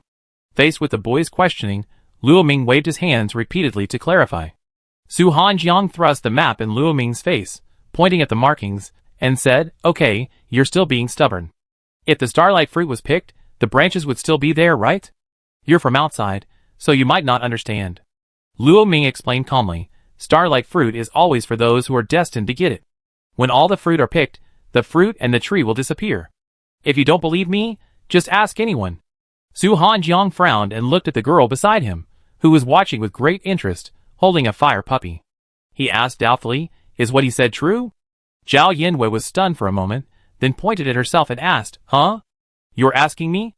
Aren't you from here too?" This question was difficult for her to explain. She was an alien who had already transcended the 3 enclosures galaxy. Zhao Yinwei had no idea how to pick star fruit. She pointed at the map in Su Hanjiang's hand and asked, "How many star coins did you pay for this map?" The boy raised an eyebrow, then obediently replied, 49,999 star coins. Zhao Yinwei, The number was so familiar, reminiscent of a hot sale. She glanced at the boy and said calmly, "Never mind whether it's real or fake. Call the police. This is no different from robbery." Wait! How can a consensual transaction be considered robbery? Not much, actually. Luo Ming and the boy's voices rang out simultaneously, and a question mark popped up over Zhao Yinyue's head. Whose side are you on? Su Hanjiang wasn't speaking for Luo Ming, of course. He simply thought 49,999 star coins wasn't a lot. But if Luo Ming had truly deceived him, then of course he had to return his star coins. He came to his senses and looked at Luo Ming, immediately correcting himself. "Pay me back." Don't worry. If you really don't believe me, you know once you find the starlight tree. After all the starlight fruits are picked, there really aren't any branches left behind. Zhao Yanwei, I don't care if you leave any branches behind. If you really knew the location of the starlight tree, why would you sell maps? You make more money picking just a few fruits than selling maps. Luo Ming didn't panic. He rubbed his head and muttered like a punching bag, "There are Zerg in this secret realm, so it's a bit dangerous to go in and pick them yourself. Why don't I sell a few more maps? If you didn't pick one, someone else must have." That makes some sense. Zhao Yanwei. Did you fulfill your obligation to inform me before selling it? Regardless of whether the map markings are real or fake, the product isn't what it appears to be. Zhao Yanwei pushed the boy, who was more trouble than good, aside and stuffed Xiaowu into her mind. She crossed her arms, raised her chin slightly, and said, "Either pay me back or call the consumer hotline. Choose one." Seeing her attitude, Luo Ming knew he couldn't continue his deception. The markings on the map were just random drawings he made to deceive outsiders. After all, the starlight fruit, along with the tree, disappears after it's picked. Even if he were to confront him, he'd be left with no evidence. Okay, I didn't explain it clearly. I refund you." Luo Ming quickly transferred the money and disappeared in the blink of an eye. Still a little stunned, Su Hanjiang blinked and looked at Zhao Yanwei, saying, Thank you. You're welcome. So, do you know where the ice lotus is?" Zhao Yanwei wasn't exactly idle. She'd been watching for so long simply because he mentioned before that ice lotus doesn't grow in lakes. "I just happened to see it while looking for starlight fruit." This was truly effortless. Zhao Yinyue's eyes lit up, and she immediately said, "Then can you show me the way?" Su Hanjiang pondered for a moment, then shook his head, "But I have to find the starlight fruit." "You're from another place, so you might not understand." Zhao Yinyue's eyes flashed, and she applied what she learned immediately, her voice deep and deceptive. "Starlight fruit belongs to those who are destined to find it. If you can't find it, then it's not meant to be. Follow me, and maybe you find it.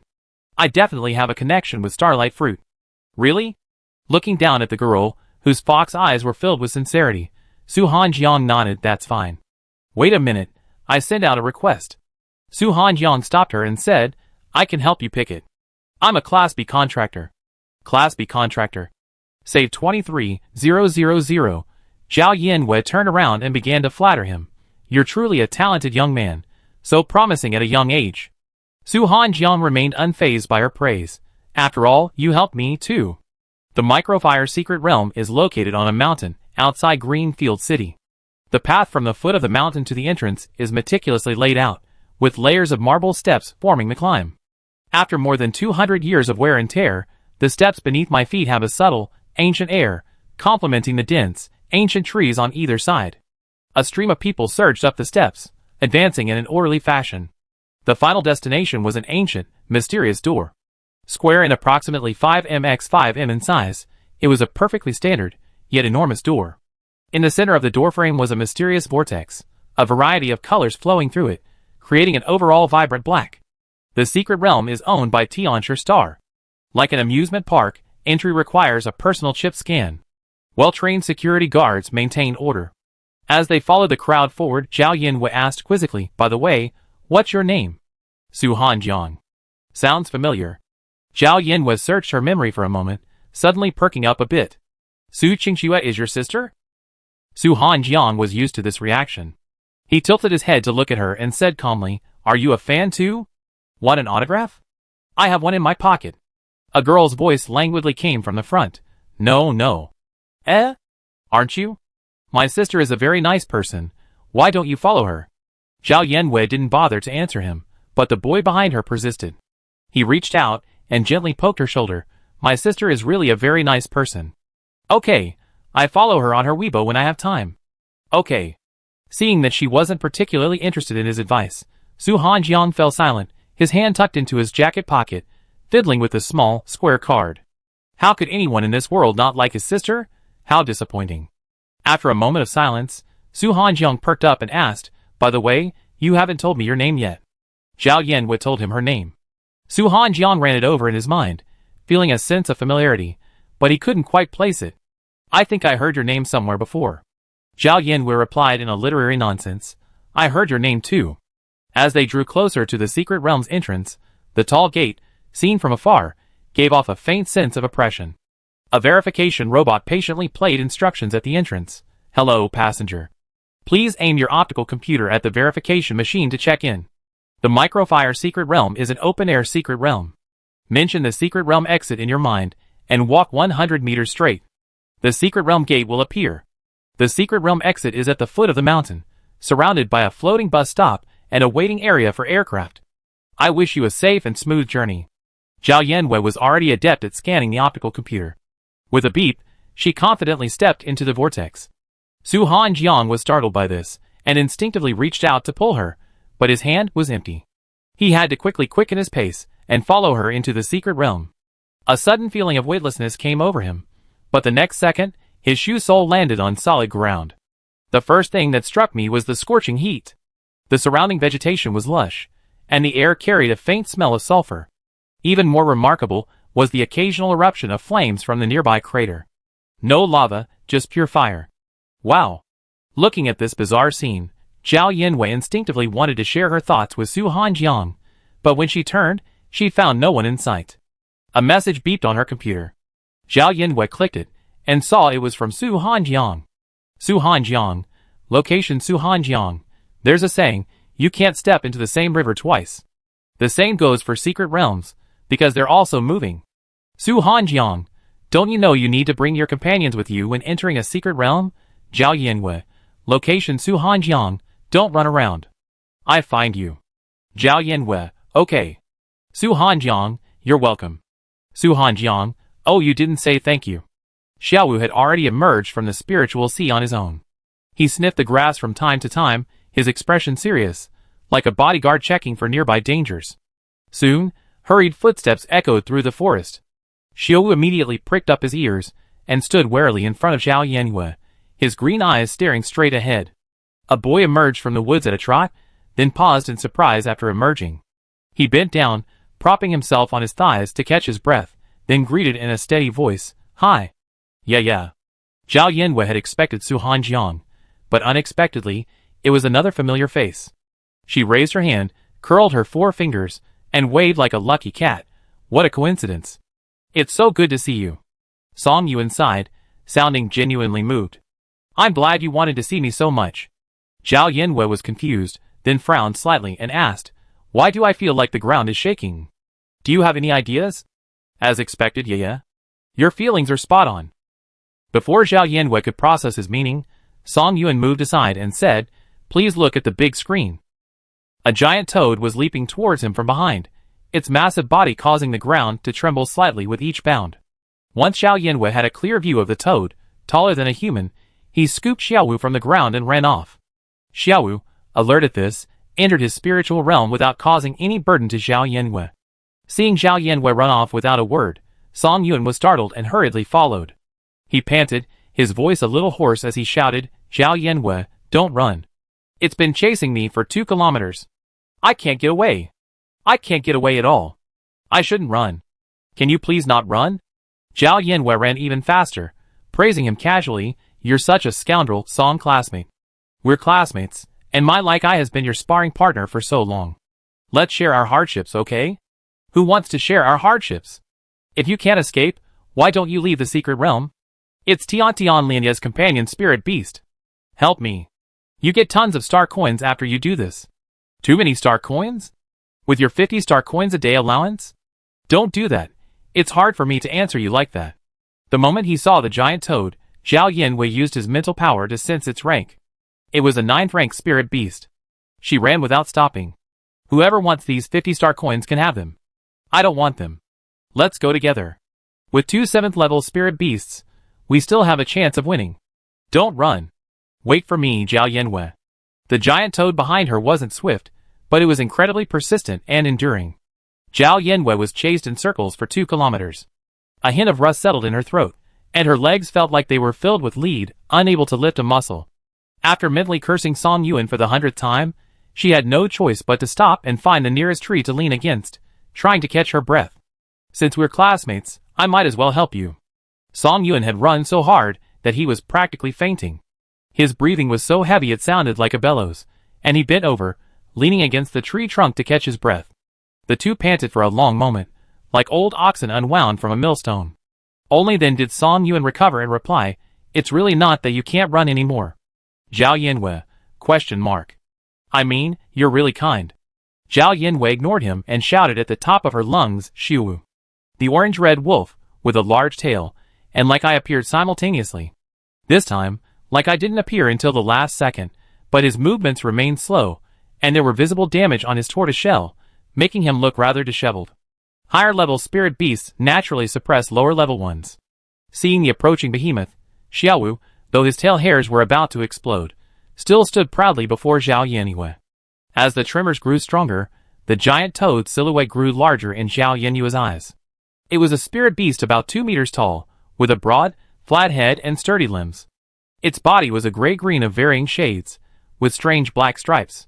Its mouth has straight lines, with the sides slightly tilted upwards, making it look like it's smiling, and it's strangely cute. Zhao Yanwei shook her head, suspecting her aesthetic sense had been distorted by the magnetic field of Tianshi star. Xiaowu and Like I were still juvenile spirit beasts. Although they had reached the 7th level, their combined size was no larger than the giant toad's head. The giant toad clearly ignored the 2 spirit beasts blocking its path. Its tongue shot out like lightning, attempting to wrap around the foremost alligator turtle. Like I dodged slightly to the side, even darting his head out to bite the toad's tongue in a flash, easily tearing off a piece of tender flesh. Xiaowu also seized the opportunity to join the fray, taking advantage of the giant toad's pain and attacking it from behind. This is the poison rain toad. It can summon poisonous rain over a certain area. The rain has a corrosive effect, similar to sulfuric acid. Song Yuan stared at the battle on the field and explained to Zhao Yanwei, "Like I already fought it before, and he ran away because he couldn't win." Zhao Yanwei, already upset at the sudden misfortune, sympathized with him. "Your family won't pay for a hunter to enter the secret realm? You think I'm kidding?" Song Yuan's eyes were filled with resentment. "My grandfather really doesn't want me to mess with Like I." In the blink of an eye, the poison rain toad was already exhausted by Xiaowu and Lightsai's barrage of attacks. It lost its interest in the cat and mouse game, and a faint dark green glow emanated from its skin. "Be careful of the poisonous rain." Zhao Yanwei and Song Yuan immediately directed their spirit beasts to evade. The next second, raindrops from the sky fell like silver needles, each one following the movement of the poisonous rain toad. The 2 spirit beasts dared not approach the poisonous rain toad's range, and were forced to flee as it pursued them, seemingly unable to escape. Song Yuan quickly pulled Zhao Yanwei into the bushes, scooping up a large leaf and covering her head with it. He also held up a leaf as an umbrella, taking precautions. The 2 of them leaned out to watch the chase between the poisonous rain toad and the 2 spirit beasts. Zhao Yanwei was silent for a moment before asking, "Didn't I say we're completely useless?" "We're still somewhat." Song Yuan turned his head and looked at her gravely. "Can you let Like I repair his spiritual sea? There are so many holes in his shell, it's heartbreaking." "Say again, whose spiritual sea?" Chapter 29. My spiritual sea has been drained, and I'm running low on energy. Zhao Yanwei, understanding Song Yuan's meaning, was shocked. "So you're saying your spirit beast can enter my spiritual sea?" "Of course, I'm just not sure if it's actually possible. After all, spirit beasts generally won't enter another person's spiritual sea unless they're very familiar with you." "Huh? Aren't only spirit beasts contracted to me allowed to enter my spiritual sea?" Song Yuan was silent for a moment, then said venomously, "If you watched even a couple of episodes of the Federal Military Academy League, you wouldn't ask such a childish question. Like I has already been contracted. Theoretically, as long as both you and it are willing, it can certainly enter your spiritual sea. Your spiritual sea is a hotel, and mine is home. When there's no bed at home, I can go to the hotel to rest. Do you understand? Your words are as sweet as honey." "That's great." Zhao Yanwei snorted and turned away, suppressing the thoughts that were rising in her mind. On the field, Xiaowu and Like I both bore numerous corroded wounds. However, Like I had previously battled the poisonous rain toad, and his symptoms were far more severe than Xiaowu's. She called out to Like I, enter my spiritual sea. Let Xiaowu hold it first. Like I glanced at their positions upon hearing the command, then at the poisonous rain toad engaged in a chase with Xiaowu, and let out a short cry. What did it say? Song Yuan translated, it can't speak. How uncouth. Everyone who's used my spiritual sea says it's good. That's right. Besides Xiaowu, no other spirit beast has used it. Song Yuan felt that the main reason Like I didn't enter the spiritual sea was that he and Xiaowu could share the firepower against the poisonous rain toad together. A one-way retreat and one-way advance would effectively contain the poisonous rain toad. If one retreated first, the remaining one would face immense pressure. Of course, on the other hand, spirit beasts generally didn't want to enter the spiritual seas of others, unless, like the teams in the Federal Military Academy League, they had undergone systematic training and every member and spirit beast knew each other intimately. Xiaowu seemed to be in good condition. Zhao Yanwei, observing the situation on the field, asked, when will this poisonous rain end? Is its mana bar this long? Based on my experience, it should be almost there. Zhao Yanwei felt relieved. In her experience, as long as the poisonous rain toad's abilities were exhausted, Xiaowu and Like I, the two spirit beasts, would not only be able to fight it, but even gain the upper hand. Shortly after Song Yuan finished speaking, the rain began to visibly thin out, from a moderate drizzle to a light drizzle, and then, as if the water had stopped flowing, not a single drop fell. The sky, which had been gray due to the skill, cleared up again, and sunlight once again dominated the area. Without the blessing of the poisonous rain, the offensive and defensive dynamics on the field immediately reversed. Light's agility was slightly lower than Xiaowu's, but his defense was significantly higher. His thick, strangely patterned shell was impregnable, providing maximum resistance to the poisonous rain toad's attacks. He primarily focused on attracting the toad's firepower, while Xiaowu handled covert attacks. Perhaps due to their sparring sessions, the two spirit beasts had a good understanding of each other, and their coordination was surprisingly seamless. After a brief fight, the poisonous rain toad, realizing the situation was not favorable, attempted to flee. Xiaowu and Like I, unable to let it go, pursued it, one in front and one behind. Like I opened his jaws and clamped his teeth around the toad's webbed feet, dragging the massive creature to its feet. Xiaowu leaped up and slammed his fist into the toad's head. The blow, powerful enough to pierce steel, instantly froze the struggling toad. Its two black eyes seemed to spin, and after a moment's whirl, it collapsed to the ground with a thud. The toad, unable to resist, dissipated into a speck of light, leaving only a lotus leaf shimmering with a shimmering green light. It's Tiantian lotus leaf. Song Yuan stood up, dusted off the grass, and walked over to pick up the Tiantian lotus leaf. He then fished from his pocket and fed several crystal sources to Lai Ai. Zhao Yanwei also called the injured Xiaowu back to her spiritual sea. She leaned forward to examine the legendary spiritual plant, then exclaimed, it glows, worthy of being a spiritual plant. Of course it does. The market price is 50,000 star coins. Zhao Yanwei seemed to remember something when she heard this, and pulled out her computer's payment code and pressed it against Song Yuan's cool, beautiful face. Song Yuan took a step back. After seeing the computer page clearly, his eyes widened, and the confusion on his face turned into accusation. You want 50 star coins too? What am I going to eat today if I give it to you? Nothing. Oh! Song Yuan helplessly scanned the code and handed her his entire fortune, leaving only 1 star coin for the floating bus ride home. He then looked up at Zhao Yanwei and said sternly, Like I is injured. I'm taking him out of the secret realm first. Be careful. Zhao Yanwei waved casually at him. Hurry up. You got your spiritual plant, but mine's nowhere to be found. Shortly after Song Yuan left, the brand new Xiaowu emerged from the spiritual sea again, energetically pulling up the flowers and weeds in the grass around Zhao Yanwei. Having defeated the poisonous rain toad, Xiaowu was clearly quite excited. His previous, negotiable attitude towards spiritual beasts had changed, and his desire to fight burned fiercely, eager to pull another spiritual beast out of the ground for a fight. When Su Hanjiang hurried to Zhao Yanwei, following the location, he found this fully automated troublemaker looking quite relaxed. A young girl, wearing a poorly crafted wreath on her head, was standing by, watching a fight between a fire pup with an oversized tail and a 4th-level spiritual beast, even cheering on. Su Hanjiang glanced at the fire pup, then again, and a sudden flash of inspiration struck his mind. At some point, fragmented clues suddenly connected, piecing together a single truth. No wonder Zhao Yenyue's name sounded familiar to him. Wasn't she the infamous shame of the green fields on the Starnet? The one who used her S-level spiritual C to contract a young fire dog.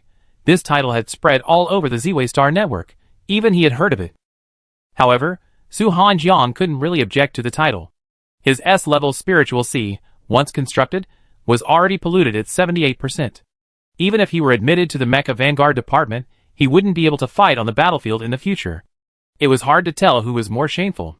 Surveying the person not far away, Su Hanjiang felt as if he were recognizing her all over again, and his powerful gaze successfully caused Zhao Yanwei to turn her head.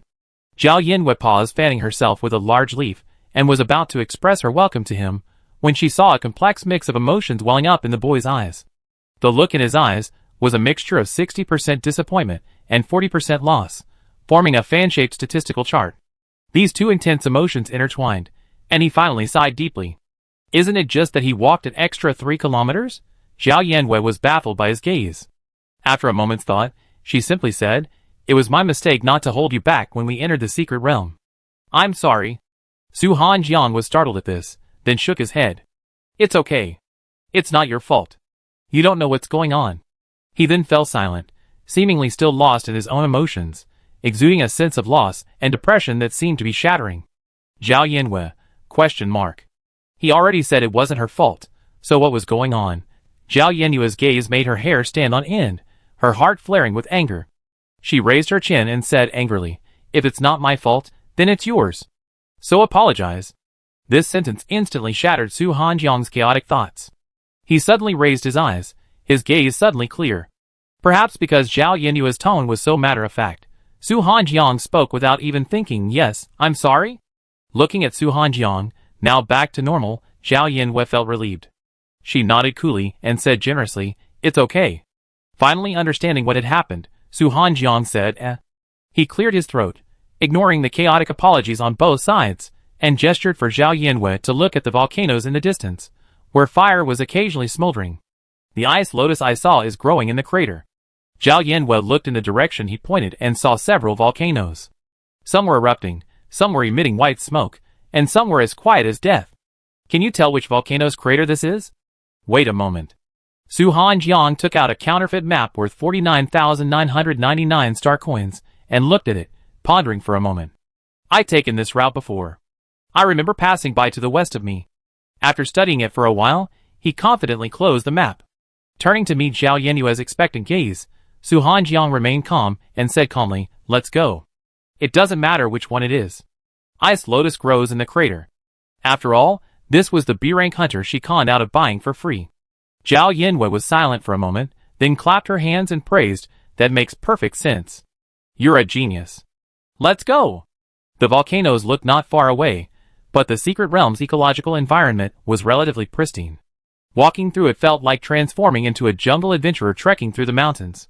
Various animal cries, and the occasional calls of spirit beasts drifted from an unknown direction, sometimes louder, sometimes softer. Overhead, a strange sound would occasionally break through the air. Looking up, all I could see was the unbroken canopy of trees, dimming the atmosphere by several degrees. All around, towering ancient trees reached the sky, their vines entwined around their trunks like spiderwebs. A variety of plants grew at my feet, some bearing strange fruits, some glowing, and some blooming. Xiaowu had mastered the art of identifying glowing plants. He would pull up any glowing plants he spotted. If his companion spirit beast couldn't defeat them, it would flee. If it could, it would carry the plant to Zhao Yenyue's pocket, a testament to its thriftiness. Zhao Yanwei had entered the secret realm hoping to allow Xiaowu to engage in more battles with various spirit beasts, and she was delighted to see this unfold. As the volcanoes drew closer, the surrounding trees began to thin out, and the air gradually warmed. With a clearer view, Zhao Yanwei finally saw the dawn of victory. She let out a long breath, but before she could even rejoice, she saw 2 or 3 dark figures passing through the sky. Zhao Yanwei nudged Su Hanjiang with her elbow and said calmly, "Did you see that? There are people flying in the sky. Isn't it normal for people to fly? This is a secret realm, and there are no urban regulations for high-altitude flying objects. Of course, they can fly if they want." She really couldn't explain it to the people of the Sanyuan galaxy. Chapter 30. "So can you fly?" "Yes." Su Hanjiang said calmly, "Although I didn't contract a flying spirit beast, The mecha forms of my mecha pets can fly. Zhao Yinwei recalled her long journey and stared at Su Hanjiang, her eyes thick with resentment, enough to warrant a performance of resentment ringing the bell. Then why didn't you fly me here in the mecha? Huh? I thought you were going to gather spirit plants. After a moment's silence, Su Hanjiang suddenly realized something. He let out a dry laugh and tried to explain, actually, piloting a mecha takes a lot of mental energy. On the bright side, I can now handle Han Binglian's companion spirit beast at my peak strength. It's steady and reassuring. No wonder they say that gifts bestowed by fate come with a price tag already. This bastard, bought for nothing, was destined to be her nemesis. The ground turned from green to black, gradually becoming covered with strange, undulating patterns, and the perceived temperature rose steadily. There were few spiritual plants near the volcanoes, but there were lava beasts, a specialty of the microfire secret realm. Zhao Yinwei saw many hunters and employers observing the lava beast herd nearby. The path grew steeper as they approached the crater. The volcano itself was only a little over 100 meters high, leaving them about 5 or 6 meters shy of the summit. The path, formed from solidified lava, was exceptionally smooth due to its steep slope. Clearly nearing the summit, the few meters between them made it impossible to find a foothold, creating a sense of nearness yet vast distances. Su Hanjiang extended his hand to Zhao Yinwei, saying, "Hold on tight, I take you up." Zhao Yinwei, assuming he was about to summon a mecha, immediately pulled him closer with a mixture of trepidation and anticipation, ready to witness the legendary biomecha. Su Hanjiang smiled at her, his handsome face radiating a youthful, "I'm going to show off." Zhao Yinwei wasn't captivated by his beauty, instead, her eyelids twitched. Something was wrong. Without giving her time to react, Su Hanjiang grabbed Zhao Yinwei's wrist and dragged her a few steps up the hillside. Zhao Yinwei only had time to see a flash of silver light suddenly appear from his hand and hook onto the cliff face before her vision spun with a sense of weightlessness. The wind whistled fiercely, and Zhao Yinwei could only sense someone, like a sandbag, spinning her through the air, perhaps 360 or 720 degrees. Watching the spinning whirl before her, Zhao Yinwei's mind had given up thinking. Good job. No one had ever dared to do this to her in her life. It wasn't until her saws landed firmly yet lightly on the ground, and laughter echoed nearby that Zhao Yinwei's mind reactivated. Before her was a depression, where accumulated water had formed tiny volcanic lakes, shimmering a vibrant green. The lakes reflected the sunlight like tiny mirrors, creating a shimmering scene. Su Hanjiang, who was beside her, released her, swirled a streak of silver light around his index finger, and leaned forward, staring at her with a smile. We arrived. Was it fun? Zhao Yinwei looked at Su Hanjiang, who was filled with anticipation, and politely asked, "Do you need me to praise you? Didn't you keep praising me? What were you saying?" Su Hanjiang cleared his throat and, mimicking Zhao Yinwei's tone, said, "Young talent, promising young talent, and you're truly a genius." Zhao Yinwei bit back the curse words that threatened to slip out, but she couldn't help the small flames that flickered in her eyes. She took a long breath and exhaled, "Retreat. Retreat. Do you hear me? Retreat." Su Hanjiang, overcome by grief, followed her closely, saying sadly, "Why should I retreat? No one has ever praised me like this before." Zhao Yinwei didn't reply. Her eyes were fixed on the ice-blue lotus at the lakeside nearby. She had already forgotten the thrilling high-altitude experience she had just been forced to experience. The small flame that had risen had long since died down. She quickly stepped forward, reaching into the warm water and grasping the root of the ice lotus. She turned to look at Su Hanjiang and said, "Are you ready?" Su Hanjiang approached leisurely. A ray of silver light in his hand gradually transformed into a long, gleaming sword. Pull out. The root detached from the soil, the ice lotus vanished from his hand, and the figure of the companion spirit beast gradually solidified beside him. The spirit beast before them was nearly 2 meters wide and shaped like a large, irregular sphere composed of rock and fiery red magma, with 2 fist-sized hands. It growled and slammed its fist into the ground, sending ripples through the nearby lake. It was an evolved lava beast. Zhao Yinwei recalled the basics. Evolved spirit beasts ranged from level 4 to 14. Even at level 14, it shouldn't be difficult for Su Hanjiang, already a B-rank contractor, to capture. Just as she was about to send out her mental power to gauge the strength of this companion spirit beast, she saw Su Hanjiang approach the lava beast almost simultaneously with her mental power. The boy's figure suddenly clashed with the lava beast. The long sword spun in his hand, then he and the lava beast vanished simultaneously. Before the companion spirit beast could even use its skills, the ice lotus lay quietly on the ground. If Zhao Yanwei hadn't sensed earlier that this was only a 5th-level spirit beast, she would have been genuinely amazed by his skill. Seeing Su Hanjiang looking over, Zhao Yanwei understood and, with a hint of sincerity in her perfunctory compliment, said, "Wow, what a breathtaking sight. It's mainly because you're lucky." Su Hanjiang complimented him contentedly. Generally speaking, the companion spirit beasts born from rarer spirit plants aren't this low level. Then we too are truly impressive. Su Hanjiang was about to nod when his expression changed. The smile faded from his eyes. He looked at Zhao Yanwei and said, "Exit the secret realm. Hurry!" As soon as he finished speaking, a number of people suddenly rushed towards them from the sky. Secret realm portals appeared one after another, and they quickly plunged into the vortex and disappeared. Zhao Yanwei had no idea what was happening, but she didn't waste time asking further questions. She stuffed the ice lotus into her bag and ran forward at the speed of a 100-meter sprint, silently repeating secret realm exit. She was quite self-aware of her current strength. A small secret realm door, barely large enough to accommodate one person, appeared before her.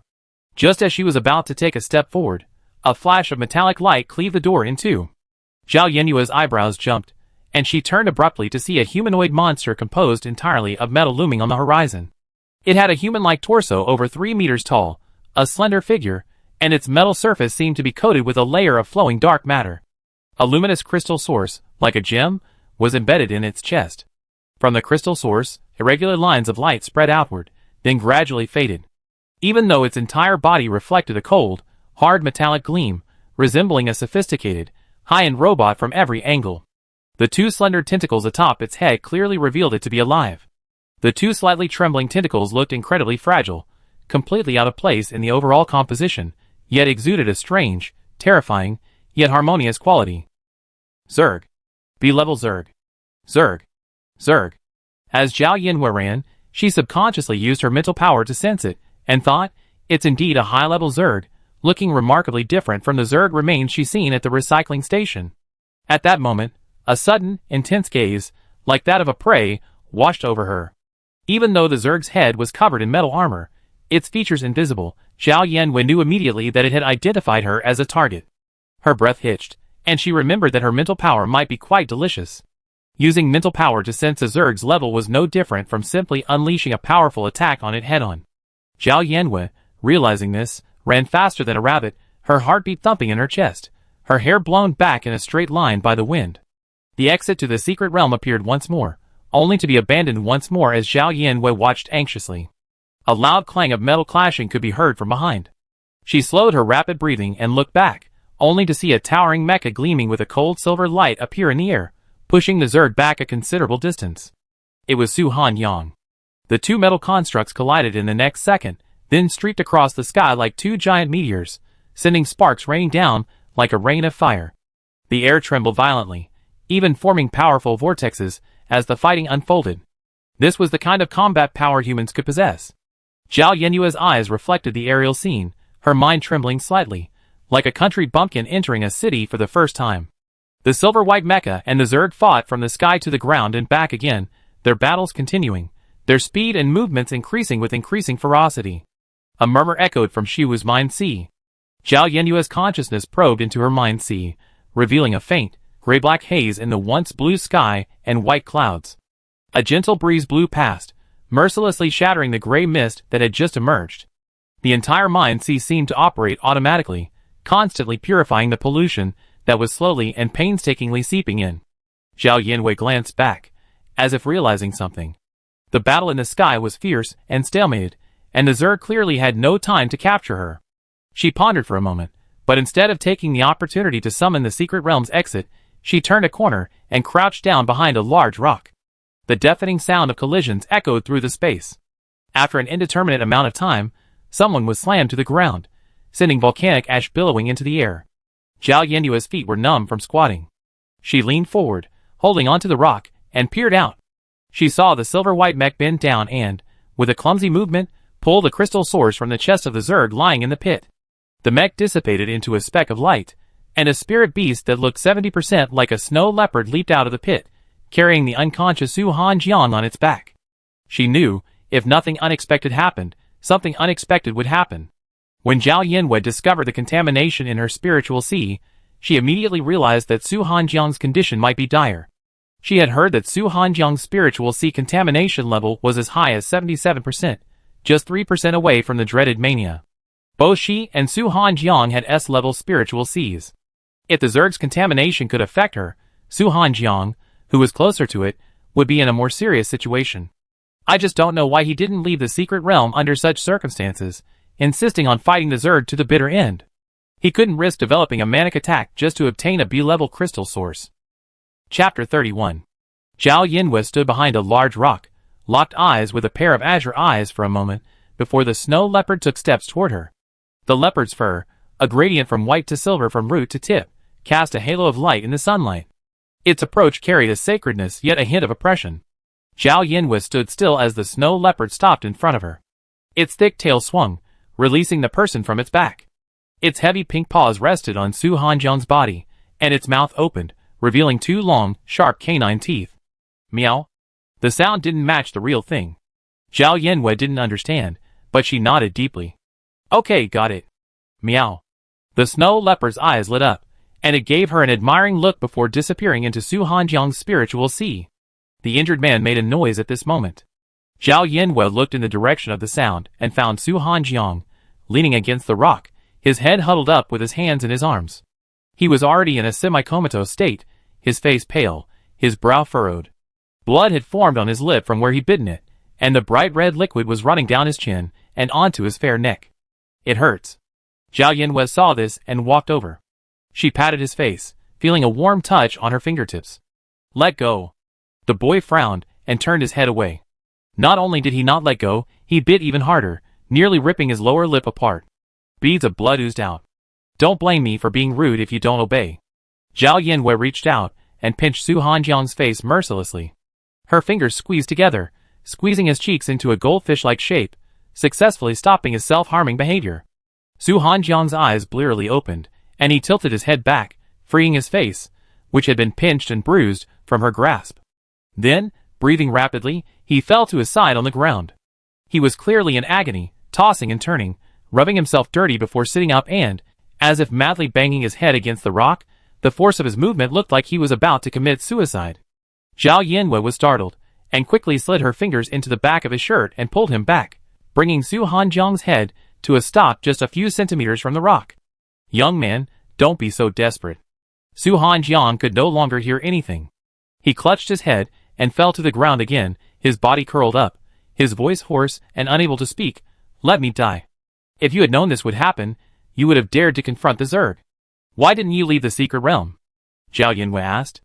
The man on the ground stared up at her, his eyes open, but his gaze unfocused. Clearly half-conscious, he replied, I want to pick starlight fruit. I just saw a starlight tree in the sky. Can't you leave the secret realm first and come back to pick some? No. He felt as if all his strength had been drained from him. He closed his eyes for a moment, then spoke in a barely audible voice. The location is different every time I enter the secret realm. I don't know the way. After hearing the reason, Zhao Yinwei rubbed her temples, suspecting Su Hanjiang's mental state was a bit off. I'm not saying anything. I really like to suggest classifying Sister Complex as a major mental illness. She stood up, looked down at the man, whose eyelashes were wet with pain, and kicked his trouser leg. I thought you were kind enough to cover for me. I was touched for nothing. Zhao Yinwei left the man there, and walked towards the edge of the mountaintop.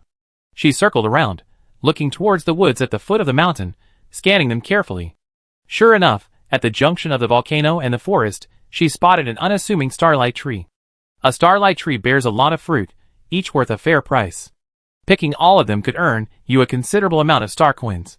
Zhao Yinwei's eyes lit up, and she switched on her computer, and sent Meng Meng a location. Zhao Yinwei. Location Zhao Yinwei. Starlight tree, come quickly. Meng Meng. I've been searching for it for ages, and you found it. Meng Meng, here you are.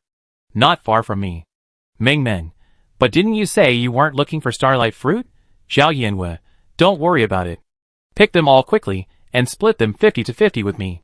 Don't leave any branches behind. Meng Meng. 1. Meng Meng. I love you, love you, love you. After this job, I have enough star coins to buy spirit beast eggs with a complete evolutionary chain. After Zhao Yinwei finished sending the message, she walked back to Su Hanjiang's side. She squatted down and stared at his agonized expression for a moment, finally letting go of Su Hanjiang's anger at having thrown her to the ground. Su Hanjiang, considering you tried so hard to help me. Zhao Yanwei rubbed her hands together eagerly. Dr. Zhao is about to take action. Consider the Starlight Fruit your registration fee. I won't be responsible if I can't cure you. After all, I told you I'm a quack. She poked the lingering finger marks on Su Hanjiang's cheek with precision and asked, do you agree? If not, stand up and take a few steps. Su Hanjiang's head ached like a barrage of needles pricking his nerves. He couldn't even stand up and take a few steps. The pain blurred his consciousness. He could only vaguely hear someone asking if he agreed or not. He didn't know what he was agreeing to. He only nodded randomly, instinctively sending out a cry for help. After receiving the patient's consent for surgery, Zhao Yanwei, who, though not a professional by profession, already possessed a strong sense of professionalism, nodded in satisfaction and prepared to begin her work on the mouse. To be honest, she had long been curious about purifying the spiritual sea. Unfortunately, the spiritual sea was a physical part of the human body, unlike crystal sources, which could be purchased everywhere, so she could only sigh in despair. Isn't this a coincidence? Zhao Yanwei tentatively inserted a tiny wisp of spiritual power into Su Hanjiang's head. His spiritual sea was murky, and it was impossible to discern what lay within. The dense pollution merged with the spiritual power within the space, autonomously replenishing and repairing the energy of the snow leopard, which lay face down on the ground with its eyes closed. The spiritual power was invisible, but the black pollution entangled the spirit beast like a thread and then absorbed it, making it look like some uncanny practice. The snow leopard expended its spiritual energy regenerating itself. The contaminated spiritual energy seemed to have no effect on it, unlike Su Hanjiang, who was tortured to death by the black mist. However, once the spiritual sea pollution exceeds 80%, a spirit beast becomes a polluted spirit beast, and even if the pollution level decreases later, it is irreversible. Of course, in principle, as long as there is enough purified crystal source, a polluted spirit beast can be no different from a normal spirit beast, but Su Hanjiang would definitely be spending money. Zhao Yanwei observed for a moment, then carefully directed a small wisp of spiritual energy to probe into his spiritual sea. However, before it even reached the spiritual sea, it was repelled by some kind of barrier. As soon as the barrier of the spiritual sea was triggered, Su Hanjiang's spiritual power furiously attacked Zhao Yanwei's tiny vanguard's spiritual power, intent on shredding the invader. According to Zhao Yanwei's current understanding of the spiritual sea, breaking through this barrier should allow her to enter Su Hanjiang's spiritual sea. She sensed the incoming spiritual power and found that it hadn't weakened in the slightest, despite the snow leopard having consumed most of Su Hanjiang's spiritual sea. It was as if the spiritual power within the spiritual sea and the spiritual power after the barrier was triggered were separate entities, each independently of the other.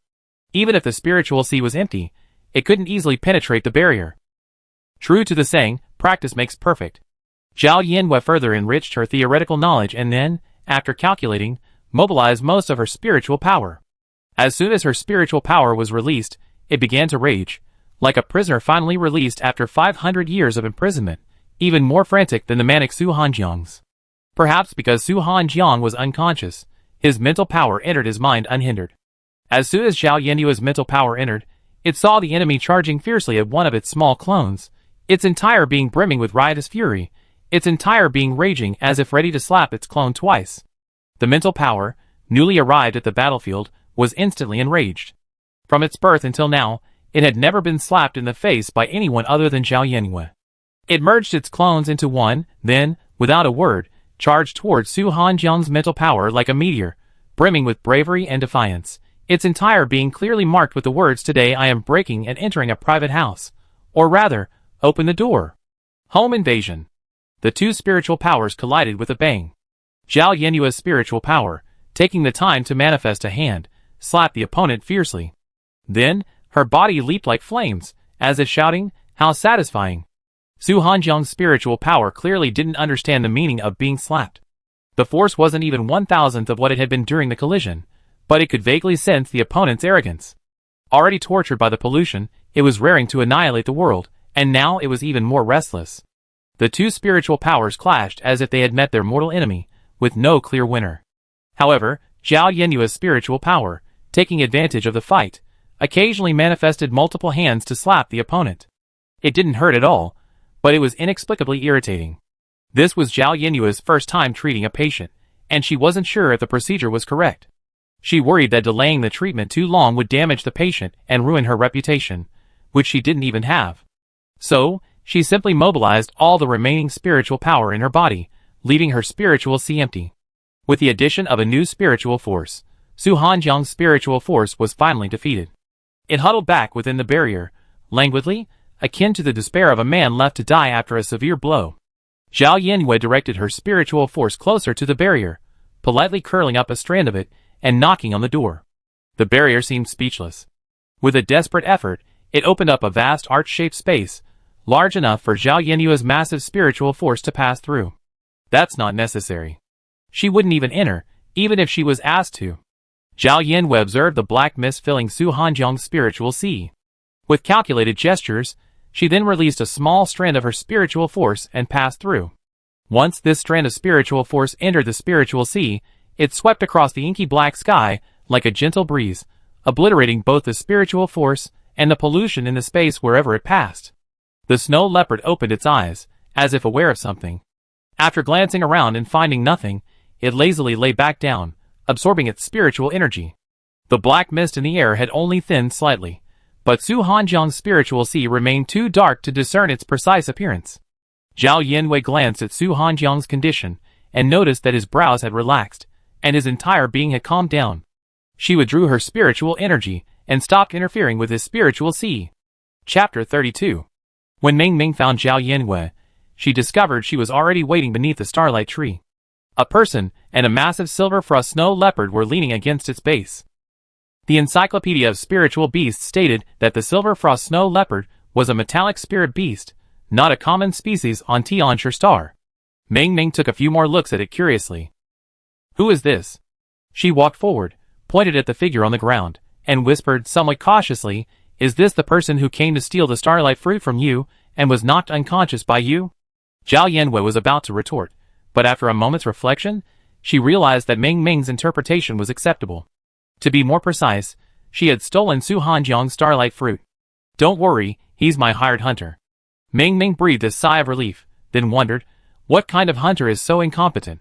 He fainted first. That's a long story.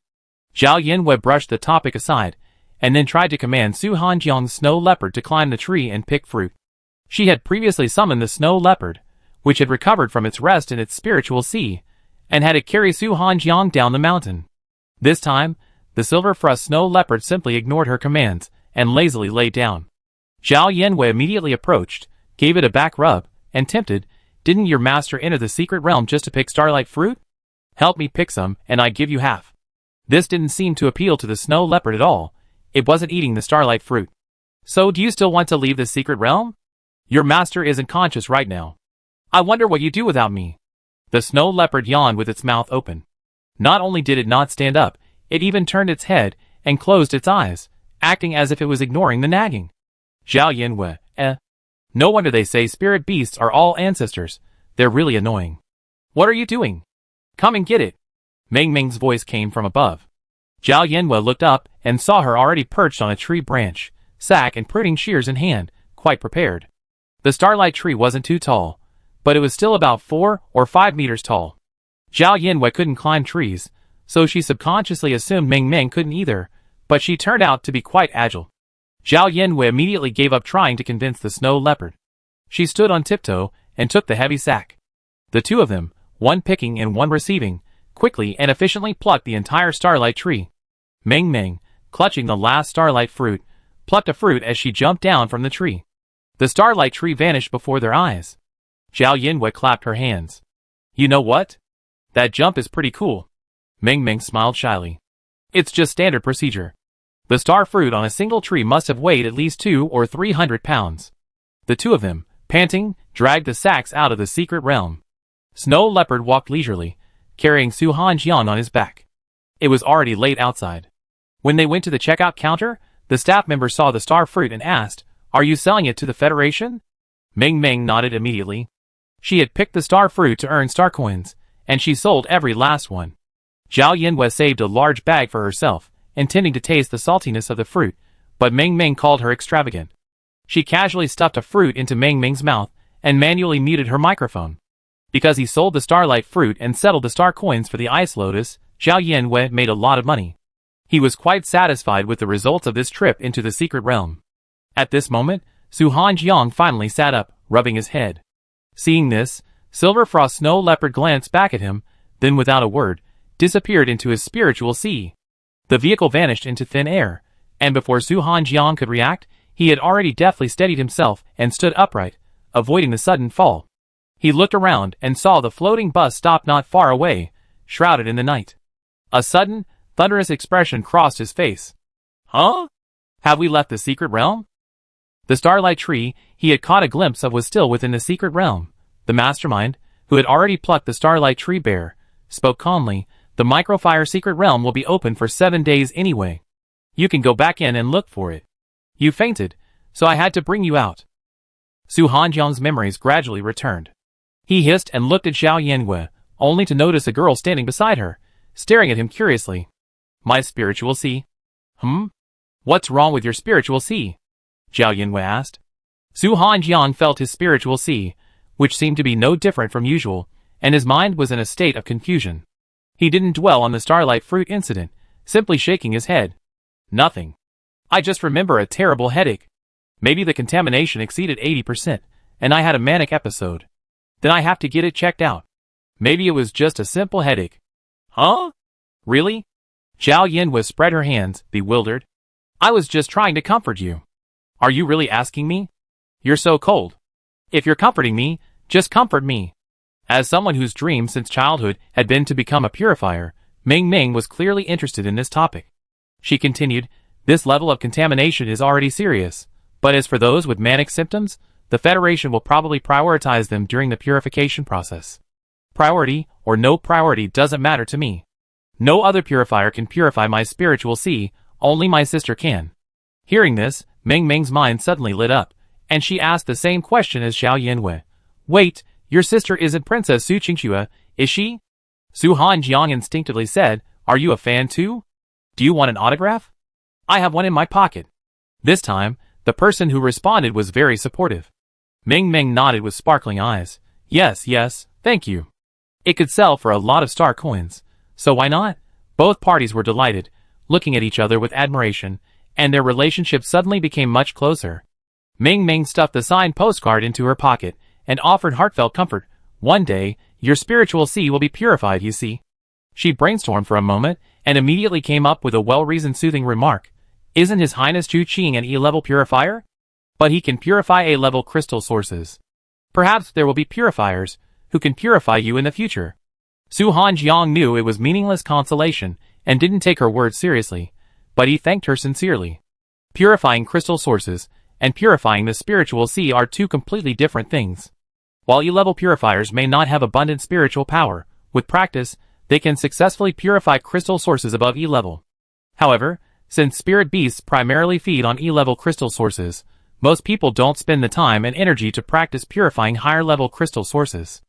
Not to mention that the higher the level of the crystal source, the harder it is to purify successfully. Just this process of practice makes perfect consumes countless high-level crystal sources. And basically no one would use high-level crystal sources to feed spirit beasts. As a material for spirit beasts to break through, the crystal source does not need to be purified unnecessarily. Purifying the spiritual sea completely limited the purifier's spiritual sea level. Without sufficient spiritual power, the barrier couldn't be breached. It was impossible to compensate for the lack of hardware with software. If the contamination level of his spiritual sea exceeded 80% this time, and his spiritual power became manic, even his sister would be powerless to control it. The thought of this immediately made Su Hanjiang depressed. His spiritual sea was in a unique state, and he rarely engaged in battles with Zerg. Ultimately, he lacked understanding of the contamination capabilities of higher-level Zerg, and assumed that a B-level Zerg wouldn't have much of an impact on him. Now he could only hope that the pain that had previously knocked him unconscious was, as Zhao Yanwei had said, just a simple headache. Intellectually, Su Hanjiang felt that this possibility was extremely unlikely. He had actually read a lot about mania, and knew that his previous headache was simply a manifestation of it. But he knew his own spiritual sea best, and the situation inside it was essentially the same as before, which undoubtedly gave him a glimmer of hope. He was like a terminally ill patient holding a hospital diagnosis, hesitant to learn the results yet clinging to a glimmer of hope. Or like a prisoner sentenced to death, waiting in vain for the final execution notice. Ming Ming patted Su Hanjiang's shoulder and said, "Hold on. Before Her Highness Su Qingxue purified you, no one would have thought an A-level purifier could purify an S-level spiritual sea, right? What if a B-level purifier could also purify an S-level spiritual sea in the future? The world is full of wonders." Her words did give Su Hanjiang a little comfort. He nodded and said, "I look forward to that day." Su Hanjiang had originally planned to get a pollution level test done upon returning to Ziwei Star. He would then determine whether the level had passed 80%. But before he could rest for long, he discovered that evening that his spirit beast had stopped eating the crystal source. The silver frost snow leopard pushed the crystal source away, meowing a few times in a stoic voice. Su Hanjiang's heart skipped a beat, as if a bucket of cold water had been poured over him. A few days passed, and with the closure of the Microfire secret realm, the once bustling Greenfield city returned to its former tranquility. Ever since the last time, they put 15,000 ungraded purification crystal sources on the shelves. So many people bought them that Chihuahua's shop became a huge hit on the Love and Mutual Aid forum. The combined energy in 10 ungraded crystal sources was only equivalent to that of 1 E-grade crystal source. Even with a purchase limit of 50 per person, it was still only equivalent to 5 E-grade crystal sources. For buyers, it was better than nothing. Even the lowest level contaminated spirit beasts are already in an evolved state, unlike juvenile spirit beasts. 5 E-grade crystal sources can sustain them for 2 or 3 days. 5 E-grade crystal sources can only sustain their vital signs, but at least it's better than none at all. On the forum, countless people check in at Chihuahua's shop every day with 2 main demands: an increase in the purchase limit and a quick update of the purchase link. Zhao Yanwei was not unaware of the situation on the forum, but she had daytime classes and didn't have much time to purify the crystal sources. Even using the octopus purification technique, purifying tens of thousands of crystal sources would take time. However, the recent war on Ziwei Star's affiliated star Z21 yielded a significant number of high-level crystal sources, and many auction houses have already begun organizing sales. Xiaowu was only 2 B-grade crystals short of purification materials. To quickly accumulate the star coins needed to buy them, Zhao Yanwei had become much more active in running Chihuahua's shop. This was primarily due to the fact that the shop, which previously wouldn't release new items for 2 or 3 weeks, had now been posting purchase links on time for 2 consecutive weeks.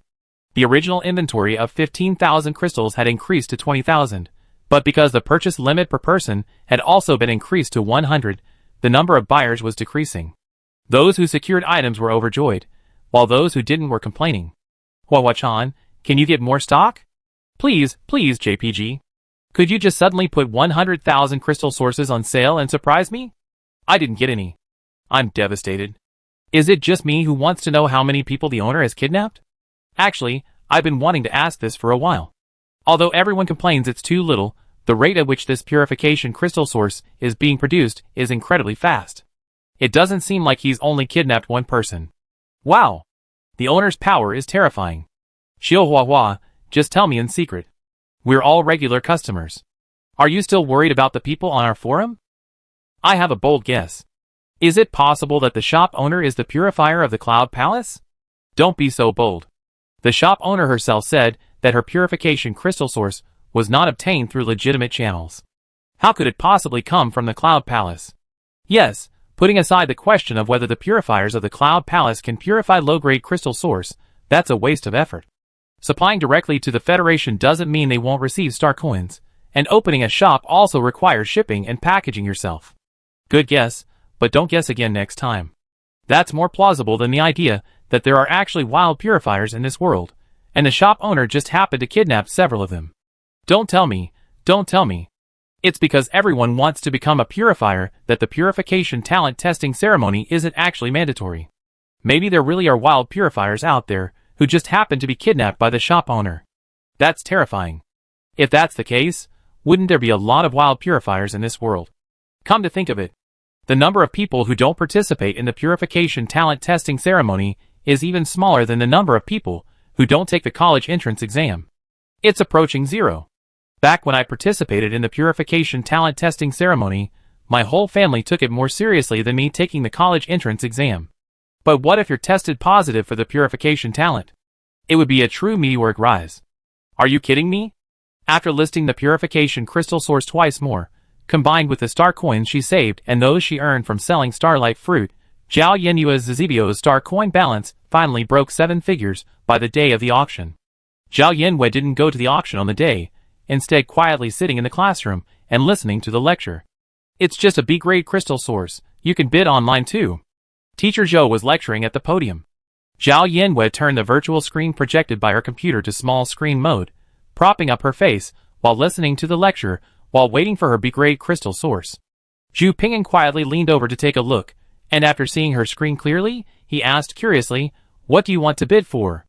It's well known that the materials for the evolution of the young fire dog, whether it's red snake grass or D-grade crystal source, are very common, and neither requires bidding at an auction.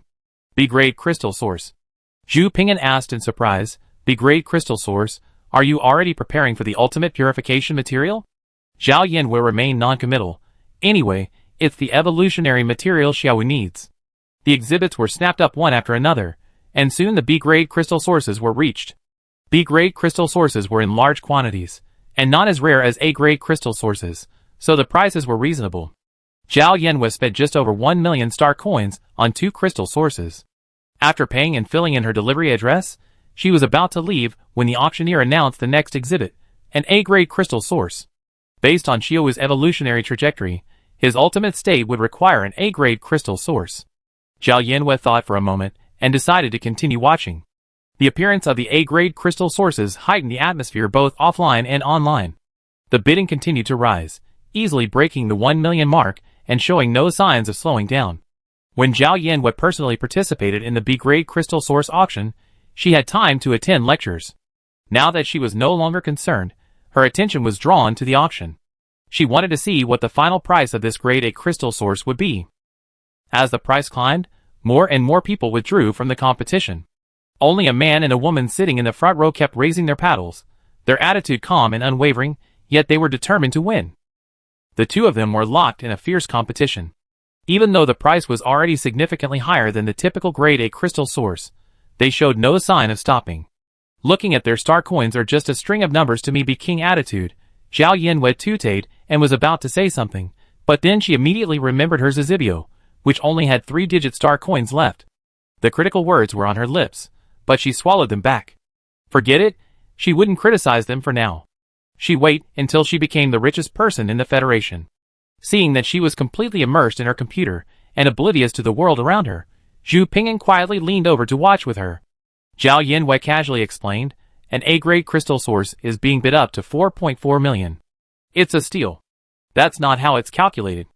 Zhu Ping'an glanced up at Teacher Zhou, and when he saw he wasn't looking, he whispered, A-grade crystal sources aren't readily available.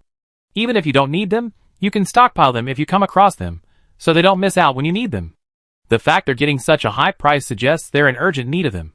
Given the Zerg's attack frequency of a small wave every 3 days, and a large wave every 5 days, even if they can't get one right away, they won't have to wait long. Zhu Ping'an turned away speechless. Do you have to tell such a ridiculous story? I'm stating the facts. Anyway, these two are mecha engineers who publish Spirit Beast evolution chains.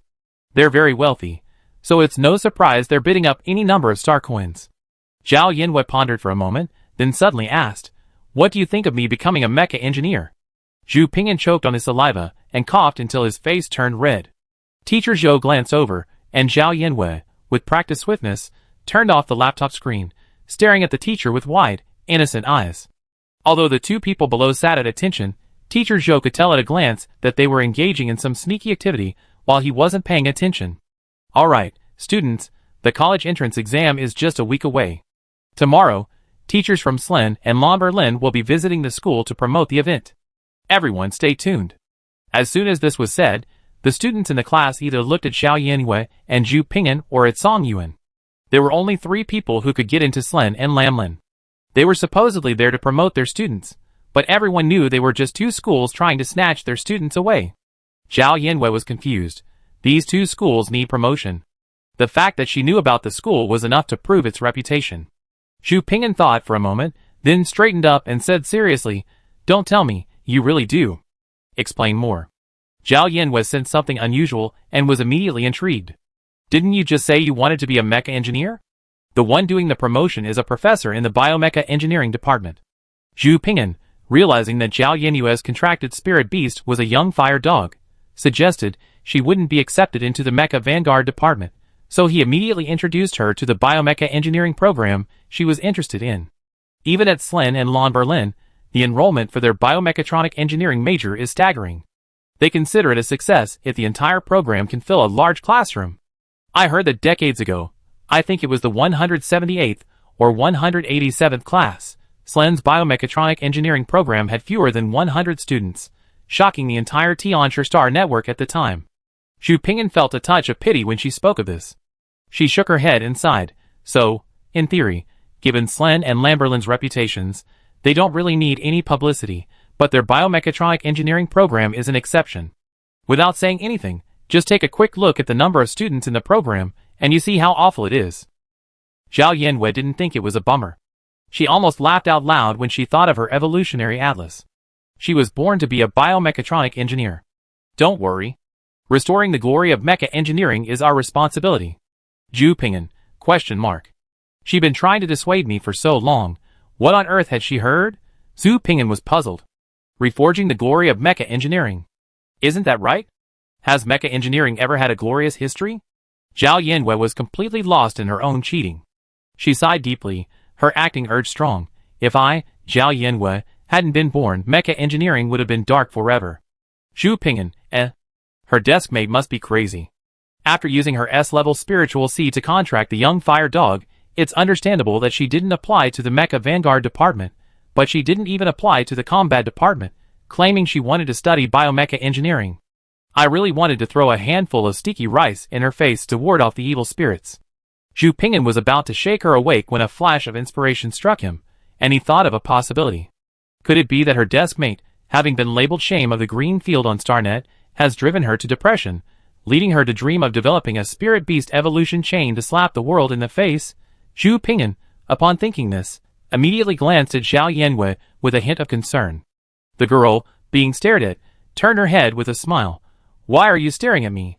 Are you also fascinated by me? That's good. Rather than her being depressed, it's better to believe that the whole world will be depressed by her. Thinking of her interest in the dreaded field of biomechanical engineering, Zhu Pingyan feels quite depressed right now. So, is there anyone who can help her? After class, as soon as teacher Zhou left the classroom, a lively discussion erupted. The upcoming college entrance exam also signifies the imminent arrival of the talent purification test. Compared to the college entrance exam, where one already has a good idea of their performance, the testing ceremony, fraught with uncertainty and immense opportunity, is clearly more exciting. Hey, I heard this year's testing team arrived early. I have a feeling something big is going to happen. I find it strange too. Usually, they arrive at most 2 days early, but this year they're exceptionally early. Could it be that after Greenfield City has produced 2 S-level spiritual C masters this year, we're going to have another one? Maybe it'd be a student from Greenfield No. 1 Middle School. Possibly, maybe it'd be me. Go away, then I was saying it was me. There's a rumor that this year's Greenfield City testing team is led by the vice president of St. Four Purification Academy. Really? It's like there really are purification masters in our city, with all the grandeur. The classmates' discussion pulled Zhao Yanwei away from his grand vision of becoming the glory of biomecha engineering. Listening to these reports, which were either I heard or rumors, Zhao Yanwei was half believing, half doubting, yet a faint feeling arose that something was amiss. She reviewed her recent experiences and felt that the only flaw might lie with Su Hanjiang. She hadn't purified his spiritual C much. The pollution level was probably still around 75% to 79%, but his contracted spirit beast had indeed become contaminated. Thinking of this, Zhao Yanwei activated her brain and found Su Hanjiang through her contacts. Zhao Yanwei, did you go to the hospital to check for your last headache?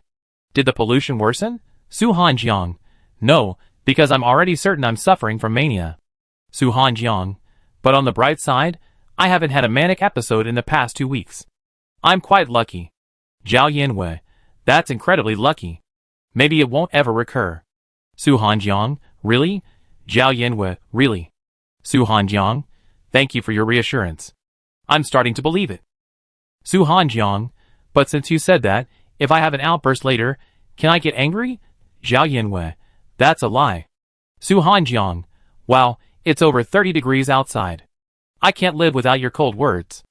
After confirming that Su Hanjiang was fine, Zhao Yanwei felt relieved, thinking she'd been worrying too much.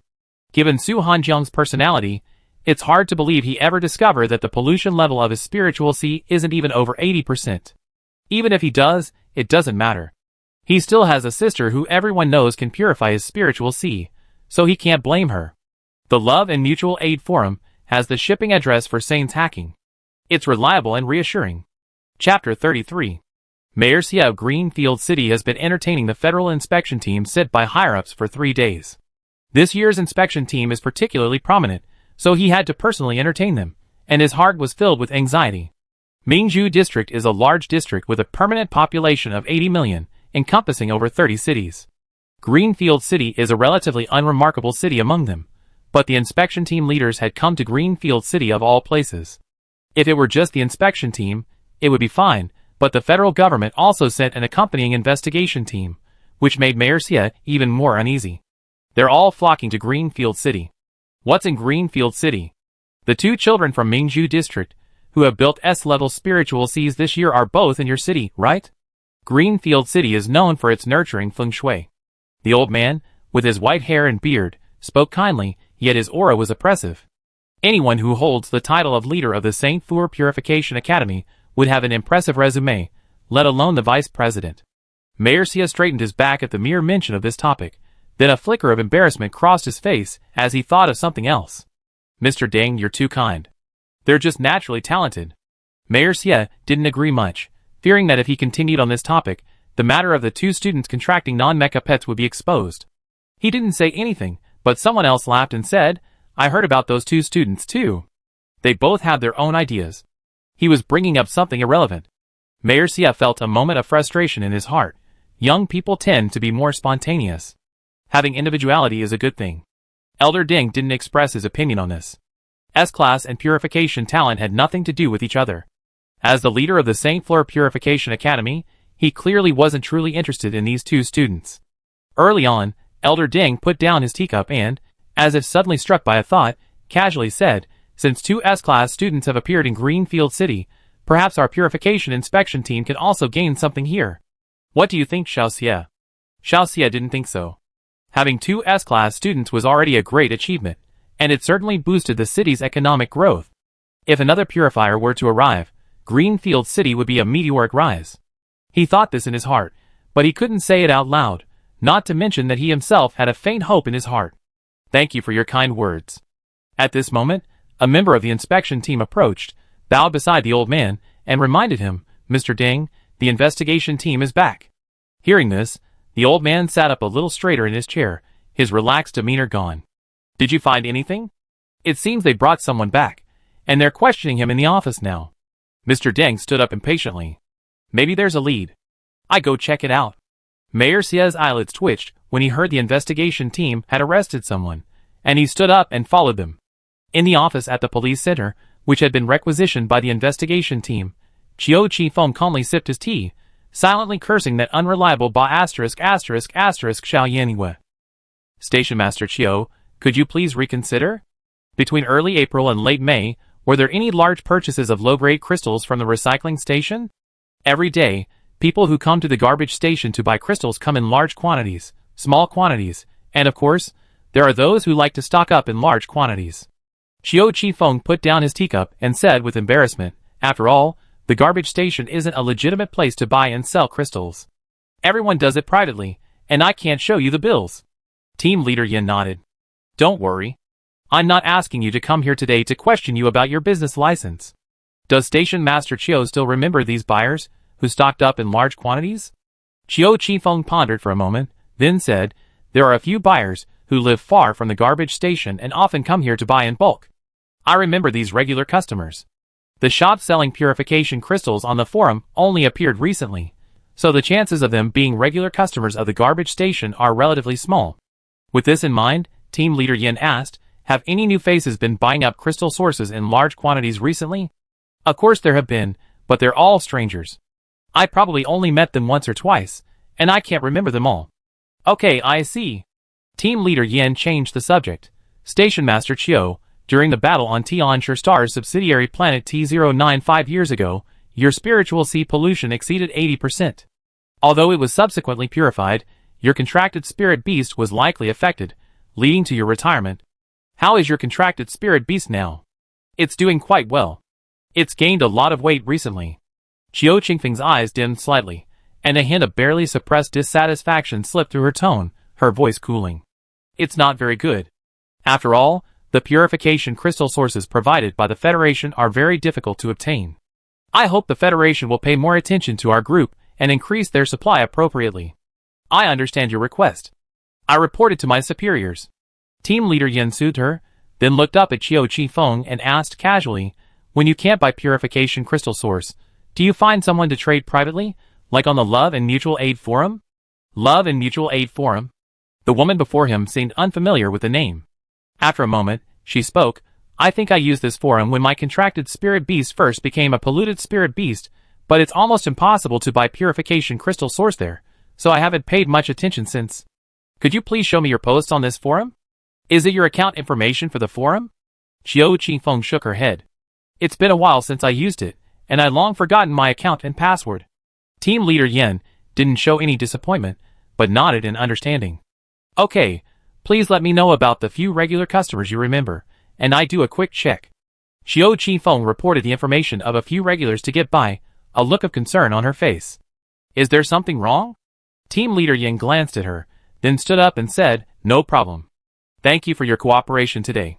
Just as Qiu Qifeng was escorted to the door, they saw several people gathered around Elder Ding and walking towards them. Early on, Elder Ding's gaze lingered on Qiu Qingfeng's departing figure. Then, smiling, he looked at Team Leader Yin and said, better luck than to arrive early. I'm glad I didn't disturb you. Did you find out anything?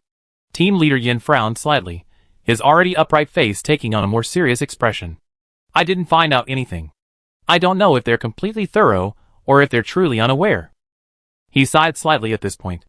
The shipping address can only be located in 4 cities, including Greenfield City. Express shipments from these 4 cities to other planets share the same transit station. There are also numerous garbage stations that can provide low-grade crystal sources. The area is still too large, making it difficult to find clues. What's the feedback from the investigation teams in the other 3 cities? No progress. Team Leader Yin looked in the direction Qiu Qifeng had left, his eyes darkening as he said, maybe it's my sixth sense. I feel like this garbage station manager is hiding something. Ah? Do you still need a sixth sense? A young female investigator from the investigation team interrupted. The ID selling the crystal source on the forum is Qiu Huahua, and the webmaster's last name is also Qiu. How could it be such a coincidence? Team Leader Yin glared at her. Don't take it for granted. Everything needs evidence. The female investigator curled her lips and muttered, didn't you mention the sixth sense first? The sixth sense I was talking about comes from experience questioning, while you're relying entirely on association and guesswork. How can it be the same? When Zhao Yanwei received Qiu Qingfeng's message, she was twirling her pen, multitasking. While listening to the teacher review exam points, she was also distractedly studying the spirit beast evolution process, focusing on both simultaneously.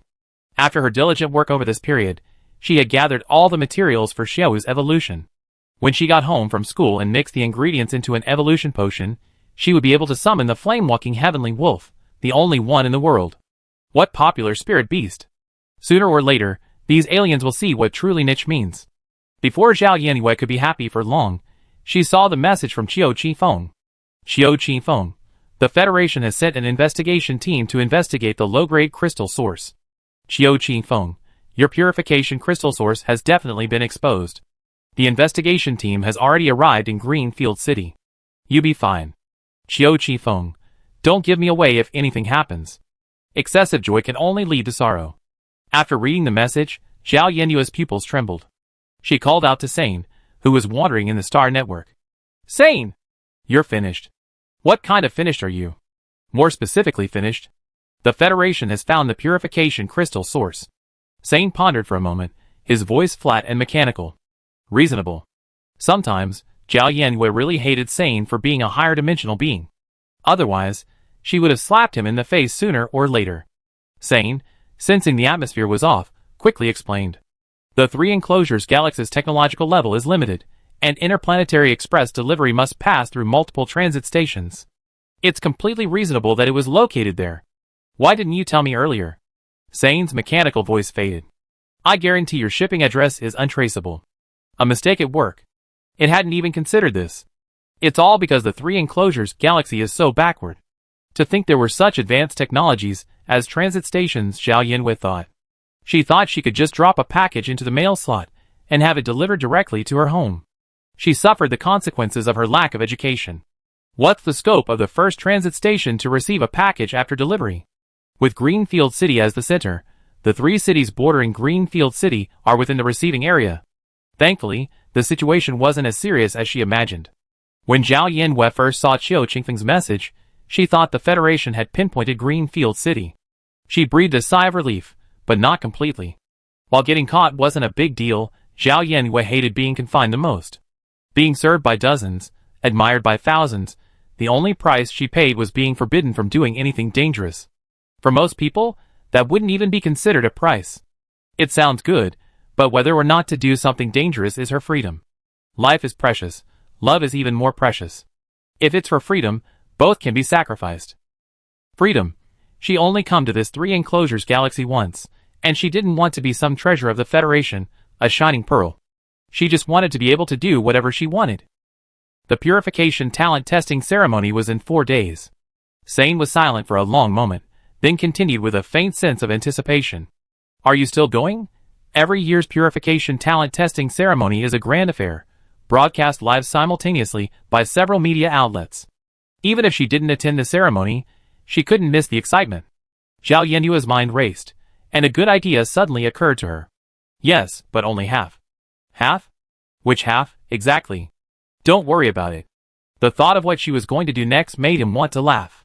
Teacher Zhou glanced toward the classroom door and put down the finger-reading stick. Next, let's applaud Professor Song from the Berlin Biomechatronics Engineering Program. The classroom erupted in applause. Zhao Yinwei looked up and saw an elegant old man walk in and waved to the students. Oh my god, it's the return of the Pine Cranes. Zhu Ping'an, upon seeing the newcomer, clutched Zhao Yinwei's hand and exclaimed softly, his eyes filled with admiration. Thanks to you and Song Yuan, the teacher from Berlin is coming to our school. Do you understand the significance of only one school in the entire Pearl District coming to Line Number 1 Middle School? This person is an honorary member of the Federal Mecha Engineering Academy.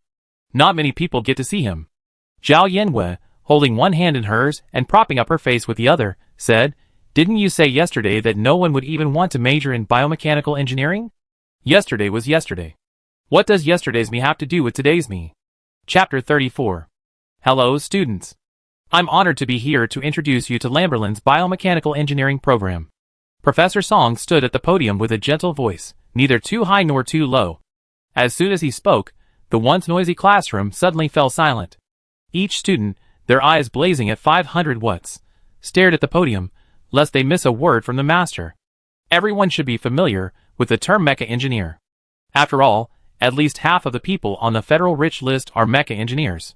Professor Song made a small joke, then continued, Those who have achieved success naturally look glamorous, but everyone knows that the journey to success is not only difficult and arduous, but also full of uncertainty.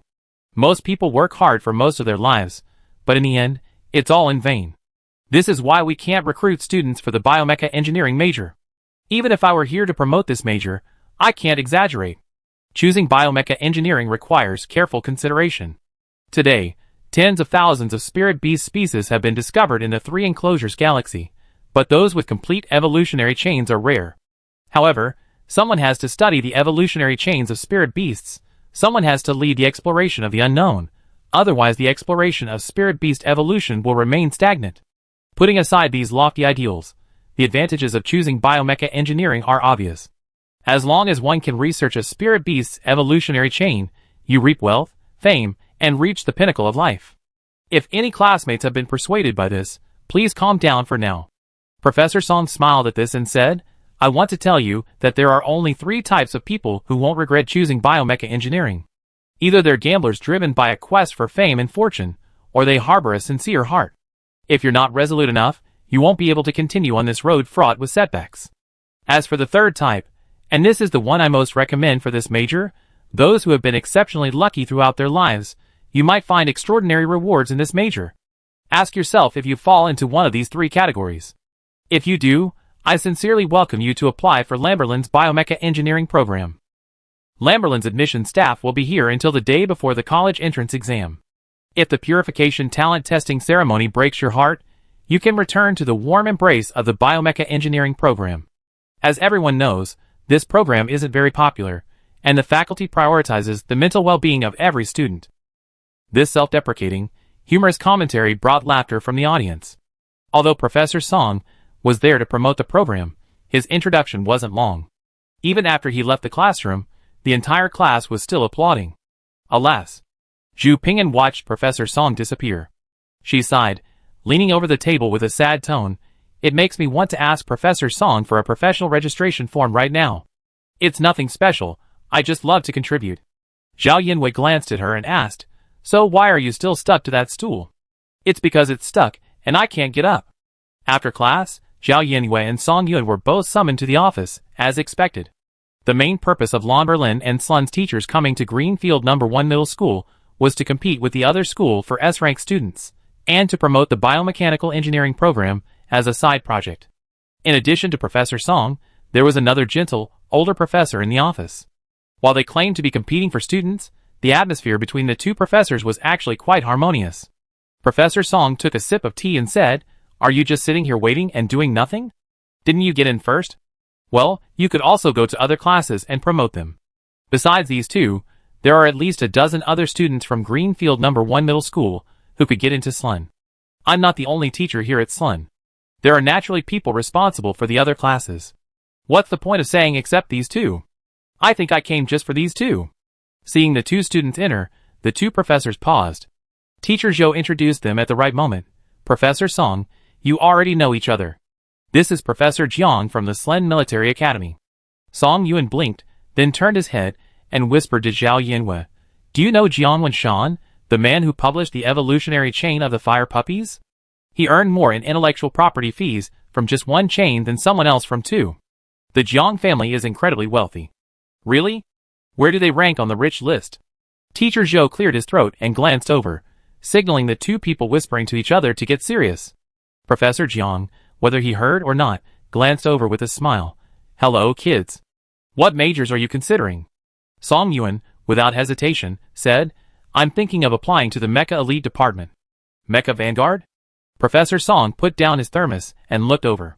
He neither agreed nor disagreed, stating calmly, "The Mecha Vanguard course in the sophomore year involves practical mecha operations.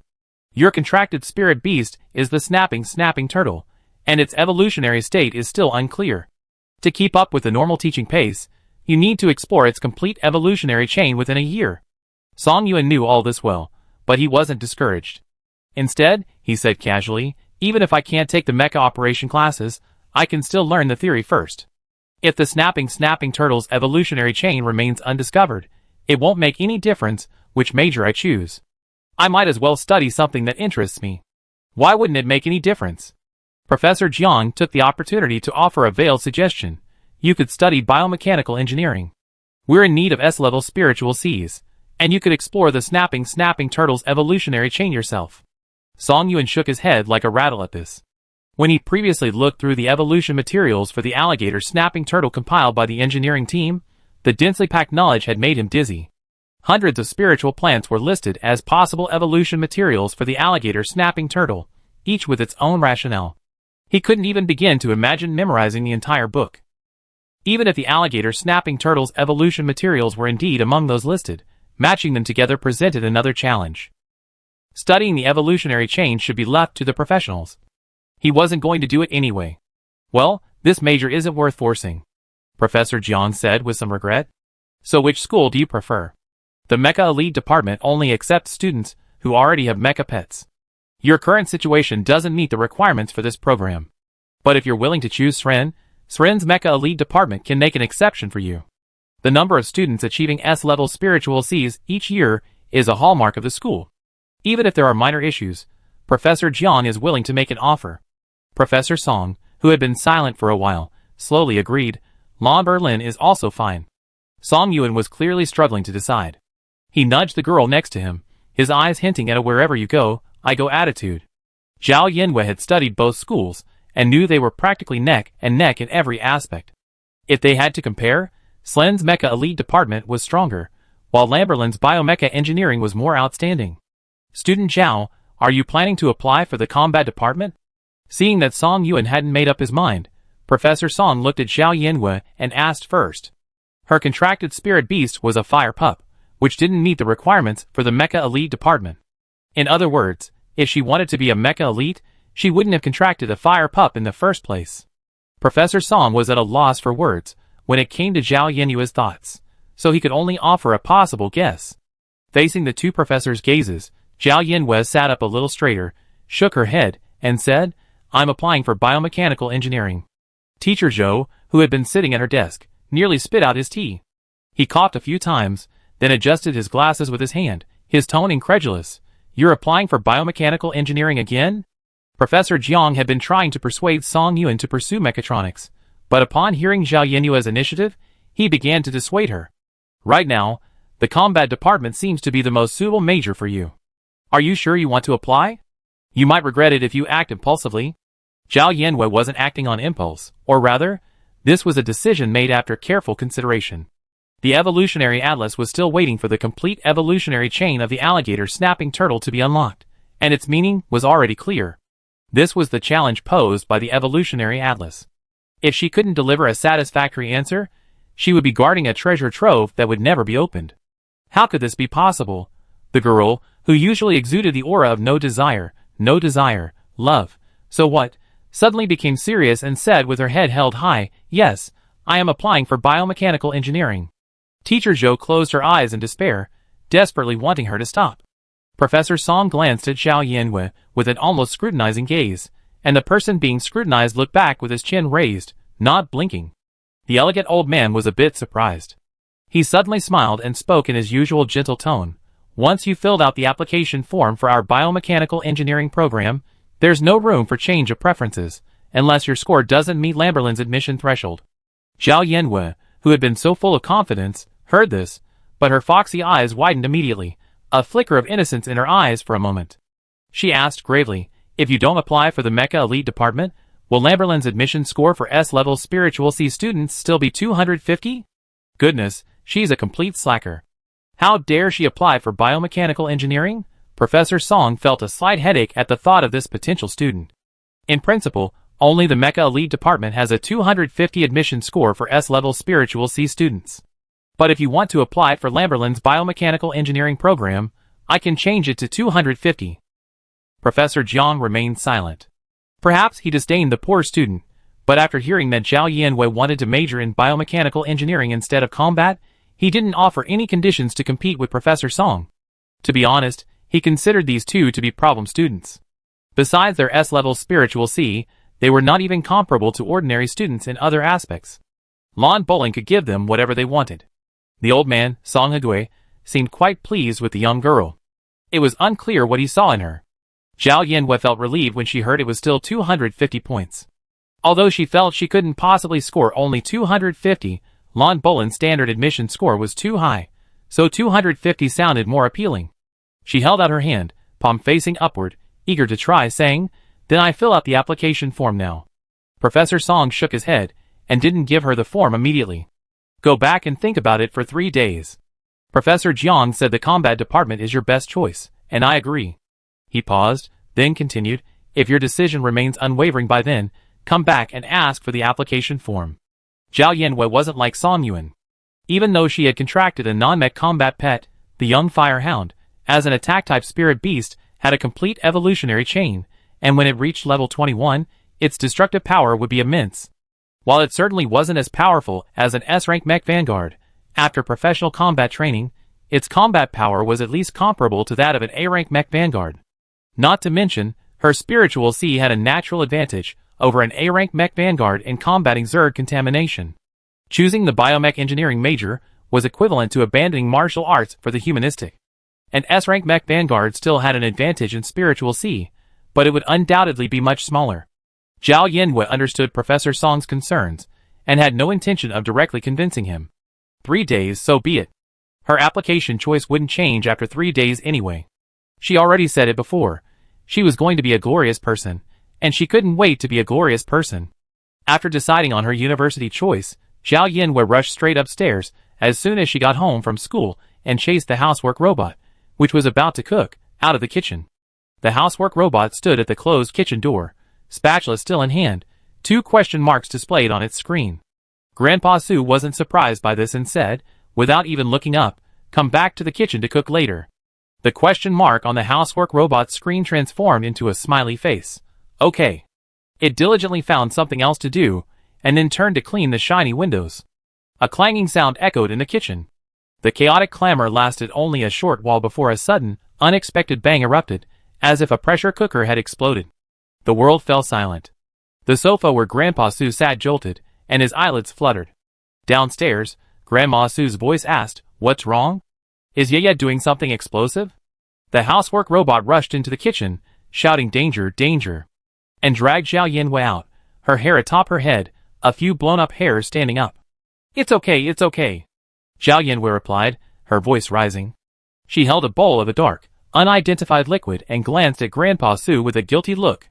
Grandpa Su always had a stern expression, but now, he was remarkably calm, like a ninja who had raised a beagle for years. He examined Zhao Yinwei for a moment, making sure she was intact, before resting his gaze on the liquid in her hand. Is this Xiaowu's evolution potion? Grandpa Su asked sharply, though with a hint of hesitation. I didn't remember Fire Puppy's evolution potions being this color. It was obvious the mixture had failed. Zhao Yinwei's excitement grew at the mention of this, instantly forgetting the kitchen disaster she caused. The slight hint of guilt in her eyes gave way to pride. This is my unique evolution potion, one that only one can make. Grandpa Su remained non-committal. Failure is the mother of success. Red snake grass is plentiful. Chapter 35. Xiaowu stared at the bowl Zhao Yinwei held to his lips. The liquid within was black with a hint of blue, then red, and under the dim light, it gave off a dangerous aura. He lowered his head and sniffed, detecting a faint bitterness. Xiaowu's ears drooped slightly, and he discreetly took a small step back.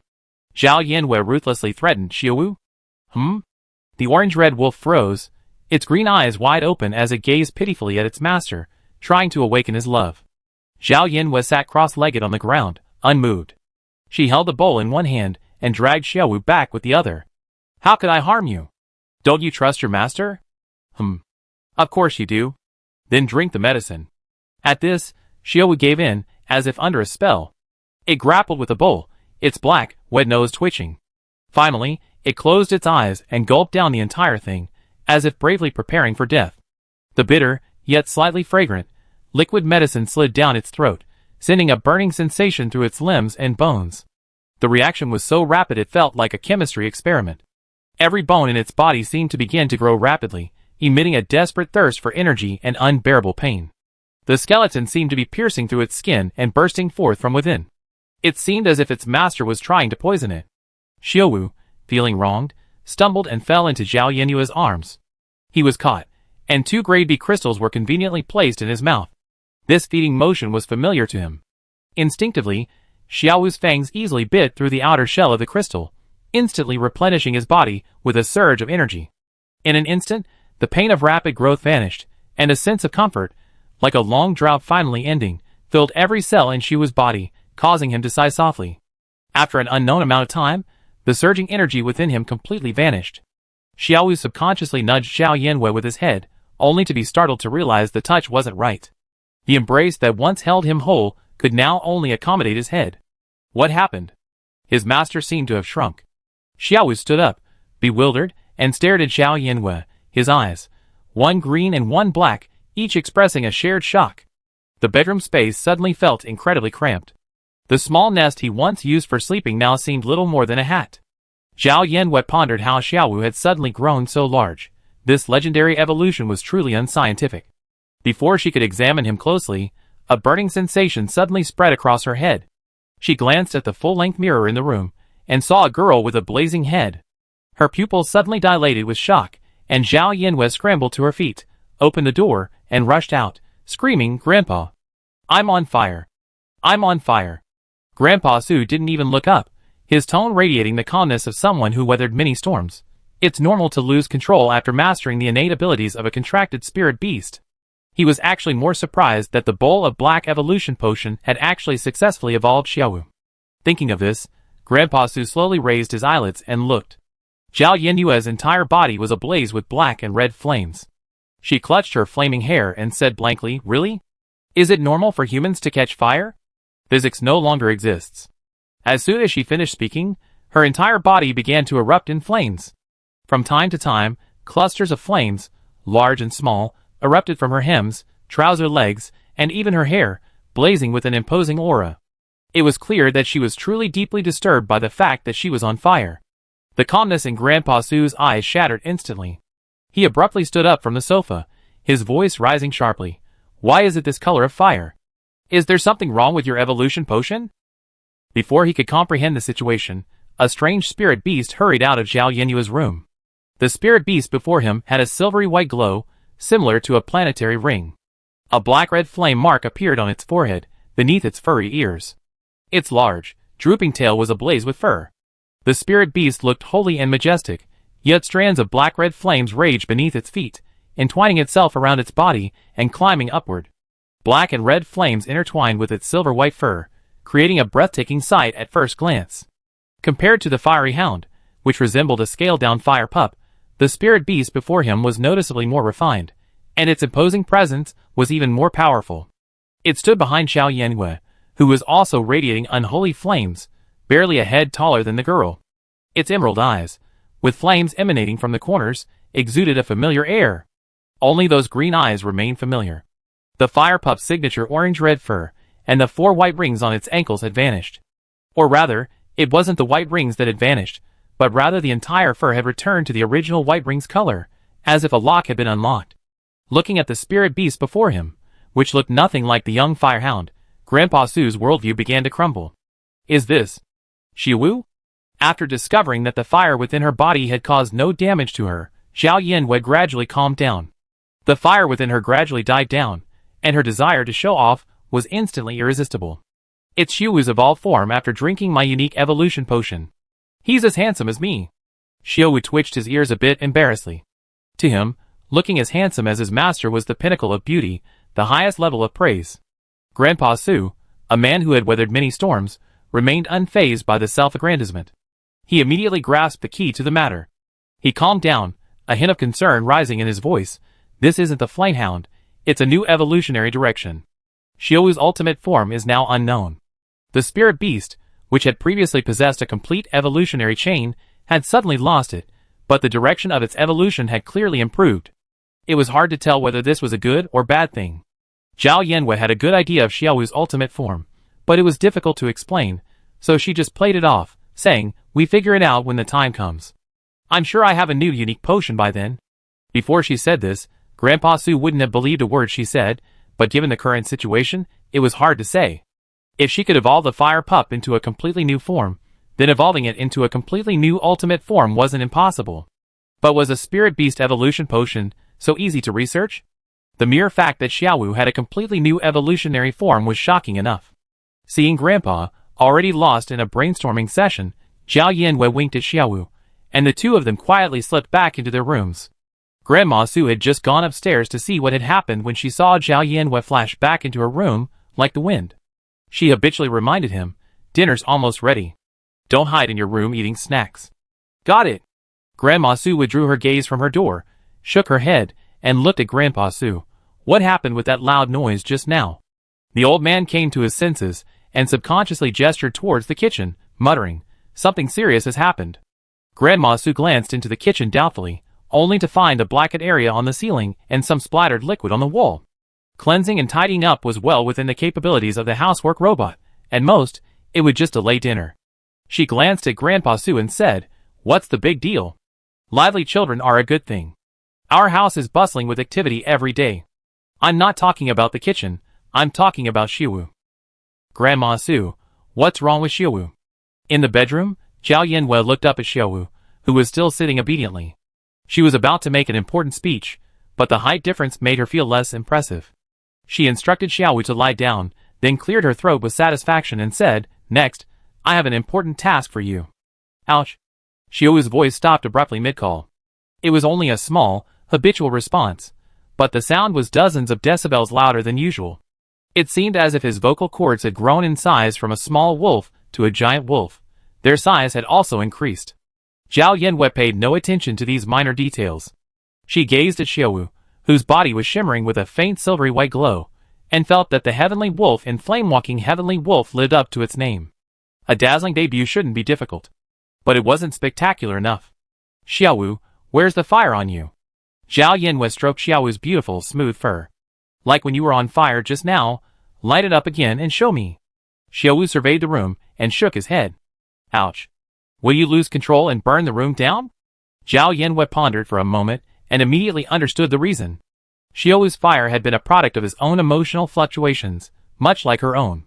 Because it wasn't a skill activated on purpose, it was, in a sense, a special effect at best, without any destructive power.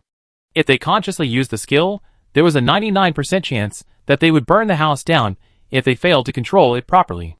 After all, both Xiaowu and Zhao Yanwei seemed like rookies who had gained superpowers out of nowhere but had zero proficiency in using them. Fortunately, I almost got into trouble again. Zhao Yanwei breathed a sigh of relief, then looked at Xiaowu sternly. Never mind. Time is running out. Go train in your spiritual sea now. In 3 days, you must be able to ignite at will. Do you have the confidence? Although he didn't know why his master was so obsessed with making him burst into flames, obeying his master's orders had become Xiaowu's life motto. He nodded solemnly, then disappeared from the spot the next second. Xiaowu was thoughtful indeed.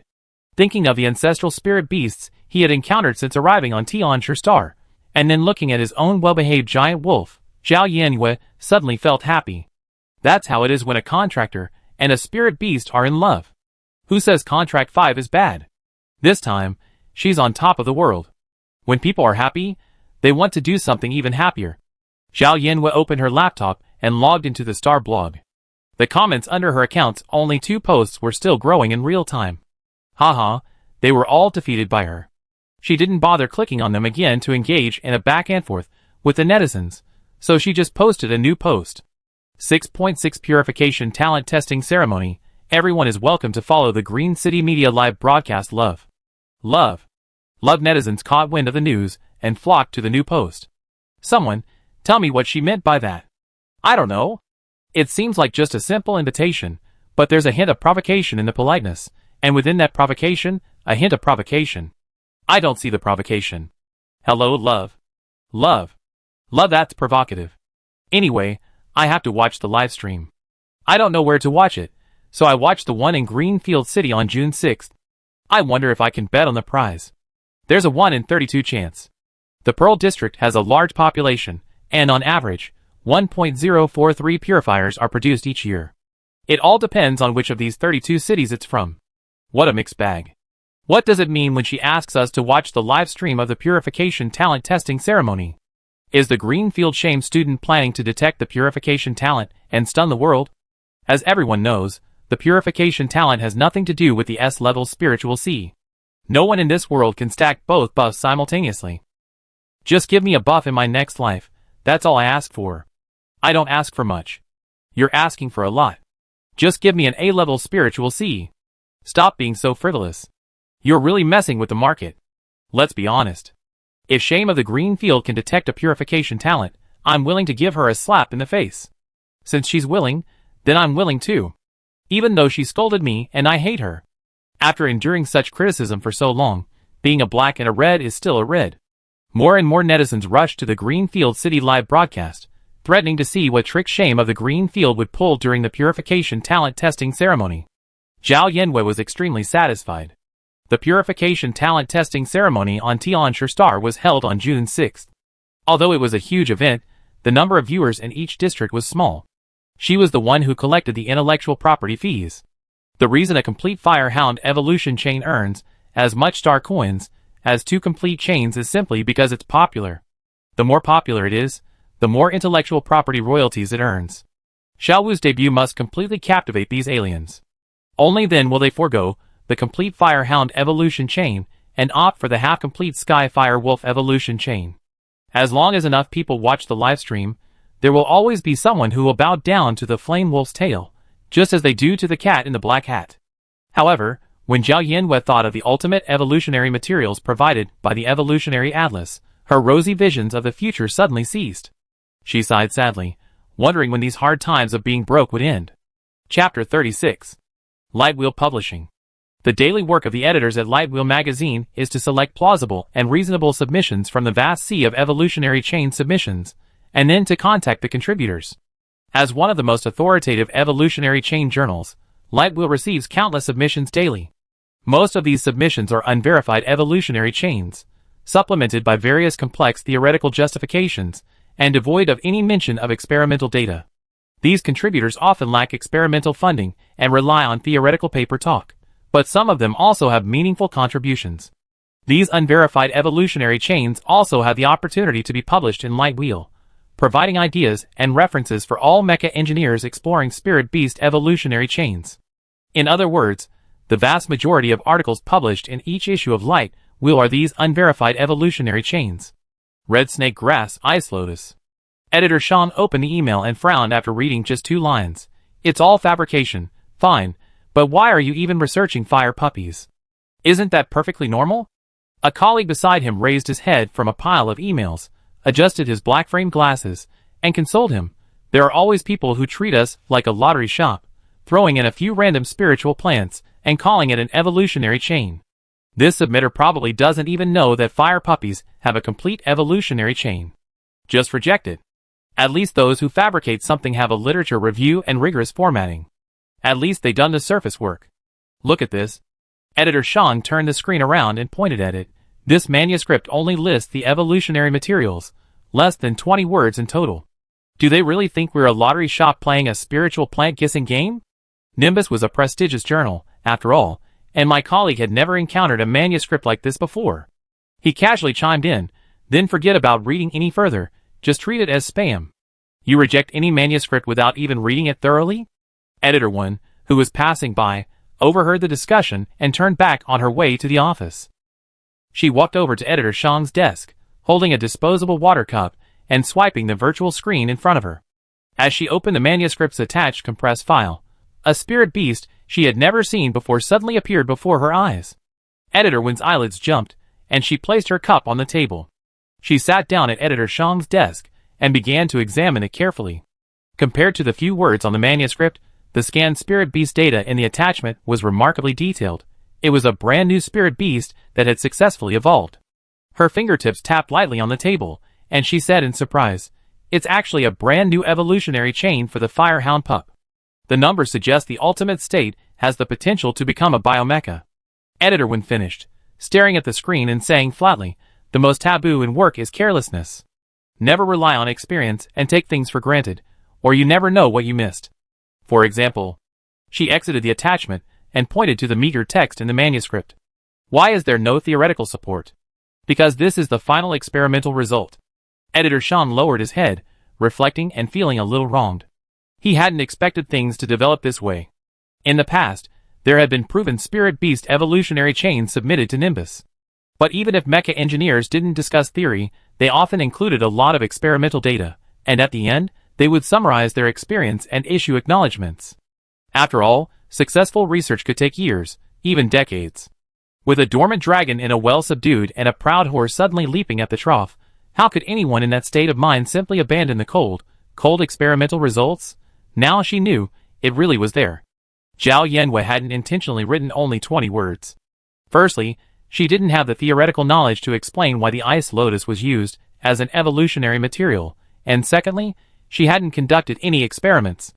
It was like answering a question with only the final result, because she didn't know the steps at all. Even if she wanted to, it would be a struggle. Compared to the various speculations about spirit beast evolution chains received by Lightwheel, her submission was merely a notification.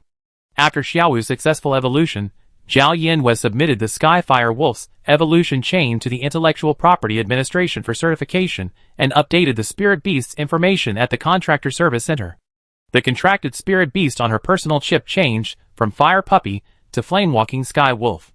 She also took Xiaowu on a socialization test and obtained a spirit beast travel permit. So when Zhao Yanwei woke up early that morning to find an email from Nimbus and the payment, she wasn't surprised. She even sighed in disappointment.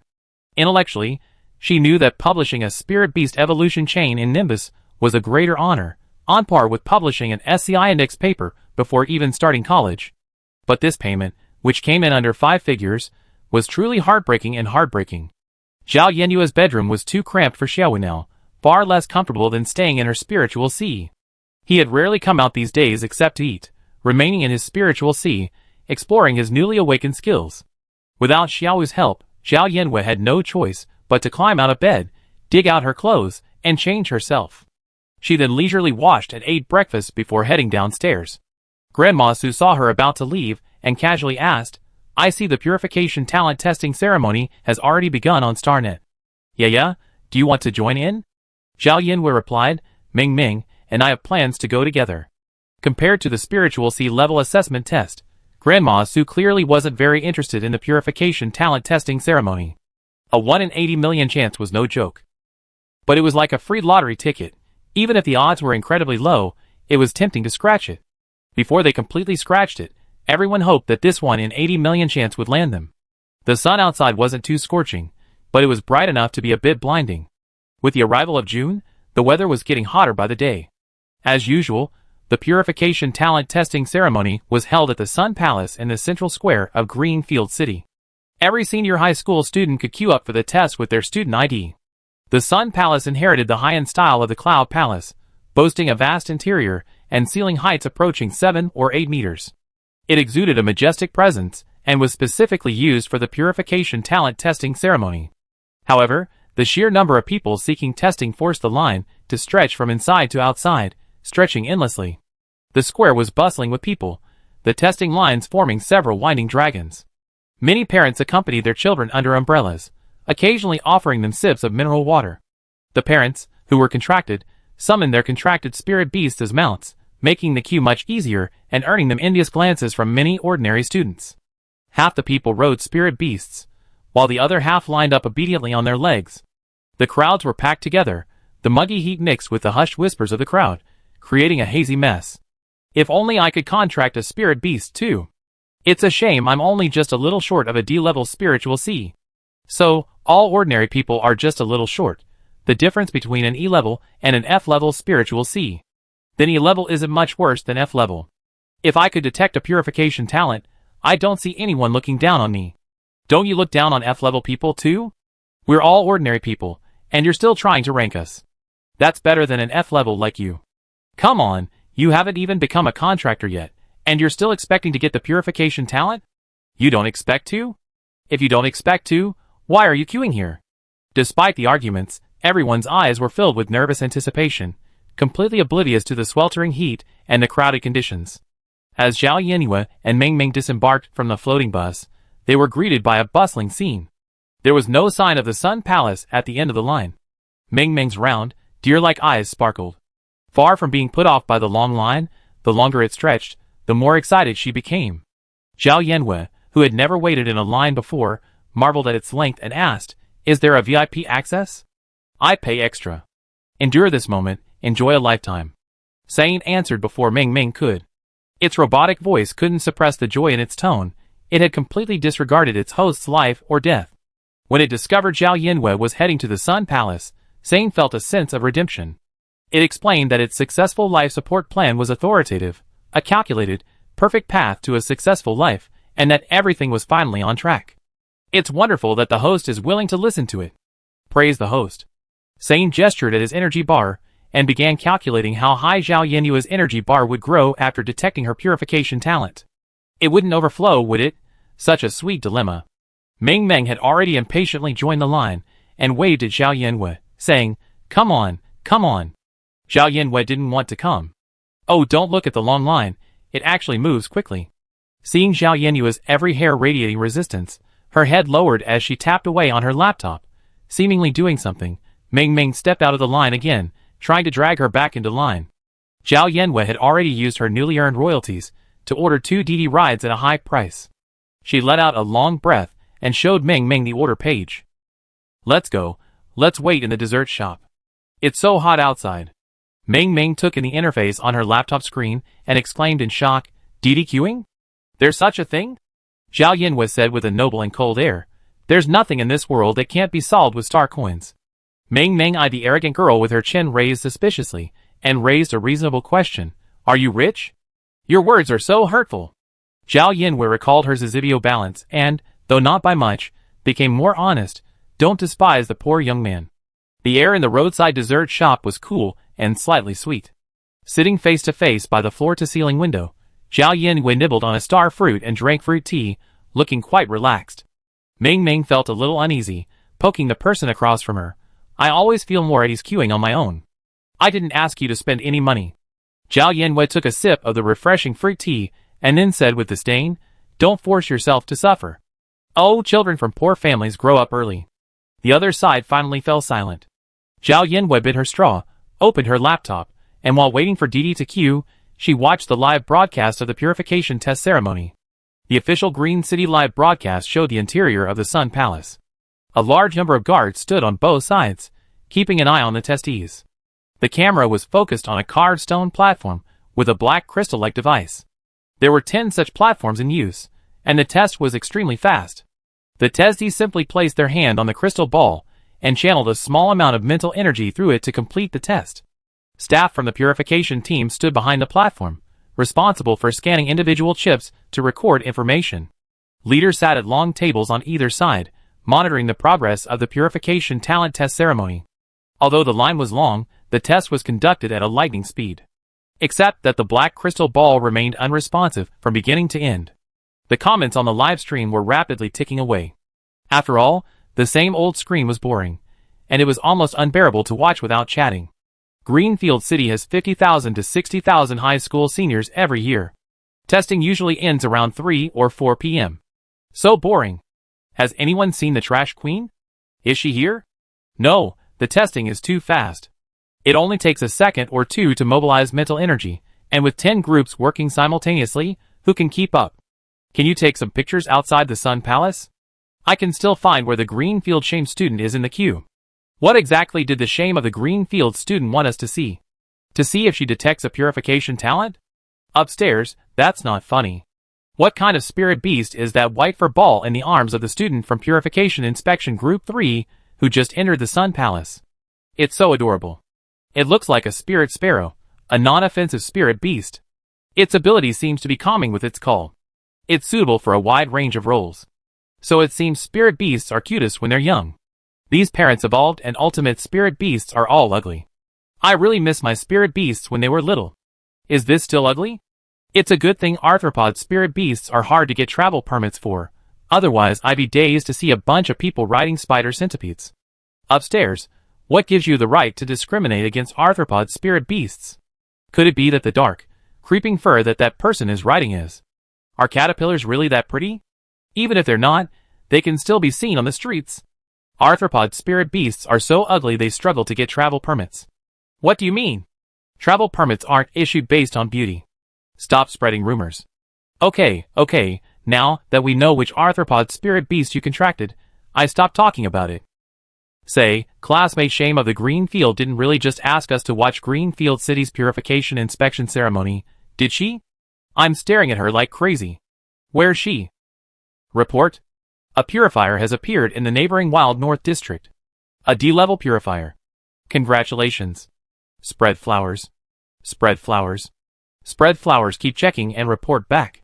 Why hasn't there been any activity in the Pearl District yet? I'm so worried.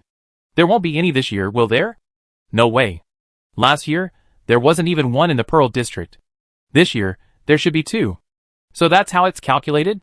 The population of the Wilderness North District is less than 20 million, yet they detected a purification master.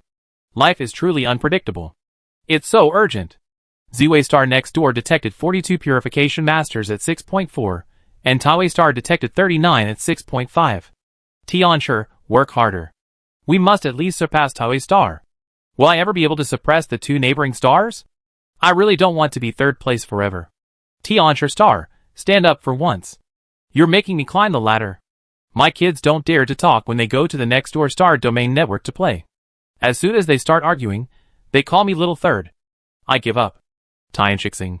You really have treated me badly. Huh? Why is there all that commotion? What are they looking at? Let me see.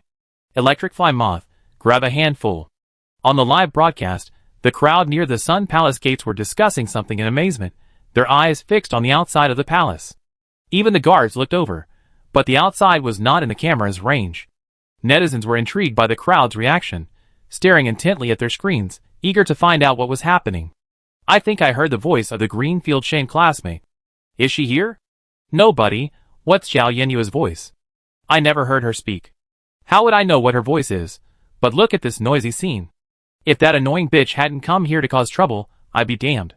You don't have to be so hard on yourself. Why haven't I seen her yet? Where is she? Where is she? Chapter 37. Off-screen, Zhao Yenyue's DD valet had already reached a position near the Sun Palace gate. After giving up their place to 2 customers, the DD valet then left. As Zhao Yenyue and Ming Ming joined the queue, Zhao Yenyue turned and called out to the crowd, "Please make way." Compared to the others, who seemed somewhat languid by this point in the queue, her spirits were remarkably high, her voice clear and confident. The students present were bewildered, and Ming Ming was stunned by her sudden, unbridled behavior. The crowd, bewildered but obedient, made room for her. After all, her face was quite famous. Even those not students of Greenfield No. 1 Middle School had likely heard of the glorious deeds of the Greenfield Shame student. Under the gaze of the crowd, a giant silver-white wolf appeared out of nowhere behind her.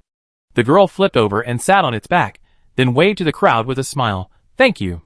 So she made such a fuss to ask people to make room for her just to summon her spirit beast. She could have just mentioned it to the few people in line nearby, but with that shout, everyone's eyes were fixed on her. Wait, why is her spirit beast so pretty?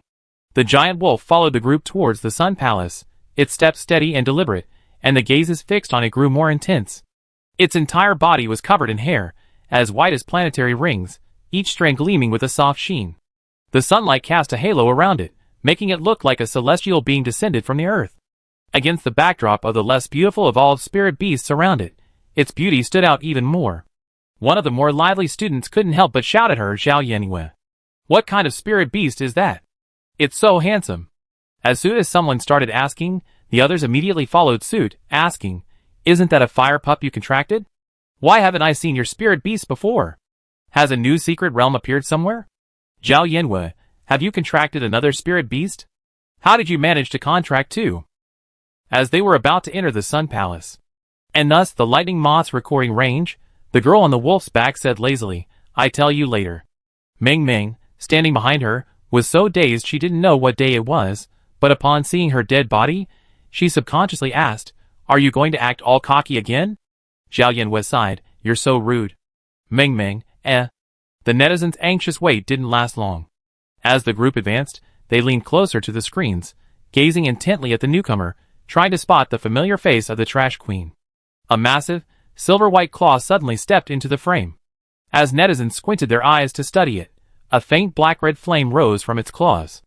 As the entire form of the newcomer gradually appeared in the frame, the faint flame shot higher and higher from its feet. A giant silver-white wolf stepped on fire, its two-tone flames flickering and blazing.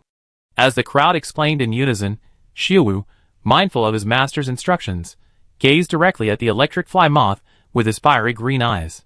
The hearts of the netizens glued to their screens skipped a beat, their minds blanking for a second. The beast's silver-white fur intertwined with wisps of black and red flames, the shimmering white contrasting with the blazing black creating a stark contrast. The instantaneous impact of their gazes through the screen sent a numbing sensation through their brains, like an electric shock. The crowd had already unconsciously made room for the newcomer. After all, there were many large spirit beasts in the Sun Palace, but only this one presented its own dazzling special effects. All eyes were fixed on the single focal point. Even the students undergoing mental power checks turned their heads, their eyes widening. The girl on the wolf's back sat in the flames, calmly waving as the gazes from all directions swung in. She greeted the crowd like a president reviewing troops, her natural leadership aura even more commanding than the real leader seated at the long table. "Good morning, everyone." Zhao Yenyue. I knew it was her. Anyone could tell that every move being made after her entrance was meticulously choreographed, and the resulting effect was truly stunning, taking one's breath away. For another, her arrival suddenly transformed the once-long, tedious purification talent testing ceremony into something truly spectacular. Netizens from other cities' live streams rushed to the scene, and the number of viewers on Greenfield City's official live stream account skyrocketed.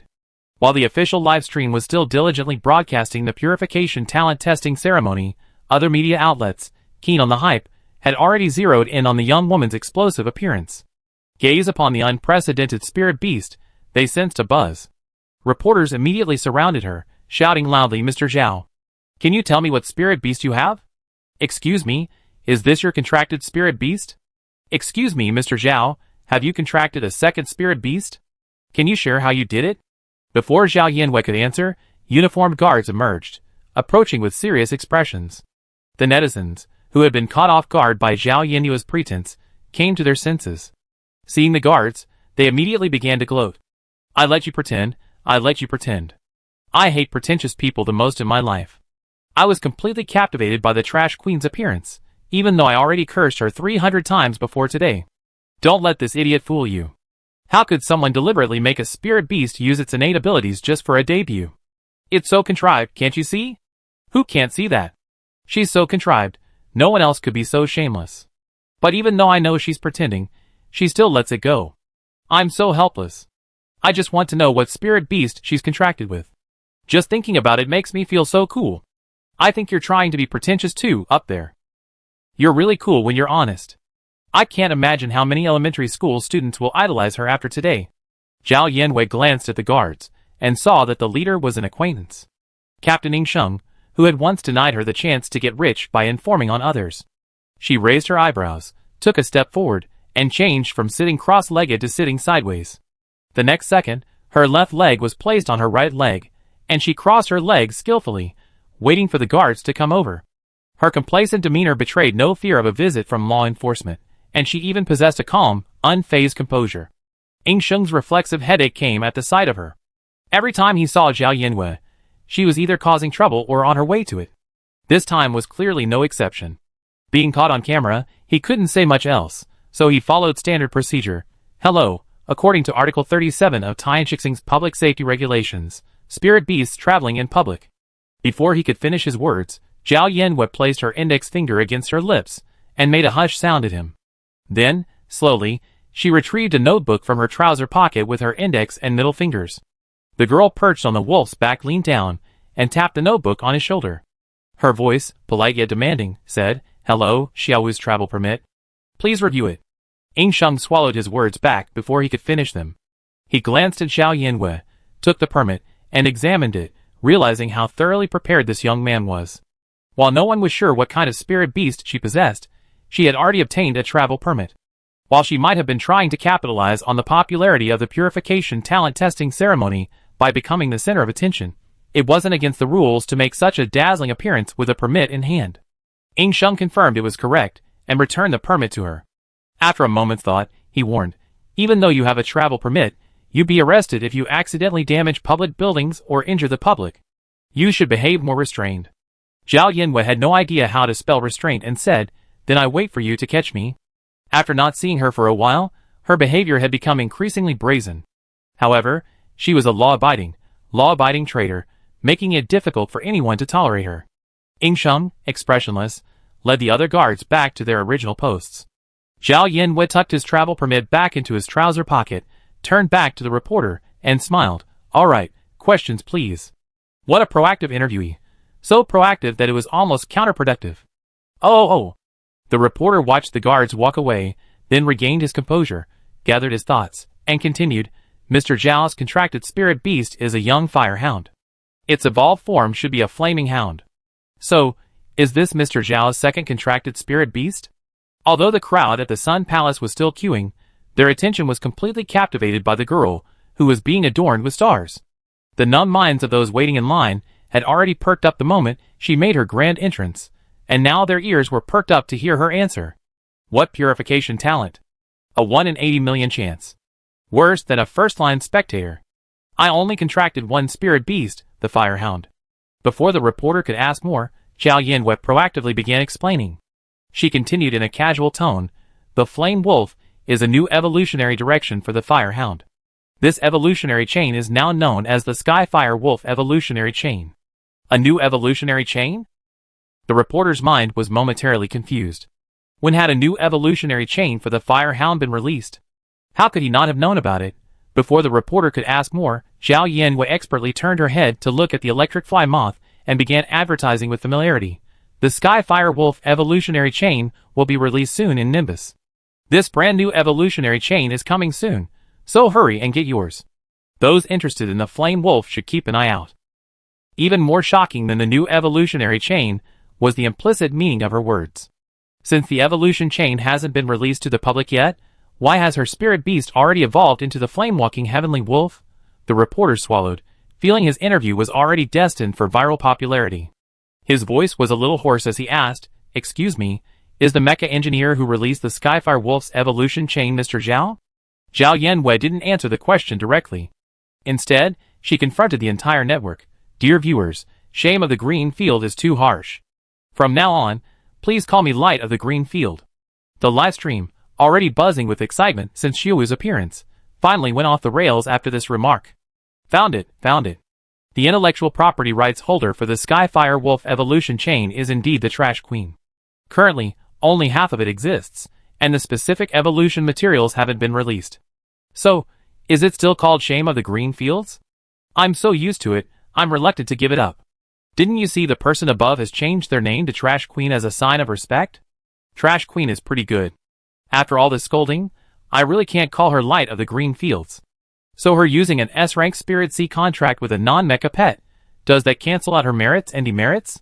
Please stop talking. It would be hilarious if she develops an ultimate form that can transform into a biomecha. Is that right? How on earth did she develop this spirit beast evolution chain? I'm devastated. Oh no, my family, am I the only one still obsessed with the beauty of the flame-walking sky wolf? What a magnificent appearance. Careful, only half of the Skyfire Wolf evolution chain exists currently. Half is half. I'm going to buy a fire puppy now. No, a Skyfire Wolf spirit beast egg. Anyone who contracts a spirit beast solely on appearance will be sent to the Black Hat Cat cult. Help me, help me. I'm so obsessed with the Trash Queen right now. I've been rewatching the scene where she shows the spirit beast's travel permit over and over again. I must be crazy. I've been so busy being a Trash Queen hater that I ignored all the other seeded contestants selected this year. Now I can't do that anymore. I feel so empty inside, like I've been heartbroken. Are you sure you're a hater? As the reporter surrounded Zhao Yanwei for an interview, she had unknowingly left the queue. However, Zhao Yanwei immediately turned her back on them after her commercial, and when she answered the reporter's irrelevant questions, she looked listless, her perfunctory expression obvious to anyone. Even on the other side, Ming Meng was being dragged forward by the line. Seeing that her turn was almost here, she anxiously turned her head to look at Zhao Yanwei, wanting to call her back. If she didn't come back, the money she spent on Didi's queuing service would be wasted. The two of them were not too far from each other, but the Sun Palace was already bustling with activity, and Zhao Yanwei seemed not to hear her call. The staff scanned Ming Meng's personal chip, then gestured towards the crystal ball on the stone platform. Just send your mental energy into the detection device. Ming Meng ignored Zhao Yanwei and placed her hand on the crystal ball.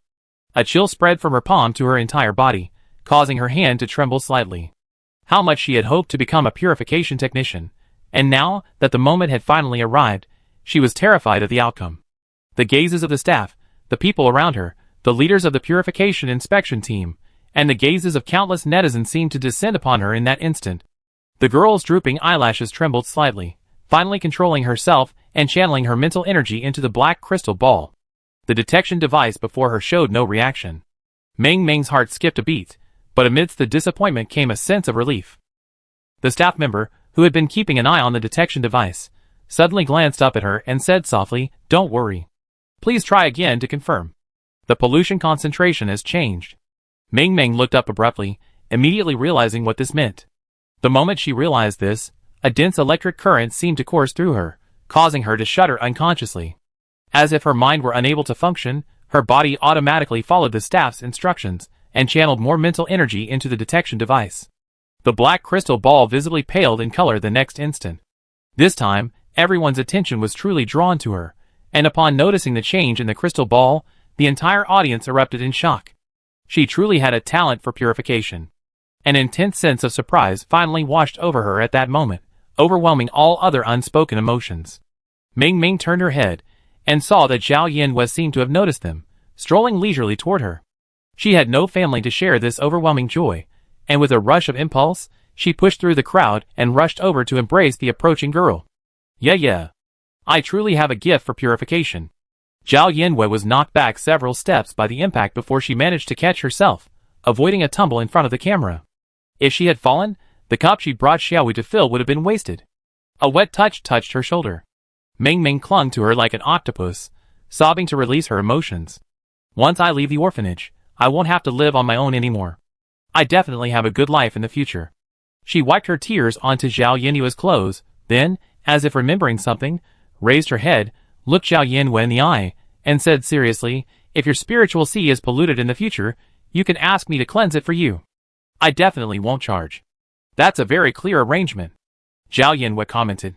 "But you get down first." Ming Ming held on to her tightly, saying logically, "Xiaowu has evolved. Your physical fitness must have improved a lot. It's not like you can't hold me." The energy Xiaowu fed back from his evolution had indeed improved Zhao Yinyue's physical fitness by several levels, making it easy for her to bear Ming Ming's weight. But now, it wasn't a question of whether she could hold him or not.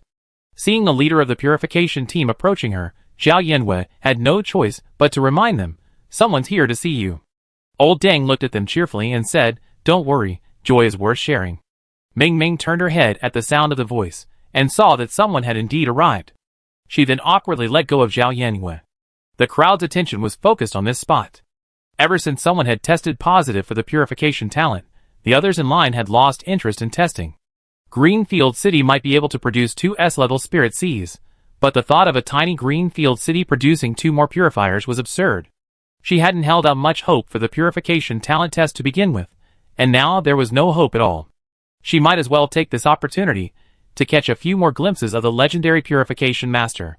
After all, once they moved into the Cloud Palace, those princes would be like clouds in the sky, visible but untouchable, unattainable. Mayor Xie, standing beside Elder Ding, looked from Ming Ming to Zhao Yinhue, who had presented the new evolutionary chain for the Firehound puppies.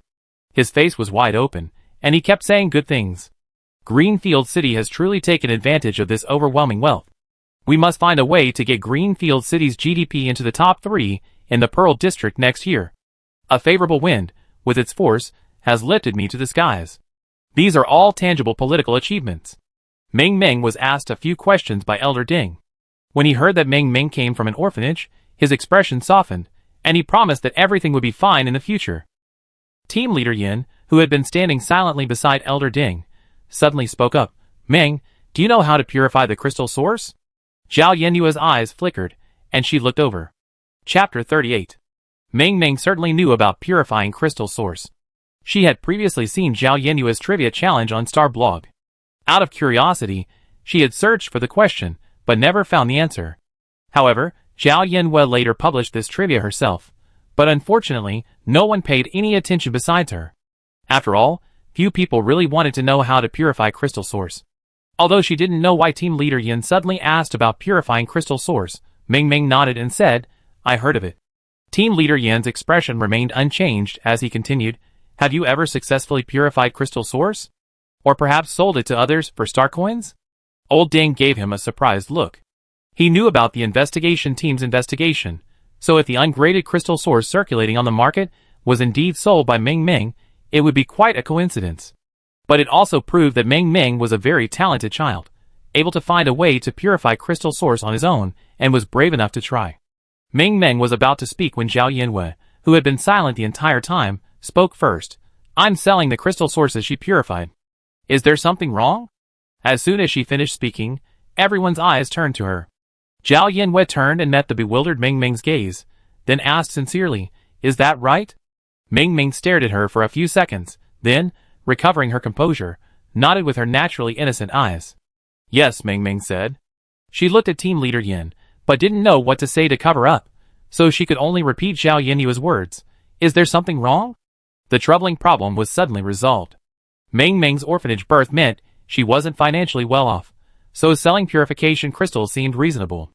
Team Leader Yin frowned slightly upon hearing this, but remembering that he was speaking to a high official, he softened his tone. "It's nothing, don't worry." Ming Ming didn't dare to utter a single word. One moment, she'd been saying it was no problem, but the next, Team Leader Yin turned to Zhao Yinhue and inquired, "Why would Mr. Zhao consider hiding the shipping address? Even the Federal Cybersecurity Department hasn't been able to crack it yet." Zhao Yinhue remained composed under Team Leader Yin's gaze, though her tone hinted at resignation. "I was selling the purification crystal source just to earn some star coins up front. But only the federal government officially sells the purification crystal source, so hiding the shipping address was a matter of convenience." At this point, she naturally changed the subject. As for why the federal government can't crack it, I don't know. Perhaps it's time for some training for the Federal Cybersecurity Department staff. The logic seemed perfectly sound, but Team Leader Yin wasn't completely reassured. He couldn't quite place the source of this slight unease, so he casually said, "Could you please introduce this professional to me, Mr. Zhao?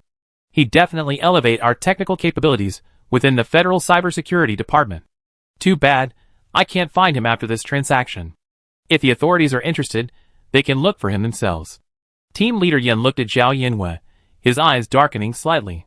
He wanted to say something else, but Elder Ding, noticing the topic had already veered off track, stopped Team Leader Yin from asking further questions.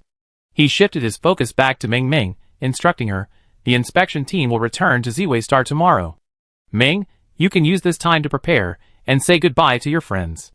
Ming Ming, already restless, nodded repeatedly upon hearing this, then grabbed Zhao Yinwei's wrist and dragged her away. Zhao Yinwei, already feeling a tinge of guilt as she pinned the blame on Ming Ming, didn't struggle, instead following her steps. Old Ding gestured towards their backs, and the soldiers responsible for the inspection team's security immediately followed. Each of them was tall and muscular, their movements in unison, looking far more stern than the guards. Zhao Yinwei hadn't actually expected Ming Ming to be detected as having a purification talent, but the timing just now was ingenious, and by some fluke, everything made sense. As long as Ming Ming cooperated, not only would she no longer have to fight the investigation team, but Chihuahua's shop would have a clear path forward. If Ming Ming refused to cooperate, the worst that could happen was a truck explosion. She hadn't actually committed any crime. Suddenly followed by so many people, Ming Ming felt a bit strange and uncomfortable. She simply dragged Zhao Yinwei back to the dessert shop where they'd been. She glanced around cautiously, making sure no one could hear them, then turned to Zhao Yinwei and said, "Tell the truth." Zhao Yinwei raised her hands in surrender and replied frankly, "I kidnapped a purifier and made her work like a slave to purify crystals for me, which I then sold for money." Ming Ming? Question mark. She asked incredulously, "Are you serious?" Zhao Yinwei continued, "You know, if kidnapping a purifier was discovered, I'd definitely be thrown in jail. It just so happened that you detected your purifying talent, and I had an idea." Ming Ming, who had initially disbelieved her lies, was shocked to hear about the jail sentence. She was immediately skeptical and managed to lower her voice. "You knew you go to jail, yet you still dared to kidnap a purifier?" Zhao Yinwei glanced at her. "I thought your focus was on how I kidnapped the purifier." "Why not?" Ming Ming put her head in her hands and calmed herself down. "You can even inexplicably research the evolutionary chain, so kidnapping a purifier shouldn't be a big deal." Ming Ming watched Zhao Yinwei across from her suddenly slump over the table, her body shaking. She thought she was crying out of fear after discovering her secret. Seeing the tables under her command shake from her sobbing, Ming Ming gritted her teeth and made a decision that went against her ancestral roots. "Don't cry. I won't let you go to jail. Make sure you hide the purifier you kidnapped." Zhao Yinwei was already laughing uncontrollably. She wiped the tears of laughter from the corners of her eyes, raised her head, and looked at Ming Ming with a pitiful expression. "Then I rely on you from now on." The corners of the girl's eyes were red, full of dependence and expectation. If we didn't discuss her outrageous behavior, the scene would have been quite irresistible. But Ming Ming immediately sensed something was wrong. She slammed the table and angrily said, "Are you lying to me?" Zhao Yinwei blinked. "Yes." Seeing Ming Ming about to lose her temper, Zhao Yinwei finally stopped teasing her and said half seriously, half jokingly, "If you don't help me, I really will get caught." Ming Ming calmed down and looked at her quietly. He suddenly remembered that when they first met Zhao Yinwei, she had said that being a purification technician was boring. Back then, I thought she was just being sham, but now Ming Ming couldn't tell whether it was true or not. At this point, regardless of Zhao Yinwei's personal wishes or the consequences of going to jail, she had to go along with the whole thing. At the thought, Ming Ming sighed sadly and turned away, saying, "I was wondering why anyone would want to be my friend. Now it seems like it's not a good thing. God knows, I'm not befriending you just because you're the honored purification master." Zhao Yinwei, thinking of her Chihuahua shop's future, couldn't contain her sadness at the thought of parting. She smiled brightly and carelessly, "Right, Your Highness Ming Ming." Ming Ming felt both embarrassed and angry at being called that. "Don't call me that. Didn't you say being called Your Highness is really cool? For some reason, it doesn't sound so cool when you say it." The purification team was leaving tomorrow, and Ming Ming had to return to the orphanage to pack.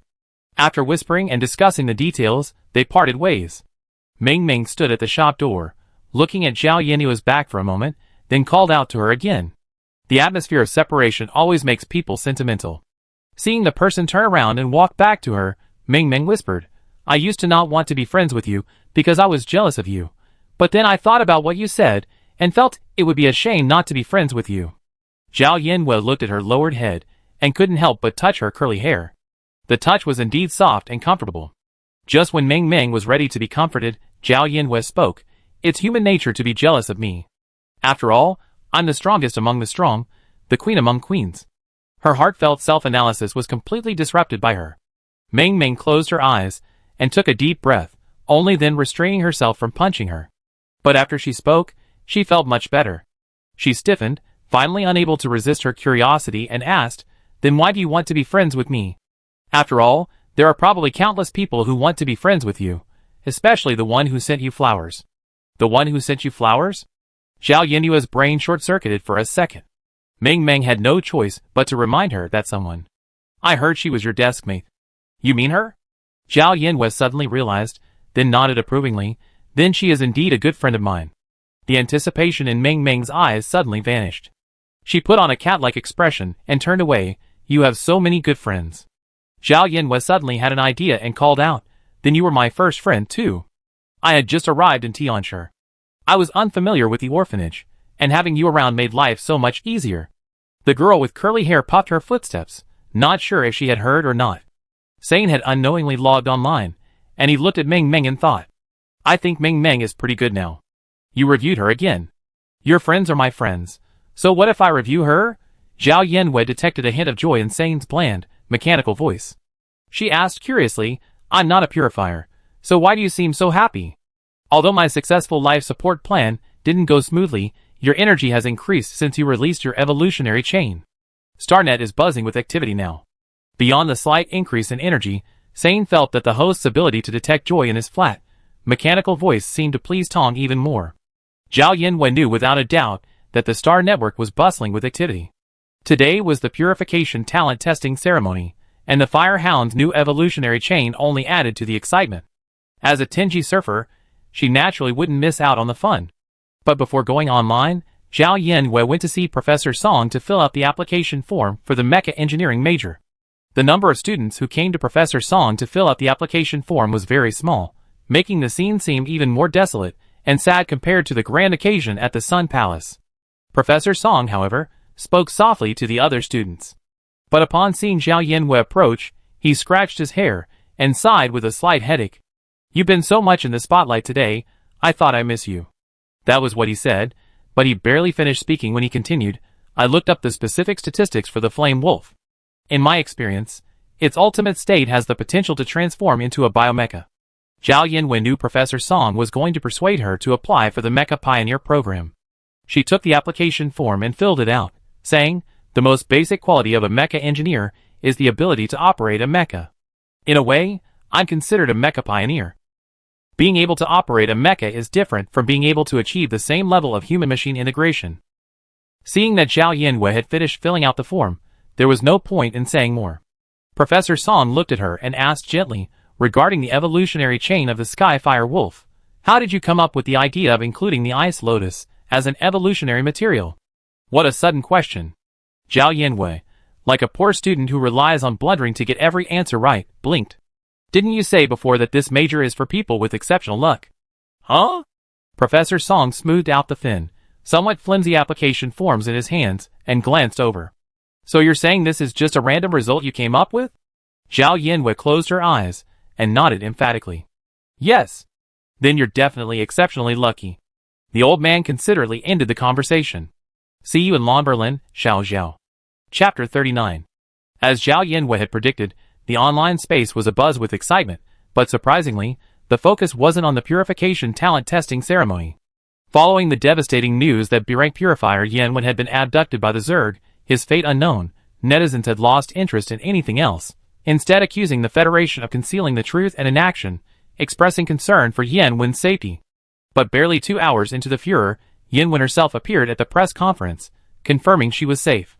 According to her account, she had indeed been abducted by a commander-class overlord while en route to planet Z-21 for a purification mission, But the Federation's rescue was timely. The Federation's forces, having penetrated deep into the Zerg nest and suffered heavy casualties, rescued her. She expressed deep regret and gratitude for the sacrifices, and the Federation's refusal to disclose the news was precisely out of consideration for public opinion. The Federation also issued a statement shortly thereafter, announcing that all missions requiring the Highnesses to travel to planet Z21 would be suspended effective immediately, and that all purification-related matters would be transferred to the Cloud Palace after the battle. The constant stream of information released left netizens reeling. A post-war cleanup means the number of casualties will surely increase. Isn't it a bit excessive to simply suspend missions on numbered planets? I feel like the Federation is being a bit overprotective of His Highnesses. After all, a soldier's life is a life too much. Is there a reason? If they don't suspend it, His Highness would have to be rescued if he were kidnapped. Those able to reach the hive are elite troops. While they didn't give a specific number of casualties, I imagine it would be quite high. Next time, wouldn't it be better to have a few more S-Class Mecha Vanguards escort them? We can't be kidnapped every time, and this seems to be the first time this has happened. Do you think S-Class Mecha Vanguards are like cabbages on the street? You can have as many as you want. It's bizarre that a Commander-class Overlord would take action just to kidnap a prince. Yes, in my impression, a Commander-class Overlord wouldn't take action unless it was a massive swarm. This is indeed bizarre. The Federation has always required your Highnesses not to leave the Cloud Palace unless absolutely necessary. If the numbered star missions are suspended, the only reason for that would be gone. Who would want to leave the Cloud Palace after entering it? Why don't you pity yourself, who earns only 3,000 yuan a month? The Federation can't possibly suspend the numbered planet mission because of this hijacking, unless they have some other information and are forced to do so after careful consideration. It would be great if the S-Class Mecha Vanguards could be reused. The top fighters are all disposable, so insecure. Watch your words. If fans start calling, run away. Zhao Yanwei had heard rumors about the Purifier being abducted by the Zerg, and their safe rescue was undoubtedly good news. However, the Federation's decision to no longer send Purifiers to Numbered Planet was a bit puzzling. Zhao Yanwei didn't delve into it. After checking the discussion about the Skyfire Wolf's evolutionary chain, she went to bed early and rose early, finally ushering in the Tianshi Star College entrance examination. Although the Alien College entrance examination also had two sections, A and B, it was only one day. Section A was for students in the contract class preparing for military academy entrance exams, while Section B was for students applying to ordinary comprehensive universities. Zhao Yanwei was hesitant when faced with paper B.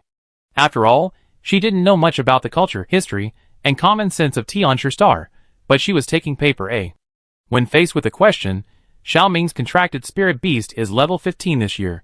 Assuming the initial level of the spirit beast is level 3 or less, what is the minimum level of his spiritual C, and what state and level should his contracted spirit beast be? Zhao Yanwei answered with ease. Paper B consisted mostly of questions about spirit beasts, contractors, and Zerg, which meant there were very few questions she didn't know. Zhao Yanwei grew more and more confident as the exam progressed. To be the first out of the Gaokao, she even resorted to the high-level maneuver of submitting her paper early. Nothing else mattered. She had even prepared the advertising copy for the interview. A successful businessman must seize every opportunity to advertise. Today was a beautiful, sunny day with a clear blue sky.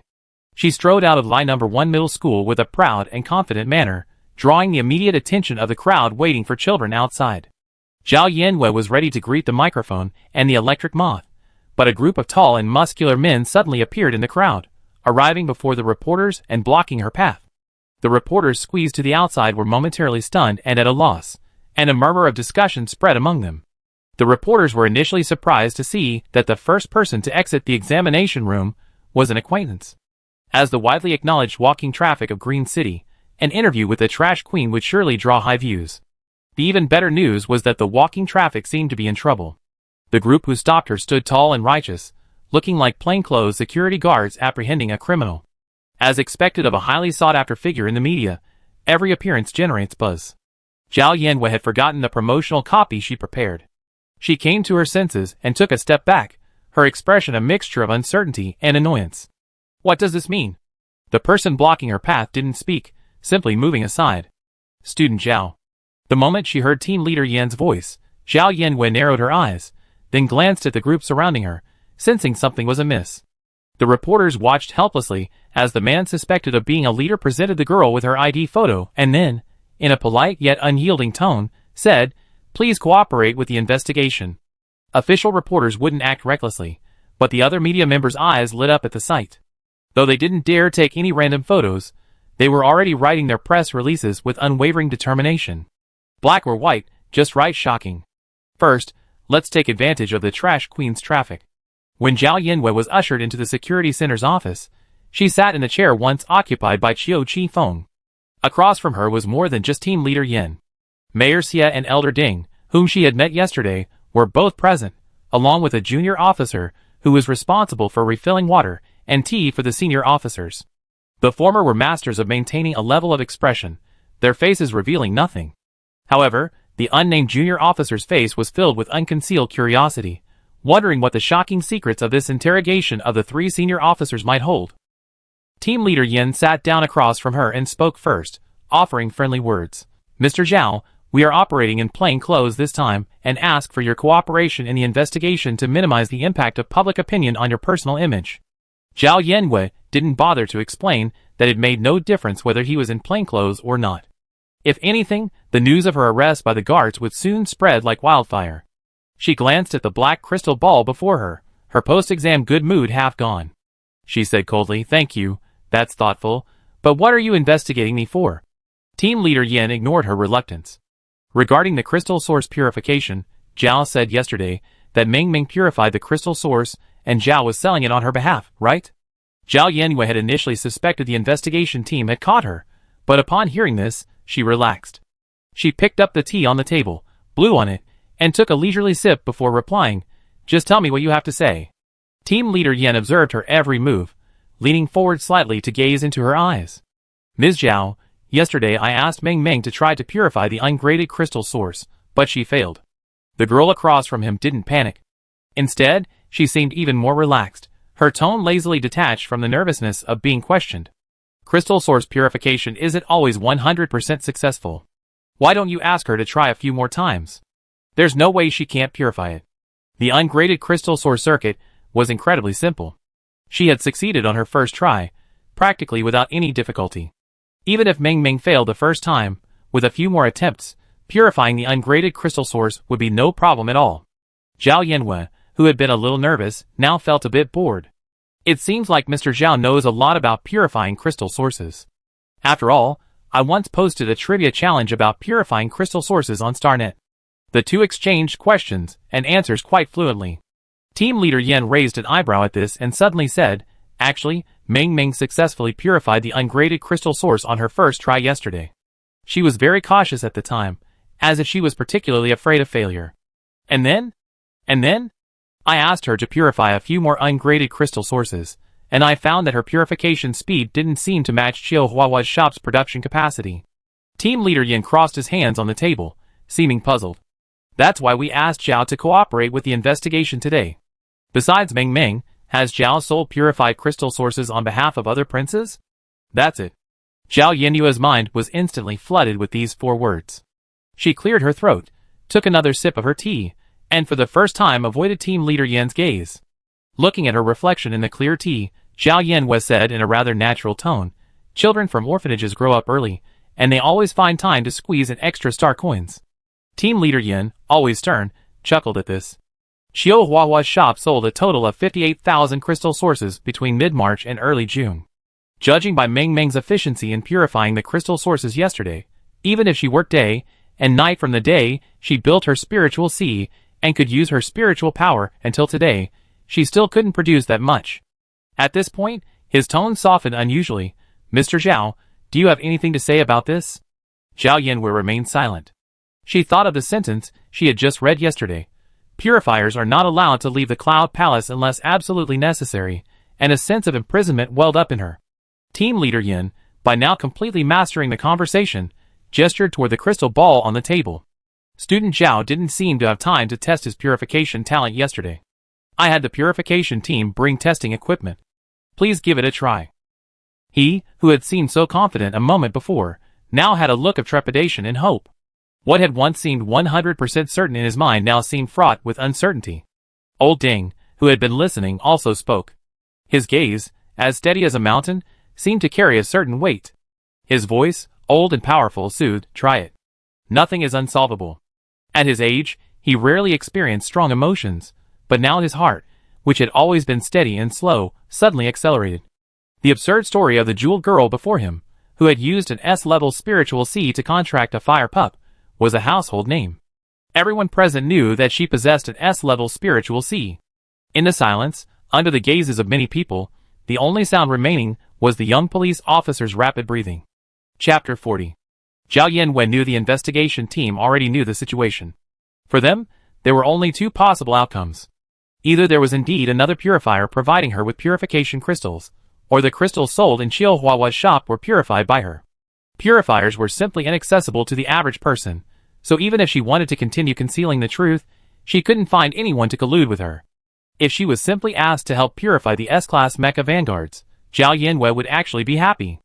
After all, she had been able to live peacefully in Greenfield City for so long because the Federation had consistently protected the numbered planets affiliated with Tianshi Star. If they wanted to further interfere with her life, locking her up in a Federation-built safe house, Zhao Yanwen sincerely hoped the world would explode. At this point, it all depended on whether both sides could reach a consensus. Thoughts flashed through her mind. The person opposite her, including the young police officer standing nearby, stared at her eagerly, their breathing becoming lighter with nervousness. Zhao Yanwen merely glanced up at them, and Team Leader Yin immediately began to ask, his voice soft as if afraid to startle her, "What's wrong? Feel free to ask anything. No need to be so cautious." Zhao Yanwen's scalp tingled at the crowd's attitude. "I still prefer your earlier cool look." Team Leader Yin's smile faltered, and for a moment, he wasn't sure how to react. Zhao Yanwen smiled at this, casually raising her hand to place it on the jet-black crystal ball. From the moment she raised her hand, several people's eyes fixed on her, then followed her hand down to the detection device. The moment the icy coolness touched his palm, an unknown suction force seemed to emanate from the crystal ball, automatically drawing a subtle trace of spiritual energy from his body. The paleness of his skin made the color within the crystal ball appear even darker, like ink, yet the contrast lasted only a moment. The color within the crystal ball faded silently, and completely the next second, leaving only a clean, empty shell. Silent yet shocking. Team Leader Yin rose to his feet, the chair legs scraping against the floor with a harsh sound. For a moment, no one could speak, staring at the detection device for a long time, unable to recover. The moment his suspicions were fully confirmed, the indescribable shock still overwhelmed him. "You?" Team Leader Yin started to speak, but his mind suddenly struggled to form complete words. As the vice president of the St. Four Purification Academy, Elder Ding had come into contact with countless purification technicians, and had long since lost sight of the aura attached to the princes. Even when Su Qingxue entered the school as an A-level purifier last year, he had only felt relieved. But now, he closed his eyes, and let out a deep breath, only to find his composure slightly. Team Leader Yin had already ceded his seat to Elder Ding, and Zhao Yanwen, leaning on the table with her arms folded, waited for him to speak. The elder didn't rush to speak, but instead quietly studied the girl across from him for a moment. Now that she was confirmed to be an S-level purifier, there were many issues to consider. She was able to purify crystal sources before the purification talent testing ceremony. It was understandable that she hadn't disclosed her status as a purifier to the Federation at that time, given the circumstances. But she didn't participate in the testing ceremony yesterday. This was entirely subjective. It's hard to believe, but there are actually people in this world who have no interest in being a purifier, and even resist it. "Student Zhao, are you dissatisfied with the purifier's treatment?" Elder Ding asked. Hearing this direct question, Zhao Yanwen adopted a negotiating stance. "I'm dissatisfied with all the purifier's treatment." After this statement, everyone except Elder Ding looked at her in surprise. After all, purifiers were considered by many to be the best paid jobs in the galaxy. Top-tier pay, no pressure, generous compensation, easy work, and respect. Even for the equally respected S-class Mecha vanguards, even without the issue of mental sea contamination, facing an overlord would be a life of dreadful danger. Besides purifiers, no other profession in this world offers so many advantages. Even the Archon would be envious. Mayor Xia looked at Zhao Yanwen with a mixture of shock and numbness, suspecting the child's inclination stemmed from never having worked before. Old Ding relaxed slightly upon hearing her words. He leaned back slightly and said, "Any compensation you desire is negotiable. Anything the Federation can provide is available." "Then I be frank." Zhao Yanwen also spoke calmly, I only accept a part-time position as a purification technician. I will not be living in the Cloud Palace, nor will I be attending the St. Four Purification Academy.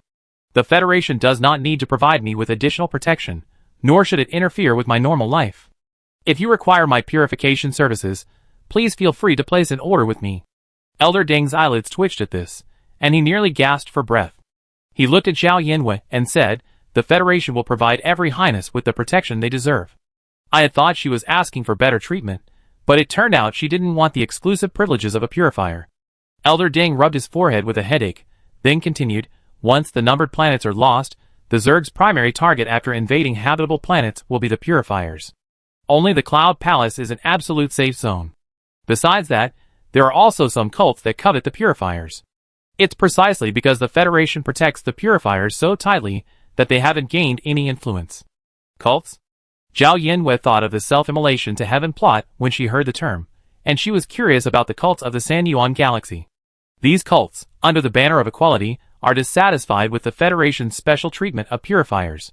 Recently, in response to the Federation's rescue of His Highness Yanwen, many of them seized upon fallen soldiers and used them to incite the public, believing that the Federation categorizes people into different classes. However, this was suppressed before it could be made public. After all, the smaller the scope of such rhetoric, the better, so it won't appear in public. Old Deng paused, not sure if he was trying to scare her or if he meant it seriously. The Pure Life cult, the leader, is very interested in studying the purification factor within spiritual energy. They've been secretly observing the movements of purifiers, hoping to capture their subjects. Their doctrine advocates that everyone become a purifier, eliminating the class distinction between purifiers and ordinary people. Zhao Yanwei was silent for a moment, somewhat puzzled. Had they ever considered equalizing everyone's intelligence, family background, or spirituality level? Elder Deng laughed and said, "We haven't found any of the cults we shut down yet that are researching these projects. Then their doctrine of equality of all beings is somewhat lacking." Zhao Yanwei offered a blunt and pointed comment. "There's no doctrine, it's just nice words. The cult mostly recruits antisocial elements, who have accomplished nothing and are immersed in fantasy. They cry out for equality for all, yet they're incredibly fanatical about becoming purifiers. By comparison, even those with an S-level spiritual C who want to become an S-level contractor must at least work hard. Nothing better aligns with their pursuit of unearned gain than purifiers. So, it's a sect made up of people who can't achieve something without work themselves, but are extremely jealous of others who do." That's a very good summary. Old Deng nodded in approval. "So, for safety reasons, the Federation will definitely implement protective measures for purifiers. Then I can only accept protection that doesn't interfere with my life." Seeing that Zhao Yanwei wasn't stubborn, but wasn't convinced either, Old Deng sighed again, knowing that Zhao Yanwei simply didn't want to be controlled. This old man, who always exuded a sense of authority, had sighed more today than he had in a year. The construction cost of the Cloud Palace is unimaginably high. Its area nearly covers the entire Pearl District. Everyone serves only a handful of princes. Life there is definitely not oppressive. Consider that many people never leave Green City. Before she finished her words, Zhao Yanwei looked away. She took a sip of her tea, clearly indicating her unwillingness to listen. Old Deng, Okay, S-class purifiers are truly remarkable. You can't hit or scold them, just coax them. This is a serious matter. I can't make a final decision on your request right away. I inform the senior leadership as soon as possible. You need to tell them what to say when the time comes." He then asked, "Summer vacation time should be available. Why don't you come to Zaiwaxing and take on some orders, Zhao? Many people are looking forward to seeing you." Zhao Yanwei thought for a moment, and nodded in agreement. Elder Deng felt a sense of relief. After a brief discussion, he sent someone to take her home. After Zhao Yanwei left, the dignified old man paced back and forth in his office. His face flashed with uncontrollable joy, then sighed with worry. Finally, he ran his hands through his hair, rifling through it, and cursed under his breath. Kids these days are so disobedient. As soon as Zhao Yanwei got home, she told her grandparents that she was going to Zaiwaxing for a summer job. Grandpa Su waved her off, saying the family was rich and there was no need for her to leave home. Grandma Su accepted this explanation. The university Zhao Yanwei had applied to wasn't in Mingzhu district, and children would eventually leave home when they grew up. However, after discussing this, Grandma Su asked with concern, "I saw some media reports on Xinguang that Yeye was abducted by security guards? They just wanted to ask me something." Grandma Su hadn't believed the online reports in the first place, especially since Zhao Yanwei had returned safely. She nodded and said, "Some media reporters these days just like to report things to attract attention." If Grandma Su hadn't mentioned it, Zhao Yanwei would have almost forgotten about it. After finishing her meal with her grandparents, she closed the door and prepared to engage in a 300-round battle with the unscrupulous media. What? The trash queen was arrested? What crime did she commit? Zhao Yanwei, you were arrested, your whole family was arrested. Wow, this is a huge incident. Did the Federation know about it? Zhao Yanwei, if you know about it, then the Federation won't be far behind. When I saw this media report, I knew the trash queen would come. I waited for a long time and finally caught the live broadcast. Zhao Yanwei, read it. Trash queen, I don't believe this nonsense at all. There are no pictures or videos. Do you think I'm smart? Zhao Yanwei, thumbs up. Thumbs up. Thumbs up, trash queen. What do you think I'm doing right now? Zhao Yanwei, I guess you're taking a shit. Wrong answer. I'm writing a paper. Zhao Yanwei, same thing. Even if there are no pictures or videos, a friend of mine said he actually saw you being taken away. You must have committed a crime, right? Federal Daily. Hello, Ms. Zhao Yanwei has no criminal record. She lives a simple life and has a good manner. Excellent. Please don't spread rumors. Federal Daily? Where's Tianshi Daily? Your boss seems crazy. Tianshi Daily. Hello, after verification, Ms. Zhao Yanwei has no criminal record, lives a simple life, and has a good character. Please don't spread rumors. Hello, if you've been kidnapped by Zhao Yanwei, just blink. What on earth did the trash queen do at the police station? I feel like something's amiss. Trash queen, we like you. Can you tell me what you did? I never seen a newspaper respond to messages in the past 2 days, and you're still taking sides like this? Zhao Yanwei, I won't tell you. I'm not saying anything, but something's 110% wrong. At Federal Daily, when did you hook up with the trash queen? At Federal Daily, don't you just post news every day and never reply, being so aloof? Look at you licking the dog, are you acting like a decent licker? At Federal Daily, look me in the eyes. Speak. Chapter 41. Purple Star, Area 1, Palace in the Clouds. After the purification talent test on Tianshi Star concluded, the list of all the purifiers tested this year has been compiled by the St. Fu Purification Academy. The staff of the Hall of Eternal Life came and went, polishing the steels lining the corridor to a spotless finish. Master Xiao, in charge of the engraving, stood in front of the newly erected steels for a long time without moving. Master Xiao's apprentice, seeing him gazing intently at the longevity steel, immediately leaned over, blinking, and asked, "What's wrong, Master?" Master Xiao, upon hearing his apprentice's question, shook the list in his hand and pointed at the names. The order on the longevity steel is arranged from front to back according to rank. Logically, this year, His Highness Hirugu, a grade B, should be first, but Dean Duan instructed me to leave 3 characters blank at the beginning of the longevity steel. I'm just confused. Dean Duan said so leave them blank. We just follow his instructions. The apprentice took the list, examined it carefully, and said nonchalantly, "Wouldn't it be incomplete if a space was left blank? It makes me uncomfortable just thinking about it." Having said so, Master Xiao gestured to indicate the desired distance and began carving. The apprentice paused as he read the list, then suddenly looked up, as if realizing something, to examine the empty spot. He pondered. Someone else's name was added later. Master Xiao stared at the stone tablet, his hand holding the chisel steady as he casually replied, "I guess that, but it seems unlikely." 100%. The apprentice returned the list to Master Xiao. "Look, it says Star Calendar Year 202, Total Purification Masters, 119. I counted 3 times, and it only showed 118. A passing staff member heard their conversation and stopped, saying, "Everyone says a mysterious prince hasn't appeared this year.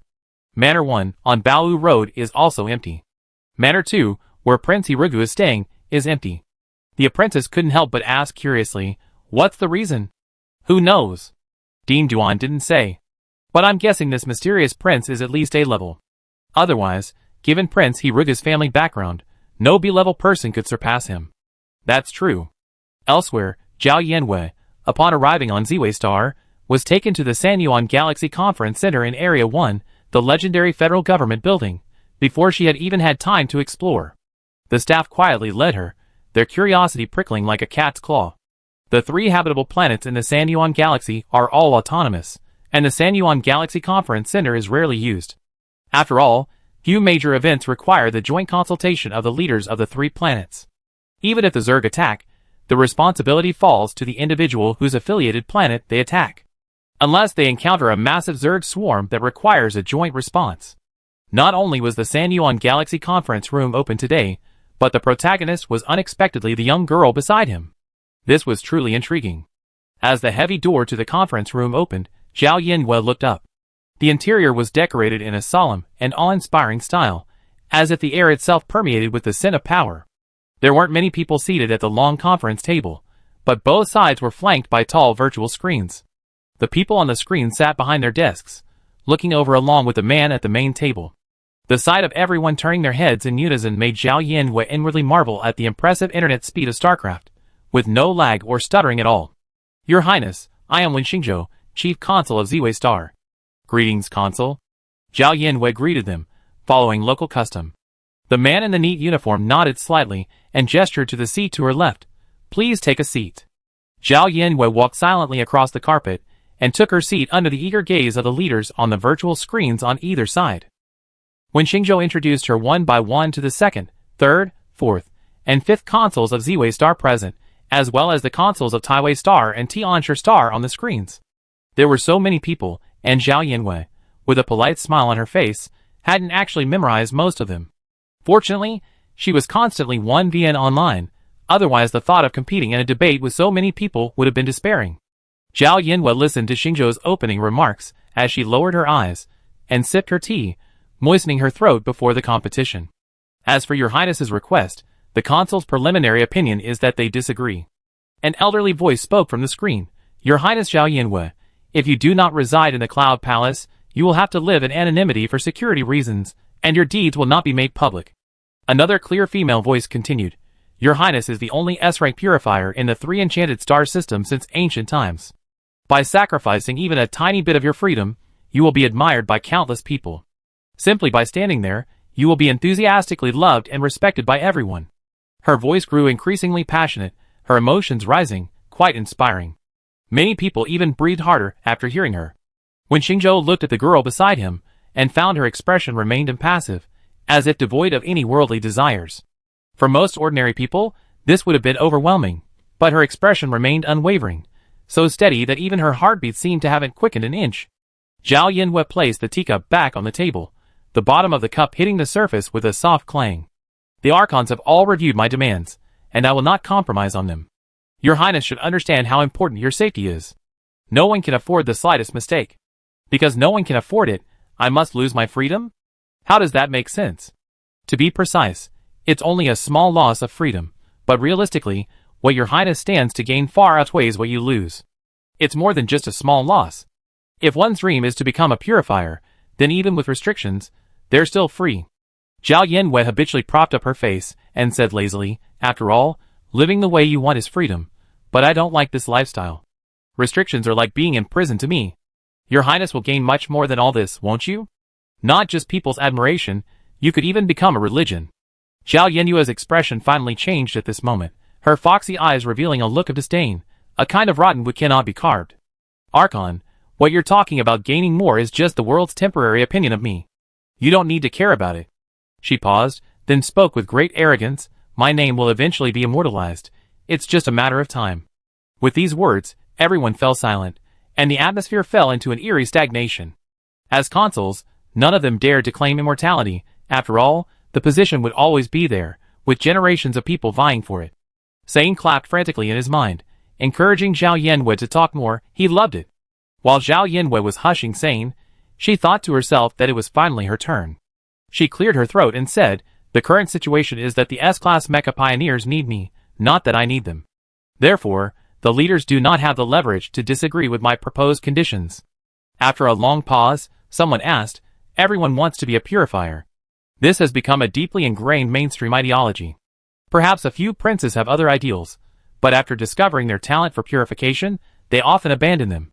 After all, becoming a purifier is the most noble profession, both practically and spiritually.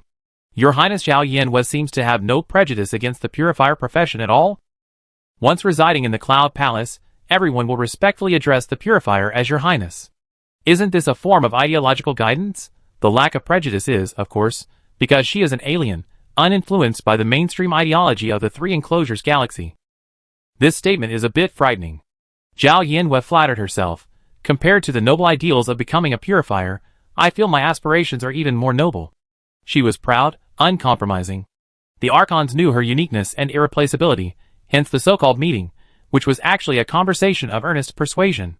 They couldn't imprison her and force her to purify, so seeing her resolute attitude, they could only nod.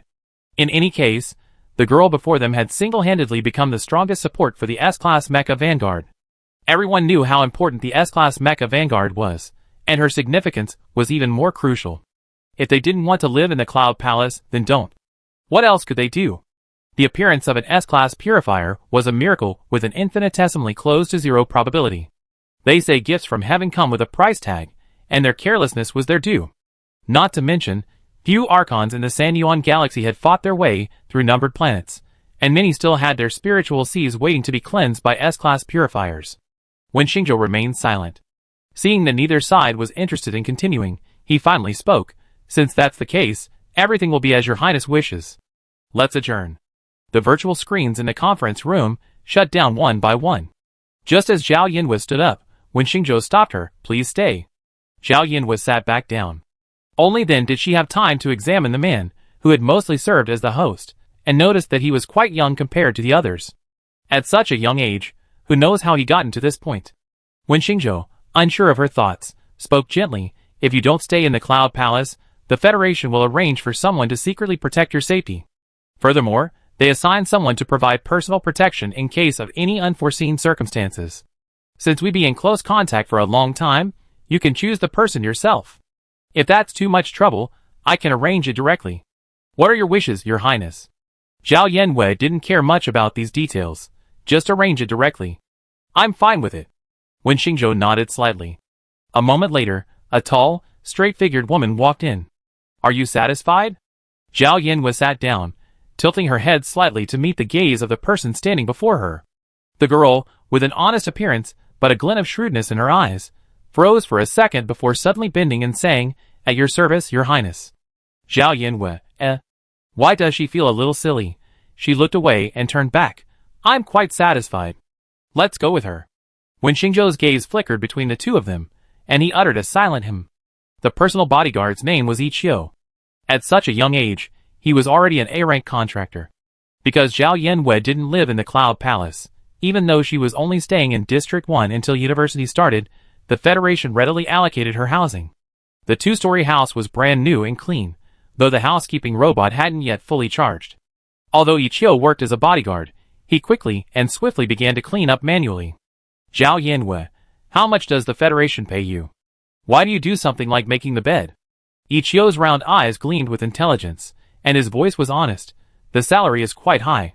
Zhao Yanwei sat on the sheets she had made and chatted curiously. You're an A-rank contractor, so why are you just a bodyguard? It's an honor to serve as your bodyguard, Your Highness, Ichio said hurriedly. Besides, I became an A-rank contractor with federal funding, so it's my duty to serve the Federation.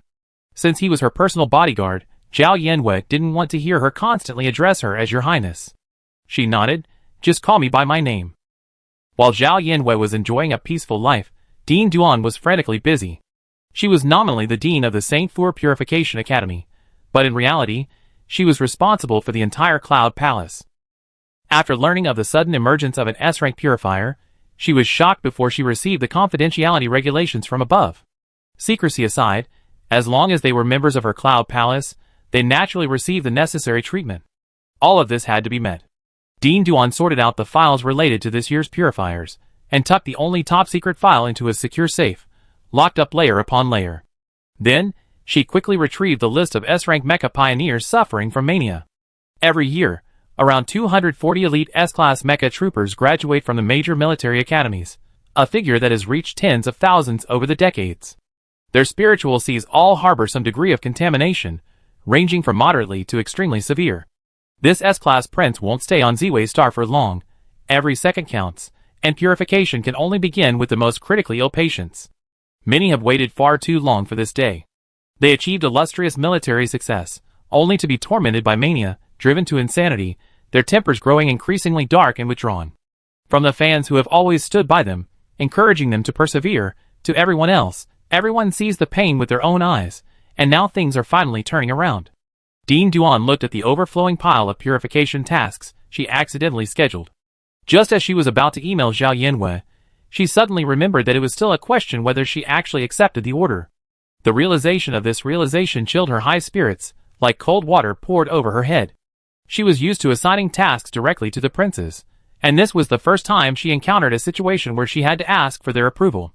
Dean Duan flipped through the schedule on her laptop and complained, "A bunch of useless old idiots. They just agree to whatever they're told and haven't gotten anything." By the time Zhao Yanwei received Dean Duan's email, she was already in District 33 of Ziwei Star.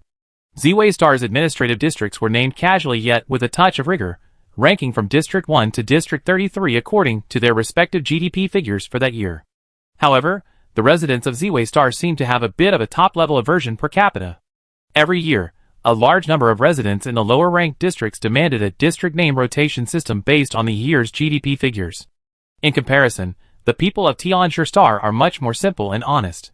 Perhaps it's because they've been perpetually in third place for so many years that their mentality has become corrupted. District 33, once a major district, has now risen to an upper-middle level.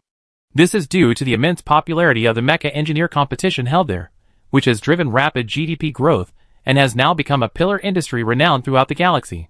Looking at the list of people awaiting decontamination set by Dean Duan, Zhao Yanwei casually replied that she would randomly select lucky residents for decontamination when she had time, so there was no need to wait for her. S-Class mecha vanguards generally reside in District 1, known as the safest place beneath the Cloud Palace. Under pressure from the Zerg invasion, the wealthy have also settled in District 1. Every inch of land in District 1 is worth its weight in gold. Even its simple name exudes an air of power and wealth. It's a world away from District 33. As soon as they left District 33's spaceship port, banners advertising the mecha engineer competition filled the sky, and the streets were bustling with people. A completely different scene from the bustling atmosphere of District 1. So many people. Zhao Yanwei sighed, as she gazed at countless neon billboards when she heard a bang behind her. She turned to see Ichio pinning a thin man to the ground, who was screaming in pain. The honest-looking woman coldly fished a familiar jeweled hairpin from the man's pocket. Zhao Yanwei belatedly reached up and touched her own hair, but the touch was empty. The crowd around them watched the bustle with indifference, and the city patrol trotted in their direction. How dare they steal the unique hairpin she brought from Earth? Zhao Yanwei, who had never been robbed before, was immediately enraged. She stepped forward and gave the man a light kick, condescendingly saying, "How dare you steal from me?" With evidence in hand, the patrol handcuffed the man and warned him, "District 33 is known for its many thieves. Be careful with your valuables." Ichio stood silently behind Zhao Yanwei, pinning the hairpin back in her hair. Zhao Yanwei looked at the patrol and asked, "Why are there so many thieves?" Her question informed the patrol that the girl was from outside the area, and they couldn't help but remind her, of course it's because of the mecha engineer competition. Where there's competition, there's gambling. Many have lost everything, and many are homeless. So that's how it is. Zhao Yanwei had come to watch the competition live, but she had little interest in gambling. The mecha engineer competition wasn't about studying the evolutionary chains of spirit beasts, but rather another branch of the mecha engineering profession, the focus of most mecha engineers' research. The construction of mecha spiritual power networks. Zhao Yanwei was immediately intrigued when she saw the competition information, or perhaps it was partly because of the competition that she agreed to come to Ziwei Star to take orders during the summer vacation. As for taking orders, she would naturally take them when she needed star coins. After all, it was a part-time job. Chapter 42. Today is the first day of the mecha engineer competition. The central arena in District 33 is already bustling with activity, the massive venue packed to the brim. The central arena has become a landmark building in District 33. Although it only has one floor above ground, it has several levels below ground, serving as workspaces, rest areas, and a cafeteria for the contestants. The entrance to the arena opens into a lobby, where a large virtual screen displays the names and odds of each contestant. The odds for the other contestants are similar, but the one with the highest odds is Feng Jiarong, almost twice as high as the others. Zhao Yanwei had initially shown little interest in the bet, but upon seeing the significant disparity, her gambling addiction suddenly struck. She rested her elbows on the table, looked at the dealer helping with the betting, and asked, Why are Feng Jiarong's odds so high? The dealer enthusiastically explained. He's a newcomer, entering the competition for the first time. We're still unsure of his details, so the odds are high. He might be a dark horse. Don't listen to him, little girl. A customer also placing bets nearby casually remarked. Although this is Feng Jiarong's first time competing in a competition, he's quite old, and his story is well known. Zhao Yinyue's interest piqued, and she leaned over and asked sister, what's the explanation? The graceful lady, adorned like a Christmas tree with intricate and ornate jewelry, glanced up at Zhao Yinyue. Perhaps she found her pleasing, and she felt like chatting. He claimed that the mecha's gravitational filaments he designed were meticulously designed, and that the contractor's inability to control the mecha was due to a problem with their mental control. Many contractors who asked him to design gravitational filaments were severely ripped off by him. The mechas he designed were so difficult for them to drive that they couldn't even keep steady. That's not true. Someone interjected. Feng Jiarong was once a renowned and talented engineer, but somehow he went astray. The mecha contractors he built can't even operate them, but they're definitely capable. Zhao Yinyue blinked. Although she didn't know much about mecha engineering, she did know the basics. When a mecha pet reaches its ultimate state, it can transform into a biomecha. However, the biomecha at this point can't be used directly. Gravitational filaments must first be constructed. Gravitational filaments are like blood vessels in the human body. Without blood vessels as a bridge, blood can't flow. Similarly, without gravity filaments as a bridge, mental power can't control the mecha. A skilled mecha engineer can design a mecha gravity filament architecture that's perfectly tailored to each contractor's combat habits. As the contractor becomes more proficient in piloting the mecha, the gravity filament architecture will become more sophisticated. Combined, the two can allow the massive mecha and the contractor to become one, achieving a state where the body moves in unison. The elder sister shook her head as she placed a few bets on Feng Jiarong. I wouldn't bet on Feng Jiarong, but considering the high odds, I bet a few just for fun. Another betting customer nearby chuckled. Feng Jiarong only has a B-level spiritual C with him. If he could bring an A-level spiritual C, I'd be willing to take a chance given the high odds. What do you mean by only a B-level spiritual C? B-level is pretty good, right? An unhappy voice interrupted. Zhao Yinyue raised an eyebrow slightly and looked over. She saw that the man who was speaking looked about her age, with a very fair and beautiful complexion. He was now glaring angrily at the customer who had spoken earlier. That's right, but Feng Jiarong doesn't bet on everything. Perhaps because the boy seemed a bit overbearing, the customer felt hesitant to bother with him, so he placed his bet and quickly left the room. The boy snorted at this, then turned his head to meet Zhao Yinyue's gaze. His brow furrowed like a firecracker, and he asked, "What are you looking at?" Zhao Yinyue, who had been leaning against the table to watch the fun, straightened up slightly. What's wrong with just watching? What, are you charging? The performers had left, and Zhao Yinyue hadn't intended to continue watching, but upon hearing this, she stared at him provocatively. Charge? I owe you 3 melons. Hirugu's eyes suddenly lit up as he spoke. Yes, charge.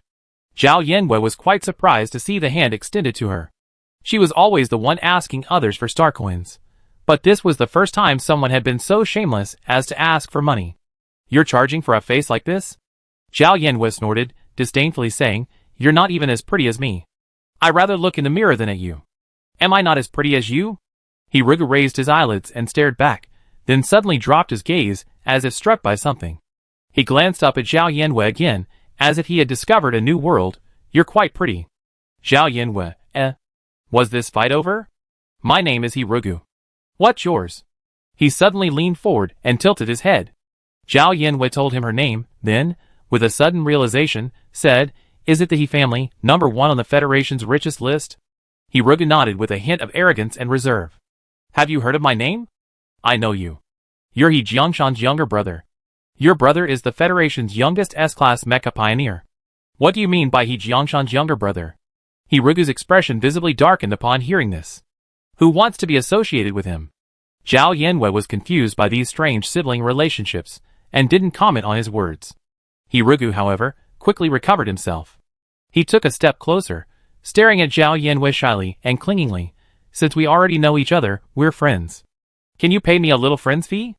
Zhao Yinyue raised her head slightly, creating some distance between her and his authoritative face, and said coldly, Why not you? Because I don't have any star coins. Hirugu spoke confidently. Seeing someone looking over, Zhao Yinwei simply stepped back to avoid embarrassment. Keep your voice down. Is this really honorable? Why don't you use your friendship fee to place a few more bets with Feng Jiarong? Those odds are too embarrassing. Hirugu then made a promise. I definitely win it back for you. Consider it my friendship fee. If I didn't have star coins, I have placed my own bets. You help me win it back? Zhao Yinwei pondered for a moment. Are you the B-rank contractor Feng Jiarong drew? Hirugu admitted without hesitation, nodding directly, yes. Why don't you have star coins? Because my account was suspended. Why was your account suspended? Okay. Hirugu quickly interrupted her. Are you asking a million questions? Can you please give me a little privacy? Zhao Yinwei didn't dwell on the topic, nodding indifferently and adding pointedly, friendship fee is fine, but I'm quite interested in Feng Jiarong. That's easy. Hirugu said immediately, I can take you to meet him. Just say you're my assistant. Watching the game from the stands wasn't as fun as sneaking in among the contestants. Zhao Yinwei paid the dealer a small fee without objection, successfully lowering Feng Jiarong's odds by 1 decimal place. That's all? Looking at the odds, which had dropped slightly but were practically zero, Hirugu said in disbelief. Huh? Zhao Yinwei remained calm and collected. Does it look like you have a lot of star coins? Don't you think so? Hirugu began to doubt his own judgment. I'm only friends with you because you look rich. Seeing Zhao Yinwei about to speak, Hirugu knew she wouldn't say anything nice, so he grabbed her wrist and led her to the internal elevator. I take you to him. As the elevator descended to the basement level, Hirugu asked the administrator for a pass for Zhao Yinwei. After receiving the certificate, he was about to go and grab Zhao Yinwei, but Zhao Yinwei pulled him back, pointing to Ichio beside her and saying, and her. It wasn't until now that Hirugu realized there had been someone accompanying her. He tilted his head, puzzled, and asked, who is she? My bodyguard. Hirugu was quite accepting of Zhao Yinwei's bodyguard. He looked at the administrator, who smiled and handed over another pass. The three of them circled the quiet and spacious contestant area, finally stopping in front of a door marked Feng Jiarong. This is Feng Jiarong's personal workshop. Although I'm the one competing, every step he takes in constructing the gravitational filament will be recorded by cameras. Hirugu used his contestant ID to unlock the door. The ultra-high-definition screen in the room was broadcasting the live broadcast of the competition, the commentator's voice blaring. The middle-aged man with messy hair standing in front of the 3-meter-tall Mecha turned his head and looked over. His gaze lingered on the newcomer for a moment. He asked no questions, seemingly unfazed by the stranger's intrusion. He simply raised his bottle, took a sip, and sat down on the sofa. Engineer Feng. Hirugu introduced them naturally. This is my assistant, Zhao Yinwei, and this is his assistant's bodyguard. Feng Jiarong, looking completely dejected, replied nonchalantly, oh welcome. Find a seat. Hirugu ushered the man in, and went to observe his mecha. Zhao Yinwei, unfazed, sat down on the sofa next to Feng Jiarong. Engineer Feng, I long heard of you.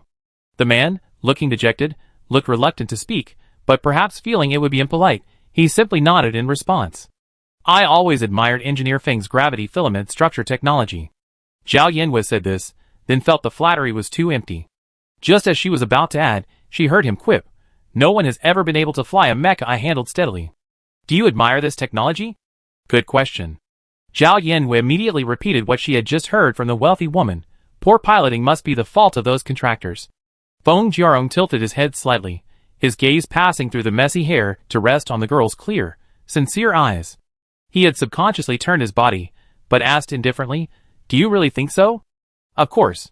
Your mastery of the gravitational filament structure is so meticulous, so the contractor's control of their mental power must also be meticulous. How could the instability of the mecha be your fault? Feng Jiarong sneered, smooth talk. That's all from the bottom of my heart. Zhao Yinwei immediately retorted, if I didn't admire your skills, I wouldn't have come to you specifically. Not that she truly admired him.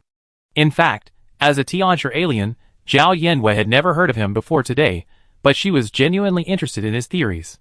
The mecha's poor piloting skills definitely aren't a problem with my gravitational filament structure, but rather your level simply can't keep up with mine.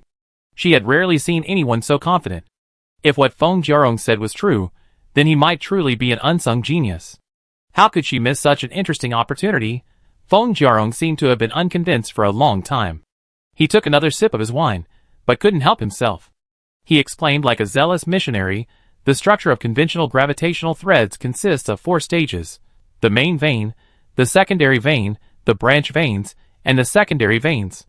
But I transformed the secondary veins into subdivided veins. Each gravitational thread within the subdivided veins is incredibly fine, intricately distributed throughout the mecha. With just the right mental control, true human-machine fusion can be achieved.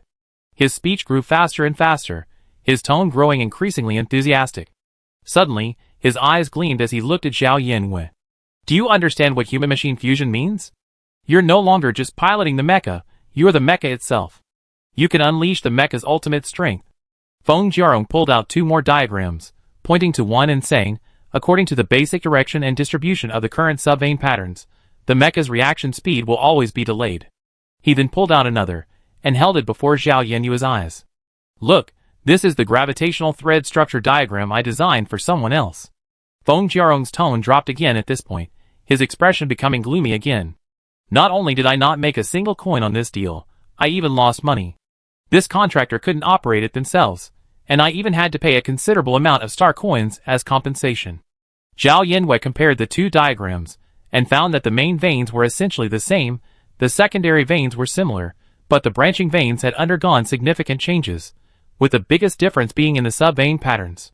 While traditional sub-vein patterns are dense, the gravitational threads are still relatively thin and slender. Feng Jiarong's inventive sub-vein patterns are practically spider silk. The threads are intricate and densely packed, yet upon closer inspection, each thread has a distinct direction. It's hard to imagine the sheer scale of this engineering effort. It's easy to see that the control of mental power is indeed very demanding. He truly doesn't care about the life or death of his contractors. They say contractors with higher levels of spiritual C have greater advantages in controlling their mental power. Haven't you tried it with them? Zhao Yanwei suggested. Feng Jiarong clutched his head in pain. Mecha vanguards were originally at least a B-level spiritual C. Ever since my reputation was ruined, they wouldn't even approach me with a B-level spiritual C, let alone a rare A-level. Here he went, taking another sip of his wine and leaning back dejectedly on the sofa. It took so much effort to raise a spirit beast to its ultimate state. No one would take such a risk. I wouldn't choose myself either.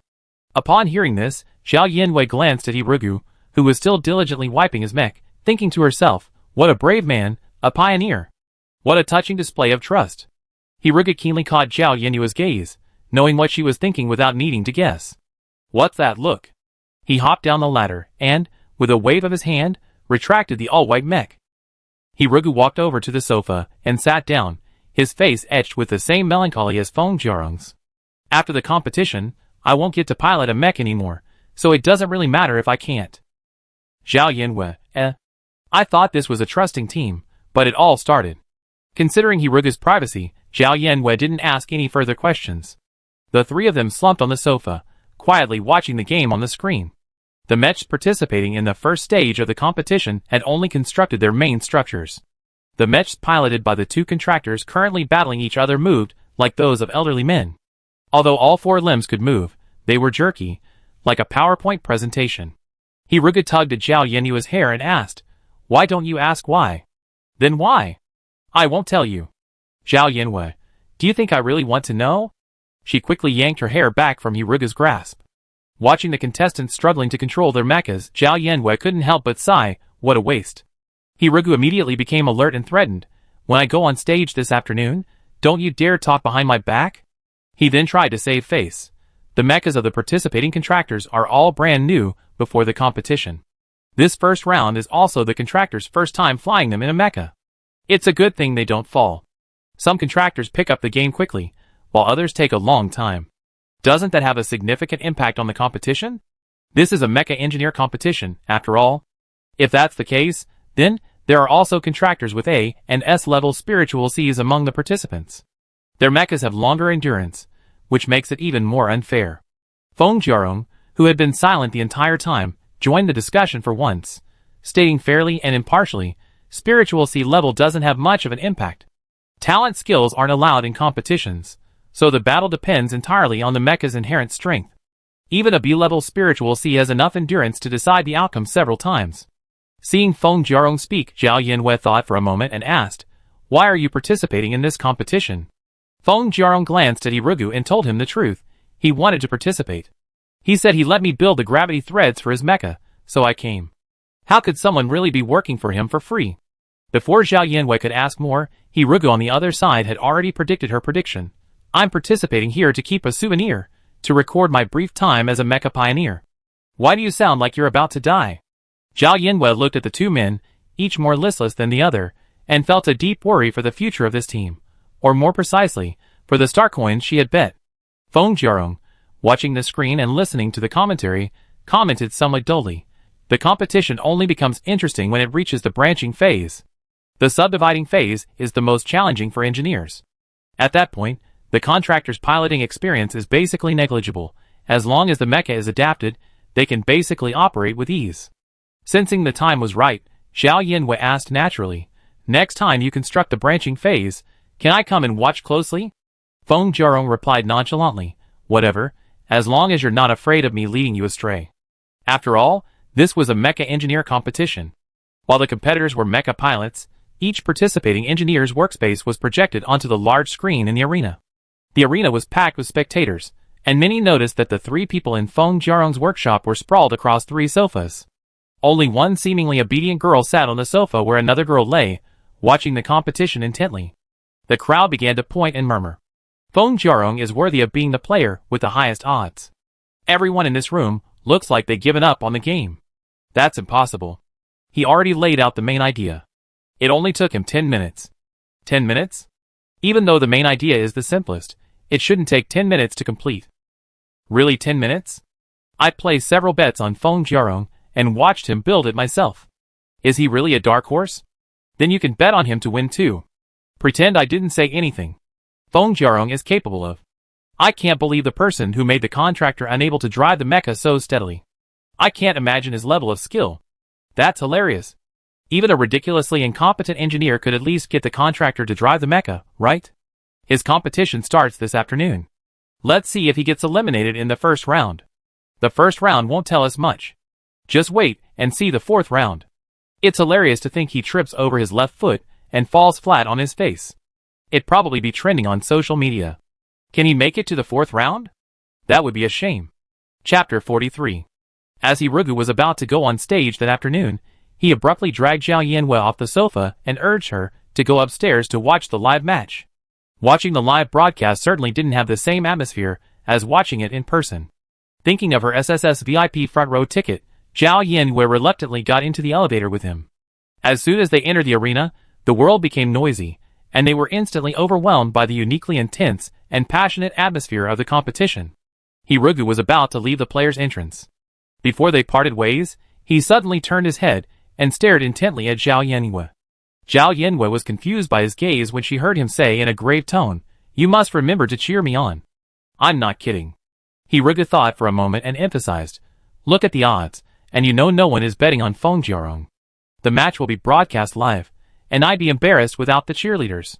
Without waiting for Zhao Yanwei to speak, Hirugu pulled 2 throat lozenges and a banner from his pocket and placed them in her palm, as if handing over a precious token. Zhao Yanwei, After all, he was the player she bet on, so it was only right that she cheered him on. Zhao Yanwei, who was highly regarded, nodded reluctantly. Then, as if suddenly realizing something, she added gravely, "It's like this, Mr. He. I'd be embarrassed if I were the only one cheering you on. Miss Zhao, we're all in this together and should share the same hardships. Then pay me some humiliation fee. My dignity is quite valuable." Zhao Yanwei said, as she unrolled the banner and took a look. Upon hearing this, Hirugu said, "My face is worth a lot too. My grandfather is the richest man in the Federation. You want me to hold this up to cheer you on?" Zhao Yanwei turned the banner over and held it in front of Hirugu, pointing at the words on it and asking, "Let's not talk about whether your face is worth a lot, but you're quite thick-skinned." The red banner with white letters read, "Spiritual connection to the heavenly path. Unity of man and form leads to true godhood. Rigu's one move shakes the world. The aftermath of his fist extinguishes the stars." It was the epitome of affectation and exaggeration. Unity of man and form. What's the difference between this and someone without a driver's license participating in a car race and claiming to be a racing god? Don't you blush when you write your support slogan?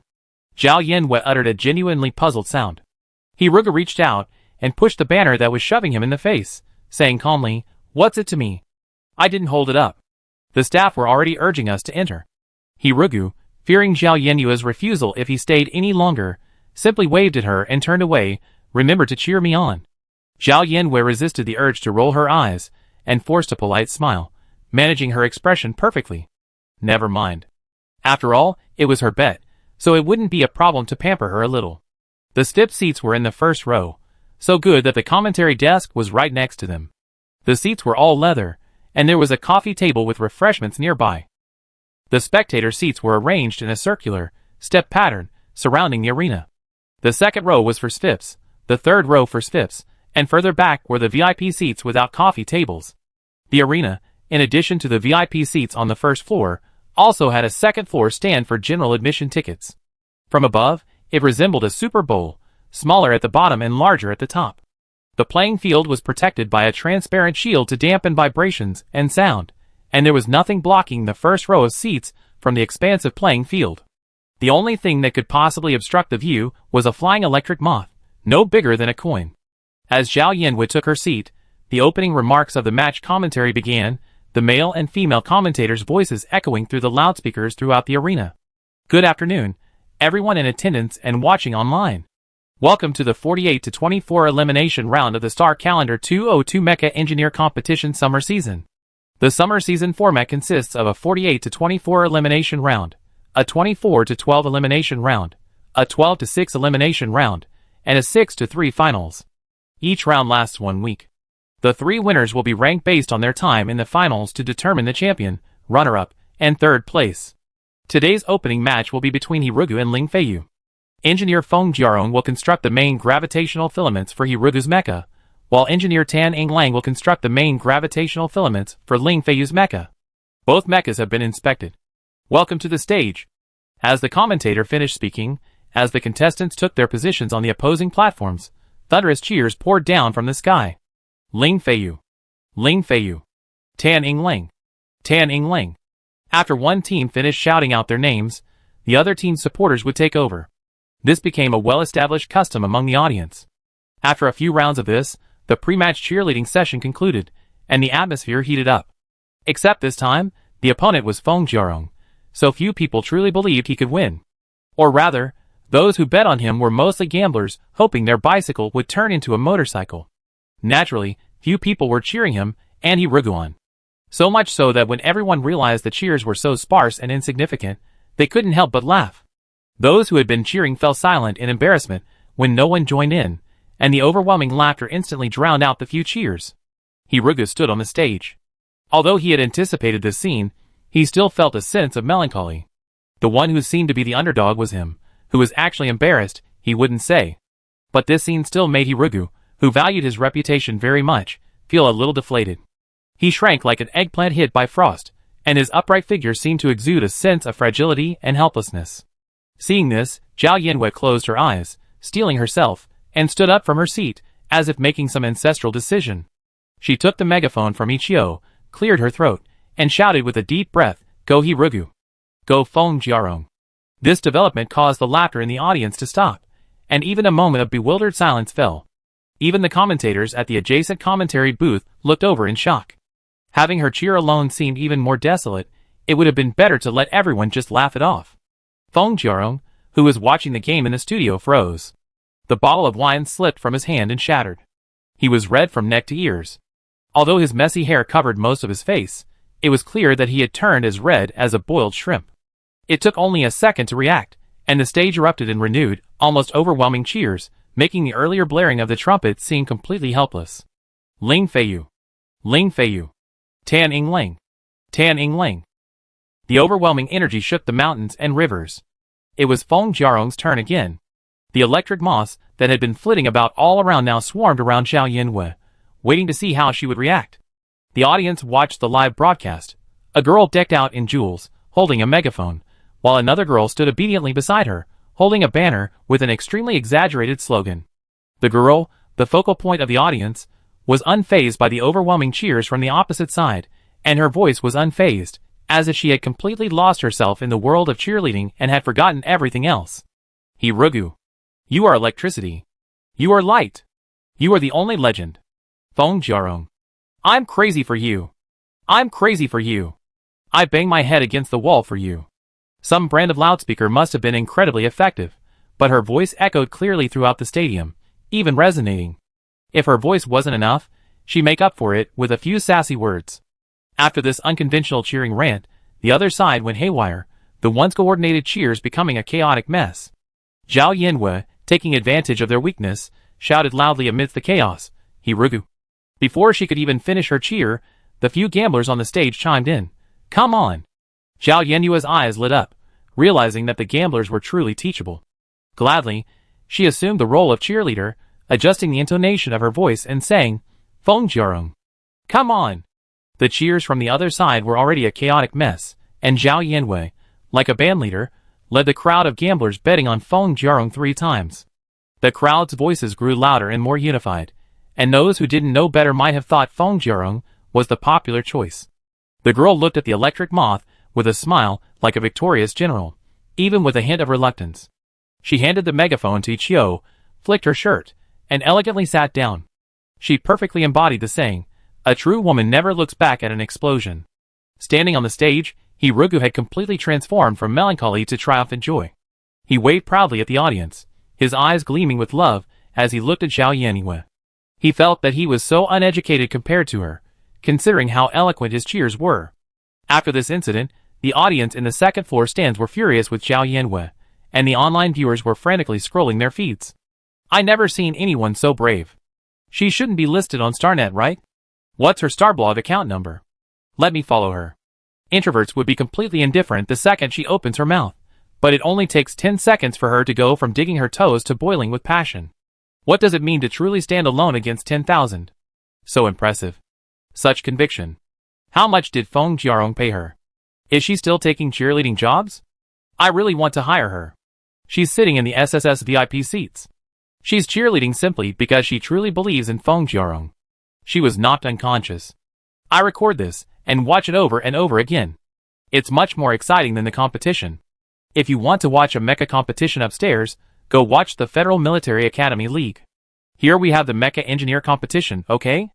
Only babies and elderly people are here. Fighting. It seems so cool to be cheerleading with her. I'm almost tempted to bet on Feng Jiarong. You're a bit of a rebel. I bought tickets to the game overnight. I'm so excited now. I want to cheerlead too. How did I get over the firewall and into the Z-Way Star domain network? I see the same person. Why is she always so entertaining wherever she goes? A secret code upstairs? Queen. What's that code? But Queen sounds cool. I love it. What's her Starblog ID? If you knew her full name, you might not think it's so cool. The arena was in chaos. The commentator struggled to calm the crowd and hurriedly announced the start of the game.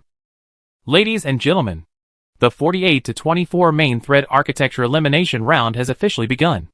Let's focus on the field and see which of the contestants will make it. Chapter 44.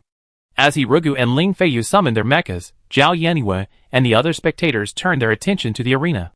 In the blink of an eye, 2, 3, and 4-meter tall metal giants appeared before their eyes, one interwoven with white and blue, the other entirely tan. Because this was a mecha engineer competition, the mecha's gravity filaments had to be adjusted to visible mode. Every time mental energy flowed along the gravity filaments, a faint glow would illuminate them, seemingly adding strange patterns to the mechas, exuding a sense of technology and coolness. The massive holographic screen in the sky instantly illuminated, projecting a clear view of the platform. It shouldn't be difficult to tell that Ling Feiyu's mecha is the mecha form of a giant otter. Hirugu's mecha is a bit rarer, being the mecha form of a snow spirit bear. That's right.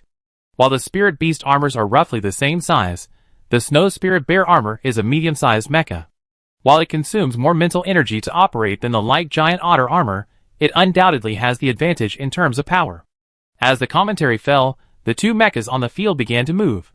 Like newly awakened metallic behemoths, the two mechas took heavy, tentative steps toward each other.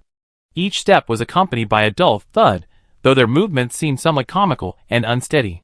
Despite the shock-absorbing and noise-reducing shields, perhaps due to being too close, Zhao Yanwei still felt a slight tremor from the ground. Both contestants have successfully activated their mechas. Having only constructed the main artery is like having only a rough skeleton. You can see their movements are far from agile. That's right. The first mecha piloting mission is simple and easy. While not as flexible, it should make it easier for the contractor to get started.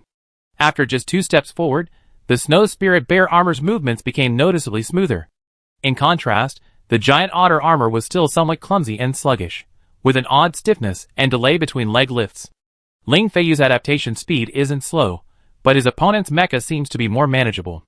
It's also possible that Hirugu is more talented at mecha piloting. After all, mechas currently only have the backbone, so the operational differences between mechas won't be that great. Yes, but even with the backbone, the length, thickness, and direction of each vein are crucial. While the backbone architecture may seem simple, it actually tests the engineer's fundamental skills and determines the mecha's performance. Zhao Yanwei observed and memorized the key points, entering learning mode. The transmission of mental energy was so efficient that with the naked eye, the mecha would move almost instantly at the moment the light illuminated. Zhao Yanwei ignored the mixed commentary and the audience's noise, carefully observing the gravitational threads of the two mechas as they moved. She didn't know if she was lost in thought, but even as the scene flashed before her eyes, her mind was slowing down. She noticed that the slightly clumsy movements of the giant otter armor were due to its slightly excessive range of motion, seemingly deviating from the contractor's intended landing point. This mecha behavior could be attributed to the contractor's inability to adjust to their new body, or perhaps a minor issue with the main wiring. Zhao Yanwei watched the giant otter armor's every move without blinking, keenly sensing that its gravitational threads might be slightly wider than the optimal design. It was like someone intending to raise their hand 90 degrees, but ended up raising it 95 degrees. Such a slight discrepancy, he himself might not be able to explain if it was due to unconsciously overexerting himself, but the angular deviation was certainly present. While gravitational filaments are responsible for guiding mental energy, and the wider the veins, the more mental energy can flow. Wider mental energy veins aren't necessarily better. The most important thing is compatibility with the mecha.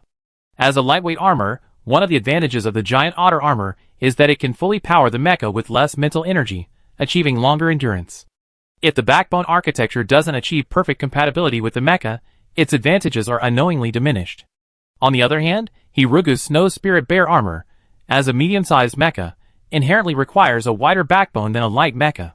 Yet, his movements didn't feel overly forceful, nor did they feel sluggish, as if his mental energy wasn't able to guide the mecha. At least to Zhao Yanwei, they seemed quite smooth and effortless. Whether it was a difference in the contractor's natural talent for mecha control, or a genuine gap in the mecha's core architecture, as the Snow Spirit Bear armor savagely pushed the giant otter armor to the ground, the seemingly unexciting match was decided with a resounding crash. The spectators around shook their heads and sighed, commenting on Ling Feiyu's slow grasp of mecha control, disappointed that they had bet on the wrong horse and lost their star coins. Zhao Yanwei didn't bother waiting for Hirugu to finish. She left her seat and made her way to Feng Jiarong's workshop with ease. Upon seeing the man, she was eager to verify her hypothesis. "Teacher Feng, is there something wrong with the main gravitational filaments of the giant otter armor?" Feng Jiarong was stunned by her words, then asked calmly, "Why do you ask?" "Because I think there's a problem." Zhao Yanwei said bluntly, "The giant otter armor and Ling Feiyu need to adapt. His will isn't synchronized with the armor." "How do you know his will isn't synchronized with the armor?" "If you just think he's clumsy, that just means there's always an adjustment period when you first start controlling a mecha." "No." Zhao Yanwei directly denied Feng Jiarong's statement, then pulled up the live video and analyzed it frame by frame, unraveling her own reasoning. Feng Jiarong listened to her lengthy speech and realized that her assertion of a problem with the main gravitational filaments was based on thorough observation and wasn't pure speculation.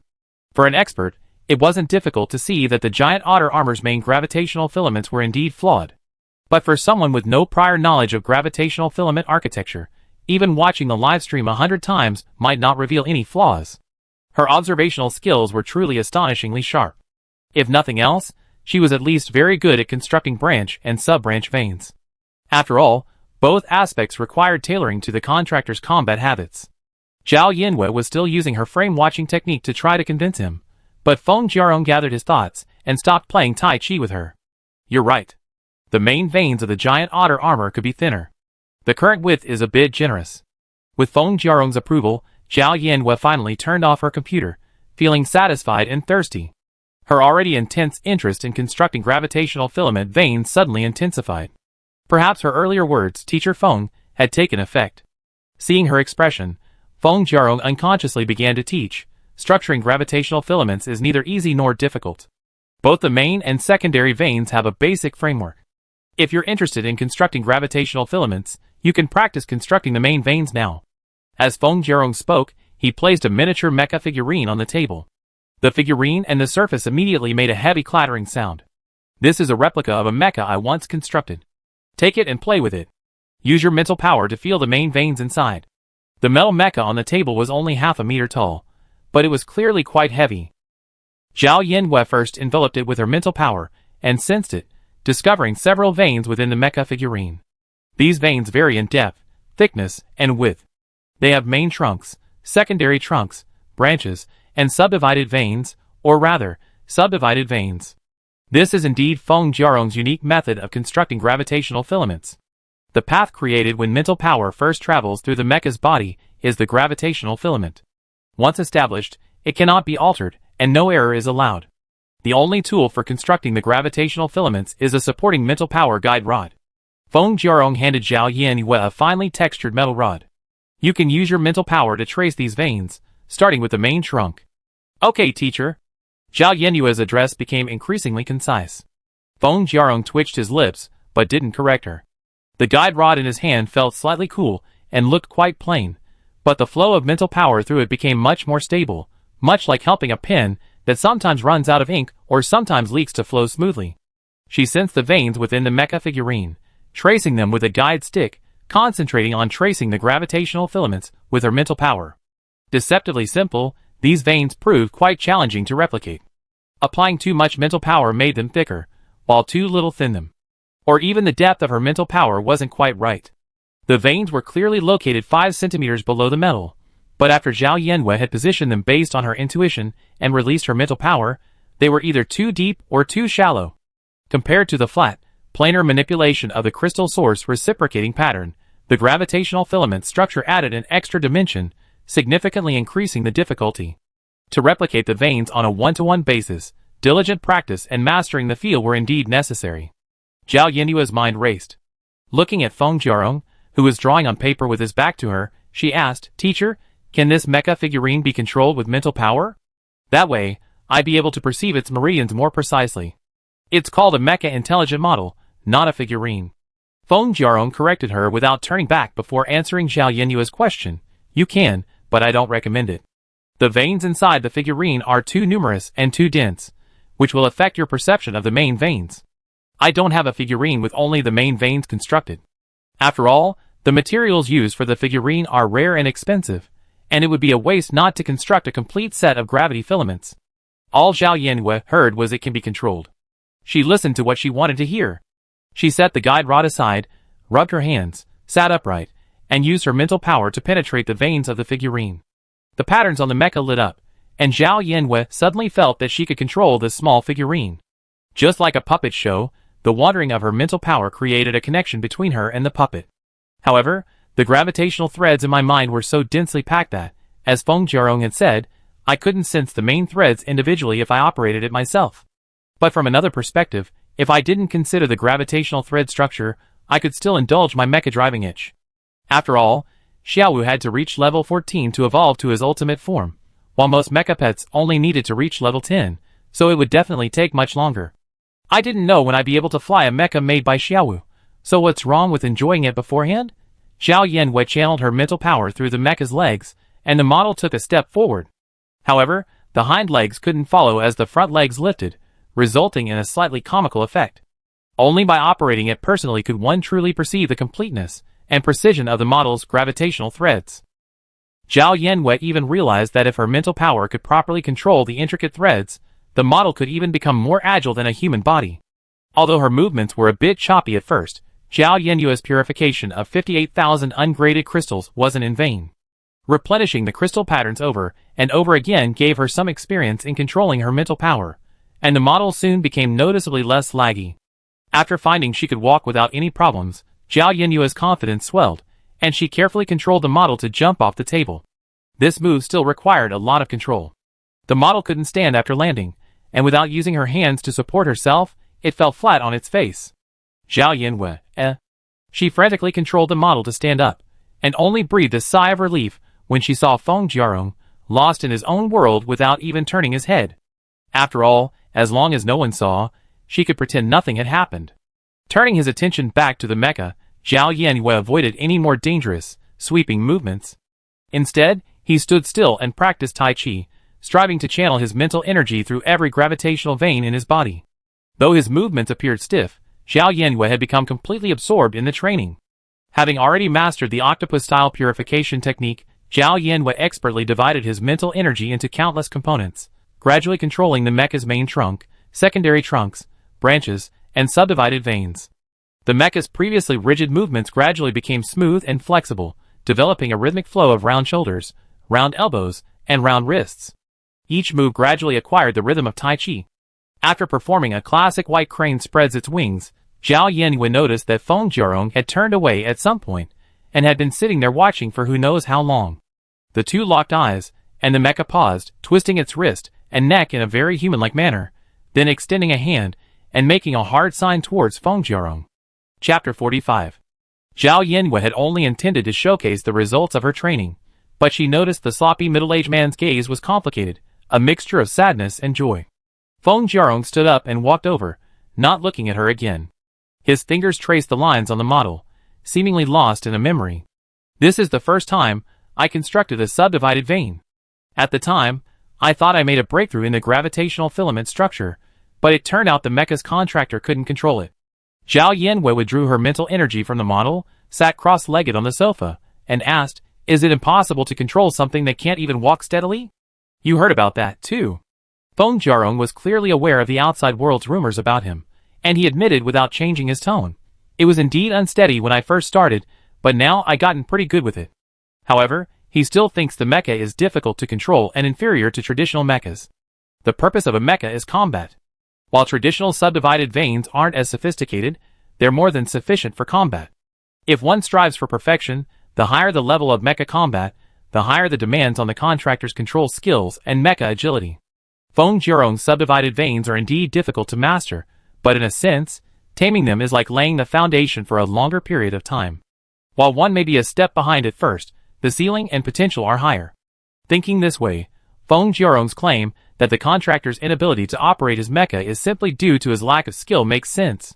But therein lies the problem.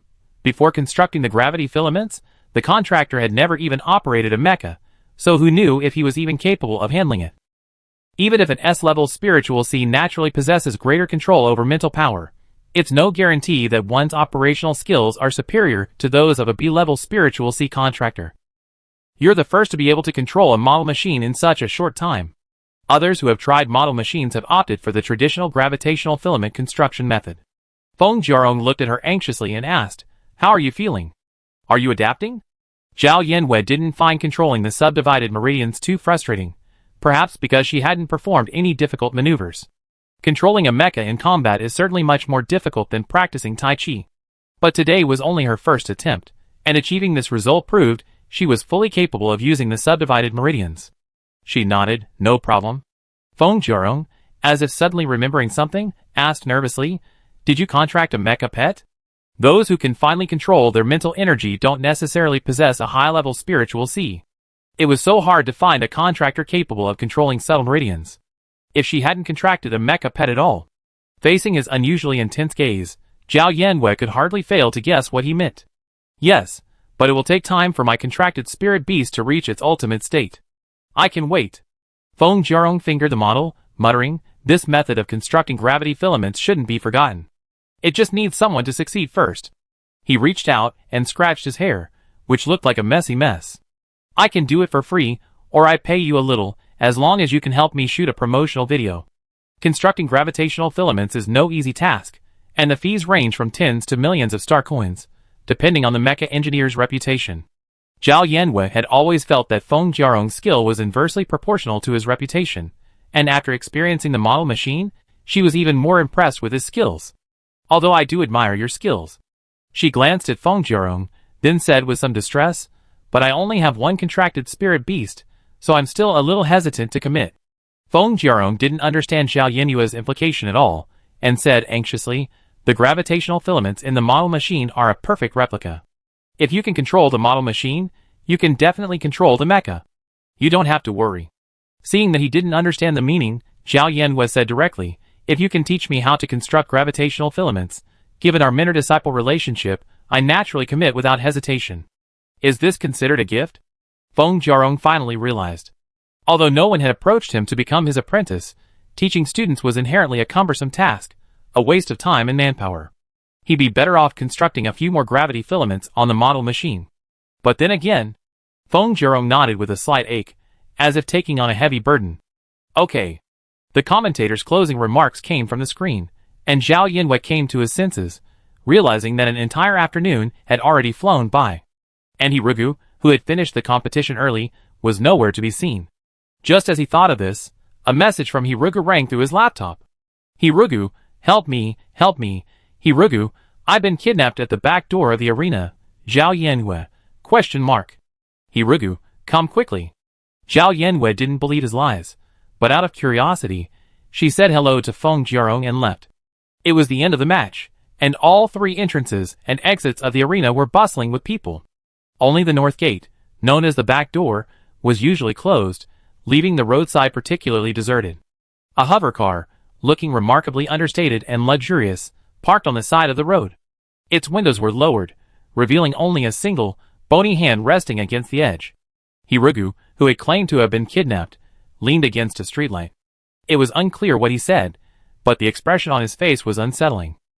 I told you I go back when school starts. Didn't you dislike me before, because I only have a B-level spiritual C? Why are you pretending to be so hypocritical now? Who dislikes you? I judge for myself. I only have a B-level spiritual C, and I can't purify Grandpa. Don't count on me. I say it again. No one dislikes you. Just because you say no, doesn't it? You're not me. How can you empathize with me? Okay. Even if you don't go to the Cloud Palace, don't you plan to go home and spend some time with Grandpa? You should know his health condition. As they approached, Zhao Yinwei could hear the conversation clearly. She strolled over and peeked into the hovercraft. She noticed the boy sitting there bore a resemblance to Hirugu, but his temperament was completely different. He had a cold expression, looking very distant. Zhao Yinwei turned to look at Hirugu, pointed at the hovercraft, and asked, Is he the one who wants to kidnap you? Right. Hirugu slowed his breathing and calmed down, a smile playing on his lips. If he wants to attack, we attack together. Can't the three of us defeat him alone? Zhao Yinwei clapped her hands and praised. What a civilized way to kidnap someone. They negotiated. The people in the car glanced at Zhao Yinwei and Ichio, unconcerned about the help Hirugu had brought in. He looked at Hirugu coldly and said, according to federal regulations, after the purification talent testing ceremony, the purification master must move into the Cloud Palace. This is also for your protection. Zhao Yinwei heard the familiar term and looked at Hirugu, as if she were recognizing him all over again. She asked with some surprise, You are a purification master. Why is your reaction so calm? Hirugu ignored the people in the car and continued with a smile, surprised. If your spiritual sea is polluted in the future, I will help you purify it for free. He paused at this point, then, as if remembering something, asked, But is your spiritual sea level high enough to contract a mecha battle pet? This was the second person who had offered to help her purify her spiritual sea. Her spiritual sea was quite popular. Zhao Yinwei nodded proudly. Don't worry about that. Anyone who wants to help me purify my spiritual sea has to wait in line. Huh? Hirugu snorted. I'm a Class B purifier. There are only 9 Class A purifiers above me. Who can possibly get ahead of me? Zhao Yinwei couldn't help but sigh. The residents of Ziwei Star are indeed very competitive. They always grasp key points that ordinary people can't. Hirugu looked at the girl, who was a head shorter than him, and his eyes suddenly flickered. He approached Zhao Yinwei and asked, Now that you know I'm a distinguished purifier, will you be my personal knight? Hirugu's beautiful face looked especially gentle under the warm light of the street lamp, her eyes filled with both expectation and pleading, like a puppy's. Me? Zhao Yinwei, coming to her senses, pointed at herself, stunned. The Federation assigns a personal knight to each purifier, and only purifiers have personal knights. Their duty is to protect the purifier's safety. Unlike ordinary bodyguards, knights maintain absolute loyalty to their highnesses, and are willing to die for them without hesitation. In a sense, Ichio was the Federation's personal knight, but her situation was unique, so she was technically a personal bodyguard. Why do you want me to be your knight? Zhao Yinwei spoke frankly, although this profession sounds heroic, I have no professional ethics. If I encounter danger, I will run before you. Of course, because you're interesting. Hirugu thought for a moment, and said seriously, It's okay if you run first. If danger really strikes, just don't push me out. Then we can each run on our own. Zhao Yanhua was about to speak when the person who had been sitting quietly in the car spoke up. Excuse me, both of you. The boy looked at Hirugu and stated calmly, your knight has been chosen. It's an A-rank contractor. He Jianshan. What annoys me most is your bossy attitude. Do you think you're so great? Despite Hirugu's rage, the person being scolded remained indifferent. Of course, I didn't give any orders. It's just average. Every word had a response. Hirugu pulled Zhao Yanhua in front of him, then poked her shoulder, and said to the people in the car, I want her to be my knight, or I won't go back. Zhao Yanhua, ? Wait, I haven't agreed yet, have I? Zhao Yanhua asked, slapping his hand away. At this, He Jianshan chuckled. He didn't even need to say anything, the mockery was obvious. Hirugu no longer cared about He Jianshan. He looked at Zhao Yanhua with the eyes of a traitor, a look that betrayed his entire world. You don't agree? I like you so much. Why wouldn't you agree? I get it. You also think it's boring to stay in the Cloud Palace forever, right? Hirugu's tone dropped. Don't tell me, Zhao Yanhua did feel that way. She suddenly felt quite similar to Hirugu. It was because their lives before becoming purification masters were so good that they felt confined. Frankly speaking, there were only 2 purifiers who might have this problem, and no one would understand it if they told anyone else. Zhao Yanhua empathized, but she spoke without hesitation. It's indeed boring, but the Federation advises against casual entry and exit of the Cloud Palace. You don't have to listen to their advice. Hirugu was already regretting asking this question. Anyone who heard him would just think he was being unreasonable. Now, hearing Zhao Yanhua's sincere response, not just it's indeed boring, made Hirugu feel like he found a soulmate. He thought about it for a moment, feeling a little comforted by Zhao Yanhua's suggestion, but not much. That seems to be true. But I still have to file a report for every change, and I don't know when it'd be approved. It's really annoying just thinking about it. He Jianshan's hand tapped rhythmically on the windowsill. Hearing this, he offered a light suggestion. No, I don't want to listen to your advice. As soon as he spoke, Hirugu immediately bristled like a hedgehog, retorting, Do you think I listen to your advice? And be polite, I'm much more powerful than you now. Yes. He Jianshan nodded without objection. So, to ensure your safety, Grandpa sent me here to take you back. This feeling of punching cotton didn't give Hirugu the joy of dominating him. His expression turned cold, and the 3-point resemblance he had with He Jianshan instantly became 5 points. I told you, I go back after the tournament is over. My knights will protect me in the meantime. Zhao Yanhua, too lazy to contradict him, acquiesced to his address. After noticing He Jianshan's gaze, she slapped Hirugu on the back and said casually, Yes, I protect him. Don't worry, brother. Hirugu stumbled forward, then quickly straightened up and nodded, Yes, brother, you can go. Before He Jianshan could say anything, Hirugu had already dragged him away. Under the streetlight, their shadows, one tall and one short, drifted apart. The boy's voice tinged with a hint of surprise. Are you really willing to be my knight? Don't worry, knights can enter and exit the Cloud Palace freely. Basically, all you need to do is be my bodyguard when I'm out. It's a secure job in the Federation. Just so you know, I agreed because I bet 200,000 star coins on you. If you leave, who will play in the competition? Oh! Hirugu was silent for a moment, then suddenly asked, Do you think an S-class purifier could possibly appear in this world? Zhao Yanhua thought Hirugu was onto something, but after a moment's thought, she understood. Are you worried about your grandfather's health? My parents died on the battlefield. Grandpa has mania, and he's only been able to hold on thanks to psychic stabilizers. Now that I'm an adult, he stopped taking them a long time ago. The only hope for a manic patient is to have their psychic C collapse sooner, becoming a psychic without power, and finally free from the pain of their illness. However, the collapse of the mental C is a long process. As the day of collapse approaches, the mind becomes increasingly confused. Only a handful of people can truly endure until that day. Mental C stabilizers can stabilize the mental C and slow its collapse, but the onset of the mental C will still occur. Few manic patients would use these to prolong their suffering in order to maintain clarity. Even though he was the richest man in the Federation, his experience sounds as poignant as that of a broken family with an alcoholic father, a mother who died young, and a young brother. Chapter 46. The first 2 weeks of the Mecha Engineer competition featured numerous matches, but constructing the main and secondary trunk systems didn't require much time. The last 2 weeks saw fewer matches, but the schedule remained weekly, because constructing the branch and secondary systems took a significant amount of time. The less time a Mecha Engineer had to construct the gravitational filament system, the more time the contractors had to train. Hirugu and the other contestants spent nearly every day in the training room, honing their mechas. After constructing the gravitational filament system, Feng Jiarong spent the rest of his time teaching Zhao Yanwei, mainly teaching the theory, and then letting Zhao Yanwei practice, while he went about his own business. He and Hirugu had already successfully advanced to the branch system construction competition. Judging by their performance in the previous 2 matches, this stage of the competition wouldn't be difficult for them. However, Feng Jiarong has recently been struggling with whether to use a subdivided vein architecture for the final stage of the subdivided vein architecture competition.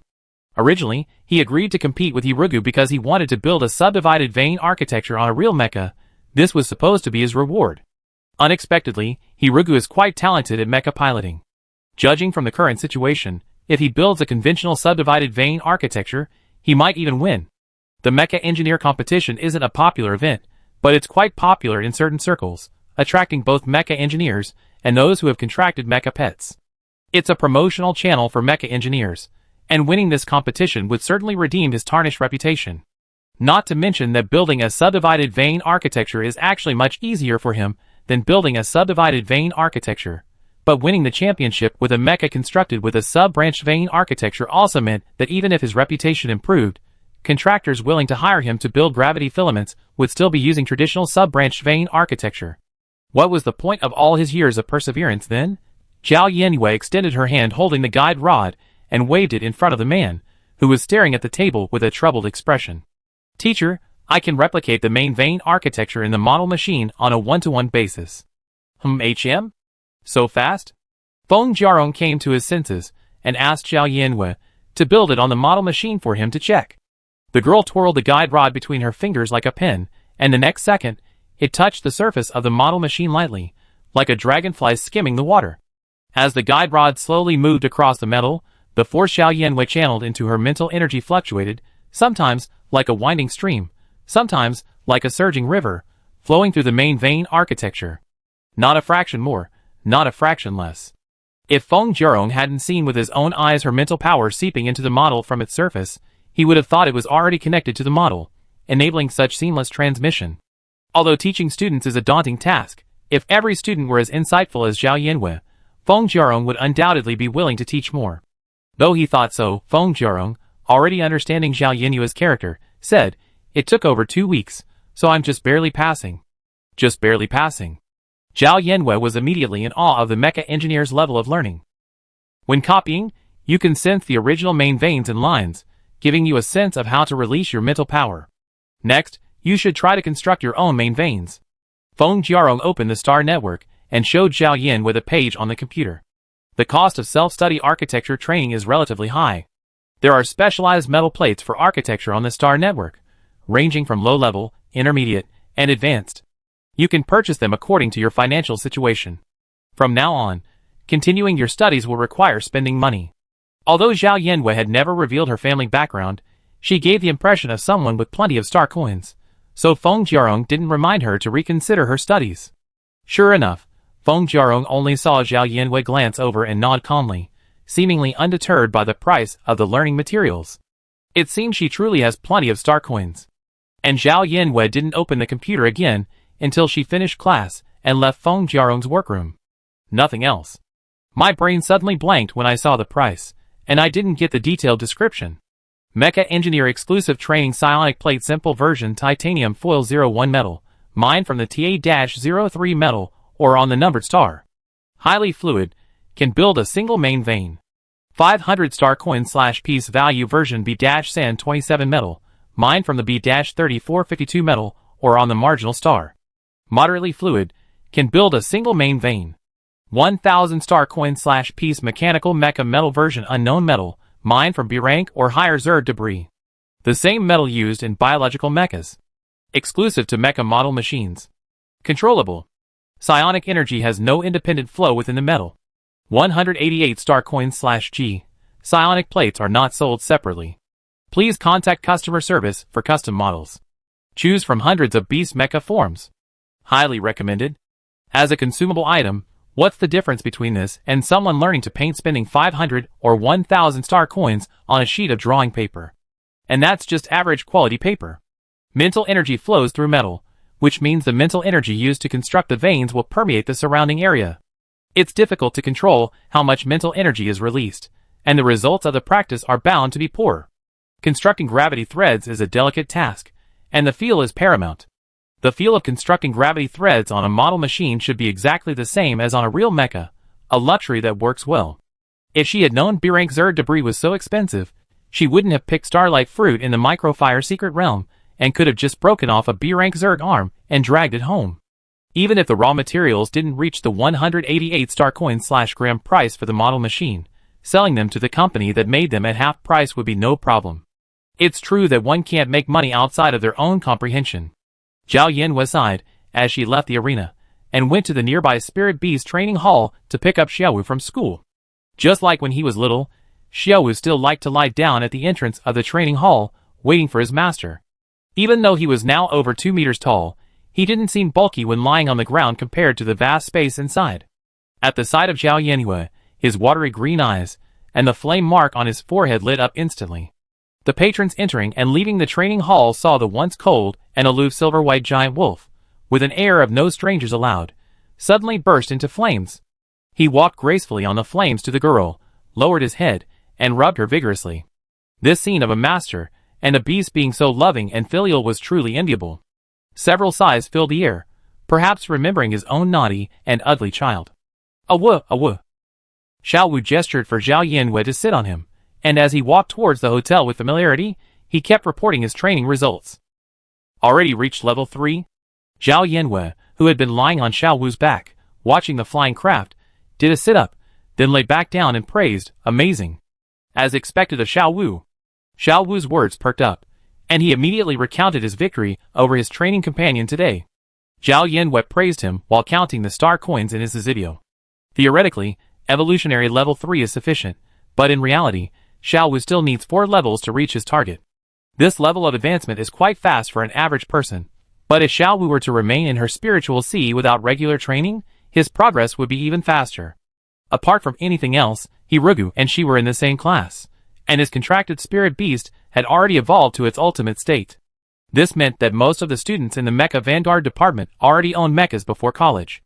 This meant that it only took them half a year to build their spiritual sea, contract their spirit beast, and then evolve their spirit beast to its ultimate state. Students in this department already had high-level spiritual seas, and their spirit beasts cultivated quickly within them. Spirit beast upgrades were always easier in the early stages, much like leveling up in a game. Therefore, achieving a spirit beast's ultimate state before college wasn't a difficult feat. Since Xiaowu had already reached the minimum evolutionary level, it was time to start preparing the materials for the ultimate state evolution. Once it reached the 7th evolutionary stage, evolution could begin immediately. It's time to go back to Area 1 and take some orders. Otherwise, even if she sold the S-grade crystal source Xiaowu needed for his breakthrough, she wouldn't be able to afford it. Zhao Yanhua immediately took action. After returning to the hotel, she posted an announcement on the Love and Mutual Aid forum. Chihuahua, the owner has been busy lately, so we closed for 2 weeks. We be stocking new F-grade purification crystal sources when we reopen. After arriving on Ziwei Star, Zhao Yanhua continued to sell crystal sources weekly. It wasn't to earn star coins, but mainly because purifying crystal sources is truly a great way to train her mental power. If she hadn't had experience purifying ungraded crystal sources, she wouldn't have been able to master them so quickly when she first started working with the model machine. Just like controlling the tens of thousands of gravity filaments in the model machine, she can now purify thousands of ungraded crystal sources simultaneously, becoming a skilled worker in the purification factory. Once the loss rate of ungraded crystal sources can be reduced to 5%, Zhao Yanhua plans to purify F-grade crystal sources, gradually improving the precision of her mental power control. As the lone true god in the Love and Mutual Aid forum, the number of comments about Chihuahua's shop skyrocketed as soon as the announcement was made. Some lamented that they couldn't survive the 2-week closure, others yearned for an F-level purification crystal source, and even speculated about how many purification technicians Zhao Yanhua had kidnapped. No matter what the netizens said, Zhao Yanhua simply posted a notice, then closed the forum and emailed Dean Duan, announcing her return. By the time she received Zhao Yanhua's email, Dean Duan's mood had calmed down. On the first day Zhao Yanhua left District 1, she was anxious and distraught. On the 10th day, she was calm and composed. By the time Zhao Yanhua finally announced in an email that she was returning to Area 1 and named the first person on her list for purification, Dean Duan's heart had practically died. This old man was chosen. She calmly opened the contacts of her acquaintances and began to prepare, sighing, "What a blessing." This was the first true purification of an S-level spiritual C, the kind that would be recorded in the annals of the Federation. Tomorrow's date would become a testament to future events. As a participant in this event, everyone involved would have to say they were lucky. Not long after, the call was connected. The elderly man, with his white hair and beard, projected vividly from the screen, as if he were a real person, along with his surroundings. "Mr. He, how are you? You still look so energetic." "I'm old, and I've been useless for a long time." The man before her was hunched over, watering his plants with a watering can, his expression relaxed. No one could have guessed that this simply dressed old man was the renowned richest man in the Federation. "Dean Duan wouldn't come to me for no reason." "You must have something to talk to me about?" "Yes, I do, but it's a good thing." Seeing he got straight to the point, Dean Duan didn't keep him in suspense.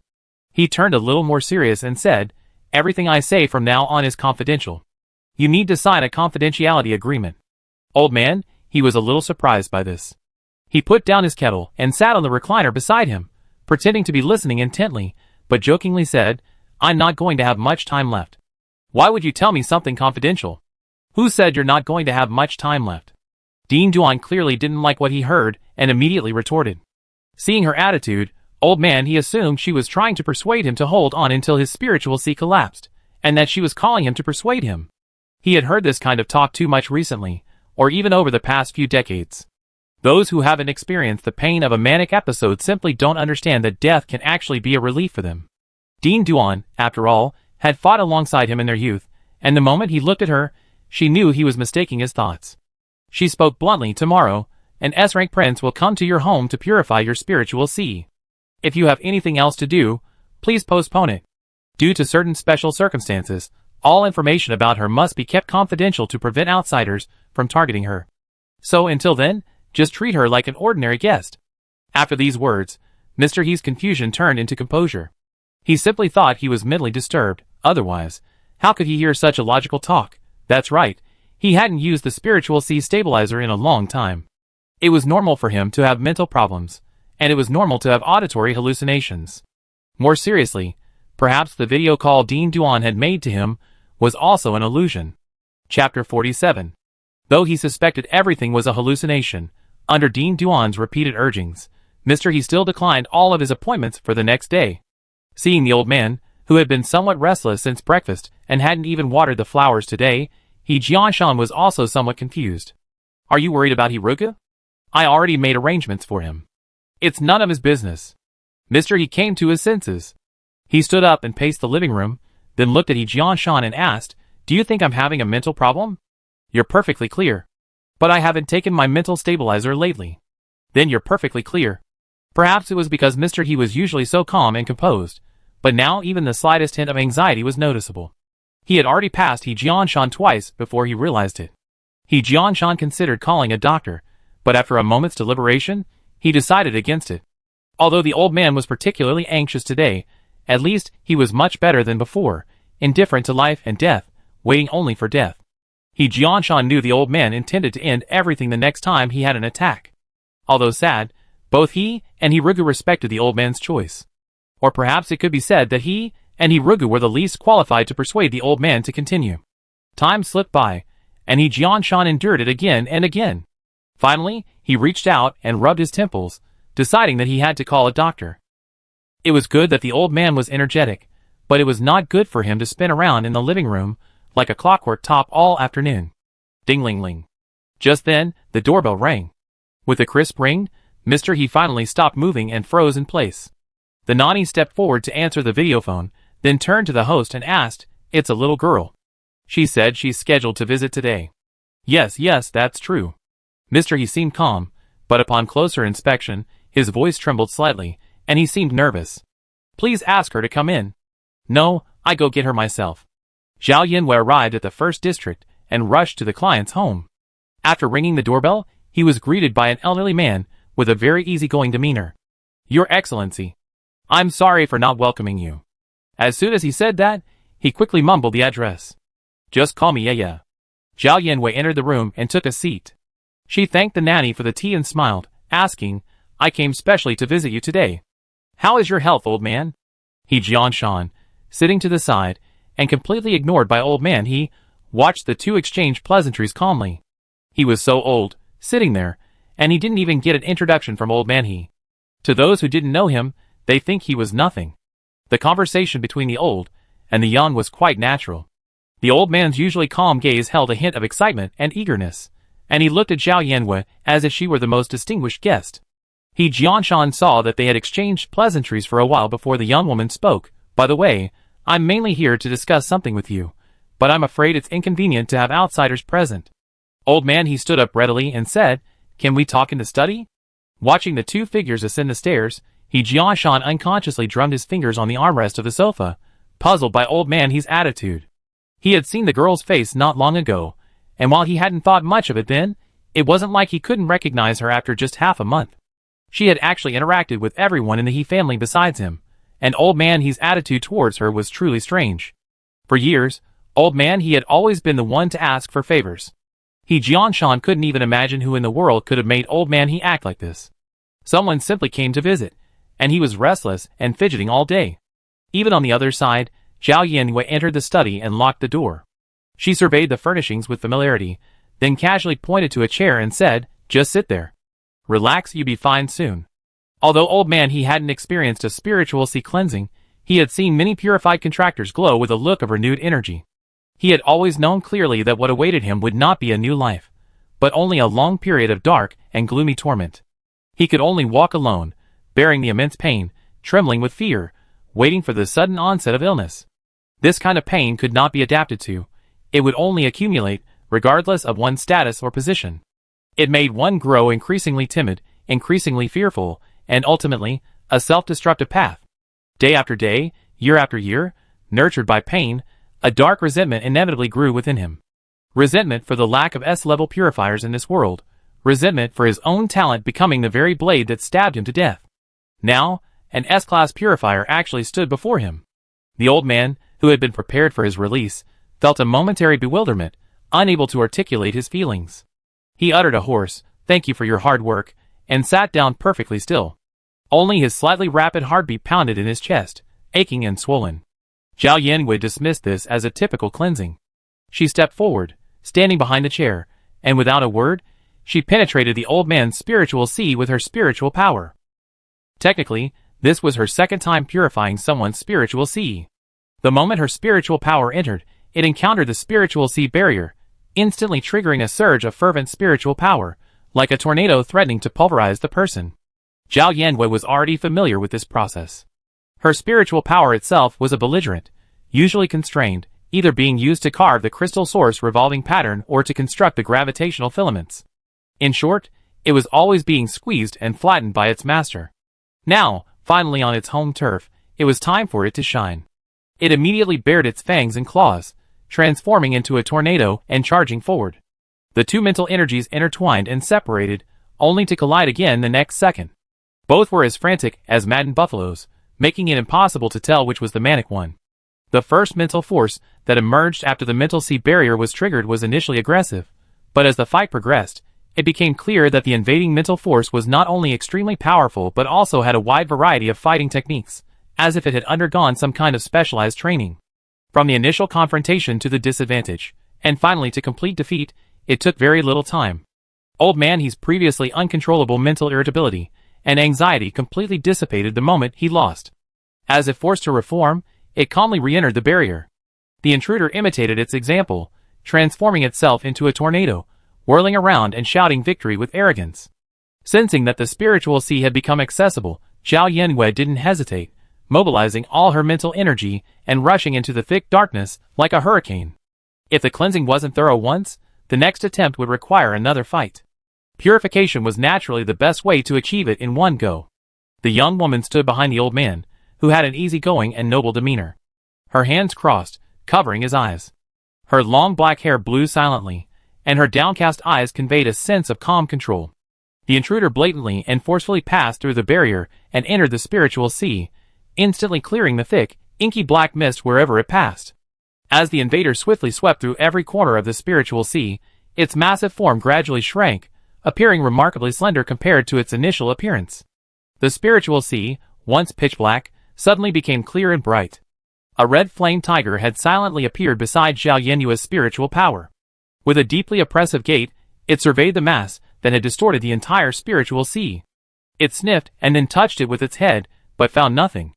The red flame tiger paused, seemingly nonchalantly circling the spiritual power.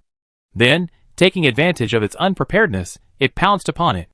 It intended to keep this spiritual sea cleanser in its home as a protective artifact, lest the spiritual beasts become depressed after spending too long in the darkness of the spiritual sea. Unfortunately, the master cleaner was invisible, and no matter how hard it pounced, it couldn't catch him. Zhao Yenwei was also somewhat shocked by the red flame tiger, which was covered in both fat and muscle. She had often seen skinny, polluted spirit beasts, but today was the first time she had seen one that looked stronger than a normal spirit beast. Zhao Yenwei took another look in amazement, then controlled her remaining spiritual energy to withdraw from Old Man He's spiritual sea. The red flame tiger took a long chase, its reluctance evident in words. As Zhao Yenyue's spiritual energy withdrew, the old man opened his eyes, as if realizing something. He felt the completely unfamiliar spiritual sea, and a tangle of emotion surged within him, difficult to digest. The last time he had seen such a clean spiritual sea was decades ago, when he had just constructed it. Now he had almost forgotten what it looked like. At that moment, the sense of unreality and the complexities of his thoughts completely faded from Old Man He's heart, replaced by an indescribable excitement. A true S-Class purifier. As long as she existed, the Federation's S-Class Mecha vanguards would become an unmatched force, no longer relying on the sheer number of warriors to maintain a secure defense against the insect swarm. She was not only the hope of the S-Class Mecha vanguards, but also the strongest support for countless ordinary warriors. Old Man He calmed his turmoil, and was about to express his gratitude when Zhao Yenwei spoke first. Your contracted spirit beast is well maintained. As soon as she spoke, the old man understood her subtext. This is all thanks to His Highness Chu Qing. He can purify high-level crystal sources, and I'm considered his regular customer. I see. Zhao Yenwei had heard before that Chu Qing could purify A-grade crystal source. At the time, she thought that the crystal source needed for spiritual beast breakthroughs didn't need purification, but now it seemed someone could use it.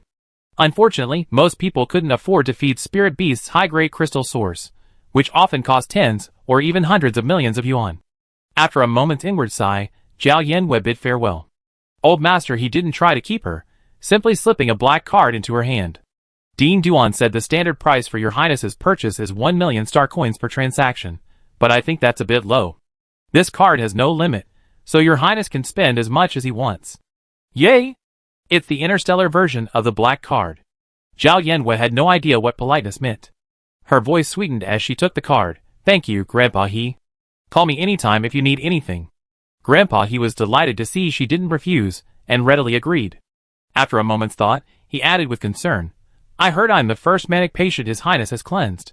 The others haven't received psychotropics. I'm afraid they become a bit mentally disturbed over time. Your Highness, please be careful during the cleansing. Zhao Yenwei nodded, slightly relieved by this, but not much. When she went downstairs, she found He Rigu's aloof brother still sitting there, his posture unchanged. She and He Jianshan weren't familiar with each other either. They exchanged a glance, each nodding slightly as a greeting, and then left it at that. After witnessing Zhao Yenwei being taken away by Yi Qiu, Mr. He finally felt relieved. He turned around with a smile, and then heard He Jianshan ask, What did she tell you? Mr. He's face darkened. Children shouldn't pry into adult matters. He Jianshan said coldly, I'm an outsider now, am I? TSK.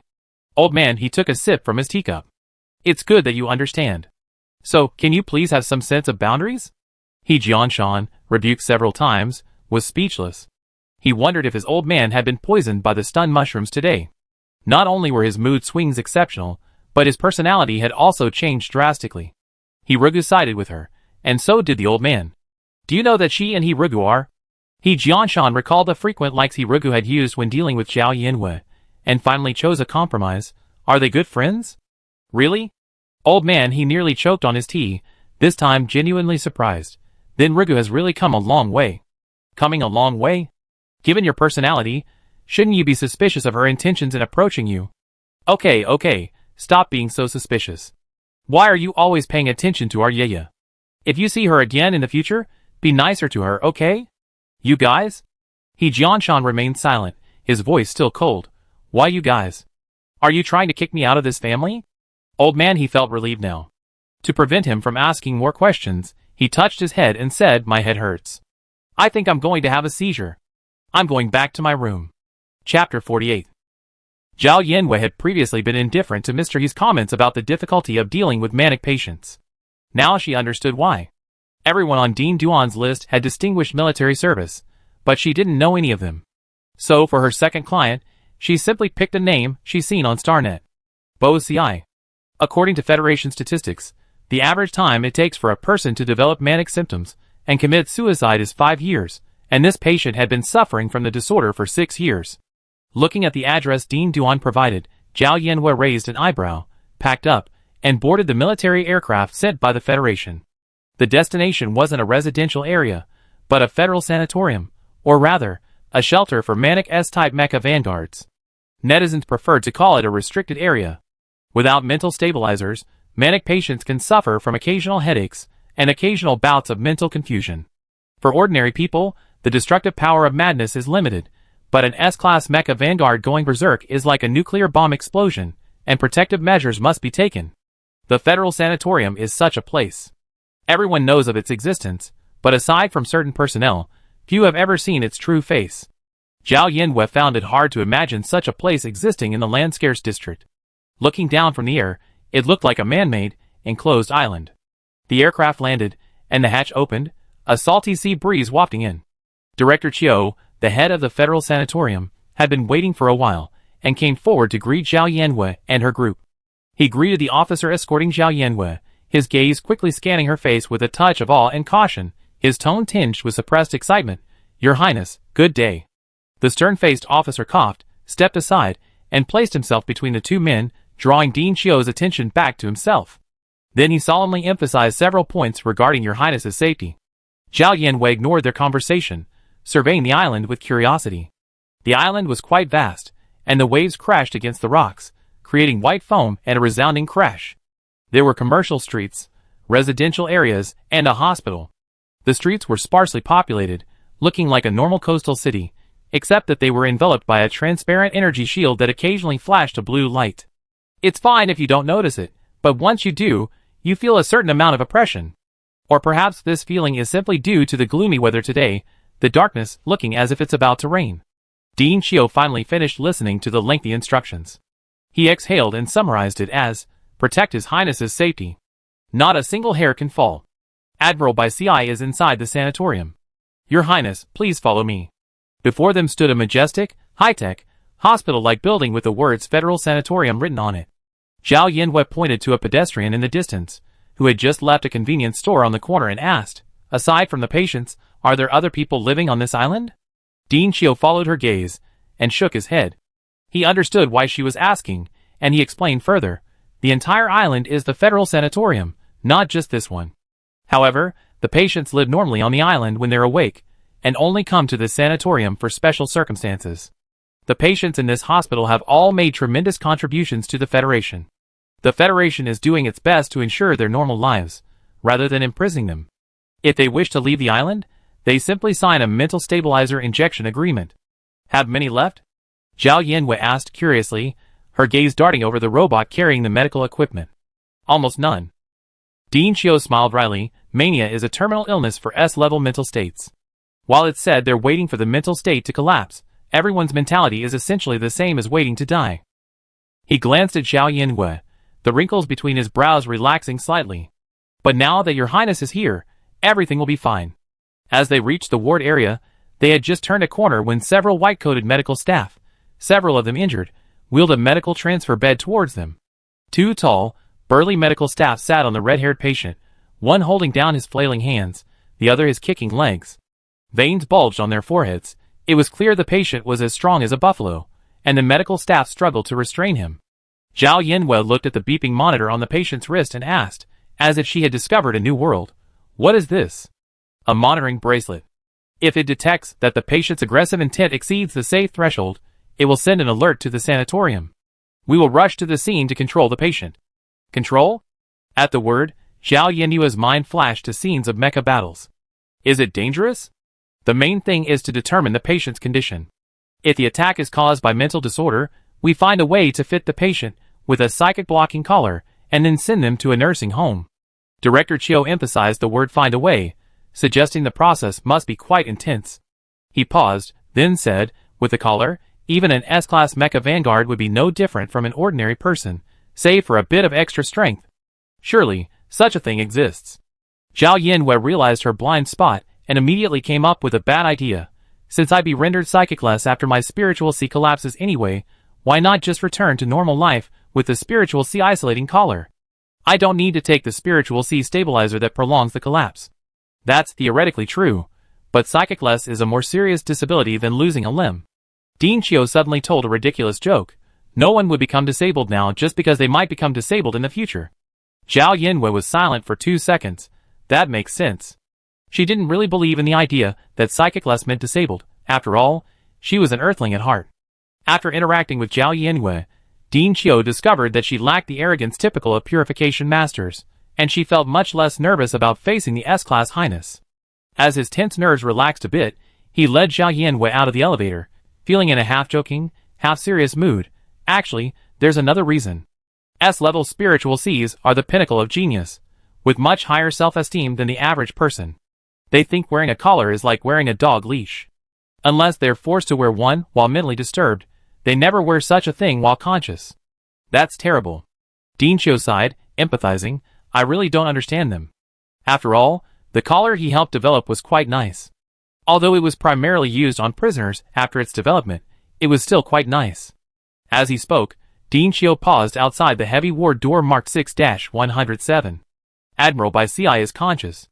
The purification site was chosen for safety reasons at the sanatorium. Your Highness may enter. Zhao Yinwei placed her hand on the doorknob, thought for a moment before opening it, then turned and asked, so he's wearing the collar? Dean Chiu straightened her back immediately. Of course, Your Highness's safety comes first. We won't make such a naive mistake. That was all right. She didn't care whether anyone else wanted to wear it or not. Hearing this, she opened the door and walked in with confidence. Dean Chiu remained where she was, recalling her own efforts to convince by CI, and wiped the sweat off her forehead with a tired look.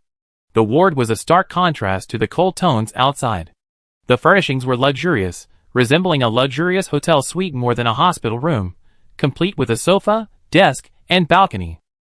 A casually dressed man glanced over at the sound, his lips curled slightly. His eyes, reflecting the warm light in the room, seemed exceptionally cold and inanimate, radiating a strange and dangerous beauty. As expected of an S-class mecha vanguard with a vast following online, his looks could easily have starred in the S-class Spiritual C interview compilation back then. Outside the window, a heavy rain began to fall. The strong wind blew the branches of the trees to the left, and the frail leaves were knocked off by the wind and rain. The closed window brought a complete silence to the room. Zhao Yinwei glanced at his slender neck, bound by the collar, and after confirming it was functioning properly, she stepped closer and said directly, "Hello, lie down and relax." Bai Ci remained seated, motionless, as if he hadn't heard. If it weren't for the slight rise and fall of his chest, one might have mistaken him for a lifelike wax figure. Has he had a seizure? Has the system crashed? Zhao Yinwei was just about to study it more closely when she heard the man's voice. S-class purification technician? His voice was deep and pleasant, but strangely hollow. Yes, please cooperate. I always long for your presence. Zhao Yinwei, ? She was a purification technician, not a psychologist. Zhao Yinwei frowned and said, "So what? You're not looking forward to it anymore? So I'm leaving?" The man pursed his lips, lowered his eyes, and said nothing. Lie down. Zhao Yinwei didn't bother to say more. There are tens of thousands of contractors with S-level spiritual Cs. Purifying one per day would take decades, so she couldn't be bothered to indulge him. Bai Ci's previously stagnant eyes shifted. He looked at Zhao Yinwei with a coldness mixed with resentment, tinged with a more subtle element. Yearning, despair, lingering hope, all those complex and indistinguishable emotions subsided when he saw Zhao Yinwei's slightly impatient expression. Bai Ci's eyes slumped back with a cold expression, lying motionless on the sofa. Feeling Zhao Yinwei's approach, the man's body tensed imperceptibly for a moment, then grew increasingly stiff, even his breathing becoming lighter. As Zhao Yinwei approached the bed, she saw the man, whose eyes had been closed, suddenly opened them. His eyes became hazy and blurry. Even the focus was out of focus, as if his soul had been drained away. The man ignored Zhao Yinyue's presence, got off the bed, and stumbled to a corner, muttering to himself in a daze and nervousness. If I don't plant myself in the soil, I die. No one can save me. Zhao Yinyue, Bad news. The patient is insane. Good news. He's insane but not aggressive. She walked to the corner and squatted, hearing the man's mumbled, "Ants are gnawing at me, ants are gnawing at me, ants are gnawing at me." His tall body, huddled up, looked incredibly fragile and helpless, as if enduring some invisible, immense pain. It was truly pitiful. Zhao Yinyue sighed fondly, then calmly sat back on the sofa, turned on her laptop, and began to surf the internet. Forcing someone into their unconscious state, as long as they subconsciously resist, has a certain chance of turning them into an idiot. Zhao Yinyue didn't dare bet on whether Bai Ci would resist. She wasn't in a rush anyway, so she simply waited for the client to regain consciousness. If he became insane, his fans would probably make a scene. Even considering the $1 million cleansing fee, Zhao Yinyue had plenty of patience and energy. A moment later, Zhao Yinyue was surfing the 10 GB stream when a clear, manly voice rang from above. "Hello, excuse me." Zhao Yinyue looked up to see Bai Ci standing beside her, looking down at her. She studied his expression, trying to gauge whether he was sober, only to hear Bai Ci's gentle yet shy voice. "I have a favorite mushroom. Can I marry it?" Zhao Yinyue lowered her head to surf the internet again, her tone as tolerant as a priest's. "Of course, sir, you can do whatever you want." Unhappy with her perfunctory attitude, Bai Ci emphasized again. "I said, I have a favorite mushroom. As everyone knows, the best way to deal with a mentally ill person is to go along with them." "Yeah," Zhao Yinyue replied. "Then you can marry it, and have lots of little mushrooms with it." Bai Ci seemed still unsatisfied with her answer, and the gentle smile on his face gradually shattered, as if some disguise had been torn apart. He leaned closer to Zhao Yinyue, his expression cold, as he repeated each word clearly. "No, I said I have a favorite mushroom." Even if the person in front of her was a psychopath, Zhao Yinyue wouldn't tolerate this. She slammed the table so hard that the wooden box of tissues on the metal round table shook. "What's it to me, if you have a favorite mushroom? Do you want me to help you get rid of it?"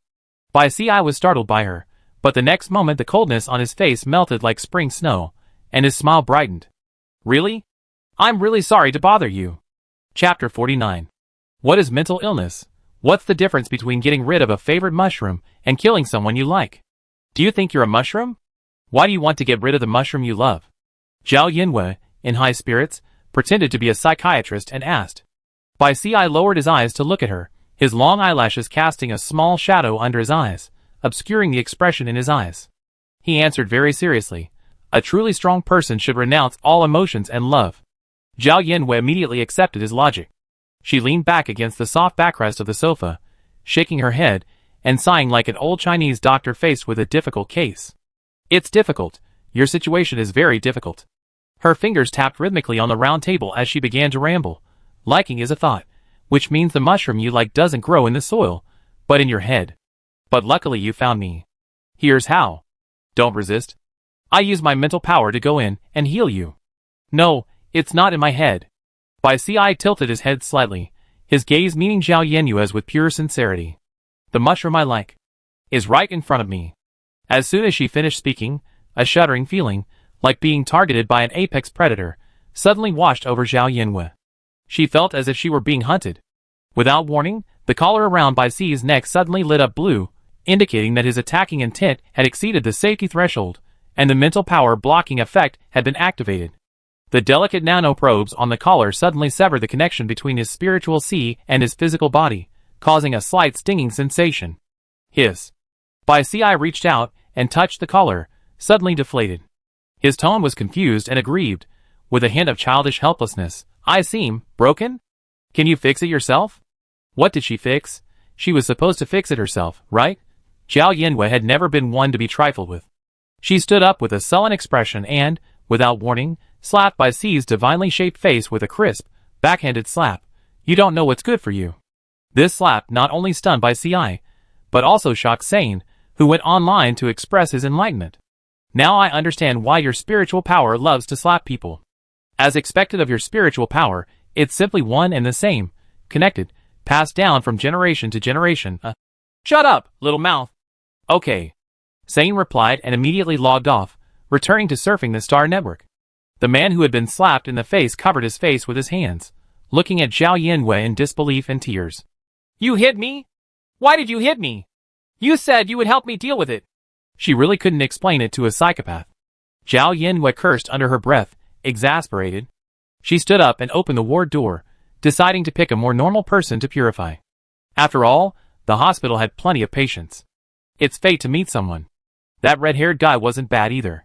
Seeing her leave, Bo Ci took a step to chase her, but Zhao Yanwei swung her hand, and the small rug under the round table ignited with a black and red flame with a sizzle. The collision of flammable materials and high temperature caused flames to instantly shoot up high, blocking Bai Ci's forward steps like a wall of fire. Wearing a collar, he dared to challenge her, a distinguished C-rank contractor. How audacious! Bo Ci noticed her attitude suddenly harden, and more importantly, he seemed the weaker party. He slowly and dully crouched down and curled himself into a ball. Through the rising black and red flames, Bo Ci cautiously raised his head to look at Zhao Yanwei, his eyes pleading like a small animal. Then, can you help me heal my brain? I won't resist. Congratulations.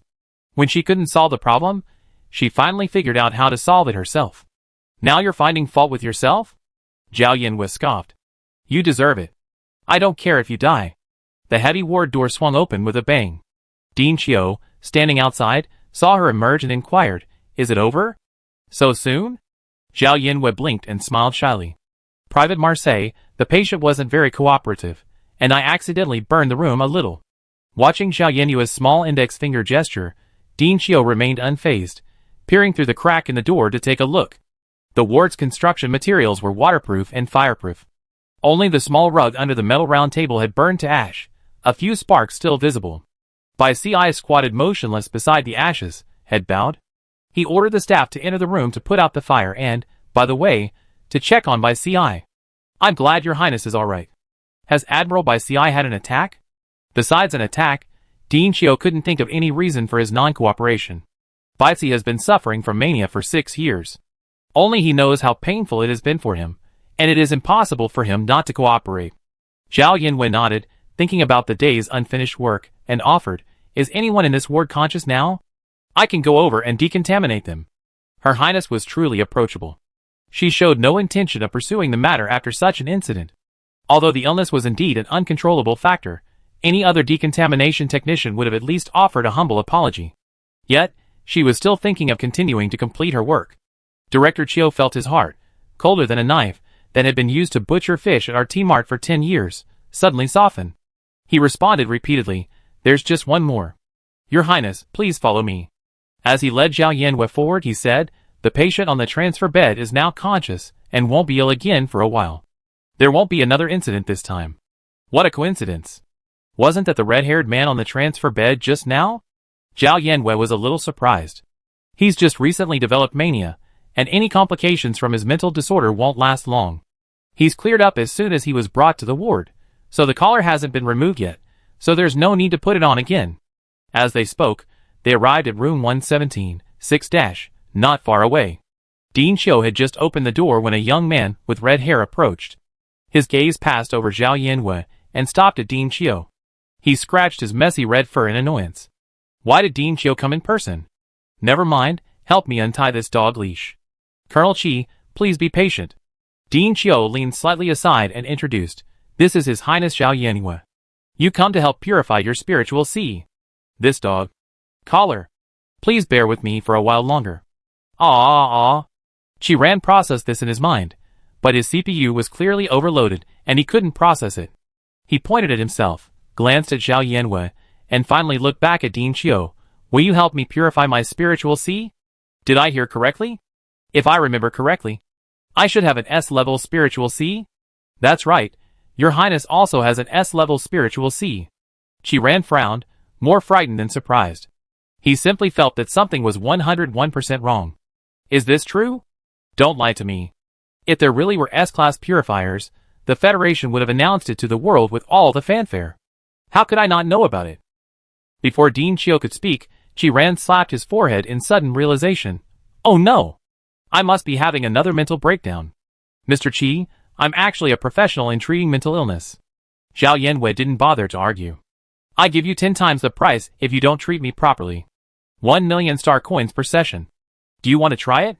Qi Ran's gaze swept across Ding Qiu's smiling face, noticing a strange admiration in his eyes as he looked at Zhao Yanwei. Thoughts raced through his mind, and Qi Ran's lips curled upwards, revealing a brilliant smile. Come in, come in. It's only 1 million. I give it a try. S-class mecha vanguards are indeed well off, making 1 million sound like $100. Zhao Yanwei stepped into the room, pointed at the sofa, and said simply, lie down and relax. Don't resist. It will be fine soon. Qi Ran followed the instructions and laid down obediently. As soon as he closed his eyes, he felt a pair of hands bury themselves in his hair, their palms resting squarely on his temples, bringing a warm touch. A surge of powerful spiritual energy seeped from his palm into his brain. Qi Ran instinctively tensed his body, struggling briefly before quickly quieting down. Seeing signs of resistance, Zhao Yanwei was ready to retreat at any moment, but he obeyed quickly, and everything went smoothly. After a while, she withdrew her spiritual energy.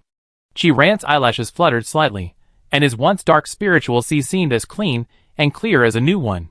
He surveyed it for a moment, feeling a bit overwhelmed. After a long moment, he opened his eyes in confusion, then immediately closed them again reflexively.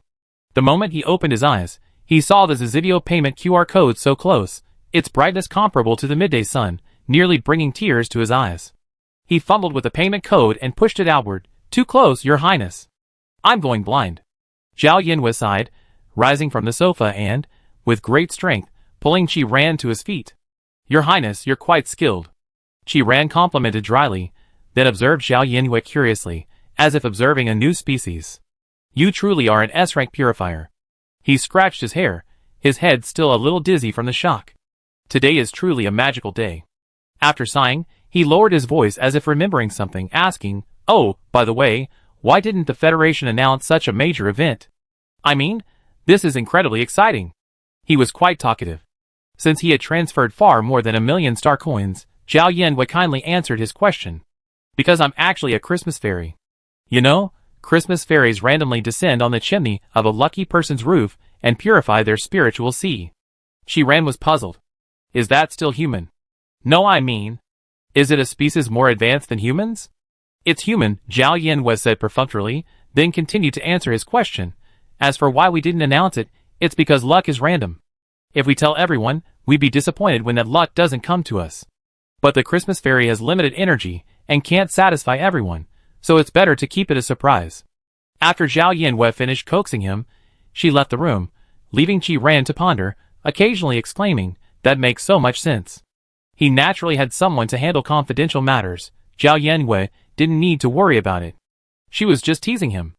Seeing her reappear so soon, Ding Qiu's eyes suddenly became a little uneasy, wondering if something had happened again. Seeing this, Zhao Yanwei confidently said, It's been purified. Ding Qiu's newly raised anxiety eased, and he then suggested, Your Highness, why don't you stay on the island for the time being? The sanatorium is quite far from the residential area in District 1, and commuting back and forth daily is exhausting. The scenery and living environment on the island are actually quite nice. Zhao Yanwei pondered for a moment and readily agreed. While commuting was indeed tiring, it would be better to stay on the island. She wouldn't be staying in District 1 for long anyway. The patients here were all S-rank contractors, whose spiritual seas had been polluted to over 80%. Purification required a significant amount of spiritual energy, and replenishment took time. The spiritual energy, once so rich it could be transformed into water droplets, had become thinner, and Xiao's advancement would inevitably slow. Zhao Yanwei had never intended to work here part-time long-term.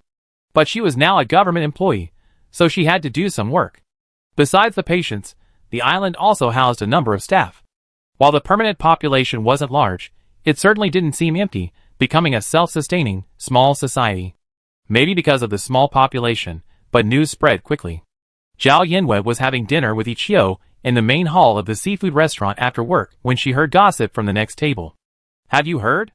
Qi Ran, that kid, has only been here a few days, and he's about to leave again. What for? Is he going to use a mind stabilizer or wear a leash? Of course, a stabilizer. Even dogs don't wear leashes. He's a ruthless person, too. The mind stabilizer simply prolongs the suffering. I'd rather just wait for death on the island. I think it's okay. Few people can truly endure until their mind collapses. A mind stabilizer won't do anything else, but at least it keeps them from going crazy. Then you give him the shot. No, that won't work. All hope is gone. At least I can still hope for the day my mind collapses. A few injections now, and then are fine, as long as they're not prolonged. Then you do it. That won't work, unless the numbered star defense line is short-handed. In that case, I could inject some stabilizers, and go over there to provide support. Didn't Princess Su Qingxue purify her brother before? We still have some hope. Although she's indeed my goddess. My mental power isn't familiar with hers. She probably can't enter my mental sea. What are you dreaming about? Is this something you're familiar with? Can you be more self-aware of the mental power of a manic patient? Besides, at 1% efficiency per shot, it takes 3 or 2 months to cure it. Don't tell me. Su Hanjiang knows, right? The most recent report on the pollution level of his spiritual sea showed 75%, while the data published before the purification was 78%. So, while Princess Su Qingxue claimed it dropped by 1 percentage point, it actually dropped by 3. Even stranger, his spiritual sea pollution level never exceeded 80%, yet his contracted spirit beast has become a polluting spirit beast. Ah? So the actual pollution level of Su Hanjiang's spiritual sea is already over 80%, and Princess Su Qingxue purified it to 75%? That's more than 3%. If you ask me, that 78% figure is either a subtle tampering, or the testing agency's data is flawed. Otherwise, it doesn't make sense. Amazing. You're worthy of being my goddess. Zhao Yanhua listened intently, her bowl brimming with the meat Ichio had peeled. She took off her gloves and nudged Zhao Yanhua's chopstick-holding hand, reminding her, eat. The food's getting cold. Although he was a bodyguard, Ichio really did everything. Zhao Yanhua sighed inwardly again, then tried to inquire about her salary, but Ichio remained tight-lipped, insisting it was confidential and refusing to tell her. Mind sharing a table? A female voice echoed in her ears.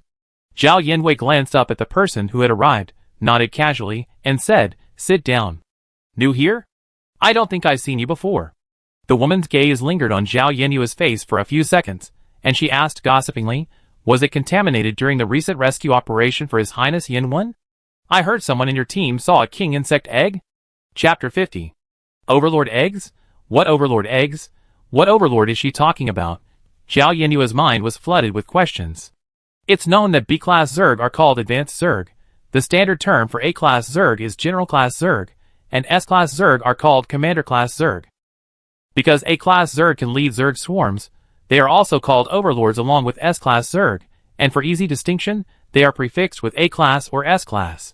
Of course, there is also a type of overlord without any prefix, but Zhao Yanhua, even with her lack of common sense, knew it had been dead for 800 years. Judging from the woman's expression, it was clear that the overlord egg she was talking about was a real overlord egg.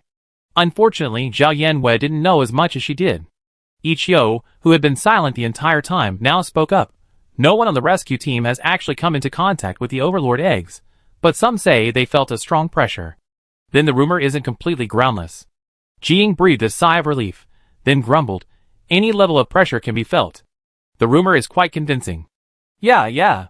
Ichio nodded honestly, then changed the subject, but the only person who sensed it has a natural skill called perception. When he activates this skill, his perception is dozens of times stronger than that of an average person.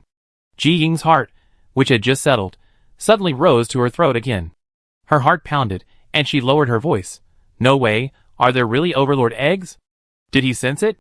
They say he only felt the strong pressure for a moment. Plus, he's only a B-level contractor. He also feel a strong pressure even if an S-level overlord approached, so he can't be sure. Jiying, next time, could you please stop pausing like that? My blood pressure's going up. Seeing the same flicker of surprise in Zhao Yanhua's eyes as Jiying's, Ichio smiled quietly to herself. Before becoming Zhao Yanhua's bodyguard, she had been a member of the rescue team. She couldn't be sure whether there were queen eggs, but she preferred to believe it.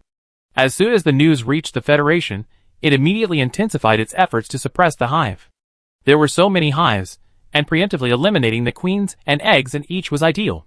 In addition to the guards stationed on the numbered planets, the expeditionary forces also marched relentlessly. Their collaboration maintained peace on the 3 habitable planets for decades. Outside, the rain intensified. Droplets, as large as beans, pounded the eaves of the seafood restaurant, then slid down, forming a broken bead curtain at the main entrance. After dinner, Jiying borrowed an umbrella for a while. Ichio held the umbrella tightly over Zhao Yanwei, though he himself got half soaked. Seeing her protective attitude, Jiying twitched her lips and said, "We're all S-rank contractors, in excellent physical condition. What's wrong with getting a little wet?" "It's different," Ichio said seriously. "What's different?" "Everything is different." Okay, we're at the convenience store. I buy an umbrella." "Thanks." "Wait a minute." Zhao Yanwei, who had been concentrating on avoiding puddles, suddenly spoke up. Her gaze pierced the rain and reached the dimly lit alleyway not far away. "Is it true that S-rank contractors can't faint from the rain?" Jiying paused, and without even buying an umbrella, she strode over in the rain. Her anxiety seemed more like a rush to eat melons than enthusiasm. The man lying on the ground looked ordinary, his hair wet and sticking to his face and the ground, his chest heaving faintly. He showed no signs of mental energy fluctuations. He was a thoroughly ordinary person. Having initially expected to see some ridiculous S-rank contractor fainted from a fever after being caught in the rain, Jiying immediately gave up on the spectacle and opened her laptop to call the hospital's emergency number. Just as she bent down to carry the man to a dry place out of the rain, Jiying also saw the words on his badge clearly. Zhao Yanwei, who had been walking slowly behind, saw Jiying suddenly catapulted backward. She turned her head and heard a voice over the crackling rain. "Don't come over here. This is someone from the Research Institute. Something's wrong." "Research Institute?" Zhao Yanwei was startled by her reaction, a little confused. Jiying, remembering she was new, cautiously eyed the man on the ground as she explained, "The restricted area is completely sealed. Besides the sanatorium, the Parasitic Research Institute is also here." She pointed at the man on the ground and said, "Even if something goes wrong, it won't have a widespread impact." Zhao Yanwei's scalp tingled at the mention of parasites, and all sorts of parasites flashed through her mind. Hookworms, schistosomes, roundworms measuring 20 to 30 centimeters, tapeworms rumored to be up to 20 meters long. These are all familiar parasites that can infest the human body. Seeing Zhao Yanwei retreat several meters to a safe distance in the blink of an eye, Jiying soothed her, "Don't worry. Parasites usually only infest ordinary humans. Contractors have spiritual power within them, so they have a harder time surviving." "Are you comforting me or yourself?" "Of course I'm trying to comfort you." "Then why are you even further away than me?" Jiying was silent for a moment, then a mask of pain appeared on her face. "Those parasitic Zerg are truly disgusting." "Zerg? Zhao Yanwei sighed, her understanding refreshed. "Are parasites considered Zerg?" Jiying also sighed, her understanding refreshed. "Why not?" Ichio glanced at Zhao Yanwei, then back at Jiying, realizing they were talking about completely different things. "There's a difference between ordinary parasites and the Zerg. Miss, the Zerg are a special offshoot of the Zerg, and the only Zerg capable of invading habitable planets." Realizing that Zhao Yanwei seemed somewhat illiterate, Ichio immediately became alert and began a safety education session. E-, F-, and ungraded parasites can only parasitize ordinary people, and at most, they're no bigger than a palm. The Parasitic Research Institute is continuously developing targeted anti-parasite drugs for each species. C- and D-grade parasites can already parasitize contractors, and these insects are completely ineffective. So, even if you left the restricted area, if you encounter such a situation on the road, don't do it yourself.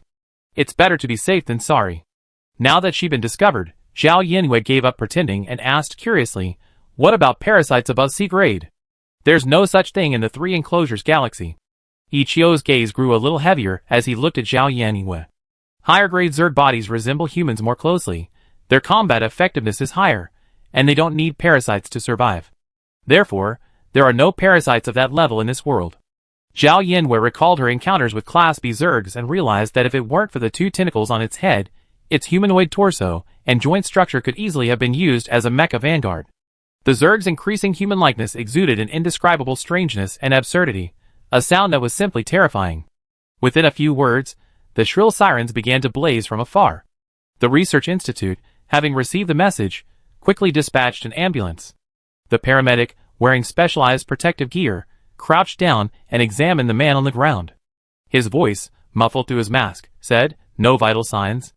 Although Zhao Yanwei was standing far away, she had clearly seen the man's chest rising and falling. Combined with the medical staff's words, "No vital signs," it sent a chill down her spine. "Hello, ma'am. I'm Fong Zhe, a member of the Research Institute's Prevention and Control Team. Please cooperate with us in conducting a parasite screening at the Research Institute. A young male voice echoed in her ears. Zhao Yanyu averted her gaze and nodded without objection. The Parasitic Research Institute was relatively remote compared to the sanatorium in the city center. The hovercraft traversed rain-swept streets and finally stopped in front of a large, dark gray building with no visible markings. Fong Zhe, with his back to the three of them, pressed the elevator's B3 button. The faint hum of the elevator's movement blended with Ji Ying's sighs. Could this parasite be a spore parasite? Like, just a few breaths of air can lead to eggs. We haven't discovered any parasites with this incredible parasitic method yet. Fong Zhe soothed, don't worry too much. You're all contractors. Lower-level parasites can't parasitize you. Higher-level parasites make a lot of noise when they parasitize you, so they won't be parasitized so quietly. Asking you to investigate is just a formality. Does a parasite screening check for warm eggs? Zhao Yanyu thought for a moment before asking.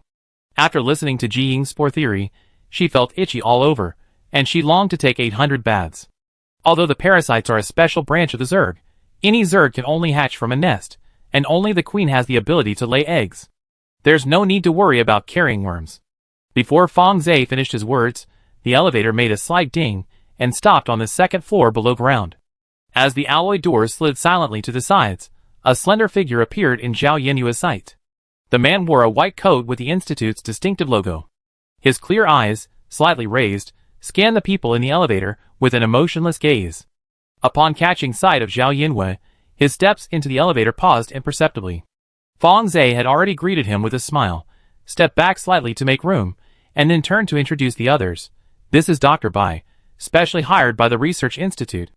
Once he finishes the autopsy and confirms the parasites are still inside the deceased, the investigation will be complete.